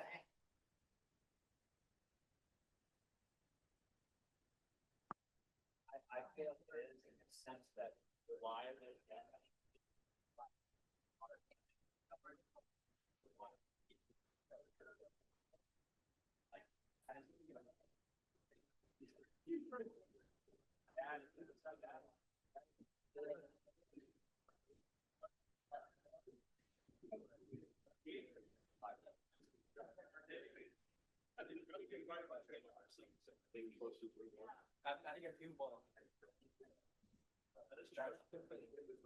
Okay, thank you.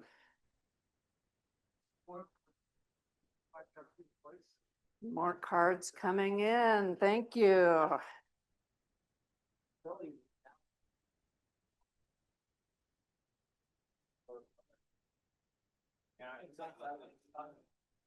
Okay, real quick, let's come up with a tag for this stuff. So we had agency accountable project prioritization, regulatory accountability, hard truth. One or two, yes. Tough love. Did you have a thought? Regulations and accountability. Regulations and accountability. Thank you.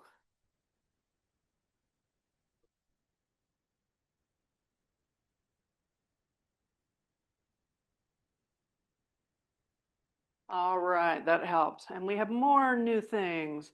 So just like before, I am going to read the cards. Whoa. I'm going to read the cards, put them up. I'm going to ask for questions of clarity. And then I'm going to ask you to form any new pairs that have emerged. I hate to do this. We're having such rich discussions. And we need to have. Thank you. All right, here we go. I'm going to park these over here for now so we don't confuse them with the new data. And lunch is here and it smells really good. Okay, and then now everyone's distracted. Okay, here we go. Projects, prioritize, implement, open barriers. Increase support for unified SJ voice blueprint. GW accounting, GW allocations. Consolidation and focus. Monitoring data standards and accounting. Benefits and costs are broader than Valley. Intertribal water agencies. Here's the small print person. Fund and recognize. Okay. Oh, now we have bullet points. Now we're getting to paragraphs. Okay, advocacy. Remember one idea per card? Okay. Advocacy, educate, bottom up, SB 72, regulations, policy. I don't know if that's one idea per card. All right, thank you. Spend existing funding. Understand supply data gap, Tulare Lake region. Political will to act. Multi-benefit outcomes, water, community, etc. Streamline process to allow for vegetation and sediment removal in pursuit of public safety. Ah, there's 7 words. All right. And reliable and resilient infrastructure, old and new. All right. Now I am open to questions of clarity. Stand up if you have a question so our runners can find you. There's a hand. If you could wait for the mic, please. Yes. No questions, just recommendation. I think we need something around educational slash advocacy, if you will. Okay. Because I see a lot of educational efforts or cards that highlight the importance to justify projects, justify engagement or whatever you want to call it. But I do feel that there's got to be an educational component up there that's missing in one of those hashtags. I don't know if we can start grouping a couple of them together. Let me ask you this. For right now, we're going to stick with clarity. Okay. But in a moment, if you see some educationally oriented cards we want to pair, I'm open to suggestions. Yeah. Unfortunately, I'm pretty blind. Oh. I heard you mention something earlier, so I'm going to have to get closer up for Okay, just to be able to see. Thank you. So given this gentleman's request, would someone help me find education as a pair at some point after clarity that can see what's going on up here? Thank you. All right, so we have more coming in. It's so exciting. Okay, wait, saving farms saves farm workers. Okay. All right, question of clarity. So not a question, but clarity. Yes. To Eddie's comment. So our card focus on impacts for people and communities under people, Right. which is why originally I'd suggested to put it under regulatory. It's focused around doing that advocacy and education to other peoples and expanding beyond, because we focus on the micro and people in other sectors outside of agriculture, whether it's education, medicine, whatever it is. Once we educate and advocate them, they then understand the bigger picture and how it's all interconnected and integrated. So that's why that one is that way, but we couldn't put that many words on it, even with a small pen. So given that, Yeah. are you requesting we move a certain card somewhere else, or what's the suggestion? So the request at our table is an education category. Okay. And then add that to that, which then covers Eddie and then kind of ties to the regulatory component as well. I appreciate that.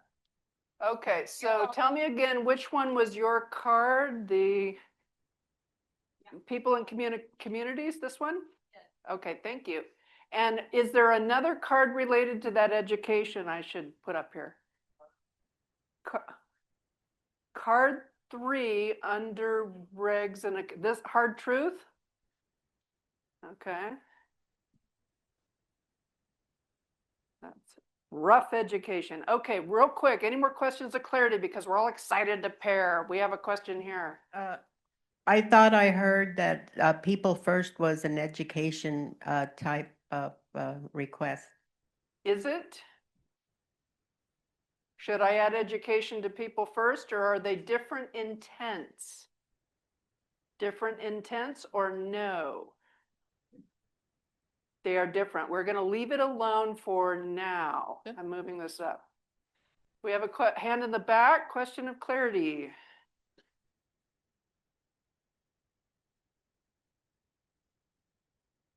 I saw someone over there. Did we get it? Are we done with questions of clarity? Cool. All right, now we get to do the pairing thing. All right. So, does anyone have suggestions on new pairs? We just got one with education. New pairs, because these were supposedly different, that we could add here. So what are 2 cards that would form a new pair with a different intent from anything else?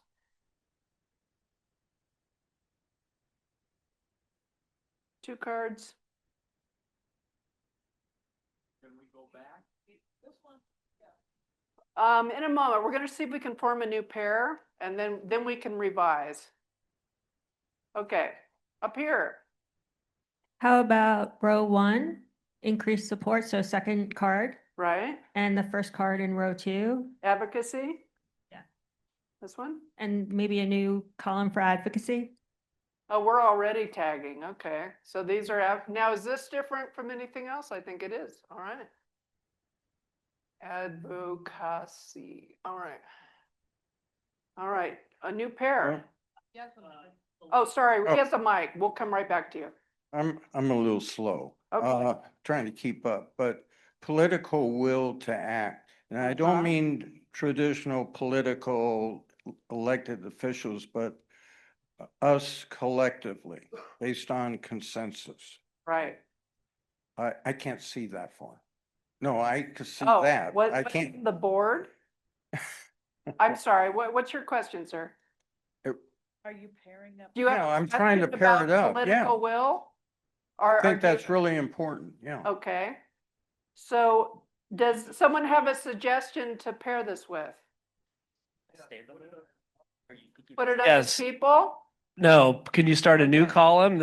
I was on the same one, so I'm gonna dive in. Okay. And then move hard truth out of education Okay. and pair it with political will. I feel like that was a theme that's been explored. I don't know if that's agreeable, but there's something brewing there. I see nods. Okay.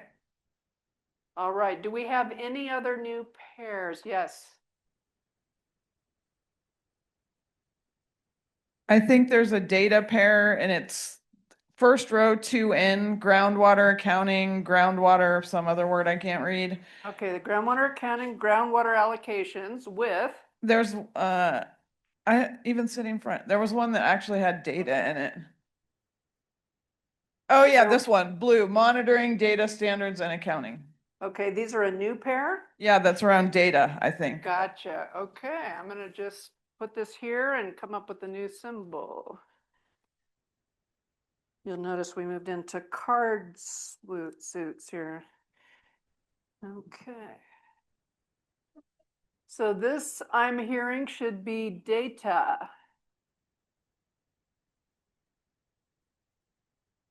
And this spade with the political will to act and hard truth, what's that about? Pardon? Leadership?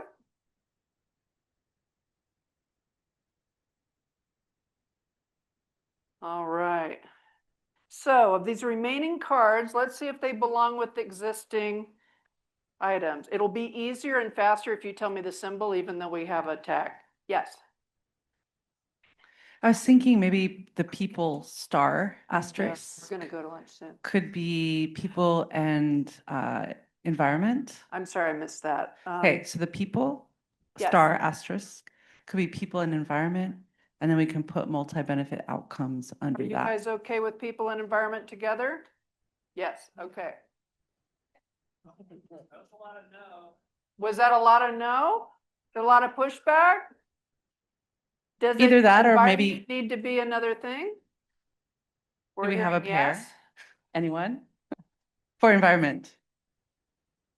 Okay, how many What we does got it here? pair 1, with? 2, 3, 4, 5, 6, 7, 8, 9, 10. We were at maximum cards. So we need to find some things with similar intents. Let's go back to people and environment. What are the intents there? We could separate them, maybe put advocacy and leadership together. Advocacy and leadership, are we agreeable to that? I see some nods. What if I did this? Is anyone going to get upset? What?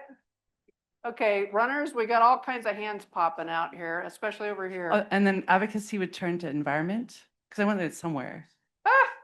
And then okay. put maybe multi-benefit outcomes and Tulare Lake together. Under it. Okay.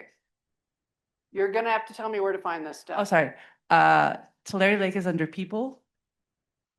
Star. People. This one. Yeah. And And there's multi-benefit. It's like the second row, third in. second row, third, oh, this one. Maybe, yeah. This one? Yeah. And these are your enviros. All right.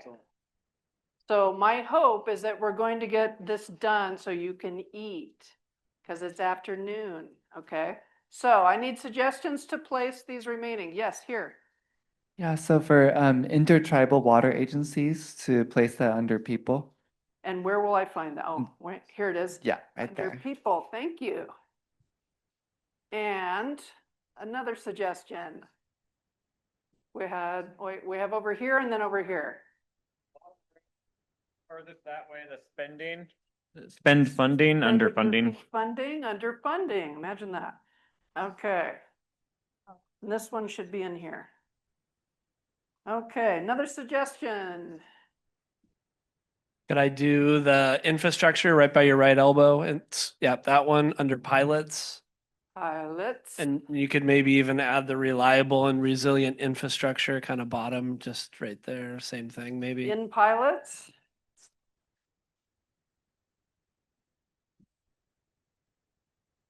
Okay. Another suggestion. Up here. And I'd like to move, spend existing funding to pilots. Okay, where's it now? Over here? Two pilots. Pilots is getting a lot of action here. Okay. Another suggestion, similar intents. I actually would like to move the intertribal water agencies to leadership. Oh, okay. I just move things, and unless there's an uprising, I leave it alone.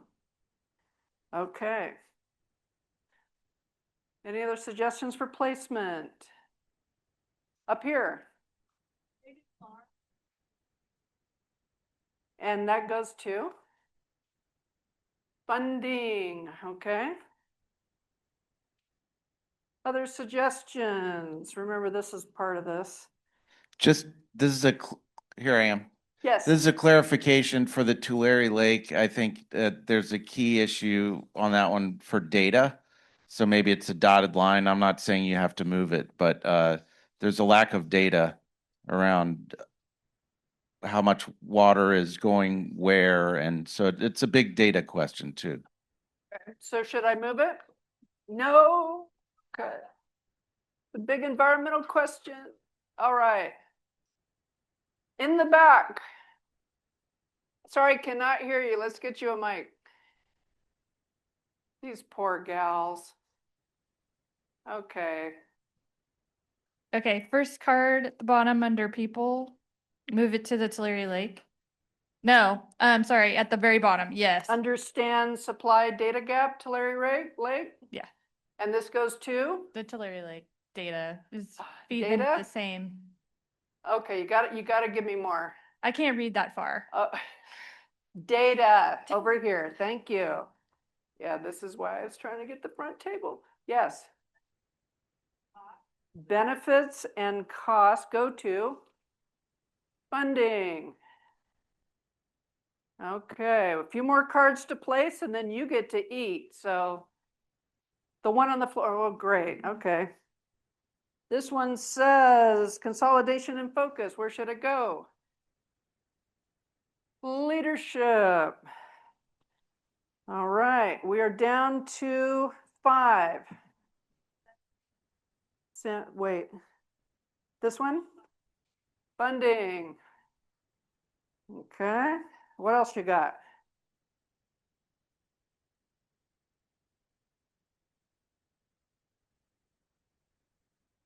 All right, we are getting there. And we have 2 left. Yes, I will read these. Projects, prioritize, implement open barriers. Pilots, look at that. And streamline process to allow for vegetation and sediment removal in pursuit of public safety. Environment. Regs. Oh, wow, this got complicated. So we're hearing pilot, people, regs. What is the intent of this card? It's a process. Regs. Is it all right with regs? We are going to regs. All right. Congratulations. Give yourself a hand. Yes. We are going to finish this workshop after lunch, and Laura's going to tell us about what happens. Yes, thank you. I think you should give all yourselves another applause. Like that was a lot of work. Like you all did amazing. So now you get to eat. There are, once again, like yesterday, there are 2 similar lines on both sides and both, and they have 2 rows for each one. The only difference is that on my left is for vegetarian or gluten-free. please leave those for those that are in need of those meals if you can. And have a good time at having lunch. When are they coming back? We will let you know what time we're coming back.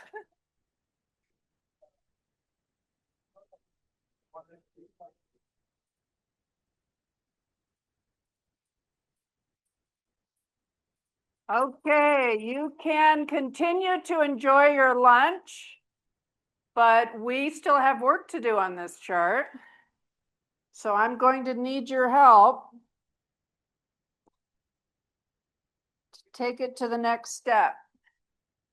So what I am noticing up here is our education is all alone. So does this share an intent with an existing category, or do we need to beef up education? We need to beef up education. So let's talk about the intent of education.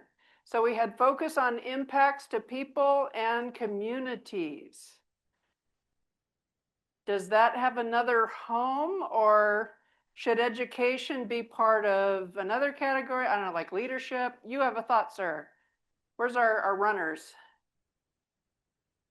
They're probably eating.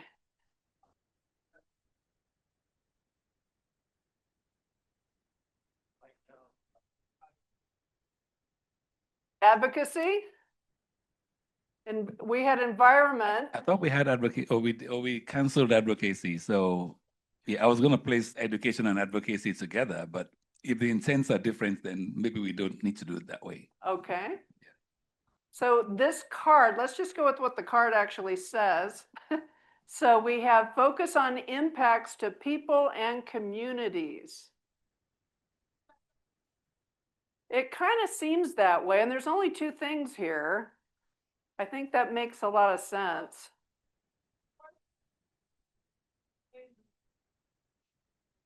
Okay, I think it was the group at table 24 had some strong thoughts. Are we okay with that? Does that have the same intent? So let me tell you what's going to happen so we can think downstream a little. Little water pun. Okay, so we are going to go through this, and in a moment I'm going to ask you, you still probably have some cards on your table, am I correct? You should have at least one, right? If we've been following directions. So with those 1 cards that you have left on your tables, I'm going to give you an opportunity to experience the magic of the sticky wall. So I'm going to take this off for now. And of these remaining categories, I would like you to write the symbol, the thing in the lower right-hand corner, that your last card belongs to. If you have a card that doesn't belong with any existing things, I would like you to put it over here under the heart, okay? And we'll sort it out later. So look at that last card you're holding. Let me see where my tape went. Pardon? Okay, come on down. So I'm going to invite you to step on the stage and make sure that symbol's on there. Okay, here we go. Thank you. Okay, we have 2 more to pilot. Okay, I'm just going to kind of put these nearby. All right. Thank you. Man, pilot's just going nuts here. Okay. Thank you. Oh, we have some more diamonds. Let's get those. Where'd they go? Oh, it's over here. Regs and accountability. And we have this with supply.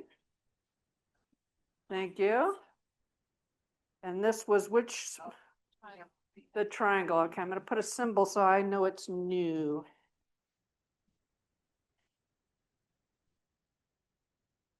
Have I got any cards still hanging out on the table? Here we go. Build.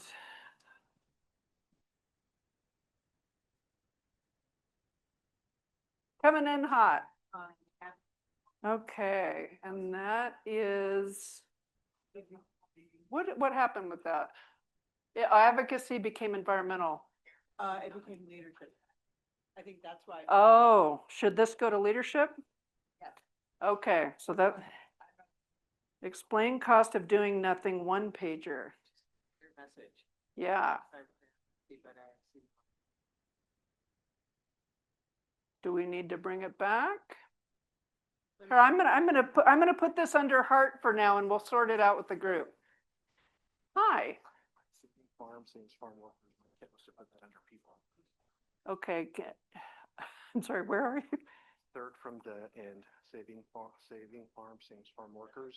Uh-huh. My intent was to have that under people. Oh, sure. Thank you.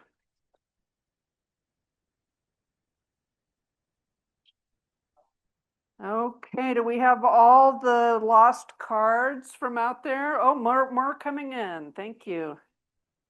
Coordinate land repurposing strategy. What's your intent?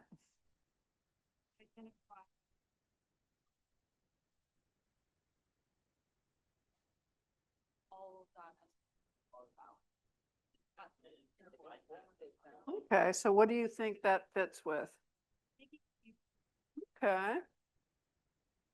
Is it a pilot or is it? Not a project? Ah, well, let's put it under people, and if people object, we'll move it. Cool, thank you. Okay, so I'm gonna move these here. All right, any other stray cards floating around? Okay, so I'm gonna read out the ones that are new additions and make sure we're cool with where they landed, all right? So, delicious lunch conversation happening. But we need focus because this is going to start getting intense. So first off, we have one card that we're not sure where to put it.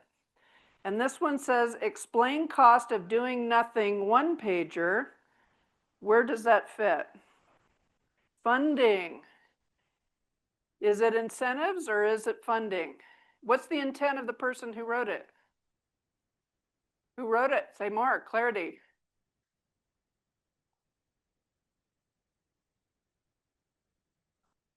Okay.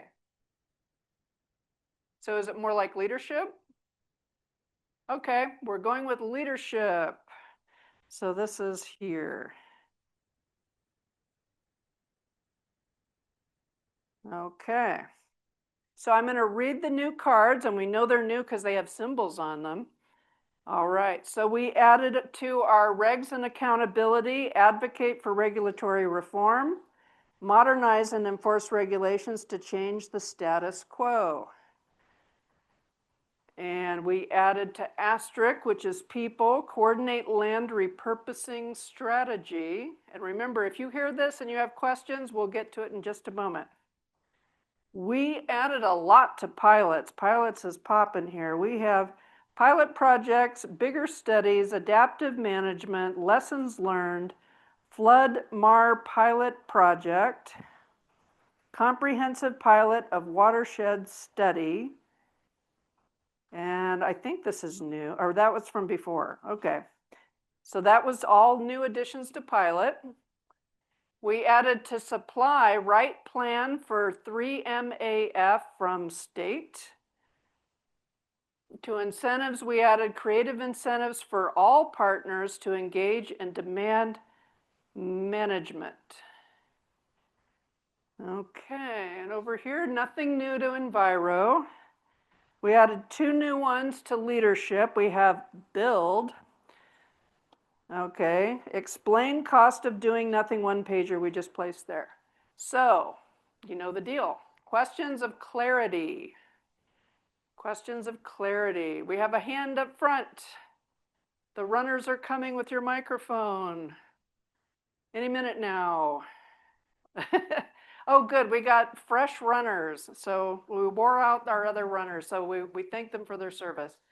Okay, what do you think? Questions? So I just have a question on right plan for 3 million acre feet from state. Okay, can the team that wrote that say more? Okay, I think the answer is right here. Right over. Turn around. They're right here. Yay.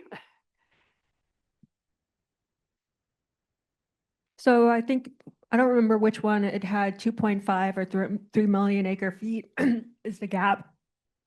And so we need to identify that 3 million acre feet of water.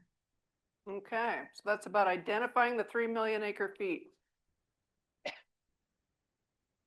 Okay, can we get you a microphone so people hear your question?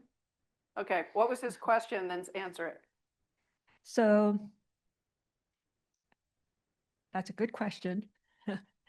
We need to identify 3 million acre feet, so that's the gap. And I've heard that it could be new water.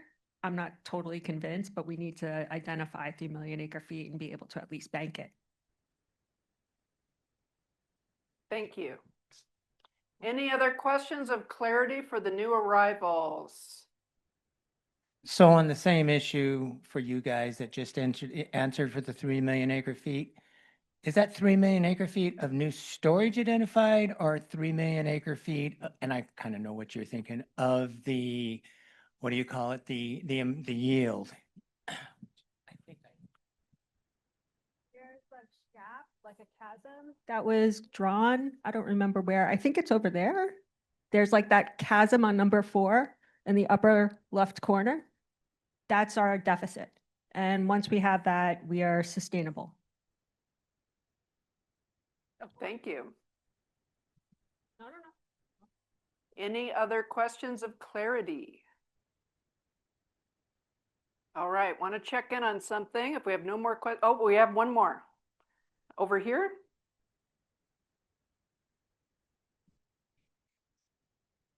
Any chance of moving data over to pilots? Data, well, pilots is huge. Okay, So I don't know if we need all of this to add to that. okay. So we want to keep our, so there might be a pilot data process. Should we add a card to cover that? Is there something, what's unique about this as an intent? What's unique about this as an intent? Yes. What is? Environment is weak. Pilot is already decided based on the data. Okay, start over. I'm sorry. You know, data is actually the source of the pilot. So you have to have data governance before you have the funding for the pilot. So data is very crucial for the funding program or project, that it has to be convincing for buy-in of the consumers and the politicians. So data is really the star of this. All right, thank you. Is that helpful? Pilot is an outcome. So let me give you an idea where this is headed, so it might help us with this process. Once we name, we haven't named them yet, these are tags. Once we name each of these columns, those are going to become the answers to that question we started out with, right? What are our priority actions? And then I'm going to write those down, assign them a number, and then you're going to decide which priority action you want to work on with a team today. And there's going to be charts around the room, and you're going to go to those charts and work on that topic to get some initial momentum, okay? So it is not a good idea to lump everything into one category, because it's too much for one group to process. We want to spread this out. So you, sir, have a microphone. Yeah, so another clarification, and I think we have our group's last one, which is Floodmore Pilot Project. But for the group that put comprehensive pilot of watershed, I know DWR's discussion was the Floodmore that they were doing was based on watersheds. Is that what you meant by the pilot of watershed study? There's a hand in the back. Is that an answer? Let's hear the answer. Yeah, thank you.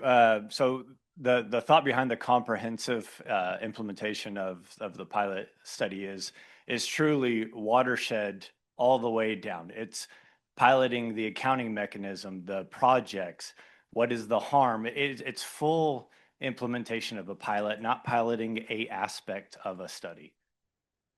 Is that helpful? So does it still belong there?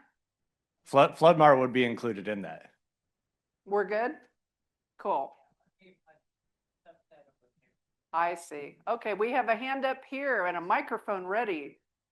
I have a proposal to lump that I don't support emotionally, but I think we need to make the change. Okay. Which is right now we have environment and people separate, which I think the group felt really strongly about. But right now environment is weak. It's just two cards. And I think in this case, they're together because a lot of the concerns that we have, we are trying to benefit both people and nature.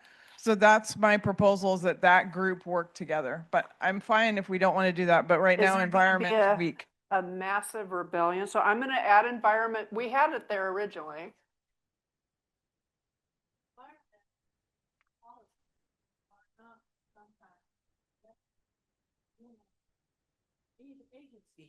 Sometimes the environmental policies, regulations, regulatory, we need to get the people wording off of the regulatories.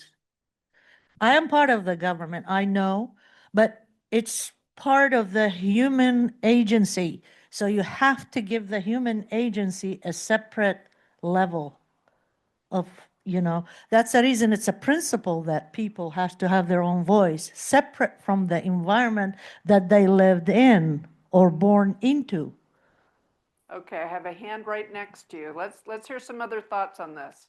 Yeah, I'm kind of open to ideas. I think that the environment doesn't have a voice and people give the environment a voice. So in law, like a tree doesn't have standing. And so to me, they're kind of inextricably linked.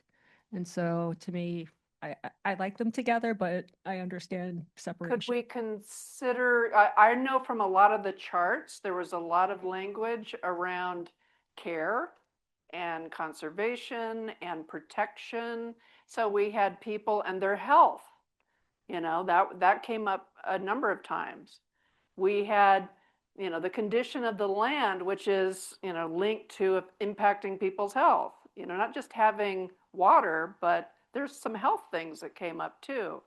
So could we accept that under the intent of care? Would that work as an intent? Because those two are very closely aligned. Can you say more about your thought? Because that was your suggestion. Where's our runners? Sorry, guys.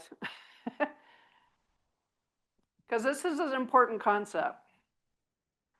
Well, my thought is that people are part of nature and the environment, and we cannot be healthy unless the environment's healthy, and vice versa. And I get that we're talking about a spectrum of projects, and that there might be issues and projects that are more people oriented, and maybe the bird friendly recharge, maybe you don't find the joy from birds that I do, so maybe you don't think that's a people project. I don't know. So maybe there's a spectrum in there, but because we had so few entries under environment, I feel like if those two groups aren't together, they won't get the passion and the love and the ideas. And I hope whoever that table is, that there's actually also some practical water managers and farmers that go to that group too. So anyway, that was my thought, is I just want that to be a robust group. And my concern is that if environment stays by itself, that it won't get those interconnections and the energy and vibrancy that we want it to have. All right, thank you. Any other thoughts, or can we, here's the thing about consensus. Consensus means you can live with it. Okay, it doesn't mean you have to love it. It means you can live with it. So that's our criteria today with naming. All right, we're going to do the hardest part of the day. And that's, we are going to name these top things with something more robust than a one-word tag. And what we're going to do is start with the longest column, and then we're going to look for a name. Since these are all priority actions, it seems like a verb should be one of our first choices for a word. So, for example, let's read pilots, and then we'll consider a potential verb, all right? So under pilots, we had SJV, accountable pilots, and data. including Sierra Nevadas. MOUs for water rights, free pilot sandbox, fast track, low-hanging pilots funding, infrastructure and regs to make SJ Valley the state's GW Bank, reliable and resilient infrastructure, old and new, spend existing funding, projects prioritize, implement open barriers, comprehensive pilot and watershed study, and we just kept going, pilot projects, bigger studies, adaptive management, lessons learned, flood MAR pilot project. So all of those fell under pilots. That was a very robust category. So is there a verb, an action word, that relates to pilots that we could start off with? Yes. Pathways is a noun. So we might be something pathways, but what do we want to initiate? A verb suggestion, an action word. Okay, I've heard prioritize or fast track. So what do we want to prioritize or fast track? Pathways has been suggested. Okay. Okay, we're either going to have to yell louder or wait for my implementation or implement. Implement pilots. Implement pilots. Okay, let's see if we can get a little more sizzle with something that's kind of basic. So in the back, create fast track. Okay. Yes. Risk assessment. Okay, another good noun. So assess risk would be definitely verb started. Over here. Test solutions. Okay, so let's see if we can come up with one more adjective. So if we go verb, adjective, noun, that's going to be our structure, verb, adjective, noun. So test what kind of solutions? Are they, is that a hand or just a? Test what kind? Initial? Innovative. Test innovative solutions. Any other recommendations? Test innovative solutions. Oh, test shovel-ready solutions. Okay, if you like test shovel-ready solutions, raise your hand. That will be enough for consensus. And if you have a really great other idea, you are welcome to share it. Okay, what should we have instead? Okay, say more. What should it be? We had test innovative solutions. Are we okay? Okay, let's see hands for test innovative solutions. Raise your hand. Can we live with that? Test innovative solutions going once. What? I don't want to rewrite these. If you have a better one, I want to hear it. Well, test is kind of, you know, beta. Okay, so I've got test and solutions. Okay. I need an adjective. What kind of solutions? Test low risk. Is that what all these things are? Test multi-benefit solutions. I see some nods. Okay, we're going to see what, okay, I got nods. So raise your hand if test multi-benefit solutions works for you. Okay, I'm going to go with that. That whole table back there loves it. Okay. Multi-benefit. We heard a lot of things about partnering and collaborating. So that fits. Oh dear. Can someone find me my tape roll? Maybe Kaylee knows where it went. Because we were all about the taping earlier. Tape roll, tape roll. Oh well. Okay, I'm going to put my trust in the sticky wall for a moment so we can keep moving. All right. We have, what's our next longest? We have 1, 2, 3, 4, 5, 6, 7. 1, 2, 3, 4, 5, 6, 7, 8. That will be our next conquest. All right, so I'm going to read the cards and we are going to be open to suggestions. So leadership, we have political will to act. Hard truth, valley, state, federal. Advocacy, educate bottom up, SB 72, regulations policy. Increase support for unified SJ voice, C blueprint. Oh no, parentheses, blueprint. Intertribal water agencies, consolidation, focus, build, explain cost of doing nothing, one pager. So if all these are about leadership, that might be the noun at the end, maybe. But what's a verb that applies? What is the action we want to create with leadership? Courage. Lead with courage. Yes. Campaigning for programs. Or campaign for programs.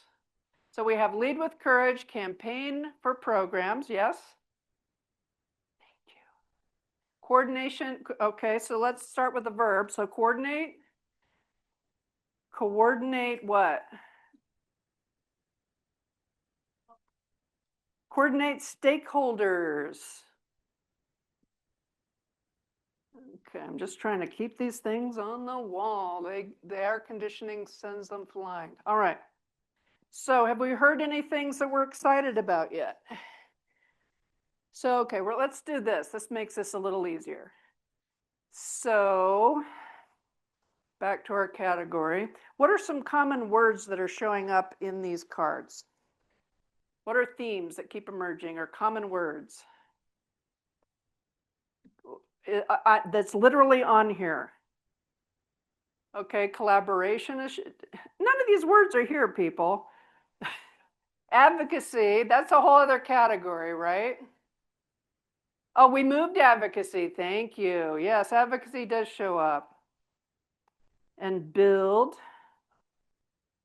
consolidate. Okay, yeah, now we're just identifying individual. I'm looking for common themes.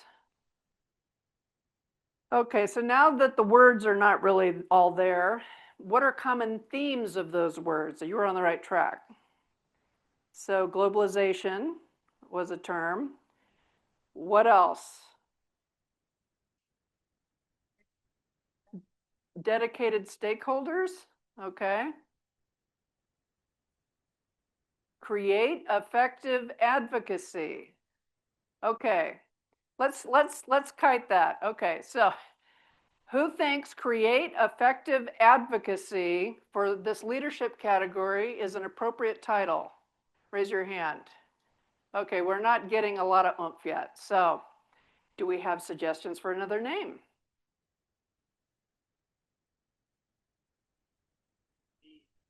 Lead. Lead what? Lead. Okay, let's look at what's going on here. We have political will, we have hard truth telling, we have advocacy, we have support, we have the intertribal water agencies. So who are we leading? Yes. I just wanted to offer, it's up on the board, but yesterday, I think Karla said this, maybe we all coalesced around it. It was like messaging, we have solutions. So the leadership was around, do we have solutions? Are we going to get a unified view of solutions? And then are we going to stay on message, like up and down the chain, that we have solutions? And so I like the woman who said campaign, but maybe it's just advocate, but not for everybody's little idea, for some big idea that serves the valley. So I thought that we have solutions, but everybody actually believing that was pretty powerful. So I go back to either campaign or advocate. Okay. Just reminding us where we've been. Thank you. So given that, a whole cluster of ideas here. Yeah. So suggestions. I want to say, just because I know, I've forgotten his name, Jason spoke this morning and I said, there's a certain need to instill boldness and courage, which I think is needed for leadership. And that's what I'm seeing across all that political will, build, whatever that thing is. It's about courage and boldness in some way. So maybe something like lead with courage or lead something with courage. Thought over here? So I think part of the issue on this is that there are differences of opinion of what we want our leaders to do. Ah, I think this summit, this conference was all to try and find a voice. So the idea I think we're really pushing towards is finding our unified voice for the valley. And I don't know, that's a little bit long, but it's like, I think that's what we're kind of getting to. I don't think we're there. I think we need to find it. So. okay, so unified voice has got a lot of potential. We right behind you. Wait, okay, we'll go there and then we'll come back to you. I would suggest effective leadership. Okay. Okay, now up here. Yes, you're on. It's campaign champions. Okay. You need champions who gonna be right on the right track. They know what they're talking about, detail everything. When they come in front of any campaign competition, they're gonna be convincing and trusting. So knowledge is the base of the leadership. And that knowledge should be champion who get that knowledge. And he would be in a leader charismatic position that he can convince because he's the subject matter expert. Thank you. Okay, Thank we're you. going to run over here and then I'm going to ask you another question to try to focus. Okay, I'm going back to an earlier theme and trying to combine Karla's theme. What about tell our story, where our speaks to, we all agree these are the three biggest solutions. And somebody talked a lot about storytelling and the importance of being able to tell a positive story. So it's my offer. Tell our story. Okay, raise of hands. Who's good with tell our story for leadership? Raise your hand. Sold. We are doing that.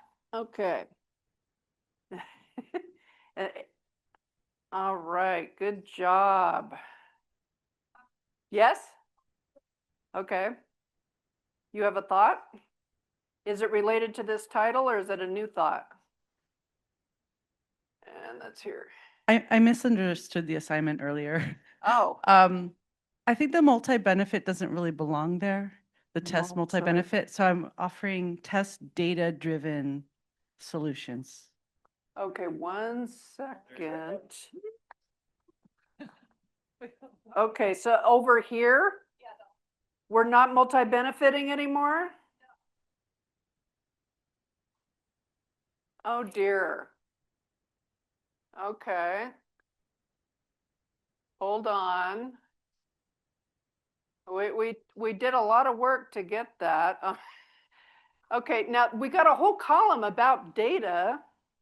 Do we want to do something with that there? Because this isn't so much about data, is it? Or, I mean, it's all data, but you need this data to do that, is what we heard earlier, correct? Yeah, we're can of worming. Yeah. We still have more to do here. Okay, so we have 2 named. We've got 1, 2, 3, 4, 5, 6 left. What is our next longest column? We have 4, 4, 4. Looks like it's our regs and accountability. Let's look at what we have here. Agency accountable project prioritization, regulatory accountability, ID regulatory change priorities, regulatory streamlining for water project type, similar to cutting green tape process, streamlined process to allow vegetation, and sediment removal in pursuit of public safety, advocate for regulatory reform, and modernize and enforce regulations to change the status quo. So, common words in this column. Definitely regulatory is showing up a lot.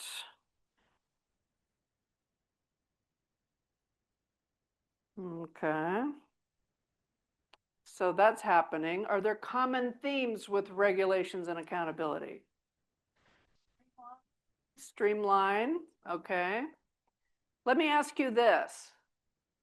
Can someone tell me a story about where this is working? Where's a place where regulations and accountability are really working in the water space?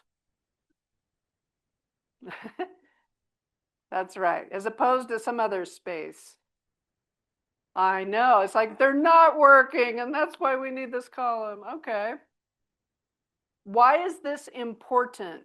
Why do we need this regulation and accountability for you? Yeah. Okay. Very good. Let me ask you this. What would happen if we got a handle on this? What would change? Supply. Regulatory barriers. Ah. Fix old regulations or fix broken regulations or fix outdated or. Okay, so we have two directions to go. We can either fix outdated regulations, or what was your other one? It was remove regulatory barriers. So does either one of those have some enthusiasms? Remove regulatory barriers? Yes, sir. Make sure our regulations that we're implementing actually deliver its benefits. Aha. Okay, so in the back. With goals. Ah, align regulations with goals. Effective regulation. Effective regulation. So if we added a verb to that, what would we do to have effective regulations? Enact. What was the rest of yours? Enact what? Enact effective regulations. Harmonize cost benefit. Okay, so let's go with the can we live with it? Enact effective regulations.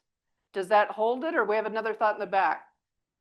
We need more. Just one thought. So Karla made a great point that seems like when we aim too low, we create duplicity, right? And so if we're talking about enacting effective regulation, that implies that the paradigm, the foundation is not effective now. Right. So replace with effective, or just removing, building a whole new foundation. So with that in mind, I would make the consolidation recommendation on supply. The top three get, those top three get pulled into the regulation one as well. There is a lot of regulation talk here. Yeah, Is those it three. okay if we do that? No. Okay. All right. You have been vetoed, sir. Okay, we need a microphone for our speaker. Who's saying this? Okay. I would be curious, the redo Delta regulations, how would that not fit in regulations and accountability? Thank you. I would happily see redo Delta regulations move over to regulations and accountability. I would just protect supply as its own initiative independently. The only comment I would make to that is the number 4 one. I don't disagree with John. What I'm saying is there's one of identifying 3 million acre feet. We have that as part of the SB 72 goals in the Tell Our Story. So if we need to find a spot and not have its own supply column, which all for supply, the Tuolumne, we want to do a lot for supply. But if we're not going to have supply dedicated, we could easily move that over to the SB 72 one. Okay, thoughts? Does anyone have strong opinions about moving these cards and supply disappearing as its own category? I think supply is what solves a lot of what we're here to do today. Okay, are there So- things that really belong with supply that are somewhere else? There's a thought. And we're not naming supply yet, but we're just deciding, do we want to redo Delta regulations over here? Okay, are we doing that? Okay, people are ambivalent. Okay, we're not going to move it right now because the important thing is the name and not every single card. The cards are leading us to the name. So back to our regulations. We had some suggestions. There were a couple from this table. Can you guys refresh what those were? Please, table 9, you had some suggestions on regulations.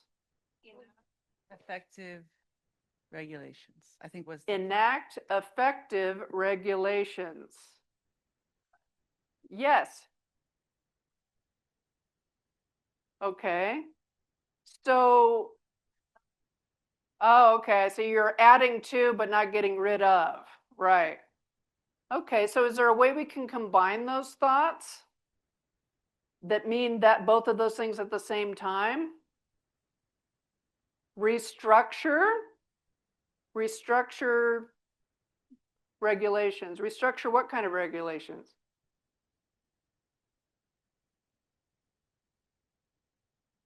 Okay, I'm hearing voices, but I can't hear them loud enough.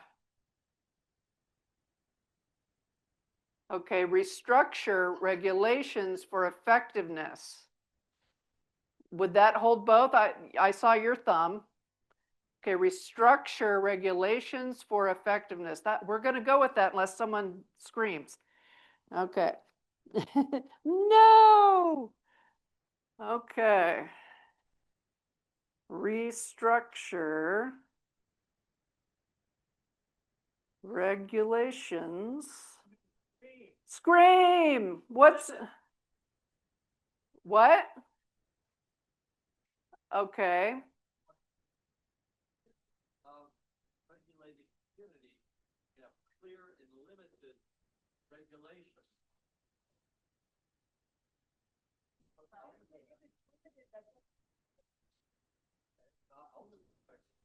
Okay, we're going to stick with effective. I appreciate the salesmanship happening out here. You got to lobby for your word. All right, that was a good word. All right, so this has now become this. This gets easier as we get shorter columns, trust me. And it also gets easier as your interest in the process wanes. All right.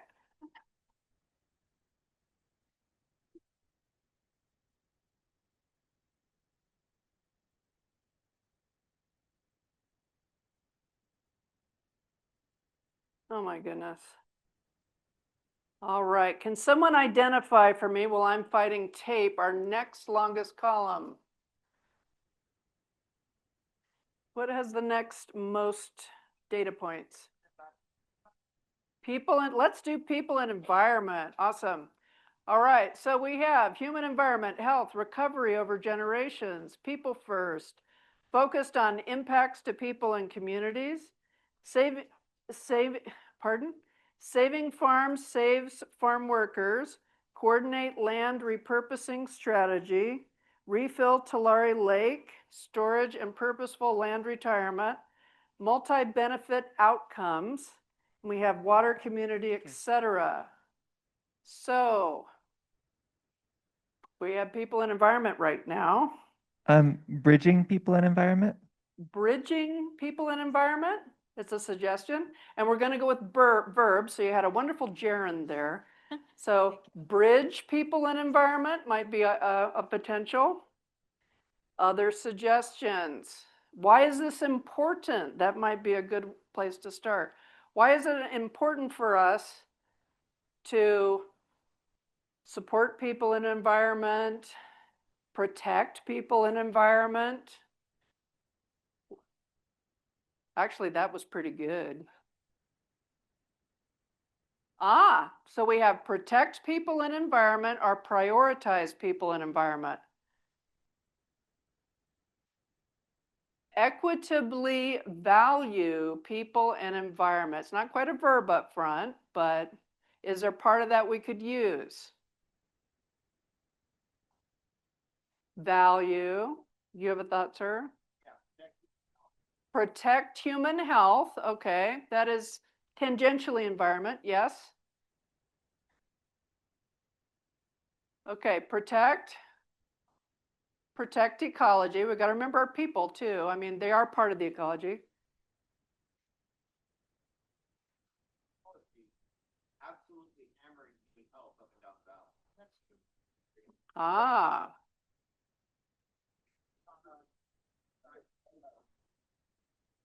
Okay, we have a live wire here. So, do we want to protect people? Are we good with that? Do we want to protect the environment? We're good with that. Okay, so I don't see a contradiction yet. How you go about solving that problem creates issues, no doubt. but we want that end result, right? Over here.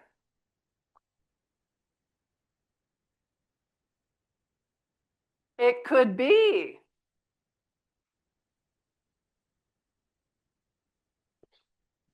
Okay, what about, go ahead. Let's have a mic. Multi-purpose. There's a term for it. Aisha? What is? I'm phoning a friend That's fine. Okay. named Aisha. Okay, multi-benefit. What about the multi-benefit? Approaches. Multi-benefit goals. Okay. Do we want to call out people and environment? I think we should. Well, oh, I'm trying. Protect people and environment had a lot of traction earlier. Okay, up here and then in the back. Okay. Represent people in the environment. You had a thought? I'm just trying to figure out like if there's comments in the room trying to say that people and environment are separate categories.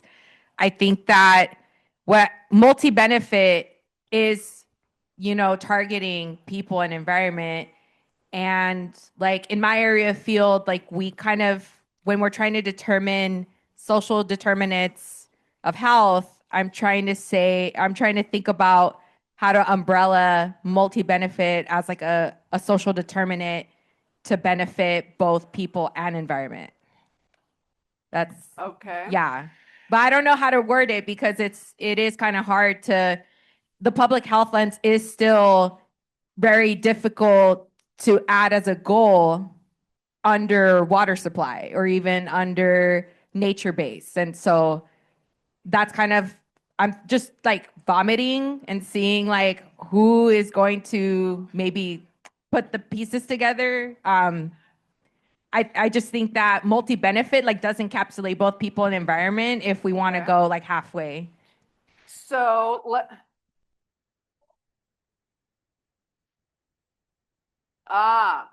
okay. So if we did prioritize multi-benefit solutions and we put it over here, what is this now? We have an absolute health crisis in the Central Valley here. We've got kids dying of valley fever. We've got toxicity issues with our groundwater and drinking water quality. We have an absolute health emergency in the Central Valley, and it's greatly caused by environmental efforts that many are failing, quite honestly. So we're failing in the environment, and we're devastating many of the most disadvantaged communities in the state. And I can tell you this, if this were Beverly Hills kids drinking this water, or if these were Palo Alto kids breathing this air, we wouldn't be talking about environment and health. We'd be talking about environment on one side. Are we effective? And is the downstream effects of those efforts killing these people? But right now we're killing disadvantaged communities and they don't have a voice. And we keep embedding it in this environmental effort that's a complete disaster. And we need to start addressing it separately. Okay, so how should we proceed with this dilemma? Does anyone have a suggestion for how to break this out? Well, I would just say that what we are trying to do is there are solutions that would address those issues and benefit the environment. And that's what we're trying to do. Okay, so let's go over here and yeah. I was just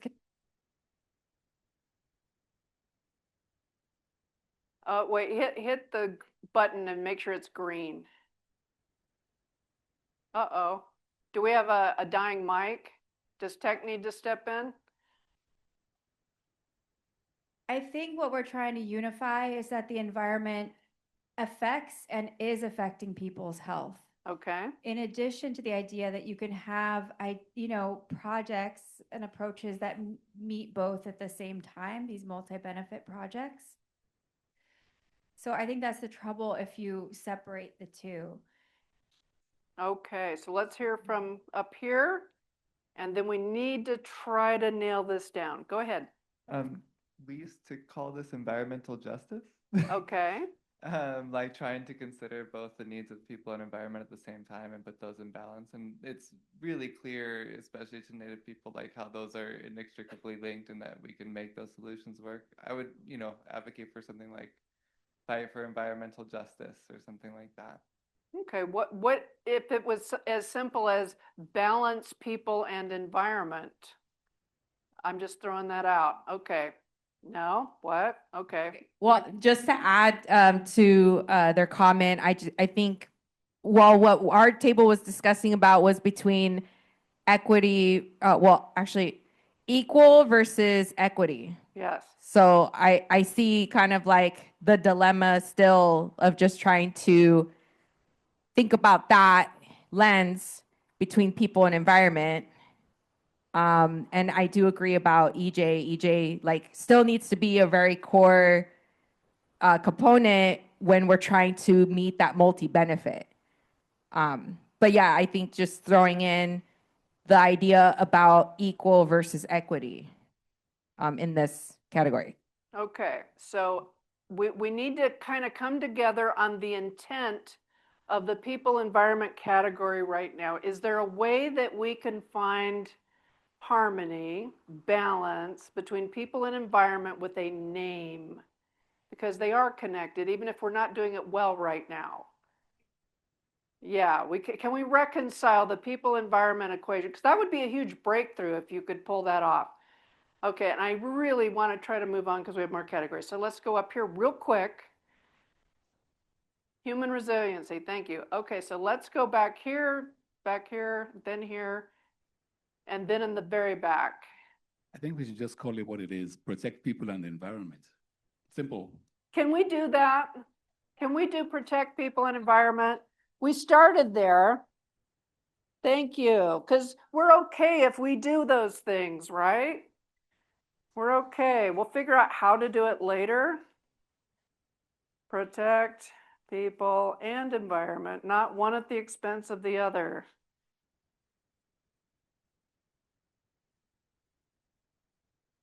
Yay. And by the way, one of the sayings we have in this work is that the discussion is more important than the name. So you have had a very rich discussion, and I applaud that. Okay. Is it my imagination or have our numbers thinned just a little? I know, I'm so engaging. I engaged them right out. Okay.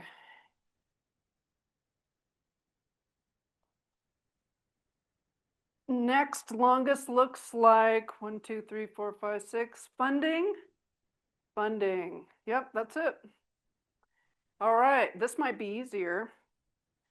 Not as charged, maybe. We have reliable funding, steady stream, private sector and insurance funding, dedicated water funding, sustained funding and state budget with goals, invest SJV, economic diversification, and funding needs. So definitely funding. All right. So we had, what is holding this together thematically? Funding, obviously. We need more money. We'll just call it Mo money, and we'll be done with that. Okay. So. Okay. Yes.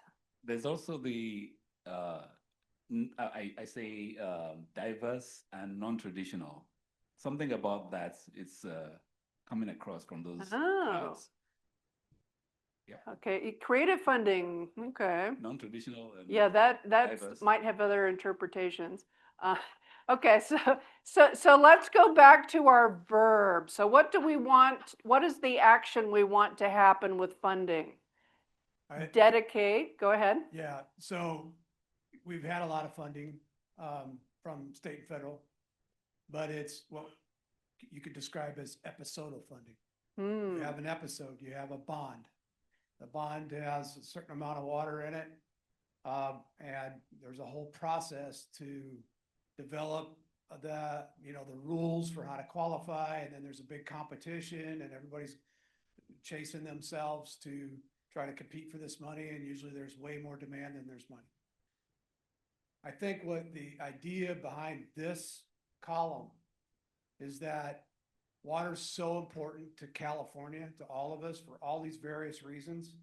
We need a state to make a dedicated stream of money available that's predictable, that has consistent rules, and that, you know, our policymakers can prioritize depending on what's important, but that for the next, I'll just say the next 20 years or 25 years, we allocate a certain amount of money every year to water. And so that people can begin to develop programs.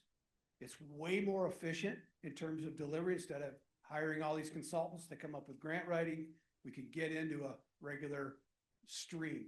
And I think that's, you know, when you see reliable, when you see dedicated, when you have the Texas thing held up as an example, that's what they did. They allocated $1 billion a year out of the state general fund, and they said, this is for water.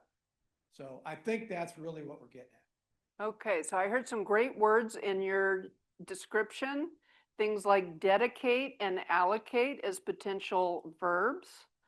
Or we could do dedicate, you know, prioritize funding. So suggestions for things around this, real quick, yes. Capital resources allocation with a verb suggestion. What's our action up here? Oh, over there. Wait, where are we? You're pointing. Oh, you have a hand. It's a stealth hand. Okay. Okay, we have a microphone coming in for you, sir. Okay. Someone proposed spending 1% of the state budget on water project or water enhancement projects. Why don't we say 1% of the state budget? Okay, so that could be Well, dedicate or allocate. $50 billion budget. So Yeah, it's not a lot more than 1 billion. change. Okay. Okay, so microphone here. Concept. So a name related to this dedicated funding. How about invest in the San Joaquin Valley? Invest in the San Joaquin Valley. I saw some, okay. Is there any major pushback on that? Back here?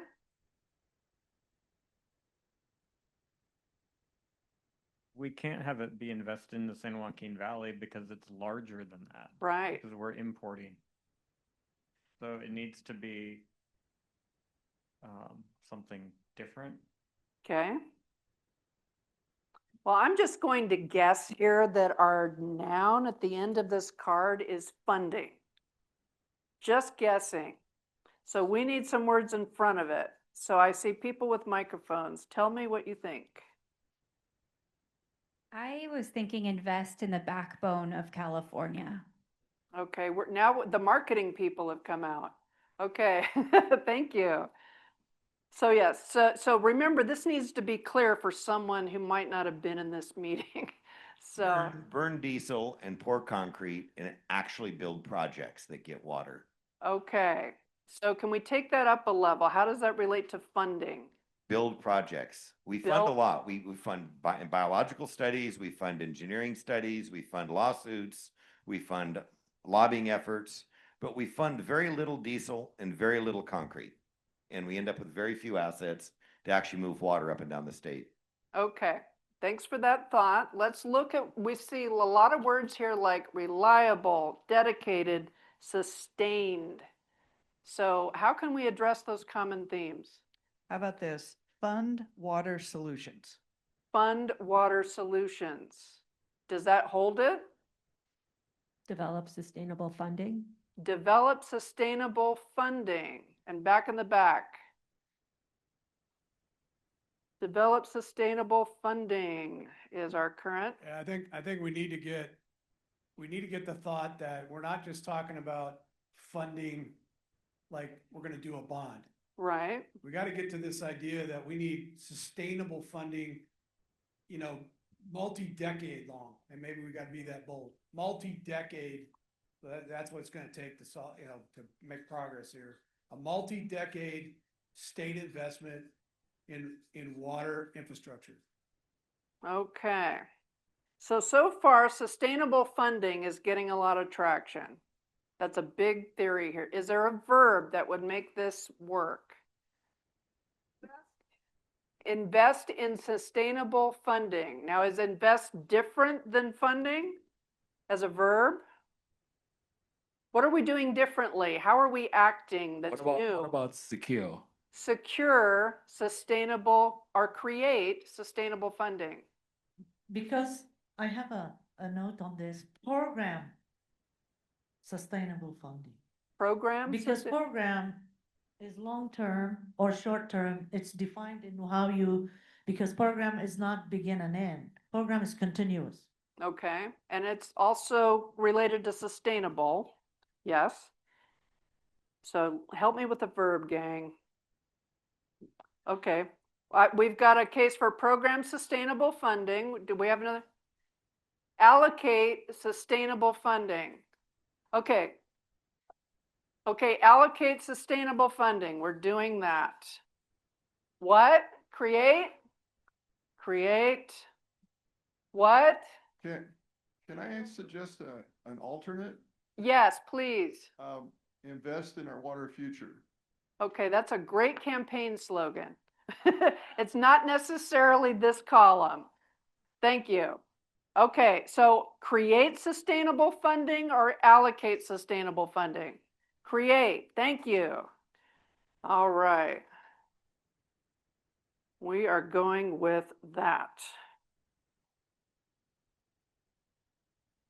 Phew, all right, we have 3 left, gang. I'm hoping it goes fast. Again, great discussions. All right. So we have a tie, a 3-way tie for supply incentives and data. So what's our preference? What do we want to tackle next? Supply, incentives, or data? Somebody have an opinion? Data comes first. Let's do it. We have monitoring data standards and accounting, GW accounting, GW allocations, understand supply data gap, Tulare Lake region, finish DWR watershed study. So, a lot of good stuff here. So, what do these have in common besides obviously gathering data? They do solve problems, and they also give us better information to solve problems. Okay, yes?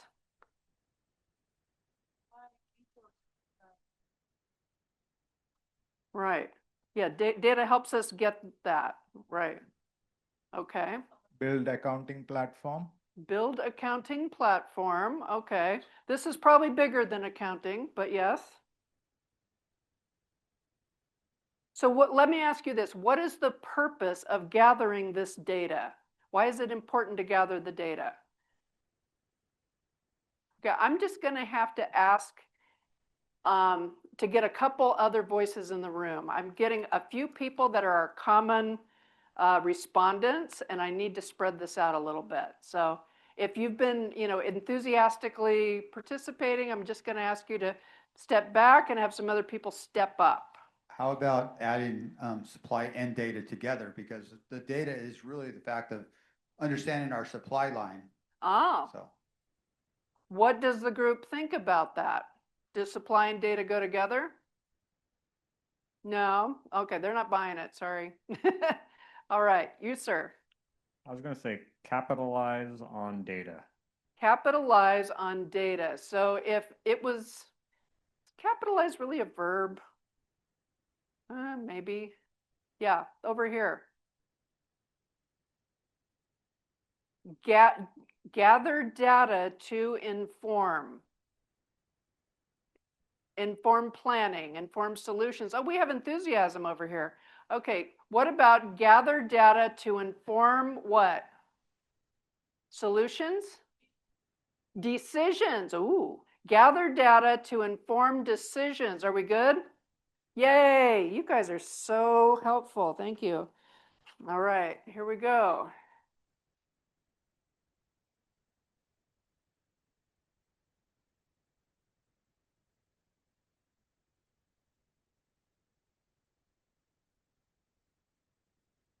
Okay, I gotta tell you, it is rare that I do this workshop with this many people. So I thank you for hanging in there. It's not easy with running around with microphones and all that, but it is also the most important workshop to do what we had to do. So we are working with it. Oh, sure. Thanks for the love. Okay. All right. Incentives or supply? What are we going to tackle next? Incentives or supply?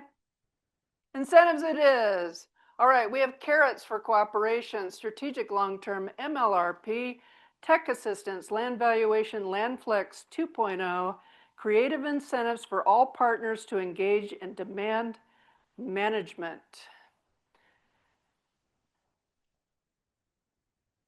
Develop what kind of incentives? Effective. Develop effective incentives. Develop effective incentives. Do we need it? We're good? It's amazing how amenable people get at this point. Okay. Develop effective incentives.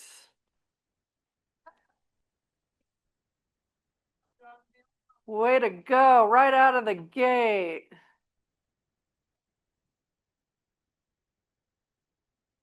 All right, we have that. So while I'm doing this, start looking at supply and thinking about what's here. So we have redo delta regulations, move water through the delta, regulations designed for more rain, less snow, right plan for 3 MAF from state.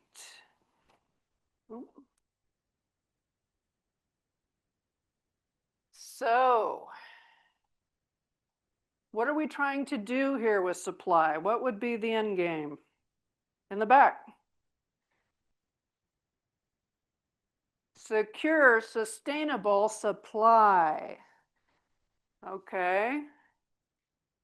That's a possibility. Does anyone have another thought? Increase what? Increase supply. Increase what kind of supply? Increase water supply. Now. Okay. What else we got? What's our verb? What do we want to accomplish from supply? Okay, we want to. Okay. So let's look at here. We've got a lot of stuff about specific places. We have delta regulations, move water through the delta, dealing with the more rain, less snow, this 3 MAF. Yes. I mean, I don't really have a good title for that, but I'm just throwing out there like what is it, like preserving? Preserve. I mean, because I think at this point, that's what we're trying to do. It's conserve and preserve. Oh. How about increased delta supplies? Okay. That is more direct, and that's addressing the delta imported supplies. That's what we are trying to say in that. So does increase come out of conserving, or is the focus on the conserving and the protecting? It's actually increasing imported supplies, creating regulations that would allow us to do that. That's what that. So is this regulation driven, all of it? Yes, I think so. Okay, so I had another thought up front. Yeah, my thought is, I'm here. Oh, thank you. My thought is, are we focusing on the regulations or the supply? Right, Because so we have a whole category for regulations. if it is supply, I'm looking at the destination of the supply, not the source. So is the delta the only source? So what about having multiple diverse sources of water into the valley? Multiple diverse sources to the valley. Okay, so let's put a verb on that. But the valley can also serve as a bank for California. And so we can actually serve as a supply too. Okay, so help me with the name that reflects what we're hearing. Go ahead. Unfortunately, I'm not going to help you that much. Because I think what we're missing on this is, you know, when we look at the rain versus snow and try to figure out the 3 million acre feet of consistent lack of water, and the messages we have. The whole idea of the supply is, I think what we're trying to figure out is the right size demand and supply. We are trying to do that on groundwater. There's a lot of us who will come right off and say, hey, you're not going to get much more out of the Delta. I don't care what you do. You're not going to convince Northern California that they need to give us more water down here. They may give us a little bit, but that was Jason's talk today. It's like, we're not going to get 1 million acre feet from them. So, and we need 3 million. So we need to right size. And it may be more than we're getting now. Well, maybe more than we're getting now surface supply, because if you add everything together, but it's not just adding to our supply. Right. Because we've all made that determination in here, the hard truth, that, yeah, we need to figure this out. Okay, so to that effect, would we consider right size as our verb? Right size demand and supply? I'm seeing thumbs over here. Right size demand and supply? Unless someone comes up something better, we're going with it. All right, wait, go say it. Maximize supply and demand. Maximize supply and demand. Can we live with that, or is that not it? We're not maximizing anything. All right, then what are we doing? Right size. Excuse me. Maximize supply and demand. Okay, that one kind of already bumped up against resistance. So what have we got? So are we right sizing, or what are we doing? Are we balancing? Are we accepting? What are we doing? We're right sizing. Okay, someone over there's yay. Okay, is that for the name? So can we do right size supply and demand? Can we do this? Pardon? Okay. Right. Okay. So what do we really have to do here? Okay. Thank you. So allocate what? Allocate sustainable supply. Can we do that? Allocate sustainable supply? Let's all not jump up at once. Okay, allocate sustainable supply. We're doing that. All right, hallelujah. All right. Allocate. What about meet SB 72 requirements, 9 million acre feet? That was very specific. Allocate sustainable supply. That is one of the cards. All right, so here is what we are going to do. This was, like I said, the hardest part of our day together.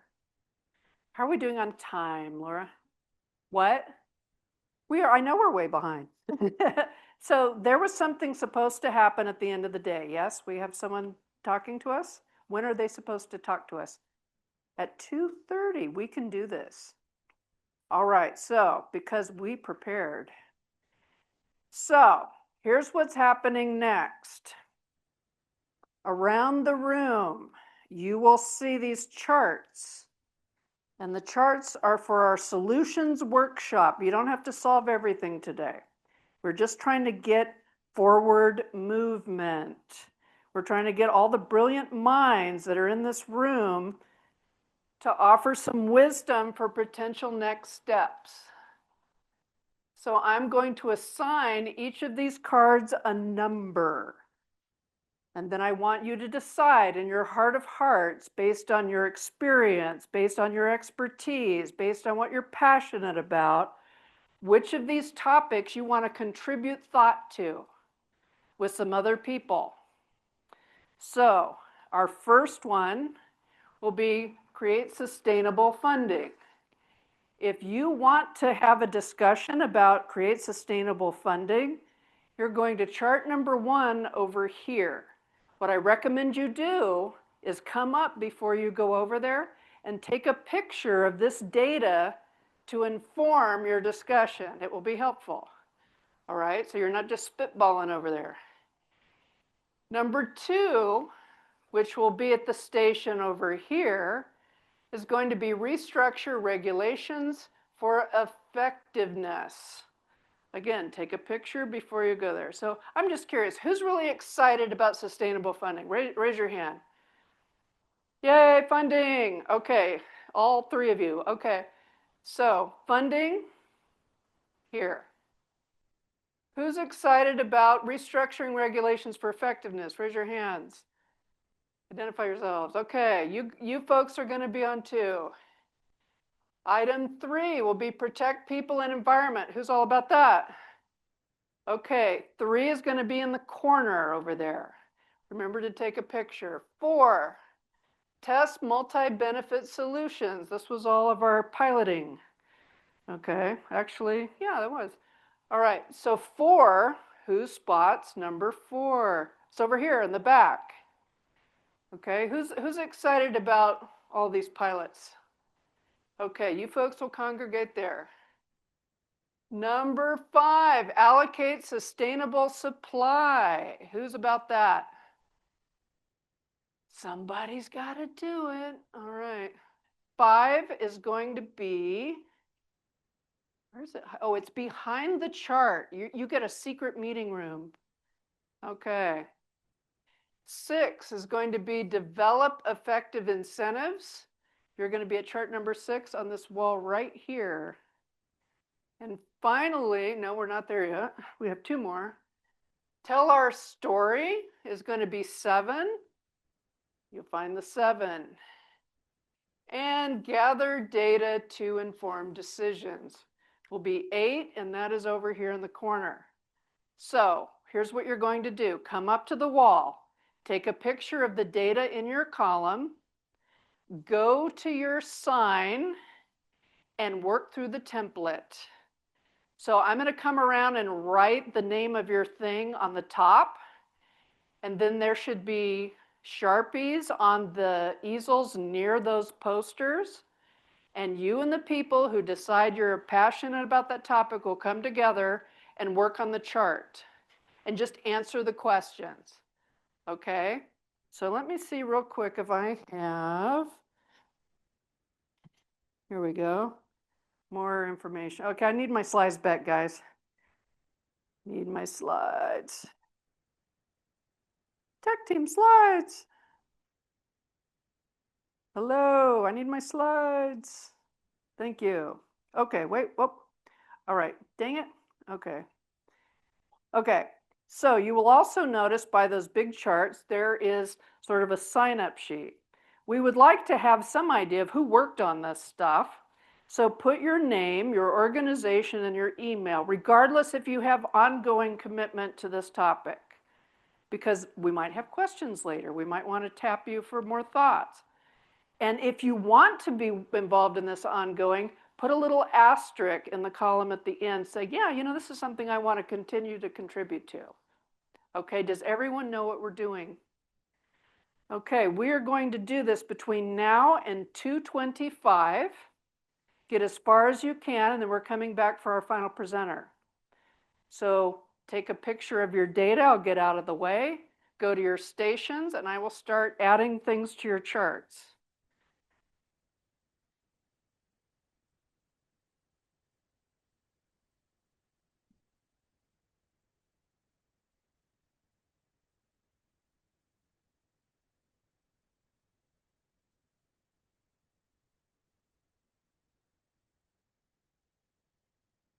Okay, we're going to get ready to start report outs. Can I have a microphone runner to station 1, please? Microphone to station 1.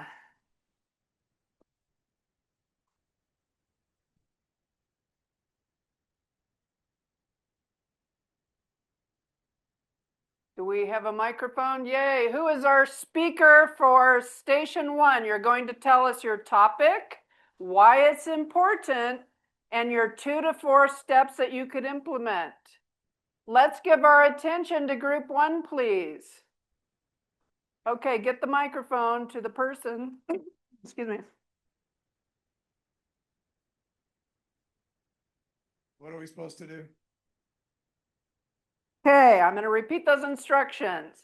You are going to read your topic. And then you are going to tell us why it is important and what ended up in the era, those 2 to 4 things to implement. All right, create sustainable funding, why it's important. Oh, yeah, they don't know. Okay, go ahead. Go ahead, group 1. Create sustainable funding, why it's important. Solutions exceed local budgets, ability to pay, need state funding, consistent funding to accomplish. The ideas are we need funding for drinking water solutions, for water supply, for environmental enhancement, and for land repurposing to avoid Okay, health, sorry. welfare damage. Okay, I only need 3 things because we only have limited time. So tell us your topic, why it's important, and the 2 to 4 action steps to implement. So items 1, 5, and your top. So you don't have to take us through the whole chart. We'll document this for everyone for later. Okay, so let's just hit title 1 and 5, please. Go ahead. Sorry. Don't ball me out. I don't take it well. All right. All right. The key issue is generating political will and support for a formula, general fund as an entitlement for the state. And the second thing is coalition building to build a political movement to make these changes. Thank you. All right, let's give it up for group 1. All right, so please keep quiet if you're on the other side of the room so we can hear the report outs. Group 2, topic, importance, 2 to 4 implementation items. Topic, restructure regulations for effectiveness. Why it's important. The regulations aren't accomplishing their intended aims or goals. Secondly, they create roadblocks and make projects infeasible. And third, outdated regulations limit water supply and water reliability. Number 3, Okay, what our go to 5, please. 5 is our 2 to 4 actions, I meant to say. Do a full-scale audit of regulations and eliminate the ineffective ones and update the ones that could be effective. And secondly, require agency alignment at the state and federal level. Get rid of conflicts between various regulatory agencies. All right, thank you. Applause for group 2. Let's hear from group 3. Title, why it's important, and item number 5, your 2 to 4 implementation steps. Go for it. So we failed. So we're the environmental and people, and we've had lots of very good discussions. We barely filled anything out. One of our big things that we've talked about is we need a lot more education between the different silos, between the different groups that are here, both geographically, but definitely between water and environmental and people issues, farming issues. So we think we need a lot more discussion. That's probably the main takeaway. We did write some things down. Why is it important? Sustain life long-term and life in the very broad context of that. And I think that's also quality of life because we want us to be happy in the future, not just getting by. Okay, and I need you to skip to your 2 to 4 actions to implement. For possible actions. Yes. Already mentioned, we need more talk, more education, more knowledge. We're not there yet. We have a lot more to learn. We put down need creative solutions and data. Not an action, it's more study. Stopping back and talking. So we're not there yet on the environmental people. There are ideas out there I know about, but we haven't come up to a consensus in this process. All right, thank you. Let's hear it for group 3.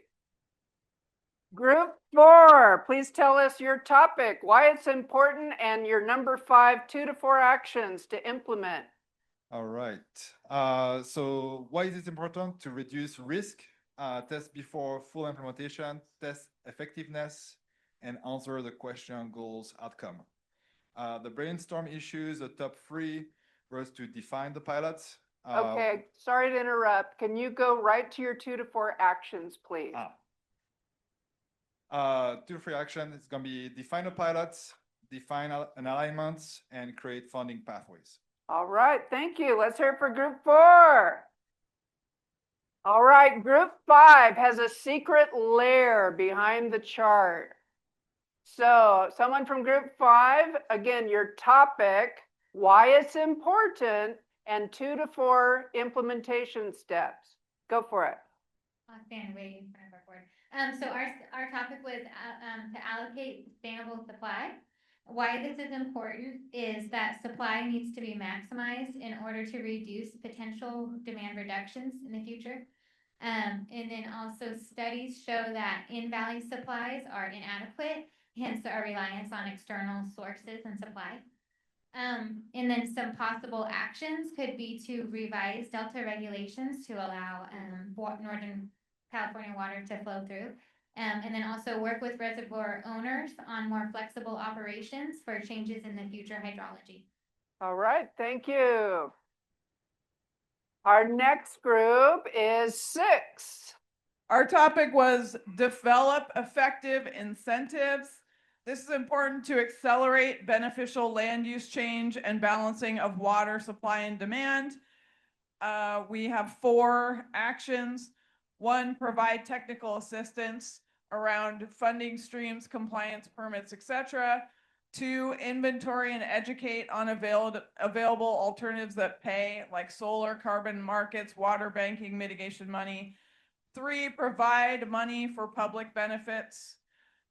Number 4, develop an opportunity map for the whole SJV about beneficial uses and where they would be appropriate, like to address subsidence, flooding, human health, recharge, etc. All right, thank you. Group 6. Group 7. All right, so our topic was tell our story. Why is it important? Because Karla said it's important. No, I'm just kidding.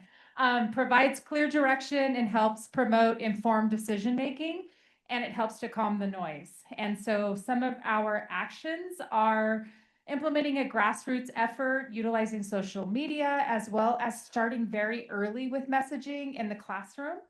We need champions. We recognize that the voice is great, but it's only amplified if we have champions to carry it forward.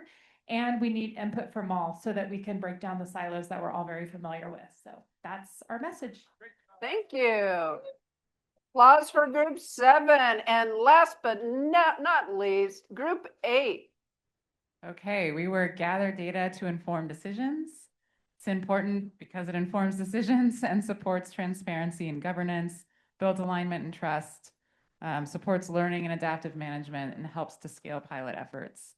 The 2 to 4 actions to implement, we had first implement and reinforce existing monitoring and data programs. The example that was given here was the Airborne Snow Observatory, and ensure scalability across platforms or interoperability.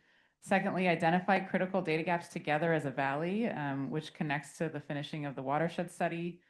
Third, invest in state-level data architecture and portals. And finally, coordinate on data governance, stewardship, and sharing, which kind of connects into accounting. Very good, everybody. Applause for 8. All right, I'm going to invite you to come back to your seats. We have a couple presenters left to close out our day. Amazing work today. This is a high cognitive load. So you survived it.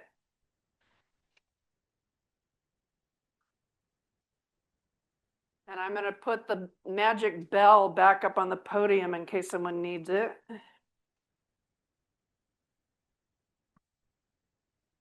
And all of this hard work will be documented and formalized. So, Aaron.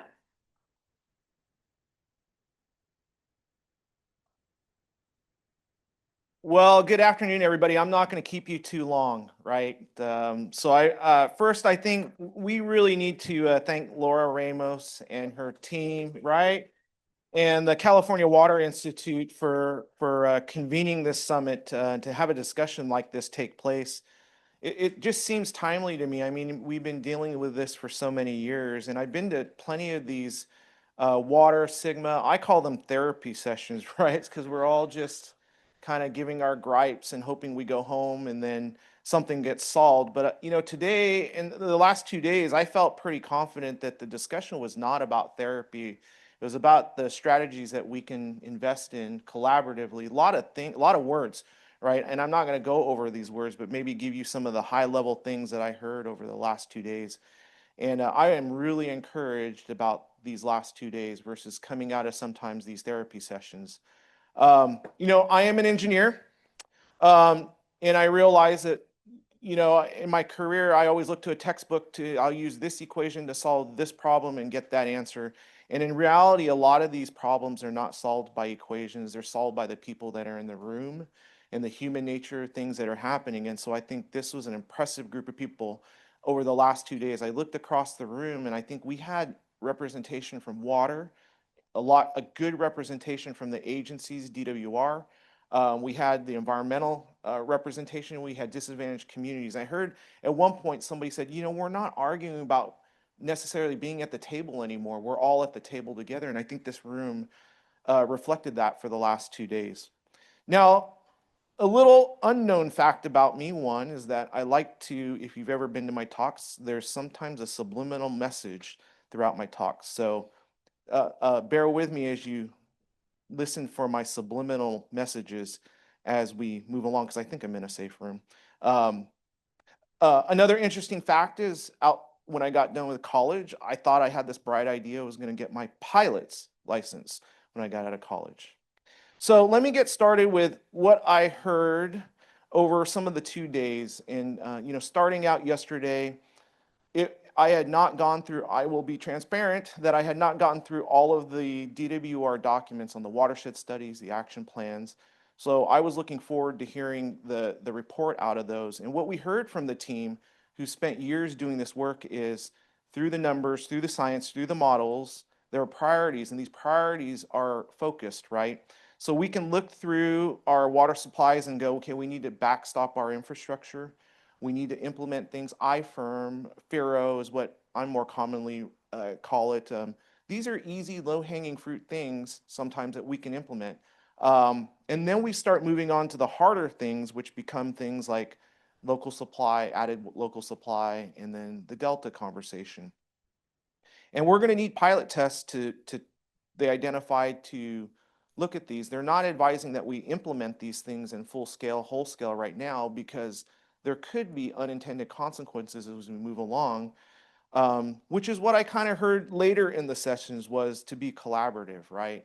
I mean, that was a common theme amongst, I think, all the boards, all the conversations, and again, represented this room, that we can't be working in our traditional silos because that just isn't working, right? That kind of got us to where we're at today.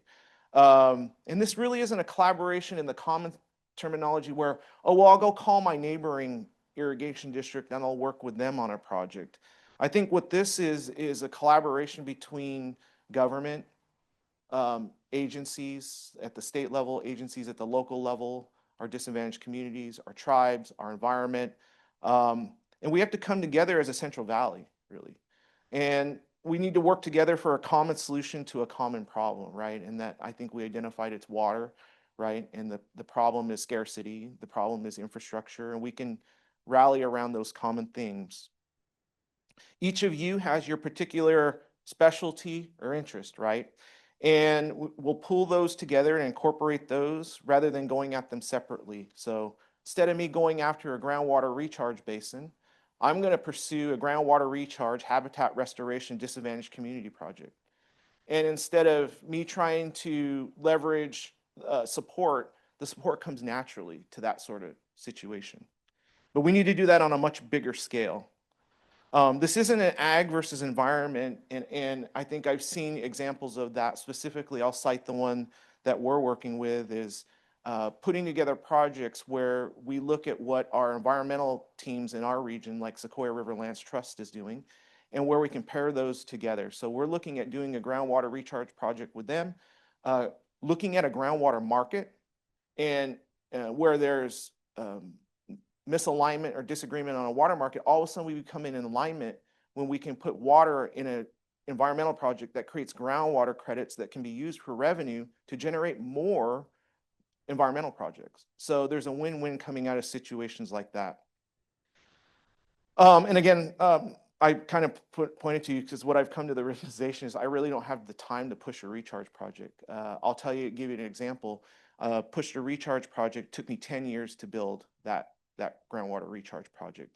I pushed a groundwater recharge project with the community of Oakeyville. We did it in 2 years. So the proof is there that it works. Just another heads up, I had to gas up on the way over here and I stopped at a Pilot's gas station. Gas is really expensive. You're getting my subliminal message in here. You're going to get it in a little, the punchline comes at the end. We really, what I heard or took away from the threads in this, I'm not trying to encapsulate, get to everything, but folks, we're going to have to do things differently in a way that will change the approach and the narrative, right? This will make people very uncomfortable, and it will require, and I want to challenge each one of you that it's going to make you very uncomfortable, and I challenge you to make somebody else uncomfortable, right? Come to my district and trust me when I say my board squirms every 30 days because Aaron's got some crazy idea. But they get to reap the rewards on the other side when we accomplish some larger goal. So I challenge you to have that discussion. Let's do things differently. Do it in a way where you're challenging others to do things in a different way. I like pie a lot. We need to know what we're talking about when we speak on behalf. And you heard that from Jason. So trust me, I had just Jason left, right? I had it before he had it. So we can't speak from the Valley perspective to folks and not be educated on the issues, right? So convenings like this that Laura and her team have put on help us all understand the landscape, right? Because when we go and we talk without the knowledge, it just comes off not right, right? So people tune it out. So I really need, what I heard today is people need to get together, build coalitions, make sure you have the common knowledge, and then develop that common knowledge into a plan. And let's solve the problems together, the collective problem, not our individual problems. And then what I heard was the time for asking is over, right? I think the time is now that we demand that our administration and our agencies, and I know there's agency folks in here, and I think you're asking for it too, demand it of us, and we'll rise up to that challenge. And so, and many of the DWR folks know I'm a regular at their front door challenging them to do something different. So we need to demand that difference today, right, of the administration if we're going to keep going here in the Central Valley, right? We don't have much time left, right, to get to sustainability if you're looking at it from a sustainability window. I look at it from a, if we don't make that change now, we'll be stuck in a rut for the next 40 years. So how do we take that into action? Right now in front of us are things like Proposition 4, right? And there's not enough funding to go around for everybody. I call it a down payment on a future, right? So if you're going to make a down payment on a future, what are you going to do? And I think what I heard is the recommendation is we need to fund pilot projects. But these are not your traditional pilot projects. These are large watershed scale projects that can provide proof of concept to some of the things that DWR and those of us that are working on them that they're going to work, or let's identify the areas where they're not working and work on those to get them in better shape so that we can make this work. And we have to do it in a way that we do it collectively, not I'm going to go get my little project, you go get your project. So the way I envisioning in my mind in a picture, and I was looking for it, it's like there's a $10 bill on the ground and I tell you, go get it. And all of you jump on that $10 bill. What we need to do is strategically decide in a unified voice, and we elect that thing to pick up that $10 bill and then distribute it in a way that we can get the most money out of that $10 bill blueprint. As my wrap up, you guys help me really quick. What did Aaron want to do when he was going to get out of college? BA. What does Aaron like to eat? pilot. And what are we going to demand of the governor and the next administration? A pilot project. And that way we can test these large things that we're asking. We can't get the full project right out of Prop 4, so let's get the pilot. The pilot will then justify it. That justification leads to things like dedicated funding, which is a common thing amongst a lot of us, right? Our industry has been struggling to get our stuff done because we go bond to bond to bond to bond to bond, right? And you only get a bond when there's a disaster. That seems just strange to me, but we have, as an industry, have promoted that type of strategy. So I encourage you all to take a change, look at this, stand up, demand, and then get these dollars out fast to get our projects, pilot projects off the ground. And again, people are going to challenge me, well, Aaron, but I've got my little groundwater project. I've got this, I've got that. You actually, if you at the end of the day realize you need the backbone to work in order for your project to work. Otherwise, you're investing in a you're never going to get your return on investment out of that small project. You need the bigger projects to work. So again, I want to thank you folks for sticking around. I know there was a lot going on. To the folks that had to leave, you know them. Again, tell them when you see them and challenge them to get uncomfortable and make decisions on a bigger platform. And I trust me when I say Laura and her team are going to be right behind us, supporting us here at Fresno State and other venues like the Blueprint and the Collaborative Action Program, because I'm part of those too. And those folks will help you get these pilots moved forward. So with that, I think that's all I've got. Thank you, Laura, for giving me the opportunity for my first ever wrap up. And look forward to what we can do. Thank you. And what a great wrap up that was. Thank you, Aaron, for those closing remarks. And oh my God, wow, what an amazing 2 days. I mean, we heard so much yesterday that informed us today. And then today, I think this exercise is a perfect analogy for what water conversations are in the San Joaquin Valley. I mean, how easy was it-ish to come up with one of these at your table? How easy-ish was it to convince the small group at your table which one should be the priority? Then it got harder and harder and harder. And I think that is the analogy when you work in your small groups, when you work with those that you like, it's easy for you to identify those priorities. But how hard was it to come up with the titles? Because we were doing it all together. And so could we have done this exercise easier? Yeah, I split you up into small groups. That's what we've always done. Make a smaller group, we can get there faster. But that's not what we wanted to do today.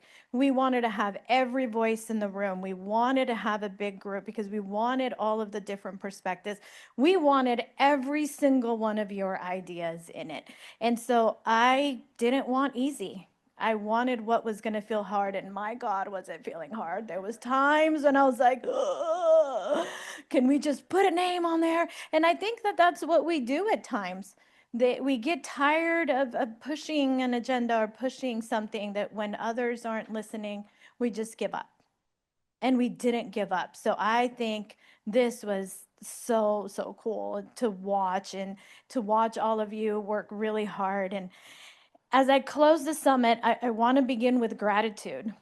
I want to thank every speaker, every panelist, every moderator, every facilitator, every one of you that stayed this long to wait till the end, every sponsor who contributed to the 2 days, your willingness to bring your expertise, your honesty, your commitment into this room is what made the summit meaningful. Where are my notes? I think the work ahead won't be easy. I think just like today was hard and a lot of work, it won't be easy, but there will be a lot of trade-offs, such as naming of all of our challenges. There will be hard conversations. There will be moments when progress feels slow. I mean, we felt that in this exercise. It's like it wasn't moving. It was like molasses. That will happen. But if you push through, we will get there. The valley has always been defined by the people and their willingness to build, adapt, and solve. And that's what you all showed us today. If we leave here with a stronger relationship, clear priorities, and a shared commitment to actions, then the summit will have done what it was designed to do. Thank you for helping move this effort forward. Thank you for believing in the San Joaquin's Valley water future and that it can be shaped into intention, collaborative, and courage. And thank you for allowing the California Water Institute to be part of all of this work. Before I officially end, I want to briefly name the next steps. The California Water Institute's team will synthesize the inputs from all of these 2 days, including all of the priorities, pilot ideas, barriers, policy directions, and working group concepts that emerged from all of the conversations today. We'll develop a follow-up letter with the primary tangible deliverables, and it will be to meet the summary, a summary report that addresses all of these. And so I have a question, one more tiny exercise for all of you. In writing this letter, what is the one word that should be the main request in the letter following the summit? In one word, tell me, use the Mentimeter and tell me one word that you think we need to make sure is in this letter. The letter will distill the summary of the summit conversations, outlined the agreed upon priorities, endorse some of the outcomes of the discussions. It won't be a rubber stamp specific, but a conversation about all of these projects. Let's see all of these words. Let's see the word cloud. Jace, what are we seeing? Did everybody put in their words yet?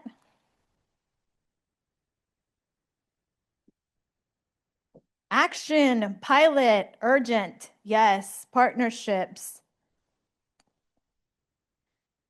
future, community, funding. Oh, I think the formula funding person cheated. If you put a line through it, now you get 2 words in there. The one word. So urgent pilot actions, I think, are the biggest one on there. So thank you for indulging me in one last exercise. I know we're all tired, but I can't say thank you enough for all of you for staying, for committing to the process and helping make sure we have a list of actions to let the state know this is what the San Joaquin Valley needs. Thank you. Thank you. And thank you to my team. If you see them on the way out, tell them thank you and have a great rest of your day.